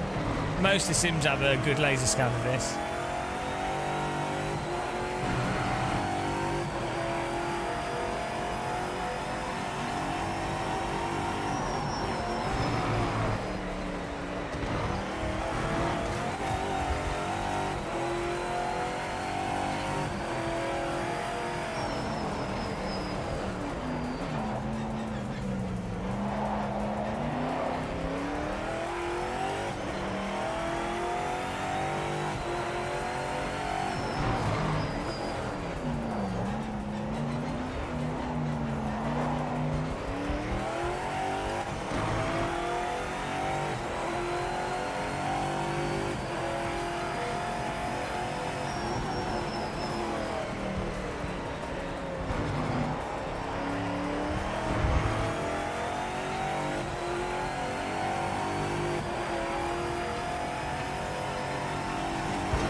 The oversteer from lift off braking.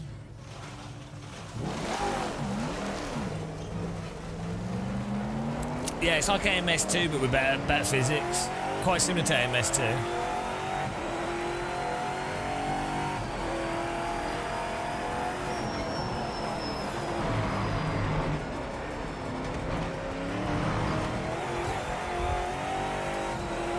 It feels like there is like a bit of a delay between the maybe it's my frame rate and CPU stuff. Feels like there's a bit of delay between the force feedback and what's going on with the car as well.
That's not a bad lap time.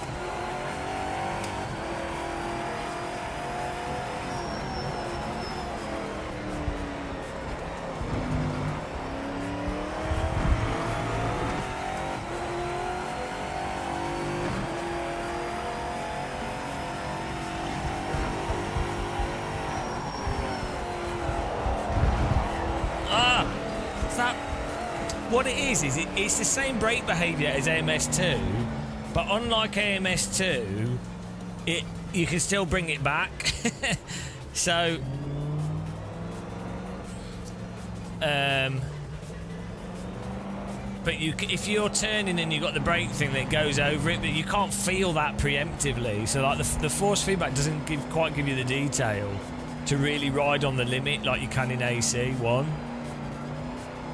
And you also, it doesn't have the force feedback for the front. It's good, but like, yeah, you're just looking at the temperatures on the screen. It doesn't matter. You just drive a car by how it is. It will overheat from being pushed, but you should be able to feel in the steering and the force feedback that it's getting to a point, you know, beforehand. So you just drive what you're driving. They should take all the temperature stuff off the screen because people fixate on it. It doesn't matter. It'll obviously, as soon as you start sliding from going over, it will obviously immediately heat up. So yeah, well, it will obviously heat up, but it doesn't matter. You just drive. You just drive by what you're doing, right?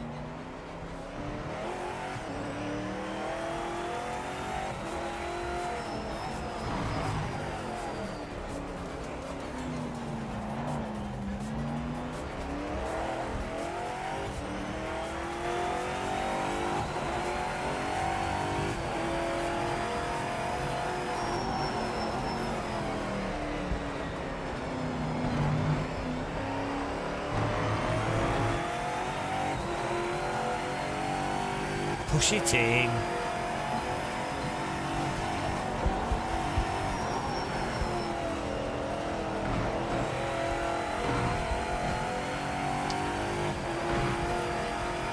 We've already got the fastest time. We're the best. Currently the world record holder.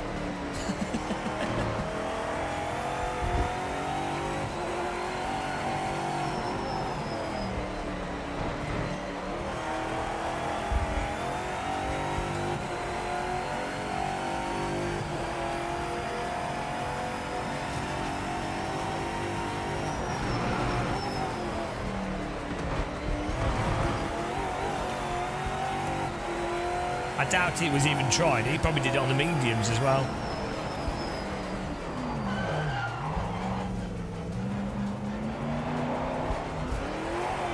And the tyres are actually wearing out.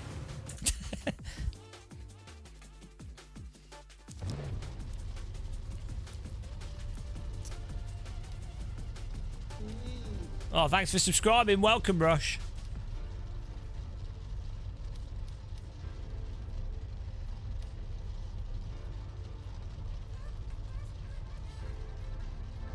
Good fun though, trying to get a fast lap time though. It's not. It's a bit active. Like my hands are like. But it's a little bit active, but it's good fun.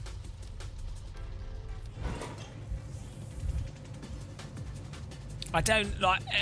Maybe we've been asked like a billion times. We'll do a review video when we're allowed to do a proper review. I can't tell you what you would like. Like, I mean.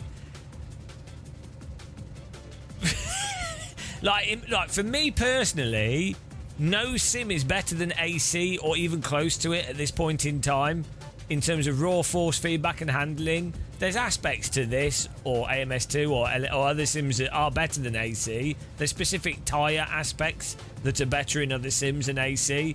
But on balance, the sort of at the end nature of how you drive in AC is by far the closest to a real car. It's not overactive, it's not too underactive, it's responsive. And then it's just got every car you can think of and every track you can think of. But then AC doesn't have any single player, doesn't have any good AI, and the multiplayer's dead. So, you know, I buy every sim as well myself. So, like, asking me, is it worth getting? I would have bought this. Keep in mind, I own every sim. Like I've either given them, they've either been given to me for review, or I buy them. Like any new simulator. I even have like Kart Racer Pro by Pibozo. I buy every sim because I'm interested in sims. I even have some DCS stuff, and I don't even play it. I have done, but so it's I can't tell other people. You've lost your marbles. I can't tell other people if it's worth buying.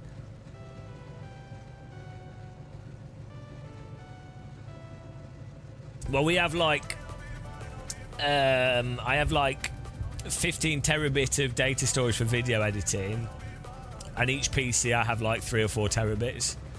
So, and we have like a network of a few PCs. Do I race a good amount off stream? No, because I live stream for like 8 to 12 hours a day, so I'm dead. I mean, when we do iRacing stuff, we play iRacing for like we've played it for over 3,000 hours the last 2 years. An AC probably like 1,000 hours. Race room we've got like 1,000 hours on it. I don't know. So right.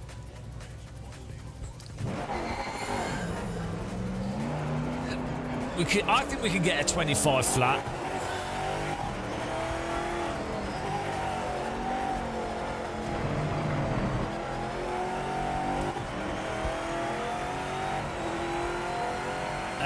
No, probably not.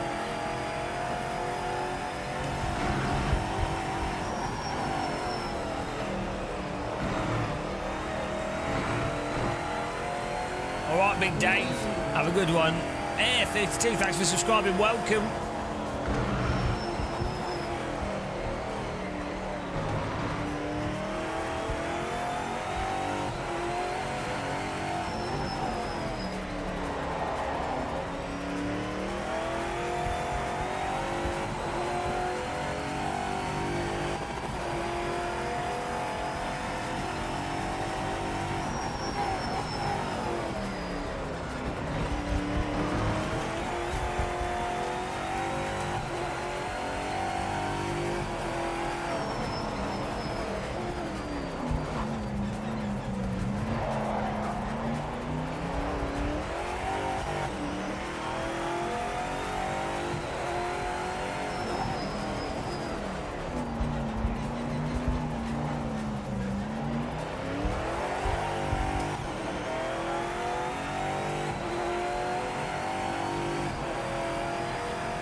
Where's the F1 race at?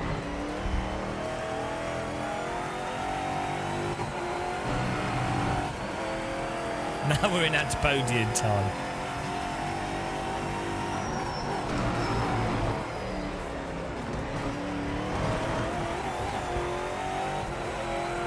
Oh no. So not a very good track, is it?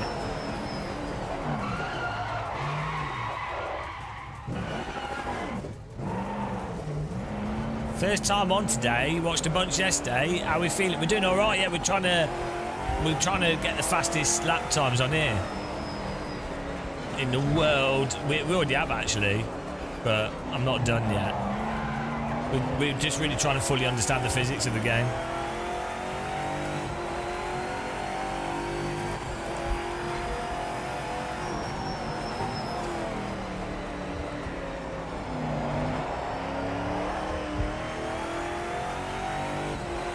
I think we've worked out, we've got the forcing back as good as we possibly could, really. Or at least I understand it.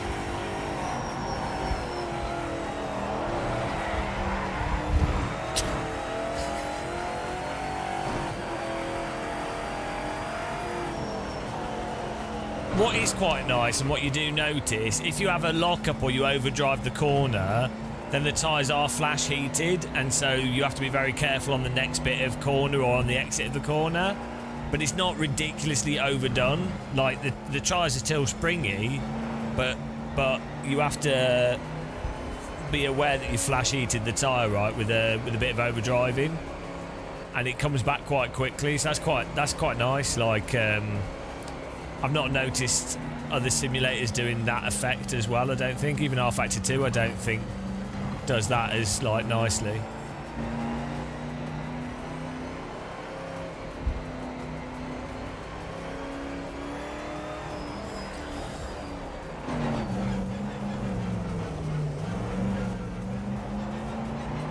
It's nothing's as good as AC1.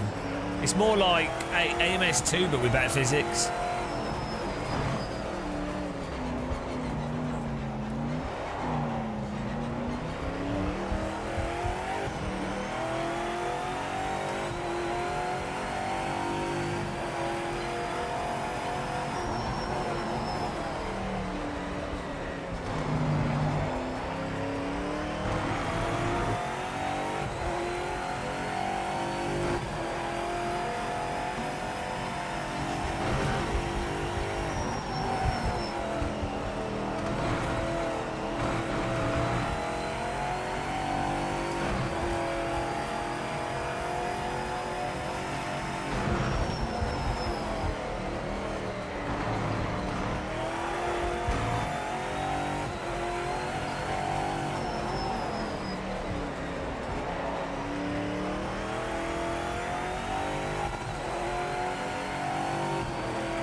Whoops, bit of grass there.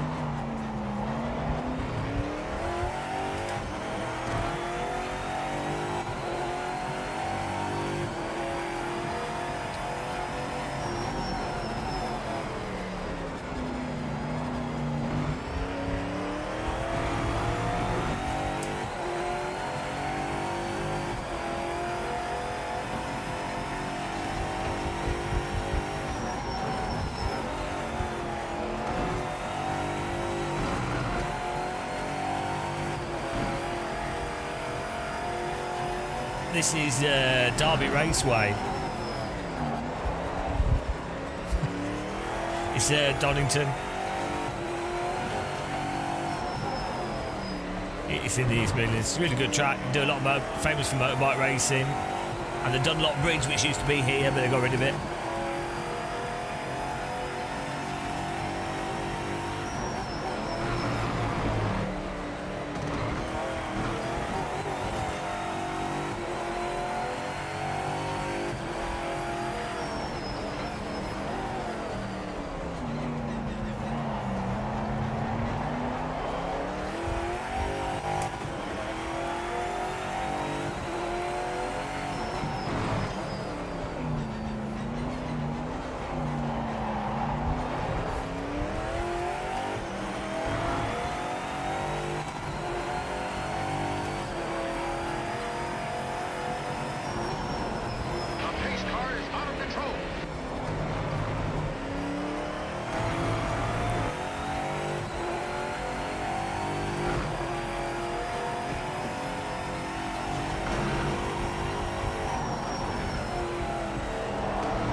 Can't believe we caught that.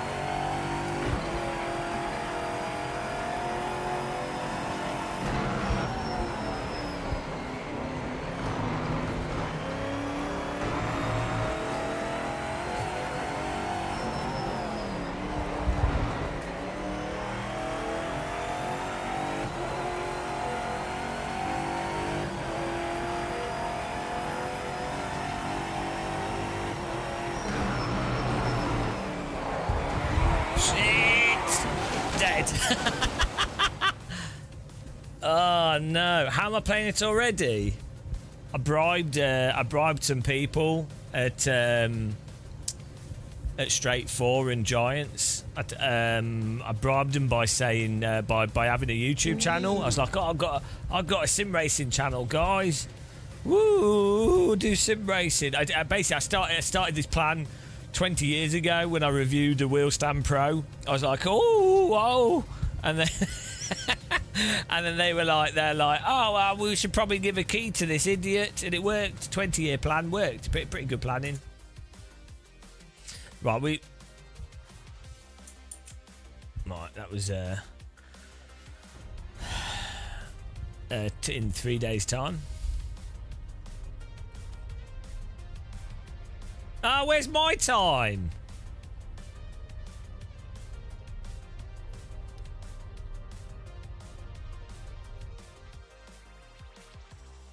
What happened? No! Why's my time deleted? It just did I just delete my time by accident? How does that happen? We were at the top. I've got to do it again now. I have to get my time. It just deleted my time. What's that about? We did it. I'll have to do it again.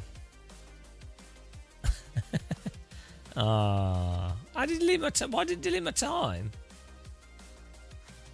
We've got to get back to the top, guys. I'm sorry. I'm not having that.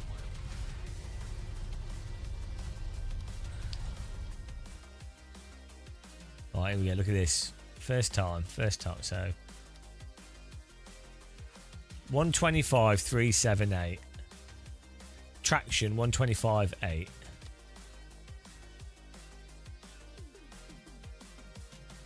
here we go.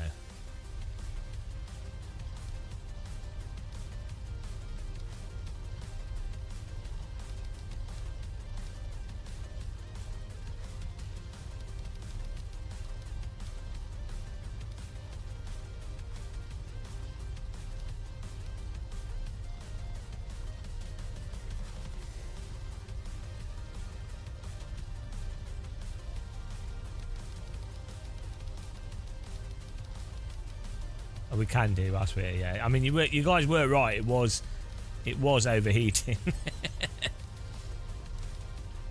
Was it rear left? Hang on, doesn't more pressure make it heat up more because it increases the contact patch? You want sometimes more pressure means that you have less contact. It can depend, can't it? But you're saying take more pressure out. It depends if you're going for the overall pressure getting too high versus the temperature, and then if the pressure affects the contact patch, and to what degree. And then you also have the sidewall stiffness, which can change with pressure.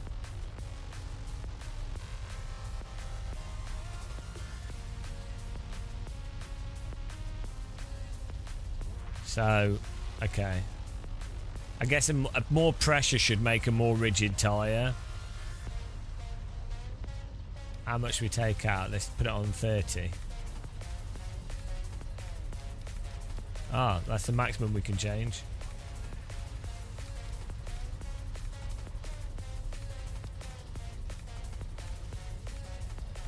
Let's put it on 30.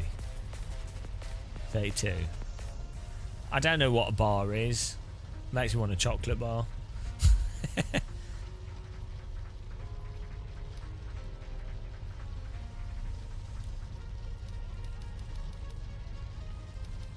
Does lower pressure even the tyre? I don't know these things. All I know is like stuff like diff and suspension and ride height.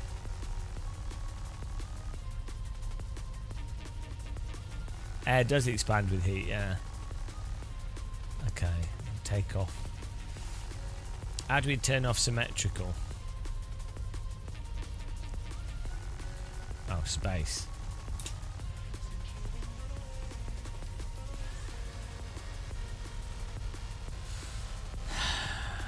Yeah, we need PSI. Oh wow, that'll do. Wow, that'll do. We're fine. We're ready. We're ready to do it. I'm an esports driver now, but I don't know what 15 PSI is. I don't even know what a PSI, pounds per square inch. I don't know what a pound is per square inch. What's that in metric? Is PSI metric? Pressure per square inch, right? No, that's not metric. An inch isn't metric. What's a bar? What does that stand for? Bold. What's a bar? Someone tell me what a bar is. Bar. Why? What's the metric measurement of pressure? Pressure per centimetre. Yeah, but okay, what's a bar then? What is 1 bar? Or is 1 bar of the atmosphere? Bold arthritic racer, that's me. It's a line in a rap song. I don't even know. Well, let's go. So 1 bar. Ah, that's why you got to get the bar right so you can receive a call with your tyres.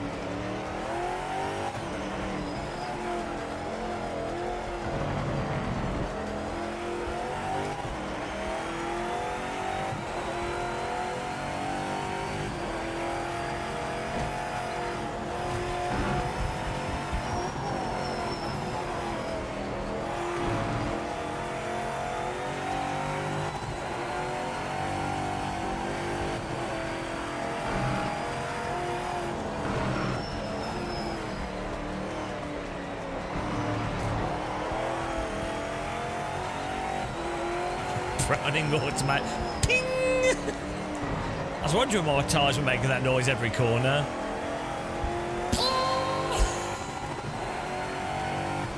Oh, no, hang on. The BAR didn't do that. The BAR was the automatic rifle. It was the...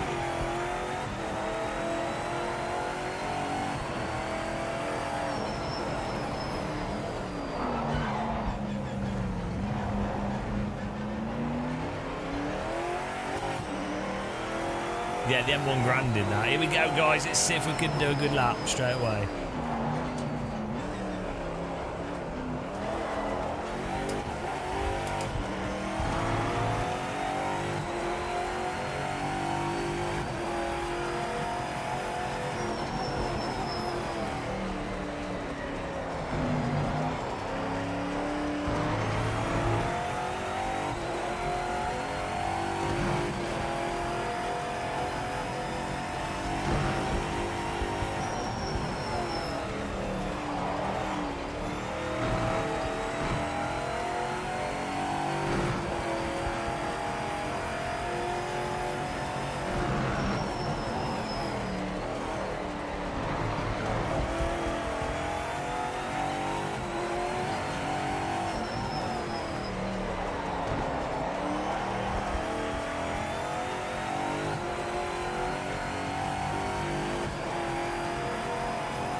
Bloody hell.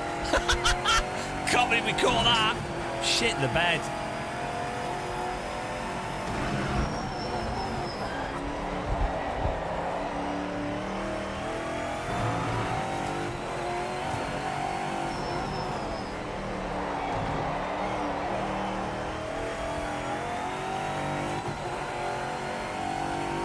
The rear left's a bit warm for some reason.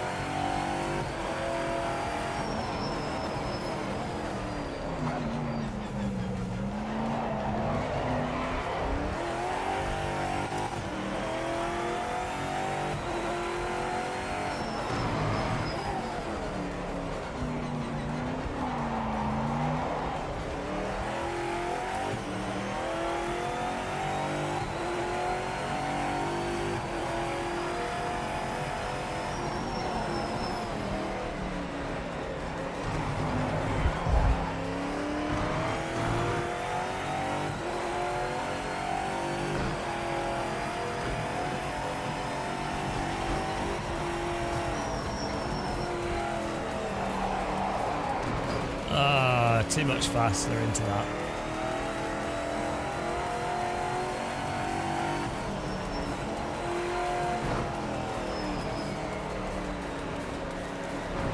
Let's let the rear left cool down a bit. We baked it a bit with that slide. What temperature should tyres be?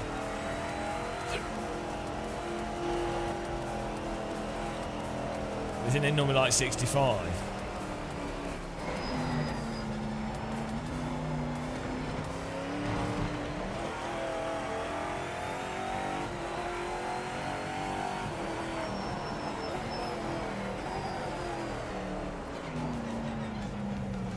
Okay, well, yeah, we get that, but... Oh, here we go.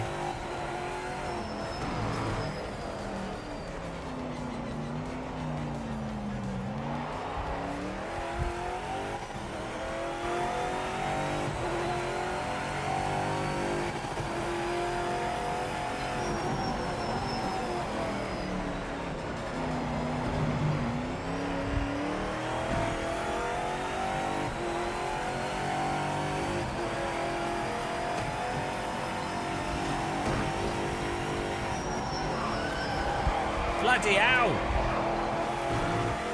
Why did that lock up the rear left?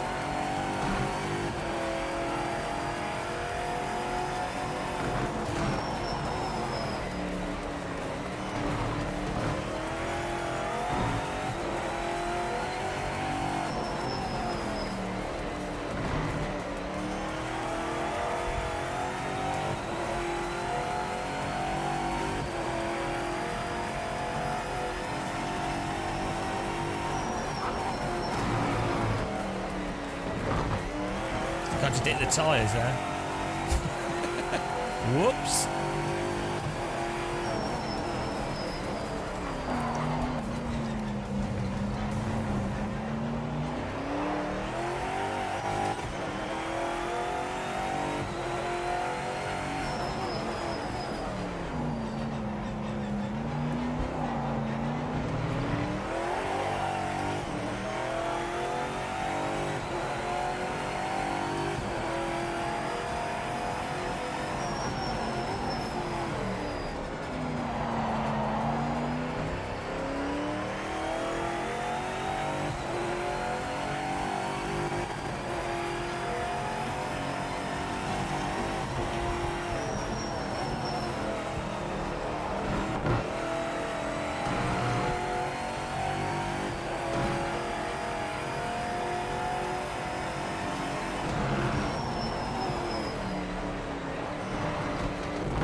Good luck, this one.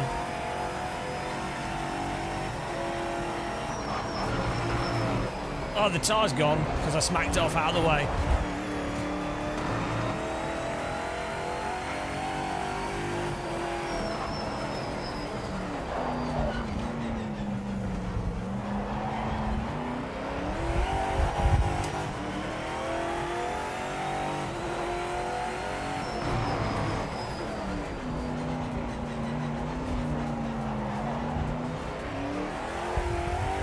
Oh, all the time we lost in the last corner.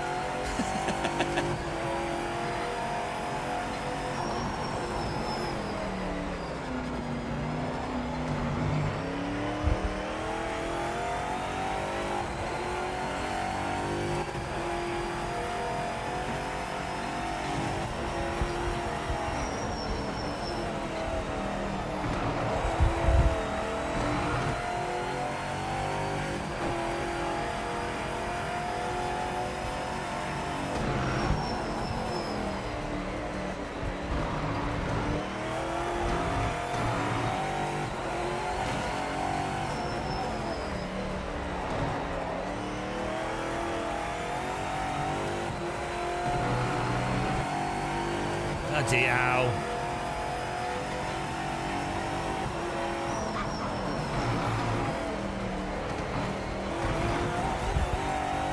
The tyre was my target. That's how I knew when I was hitting the apex.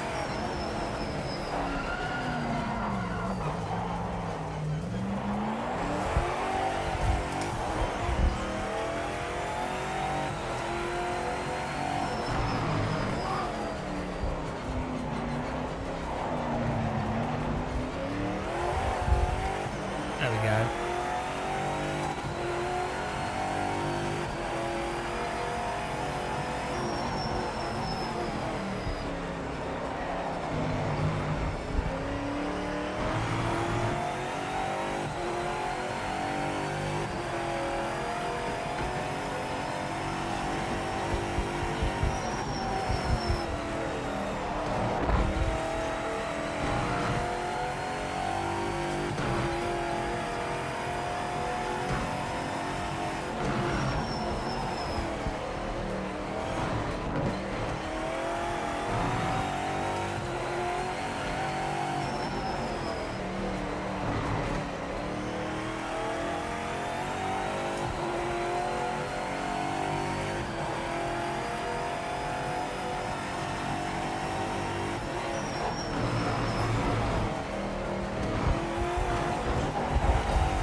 Ah.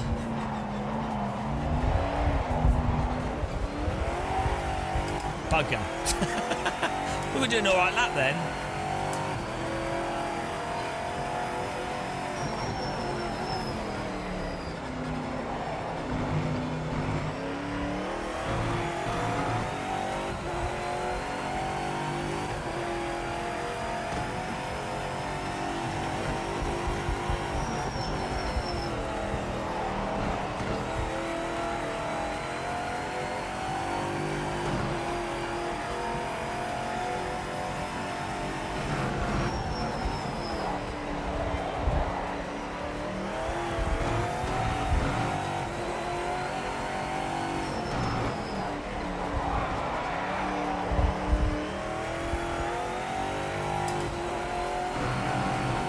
Yeah, the rear left is like overheating, and then it's really hard to get the pace out of it.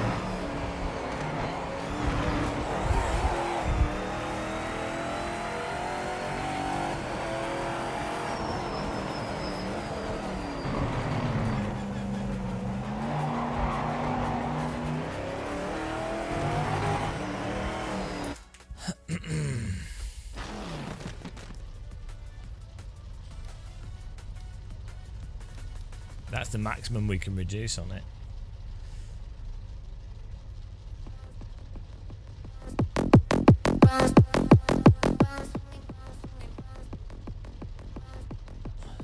Oh, we could probably change the camber and stuff.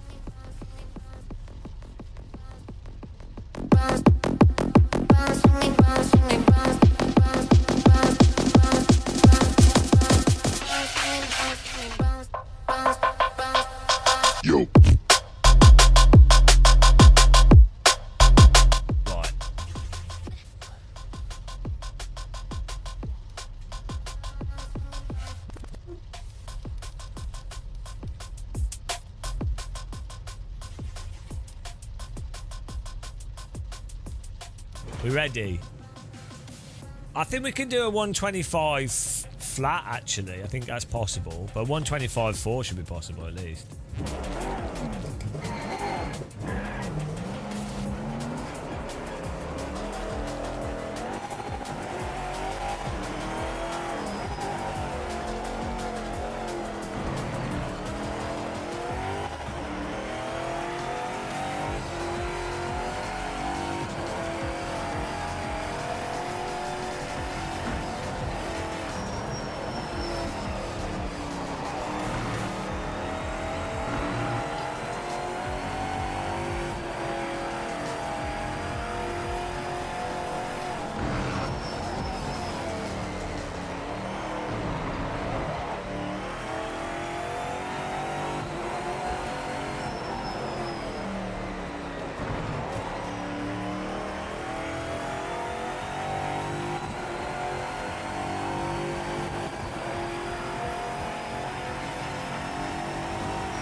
Ready? I'm ready for a stomp clap.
My all-time PB was a 25.185 and didn't save it.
send it.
Well, maybe the softs are only good for like the first 2 or 3 laps.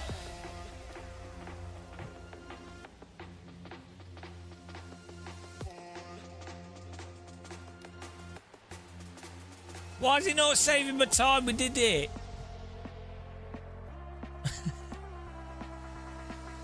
Just, it's not set 1-2. We did, but my time. Why is it not saving my time? It's just deleting it. It's like, no. Oh well, we did it, even if it's not saving it. Absolute scam, guys.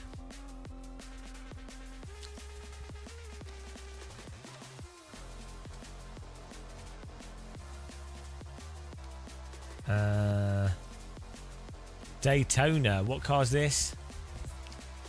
Let's try this one. 143.9.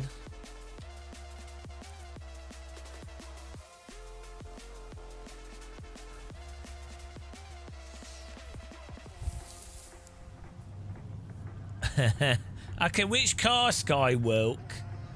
Which bloody car do you want me to drive? Bloody Skywilk. Didn't even save my world record time. What's a GT1 car? Have we got a hot lap on a G? What's a GT1? What's this? Is this the Maserati MC12 at Spa? There we go. 21.15. No, not the Maserati. Ah. This is GT1 though. What am I doing?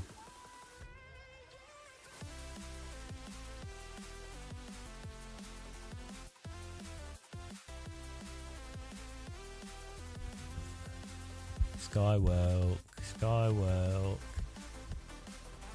Is this car okay? 98 GT1s. Well, what we got here? There's no GT1s in the hot lap challenge.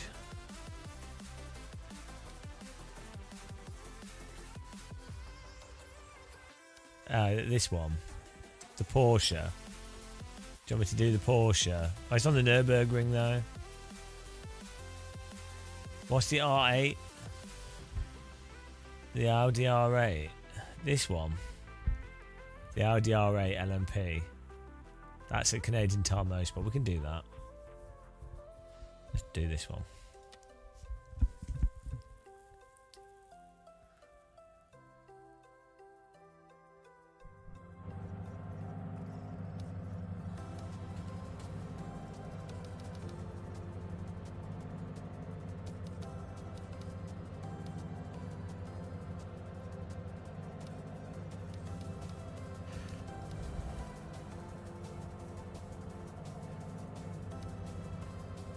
I can tell you already this car is terrible because it's. I had the guy that worked on this car was an idiot. So it's probably a terrible car.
See, things are very drivable in this, but there is that weird like lack of bite under the limit, and they do feel a bit bouncy, like slow bouncy.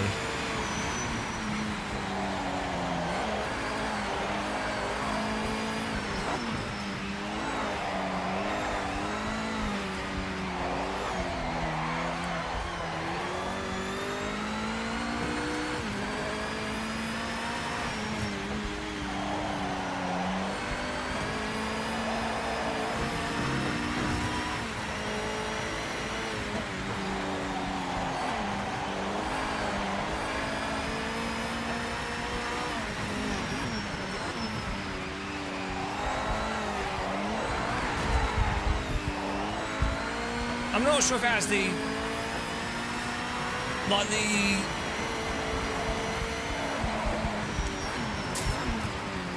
the drift mechanic you have in AC1, where you're controlling the trajectory of the drift, whereas this seems to want to just come out of the drift by itself. Like, it doesn't want to hold a trajectory. Some of that can be set up.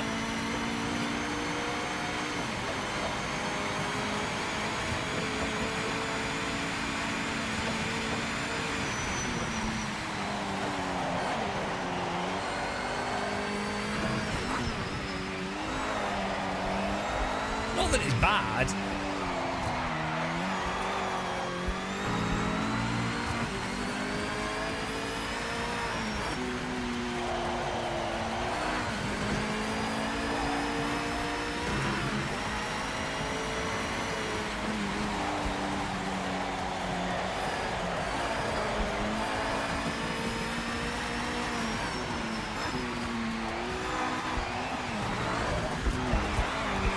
It's definitely the case that the curbs cause the cars to unsettle. It's weird. It's a different type of. I mean, in that case, we just bounced over it. But like, AC has like this instant snap-on curbs, whereas this has kind of like a slow slop that occurs from curbs.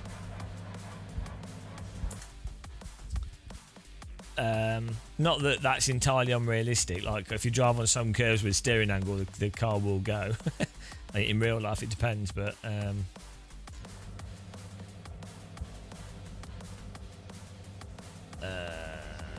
it's interesting.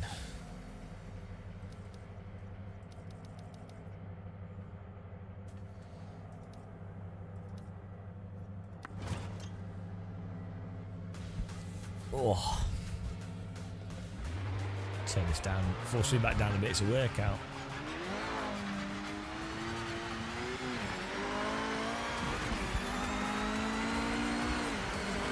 Be good fun to race these, I think.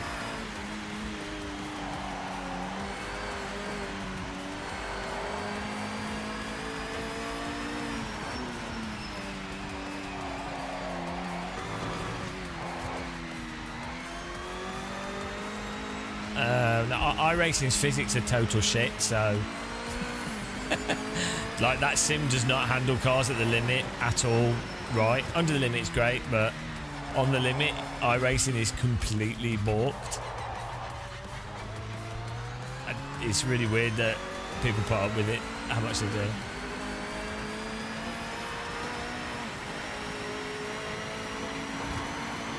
iRacing is good for online racing though.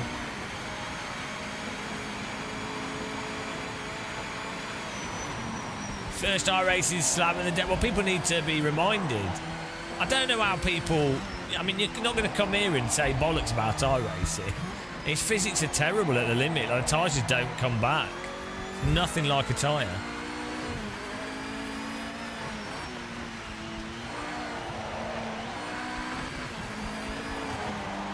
I play all of them. iRacing, LMU, Race Room. AC1 has the best physics of all the sims. Best force feedback and physics on balance for driving at the limit.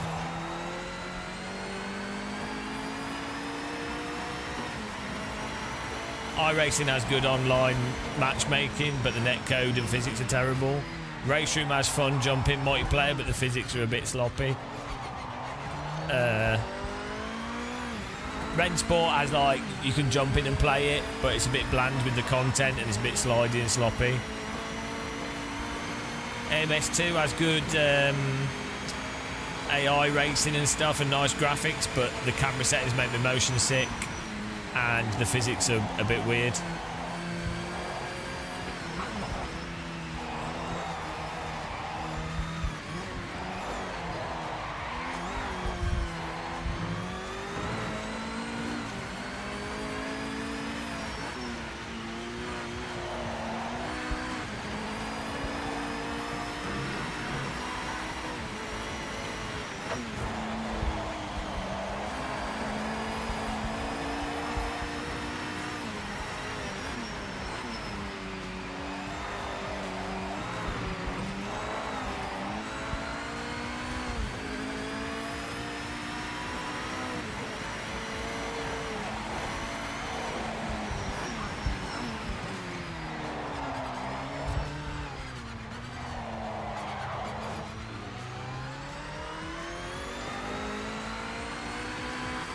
Spent hundreds on iRacing, no way the physics are bad.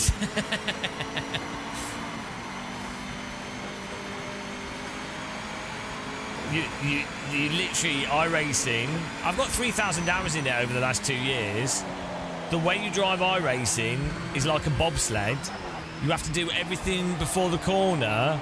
You'd be like, right, brake, turn the wheel at a fixed angle, and then trail brake the car in a really smooth, drawn out way. It's mental.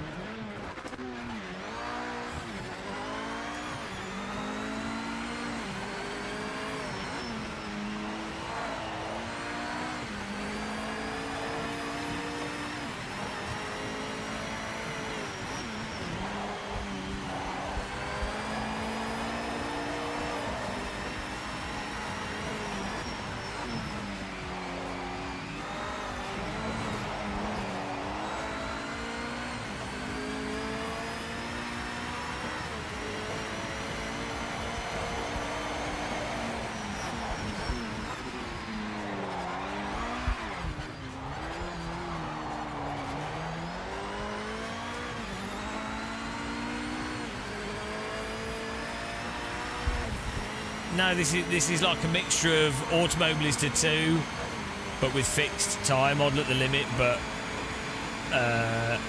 very controllable even when you lock up.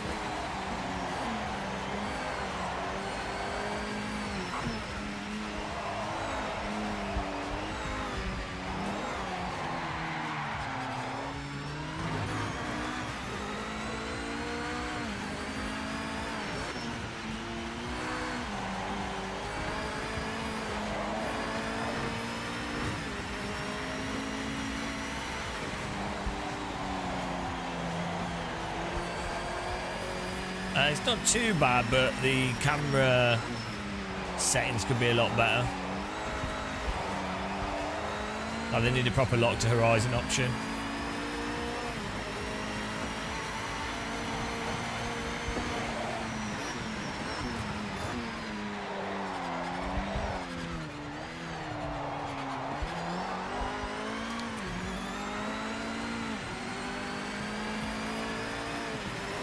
Yeah, AC1's tyres are pretty much right, generally speaking, for how tyres behave at the limit. In that it's actually very forgiving.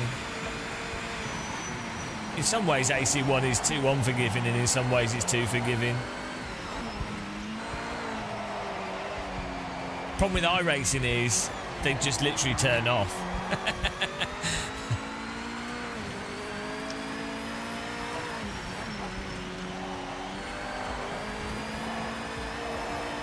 The iRacing tyres just heat up, and that's it, they're done. Even the new GT3, they haven't fixed the problem, and I don't think they want to fix it because it stops. If you have tyres that can't be pushed and balanced, it means that esport drivers can't exploit the grip as easily, and you can't exploit stuff with setups as easily. So it's a way to control the game. It's a good way to hide physics issues with your tyres as well. I mean, you have one obvious physics issue, but it hides exploits. No, those bracelets don't do anything. That's a placebo. There's no evidence to support that. They don't help at all. It's just placebo. Some people get motion sickness. They want something to make them feel grounded. Having a constant pressure can help people feel a bit grounded, but if that's the degree of motion sickness you have, there's other things you could do. To be honest.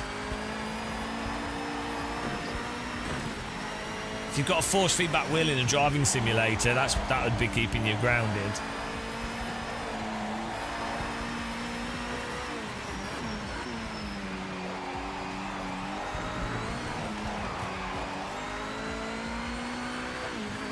Yeah, LMU's force feedback is numb. It's not very good. It doesn't have much dynamic range for the limit.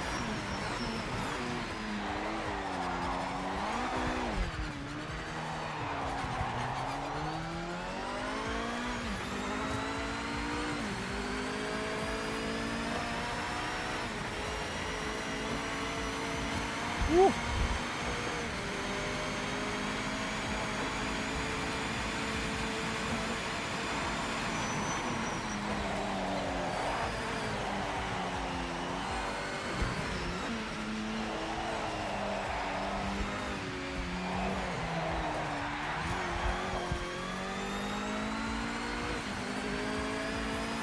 See, on this track, it feels like I'm sliding through the corners rather than driving through the corners. It's really weird.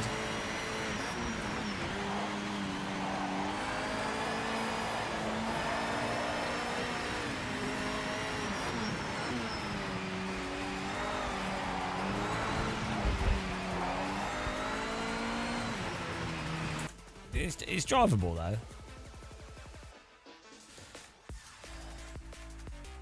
It's not about the track surface having different feels. It's because this is a high-speed track and the car is like gripping, but it's gripping within a wide amount of slip. So I think this the actual grip curve of the tyres just isn't realistic. That's all. It doesn't have that like AC1, and even AMS one's a bit too slippy in that way. It's just that there should be like more of a groove before you get onto the limit. It's as if you're already over the limit or like already in like a wider amount of slip. That's the same thing that it's the same thing that R Factor 2, not R Factor 2, that AMS1, Project Cars, all those games. It's the same. It's probably the set of tire model or aspects of it.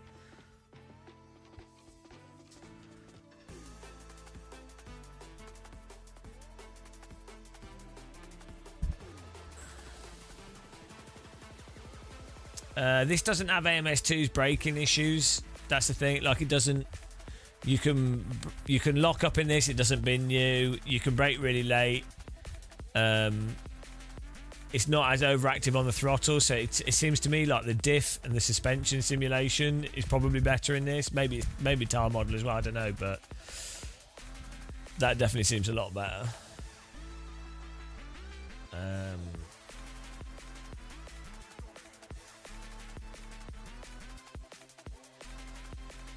But yeah, it definitely has a sort of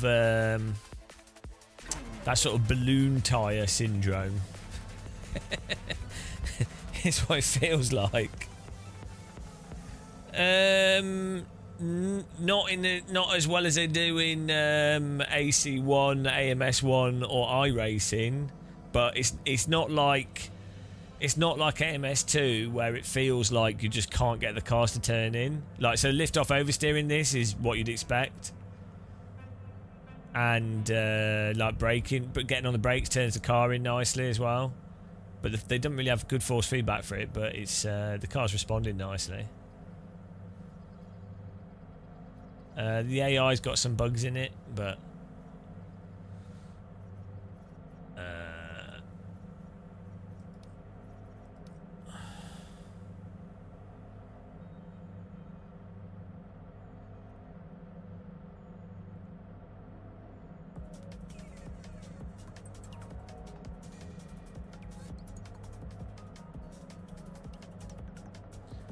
I mean, some high frequency vibration can help give you more of a feeling that the tyres are biting the road better. So we could try with this car. The thing is, you get to that point where you basically use the force feedback to try and hide the physics. But like, the force feedback can also be beneficial with the physics as well.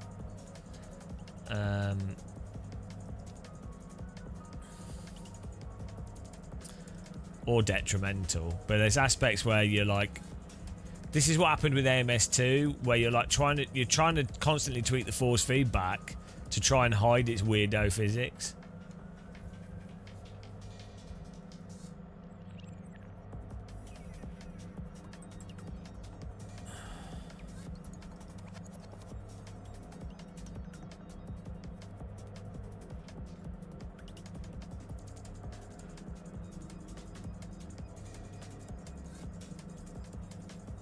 But this, for console players though, in general as well, like, this is like on a,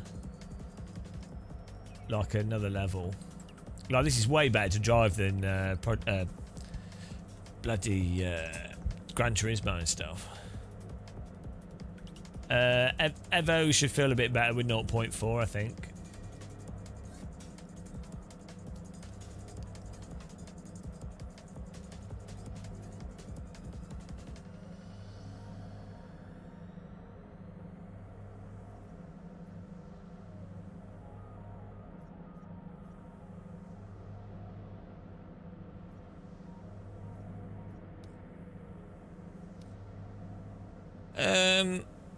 No, I mean, every game's flawed, isn't it? like I mean, like, even the Holy Grail AC has that weird curb thing, and you have to get mod tracks that don't have the curb issue. So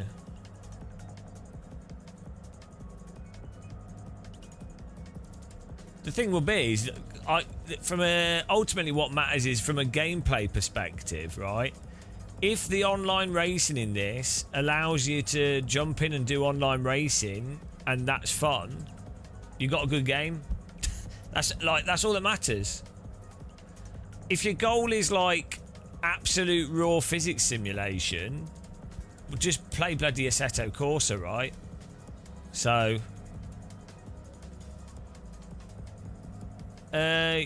Yeah, they just get the mod tracks. CKTR. There's specific tracks with the Formula One. Some guys like still kept 3D curves, but they've modded the tracks so that the Formula One drivers can drive the tracks under the same lines that they take in real life.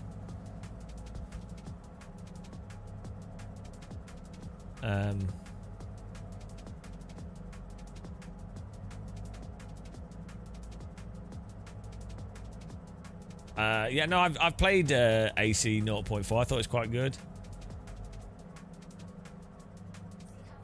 They'll be probably quite similar to what I'm playing, the full release version of this, but they'll probably have, well, presumably they'll have fixed the CPU issue, and there'll be some bits and bobs. But I mean, there's only so much you can do in like let's say his press version was a build from like 2 or 3 weeks ago, or let's say it's a month ago. There's only so much work you can do in a month, and when you're a month out from release, most of the work is going into stopping game crashes on the primary platforms like console, or make like performance stuff, or like full-on bugs.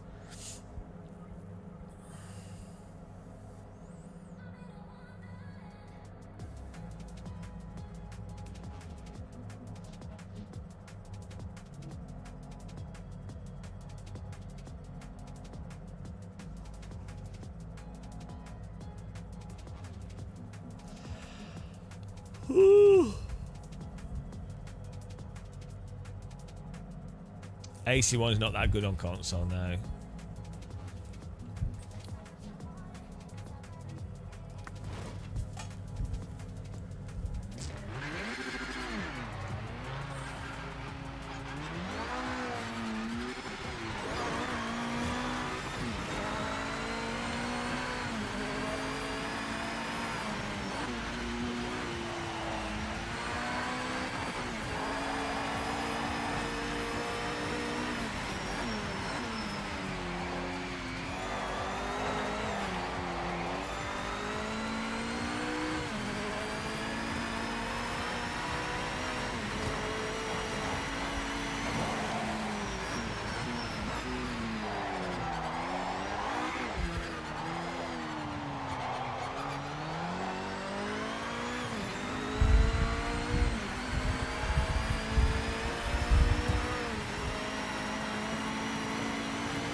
I think I'll play this online if the ranked racing stuff works well. It'll be good fun. I really want to do some flight sim. No, I'm not playing it for ages, and also I need to have a bit of a social life. So after this comes out, I might actually go outside. It's been mental with AC Rally and this and other hardware stuff we've been doing. I've had no life. Literally no life at all.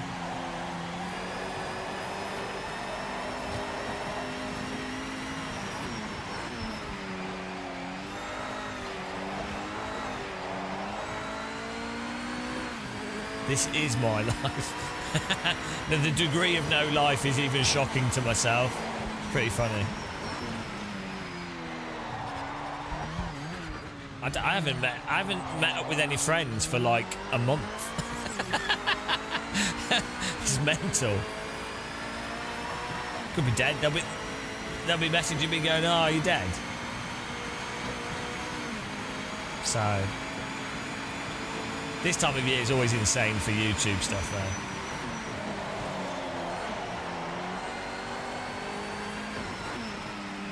Yeah, they probably are.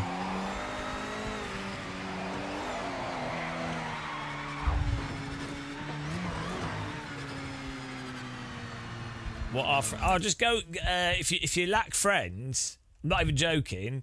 Just pick like a hobby like walking, climbing, whatever.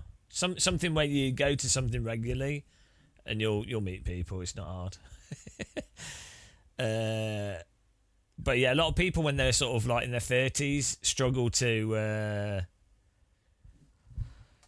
like meet new people. A lot of people do. So the key thing is just having something that you go to at the same time. So, and ideally not work, because that's obviously work. But that's there you go, pro tip.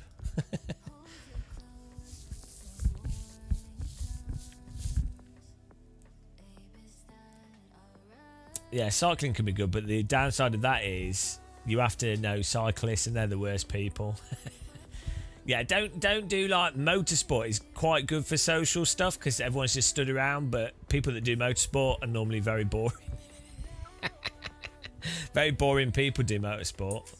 That's not entirely true, but you need something like walk. You want something that you could keep doing even if you were poor, and that's just like a basic activity you could do even if you weren't feeling too well.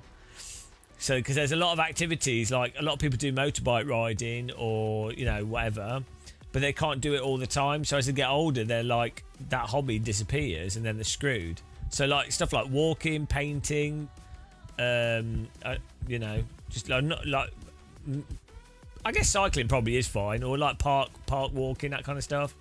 Anything that you could imagine yourself doing at 70. Like, even like, I mean, I was playing basketball with my dad, and that's like 70, 75, 80-year-olds playing basketball. So that's cool. You can do that. It was quite fun as well, actually.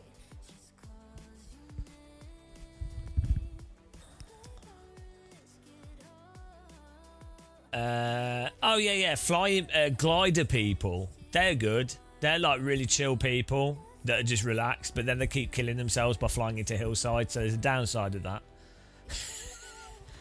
But you don't have to be rich to do gliding, and if you just help around on the airfield, you know, if you're just hanging around, it's pretty good.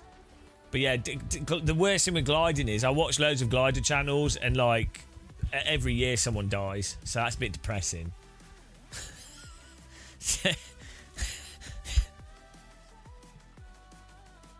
You know, 35 and no friend. Well, you should go out to do. You should do some stuff to meet people. I'm not saying to be like mega sociable, because like I'm pretty antisocial a lot of the time. But it's just good for mental health to have like a thing to go to. I mean, even like a gym can be good, but I think a gym's because it's a lot of people go to a gym just to work out. It's not really a social. It depends on the gym you go to, but.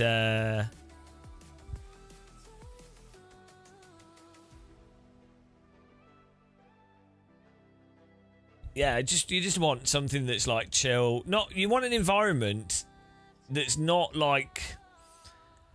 So I don't like forced social situations, because I find it I can't be bothered. Like, you know, where it's like, oh, you have to talk with people. So it's not when you do stuff like mountain biking, walking, climbing. There's lots of very quiet people. They're still friendly, like have a little conversation, but no one expects you to have to hold conversation. You want to annoy for me, because I do this, and then because I'm quite I don't mind being sociable or whatever. Often what can happen is people are like, oh well, let's have this guy keep the energy up. And it's like, well, I don't want to do that all the time. I don't mind, but do you know what I mean? So, so you want something like walking, you could just not talk, and no one cares. Or kayaking's really good. paddleboarding and kayaking's awesome. Like, it's just, there's some activities where there seems to be like implied conversation, especially when there's younger people there. Older people don't care. Older people will be sociable, but they'll also just not care. Like, they don't get. Younger people can get like really agitated if no one's talking, and then that you know, you can tell they're a bit agitated. Whereas older people, you don't care. You're like, oh yeah, okay, people are talking or they're not talking. No one's like, oh my god, no one's talking. Oh, what's happening? It's like, no one cares.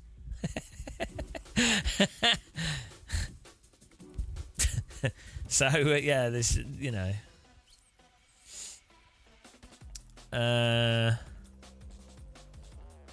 What I don't get with this game is actually with the like high frequency force feedback effects.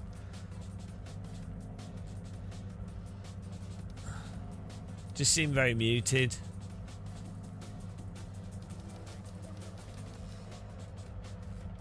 Yeah, I've been pretty.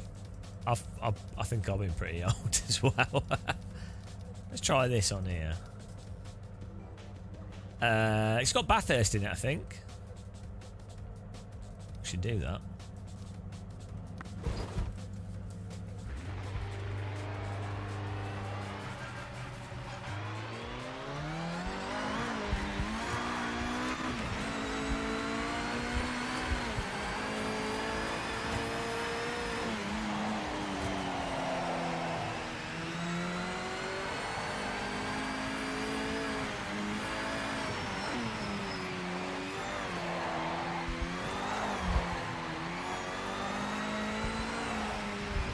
Like, what you really want in a lot of people, it's nice as an immersive effect, is the sensation of when you've got slip on the tyre, like a high frequency vibration that replicates the slip feel of the tyre going across the road. A slick tyre doesn't actually have that feel in real life, but and a road tyre actually has more of like a low frequency vibration when it's being pushed. But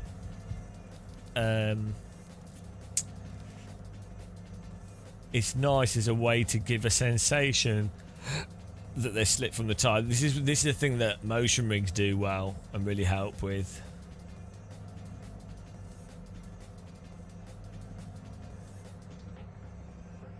Eric Bush, that's not the game necessarily. That's like me. I'm just getting them. We're working everything out to like. So that we can do videos. It's not that the game's bad in that sense. Like most people, I say the force feedback out of the box in this is better than LMU's. So it's better than Gran Turismo, better than Forza, better than well, actually, AMS2's got pretty good. We need to load up AMS2 and have a look. But yeah, the force feedback out of the box is pretty good in this, on the grand scheme of things. Not every car, but a lot of them.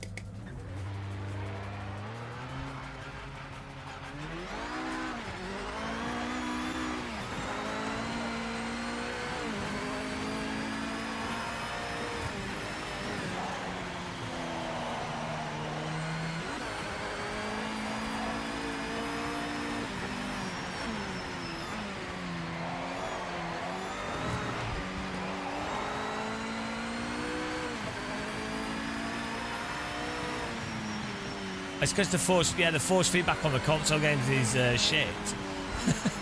But they've got no other reference to compare it to, so it's not like they can go. Oh, this is shit. So they just go, oh, I don't like it. Gran Turismo's force feedback is so shockingly awful. It feels like the wheels clipping with the slick tyres. Even the road tyres, which have a little bit of range to them. I think it's the physics in Gran Turismo though, are just really narrow. You're mad. Well, we did 11 hours yesterday. This is just what we do. I did have like 10 hours sleep last night though, so I actually feel pretty good today. I often don't get any sleep, so.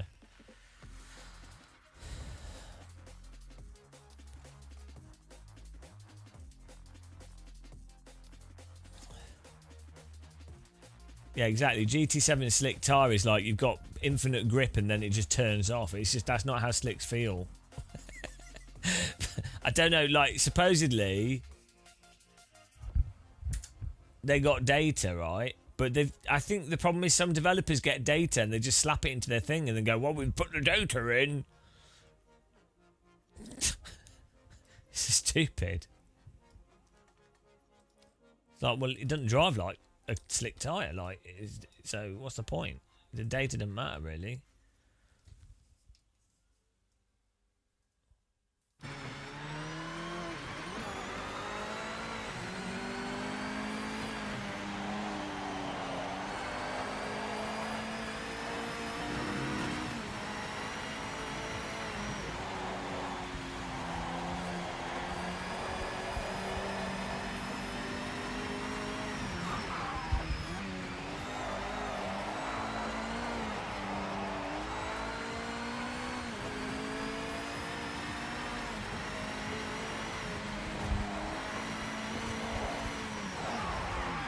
Oh, hello. Oh, nice. We missed the wall.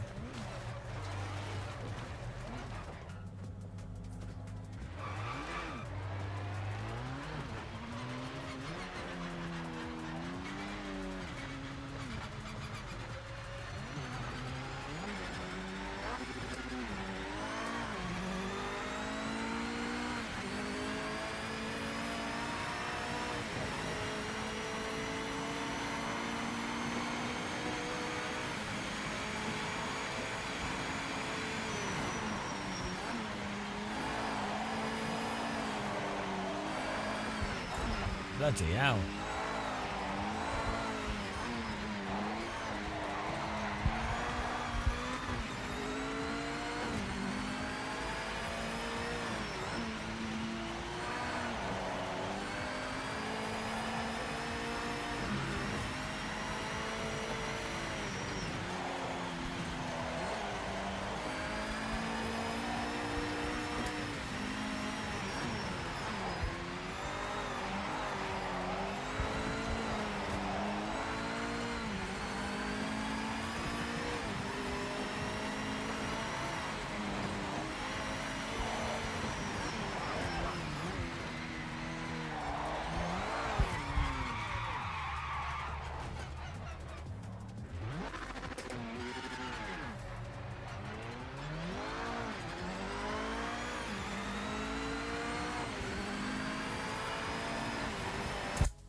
There've not been an update.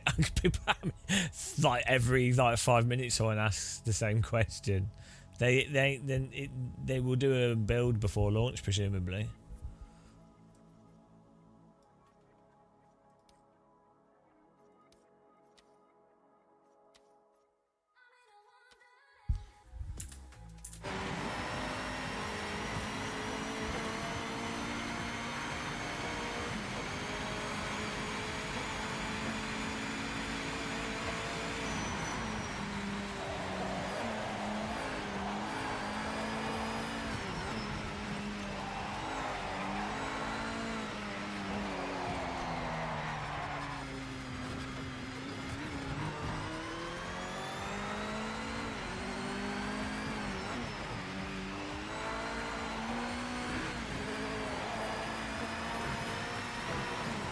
Hello, I Duncan.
Ah, we've had this on Radical all along.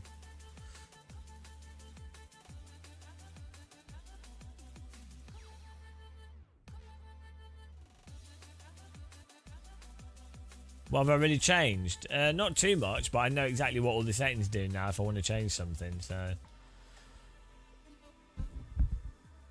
I also know what the maximum you can get out of the sim is.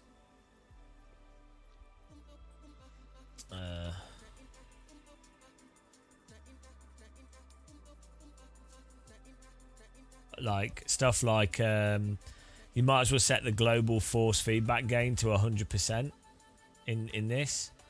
Low force boost you shouldn't use because it just causes a weird it just messes up the linearity of the force feedback, which you don't need to do with any direct drive wheel. Even with low end wheels, not good.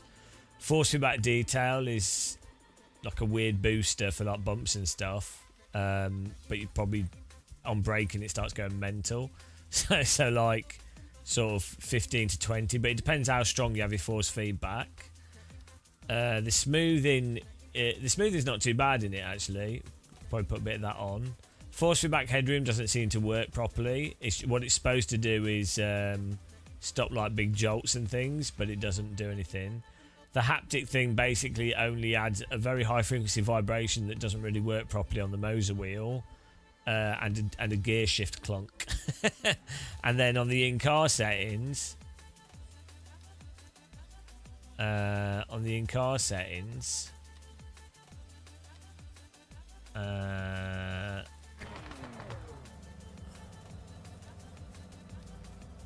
basically this high frequency stuff is just like not that much is very high frequency that comes through, so you probably want to just turn this up if you want to get high frequency like grain type texture feel.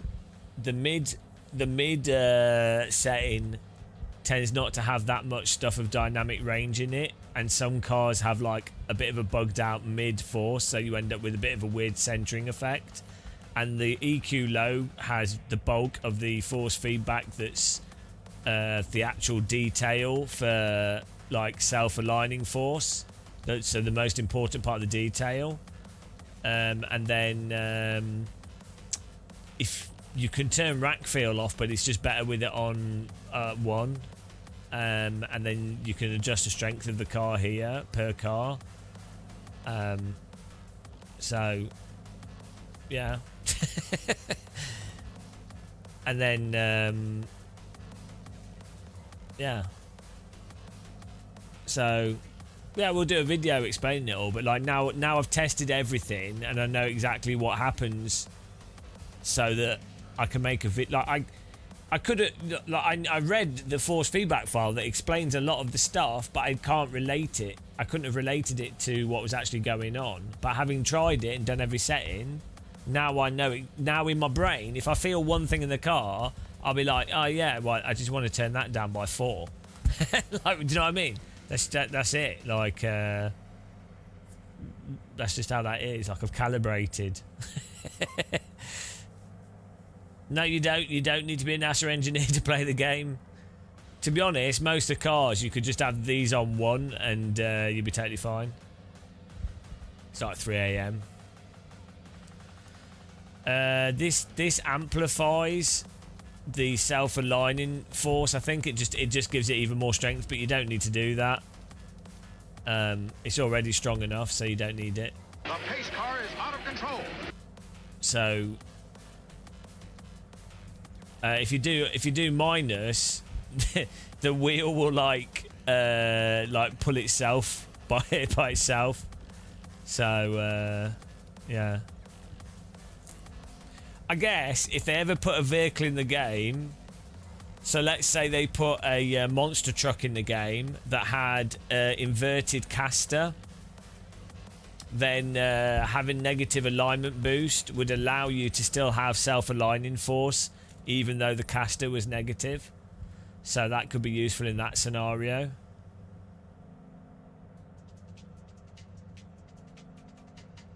If that makes sense. So like if you played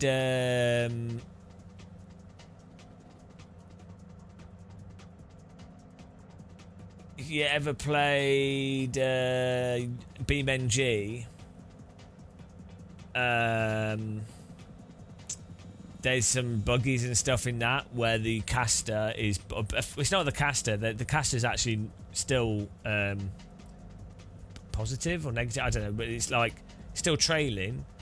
But the problem is when you compress the suspension... When you compress the suspension, the wheels have like deformities, like they deform. The wheels like go outwards and stuff. So the wheels like do weird shit on the force feedback. So you have to like compensate for that if you still want to be able to feel what you're doing, or not have the wheel go. You have to assume it isn't wrong, but rather just not to everyone's taste. Well, there's no such thing as right, because it's not literal force. I mean, it'll be right as far as the force is on their steering rack at the 1.0 at what value they set, but that's still not like you could. So a car in real life could have no force feedback feel through the steering. It wouldn't bother you. It wouldn't make any difference because yeah, you'd feel it through your body. You feel the rotation through your body, so it's not relevant.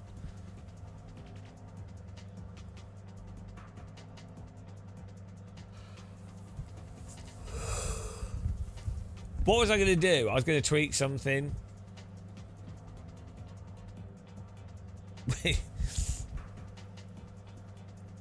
Oh yeah, I was going to try my wheel software. I need to get some sleep as well.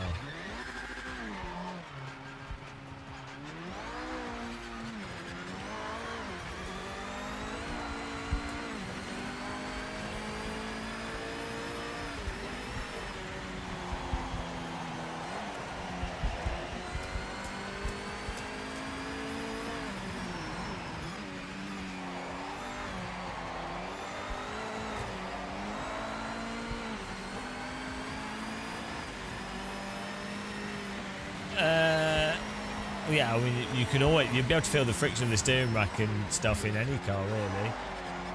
But it'll just be just a dampened. Depends, actually. Yeah. No, I need to sleep. I get really sick if I don't sleep. I don't really watch Formula 1 either.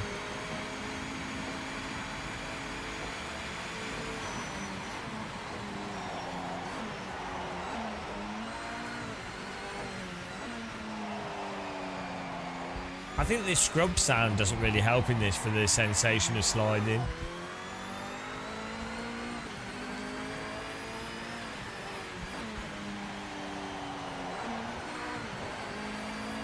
Oh yeah, I was gonna try.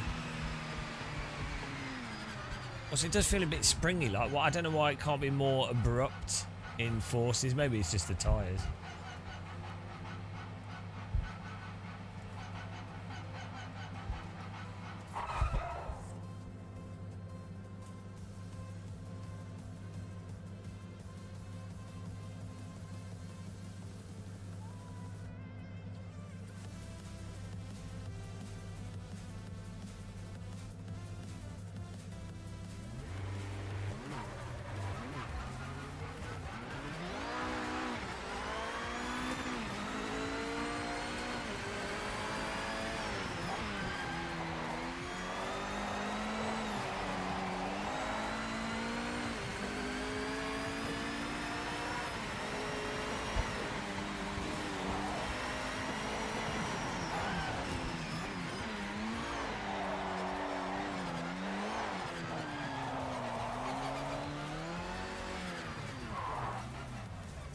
That's alright. Thanks for hanging out.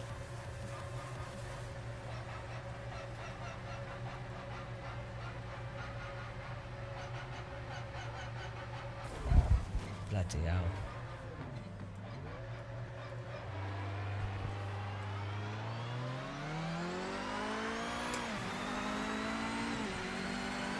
It's just because we're not got AI. They need to update the game still.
It's still going.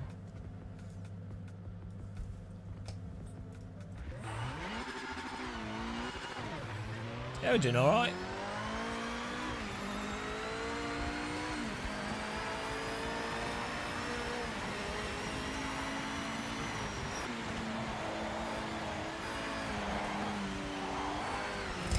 Oh my god. That's pretty funny.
No, I'm guaranteed I've got, and maybe not hyperactivity, but definitely ADD. It's very common for dyslexics to have it. I'm not sure if it's worth getting diagnosed. Like, I've kind of just got used to it, and I know all the sort of. I don't want to get any medication, and I know like tools that you can use to help. The pace car is out of control. You know. The only reason it would be useful to get diagnosis is so that you could just say to people when they're like, "Why are you being such an idiot?" You go, "Oh no, it's just ADHD. Don't worry."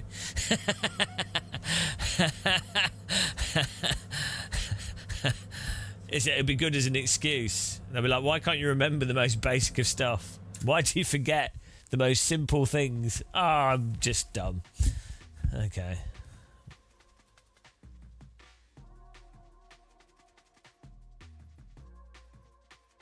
Yeah, it's good for being like officially dyslexic is really handy for exams and things because you get extra time and yeah, it's a good hack, time hack.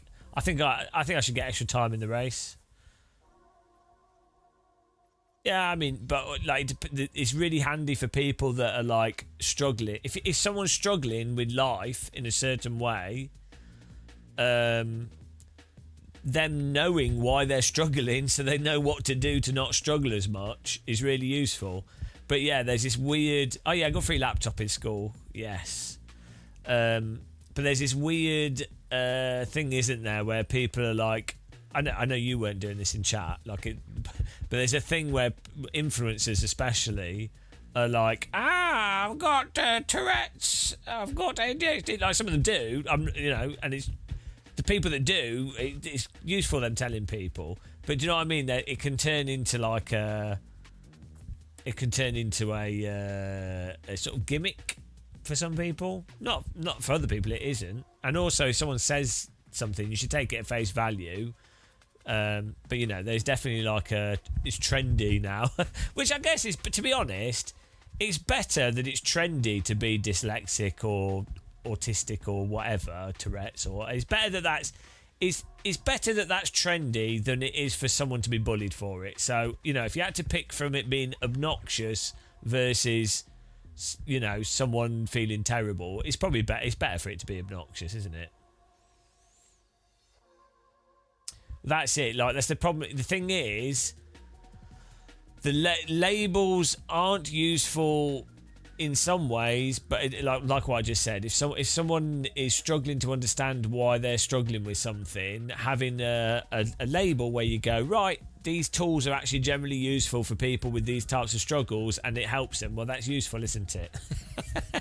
Yeah, people milking it are annoying, but you know, it's not a bad price to pay for. If you went back to like the 80s or 70s, it would be like someone would, like, even teachers would belittle kids for being too slow, right? So, but yeah, definitely for stuff like ADHD, it's definitely the case, but that some people will massively benefit from taking medication. Some people won't at all, and some people will want to make a choice, and some people will have to be managed in different ways.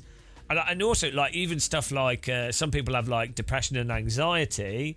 It could be that their depression and anxiety is from being dyslexic or ADHD, or, you know, like if you've got a learning difficulty, if you can't communicate with people, it's going to be very frustrating. So you could even have someone that's got like ASBOs, like antisocial behavior, like they're doing like breaking windows or being doing graffiti and things, or what, like they're doing like really weird erratic behavior, and they might be doing that because they are frustrated, and so they then get into they ruin their lives or whatever, or do stupid stuff they don't really even want to be doing themselves. So having that, being able to go, oh, you know, you don't need to be frustrated, go, you know, these are the things you can do, or these are groups, it's useful.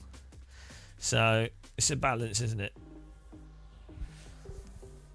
Everyone's secretly, closetedly gay. Or, like, you know, who doesn't? I mean, come on, look at Random Call Sign. I'm closetedly gay for him. He's a good-looking guy. Gearhead San, knowing there's a name for it makes one feel less bad. Yeah, but people call me bold, fat face, stupid nose, idiot. So there's a name for me. It did make me feel less alone.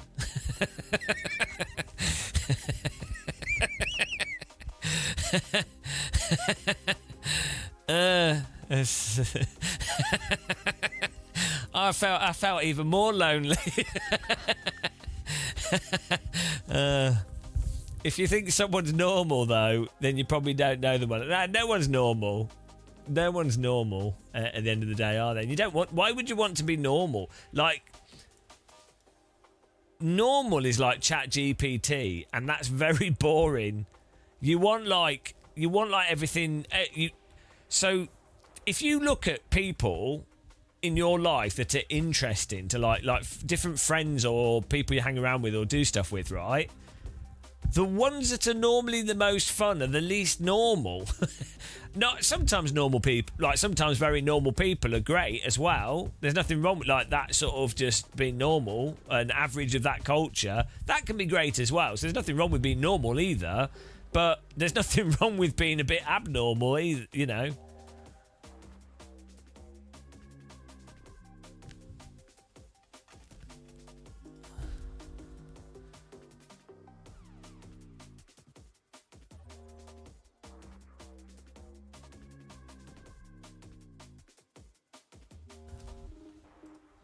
I'm going to try, before we finish, I need to try GT3 car. Before we go to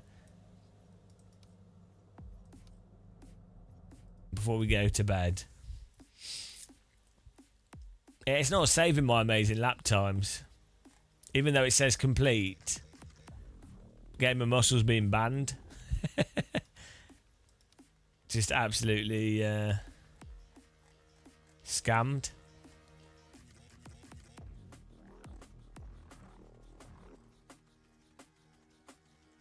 We were too good.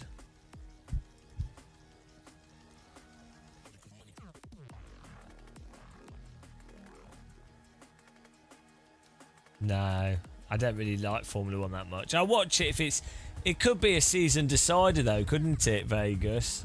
It's a bit of a boring track.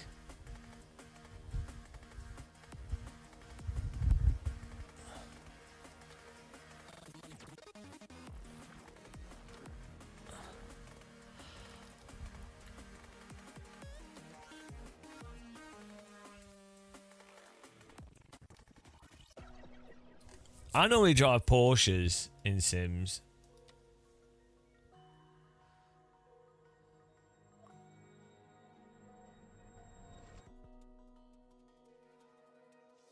Has it had good racing?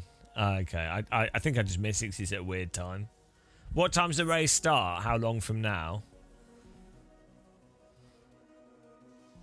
Oh, everybody in the games industry is on the spectrum.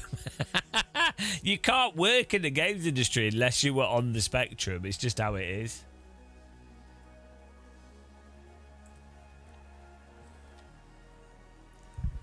Oh, in 30 minutes for the start. Bloody hell. We could watch like at the very beginning.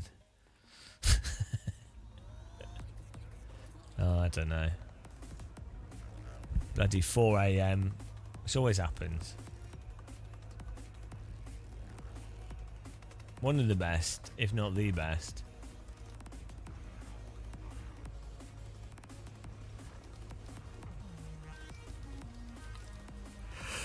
Woo!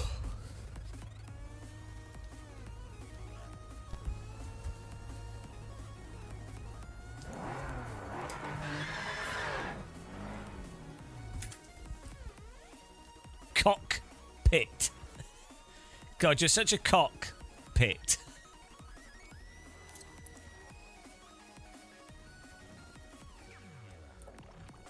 Woo! I'm well fast in my car. Look at this acceleration. I'm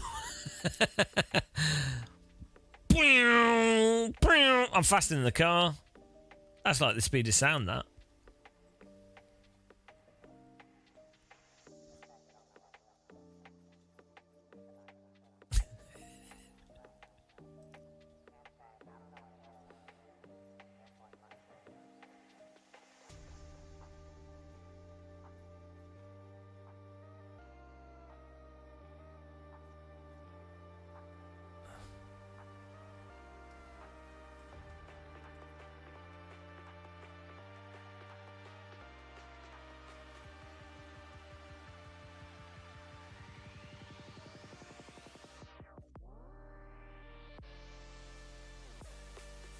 Oh look, we can angle the mirror that we can't see.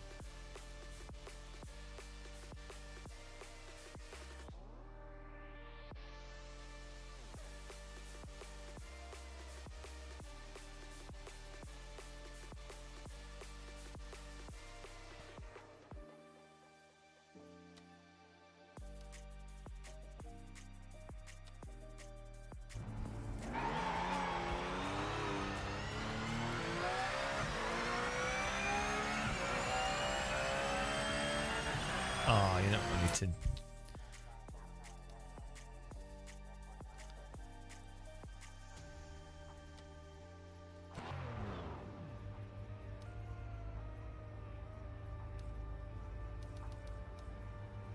Bloody hell, you can really max that out.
Where's this? This car's got.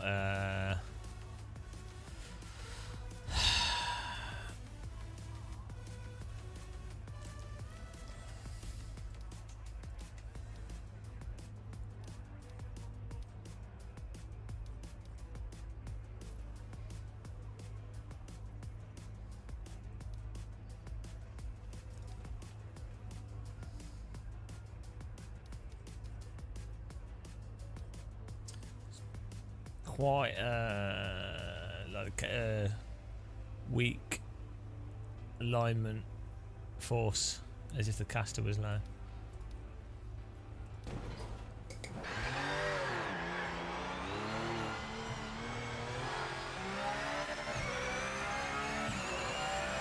It also feels like it has a bit of a dead zone in the centre.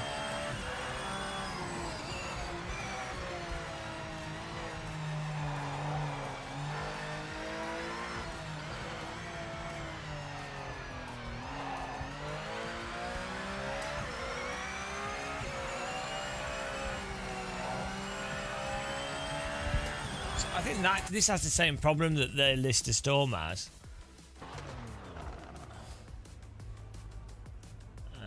Where this middle setting causes a weird dead zone.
Thing is, if you don't have that thing on, the other setting on,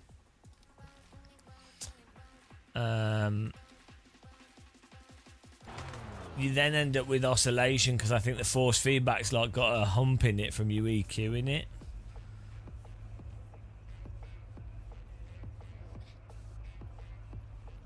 So it's not like you can. It's not like you can get rid of this, because if you do this you end up with non-linear force feedback. It gets rid of that dead zone in the centre, or not really dead zone, it gets rid of the weird locked, this part of the force centering the force, but it doesn't actually. Let's turn this rack field down, see what happens.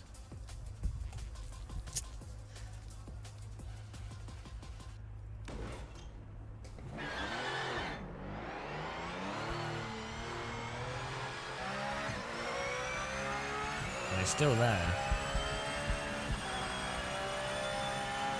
It's like it's getting stuck in the middle.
Maybe it is a caster setting.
The caster setting didn't really help. It just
well, probably best to get the Steam version because that's more future-proof, especially with stuff for like Steam machines.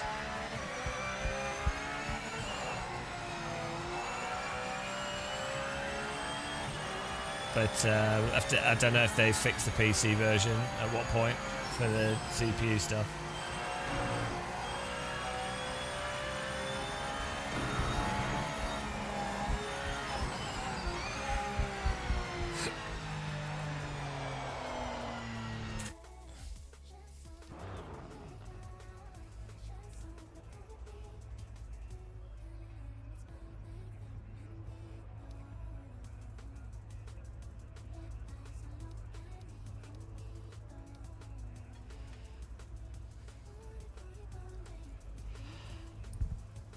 Yeah, I bet.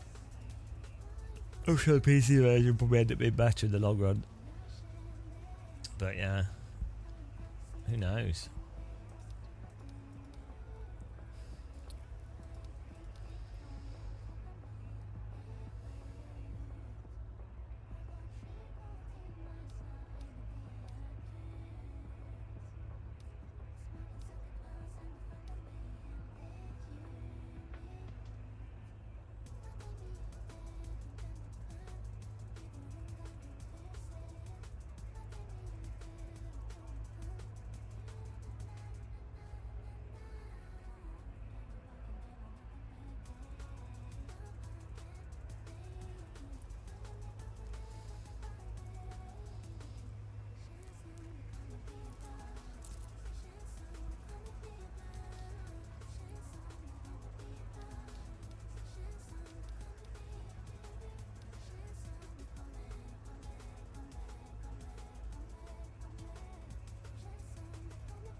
I don't know, we've only just started driving this Porsche.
Weird. It's really hard to get the front to be tight, like responsive. Anyway, right. I need to go to sleep. Good fun though. We're getting there. Progress in understanding the game. You can't say we don't test it enough. 11 hours today. 22 hours in 2 days. That's dedication, that is. That's how you test, guys. Mega test. Show me your test. We got all the test. I'm always testing. Testing the best. Right, let's get some sleep.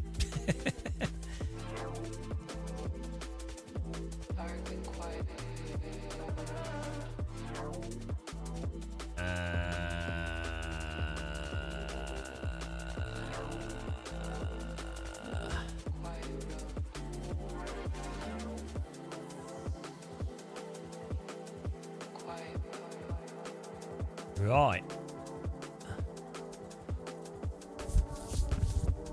I'll catch you guys soon, guys. Thanks for watching.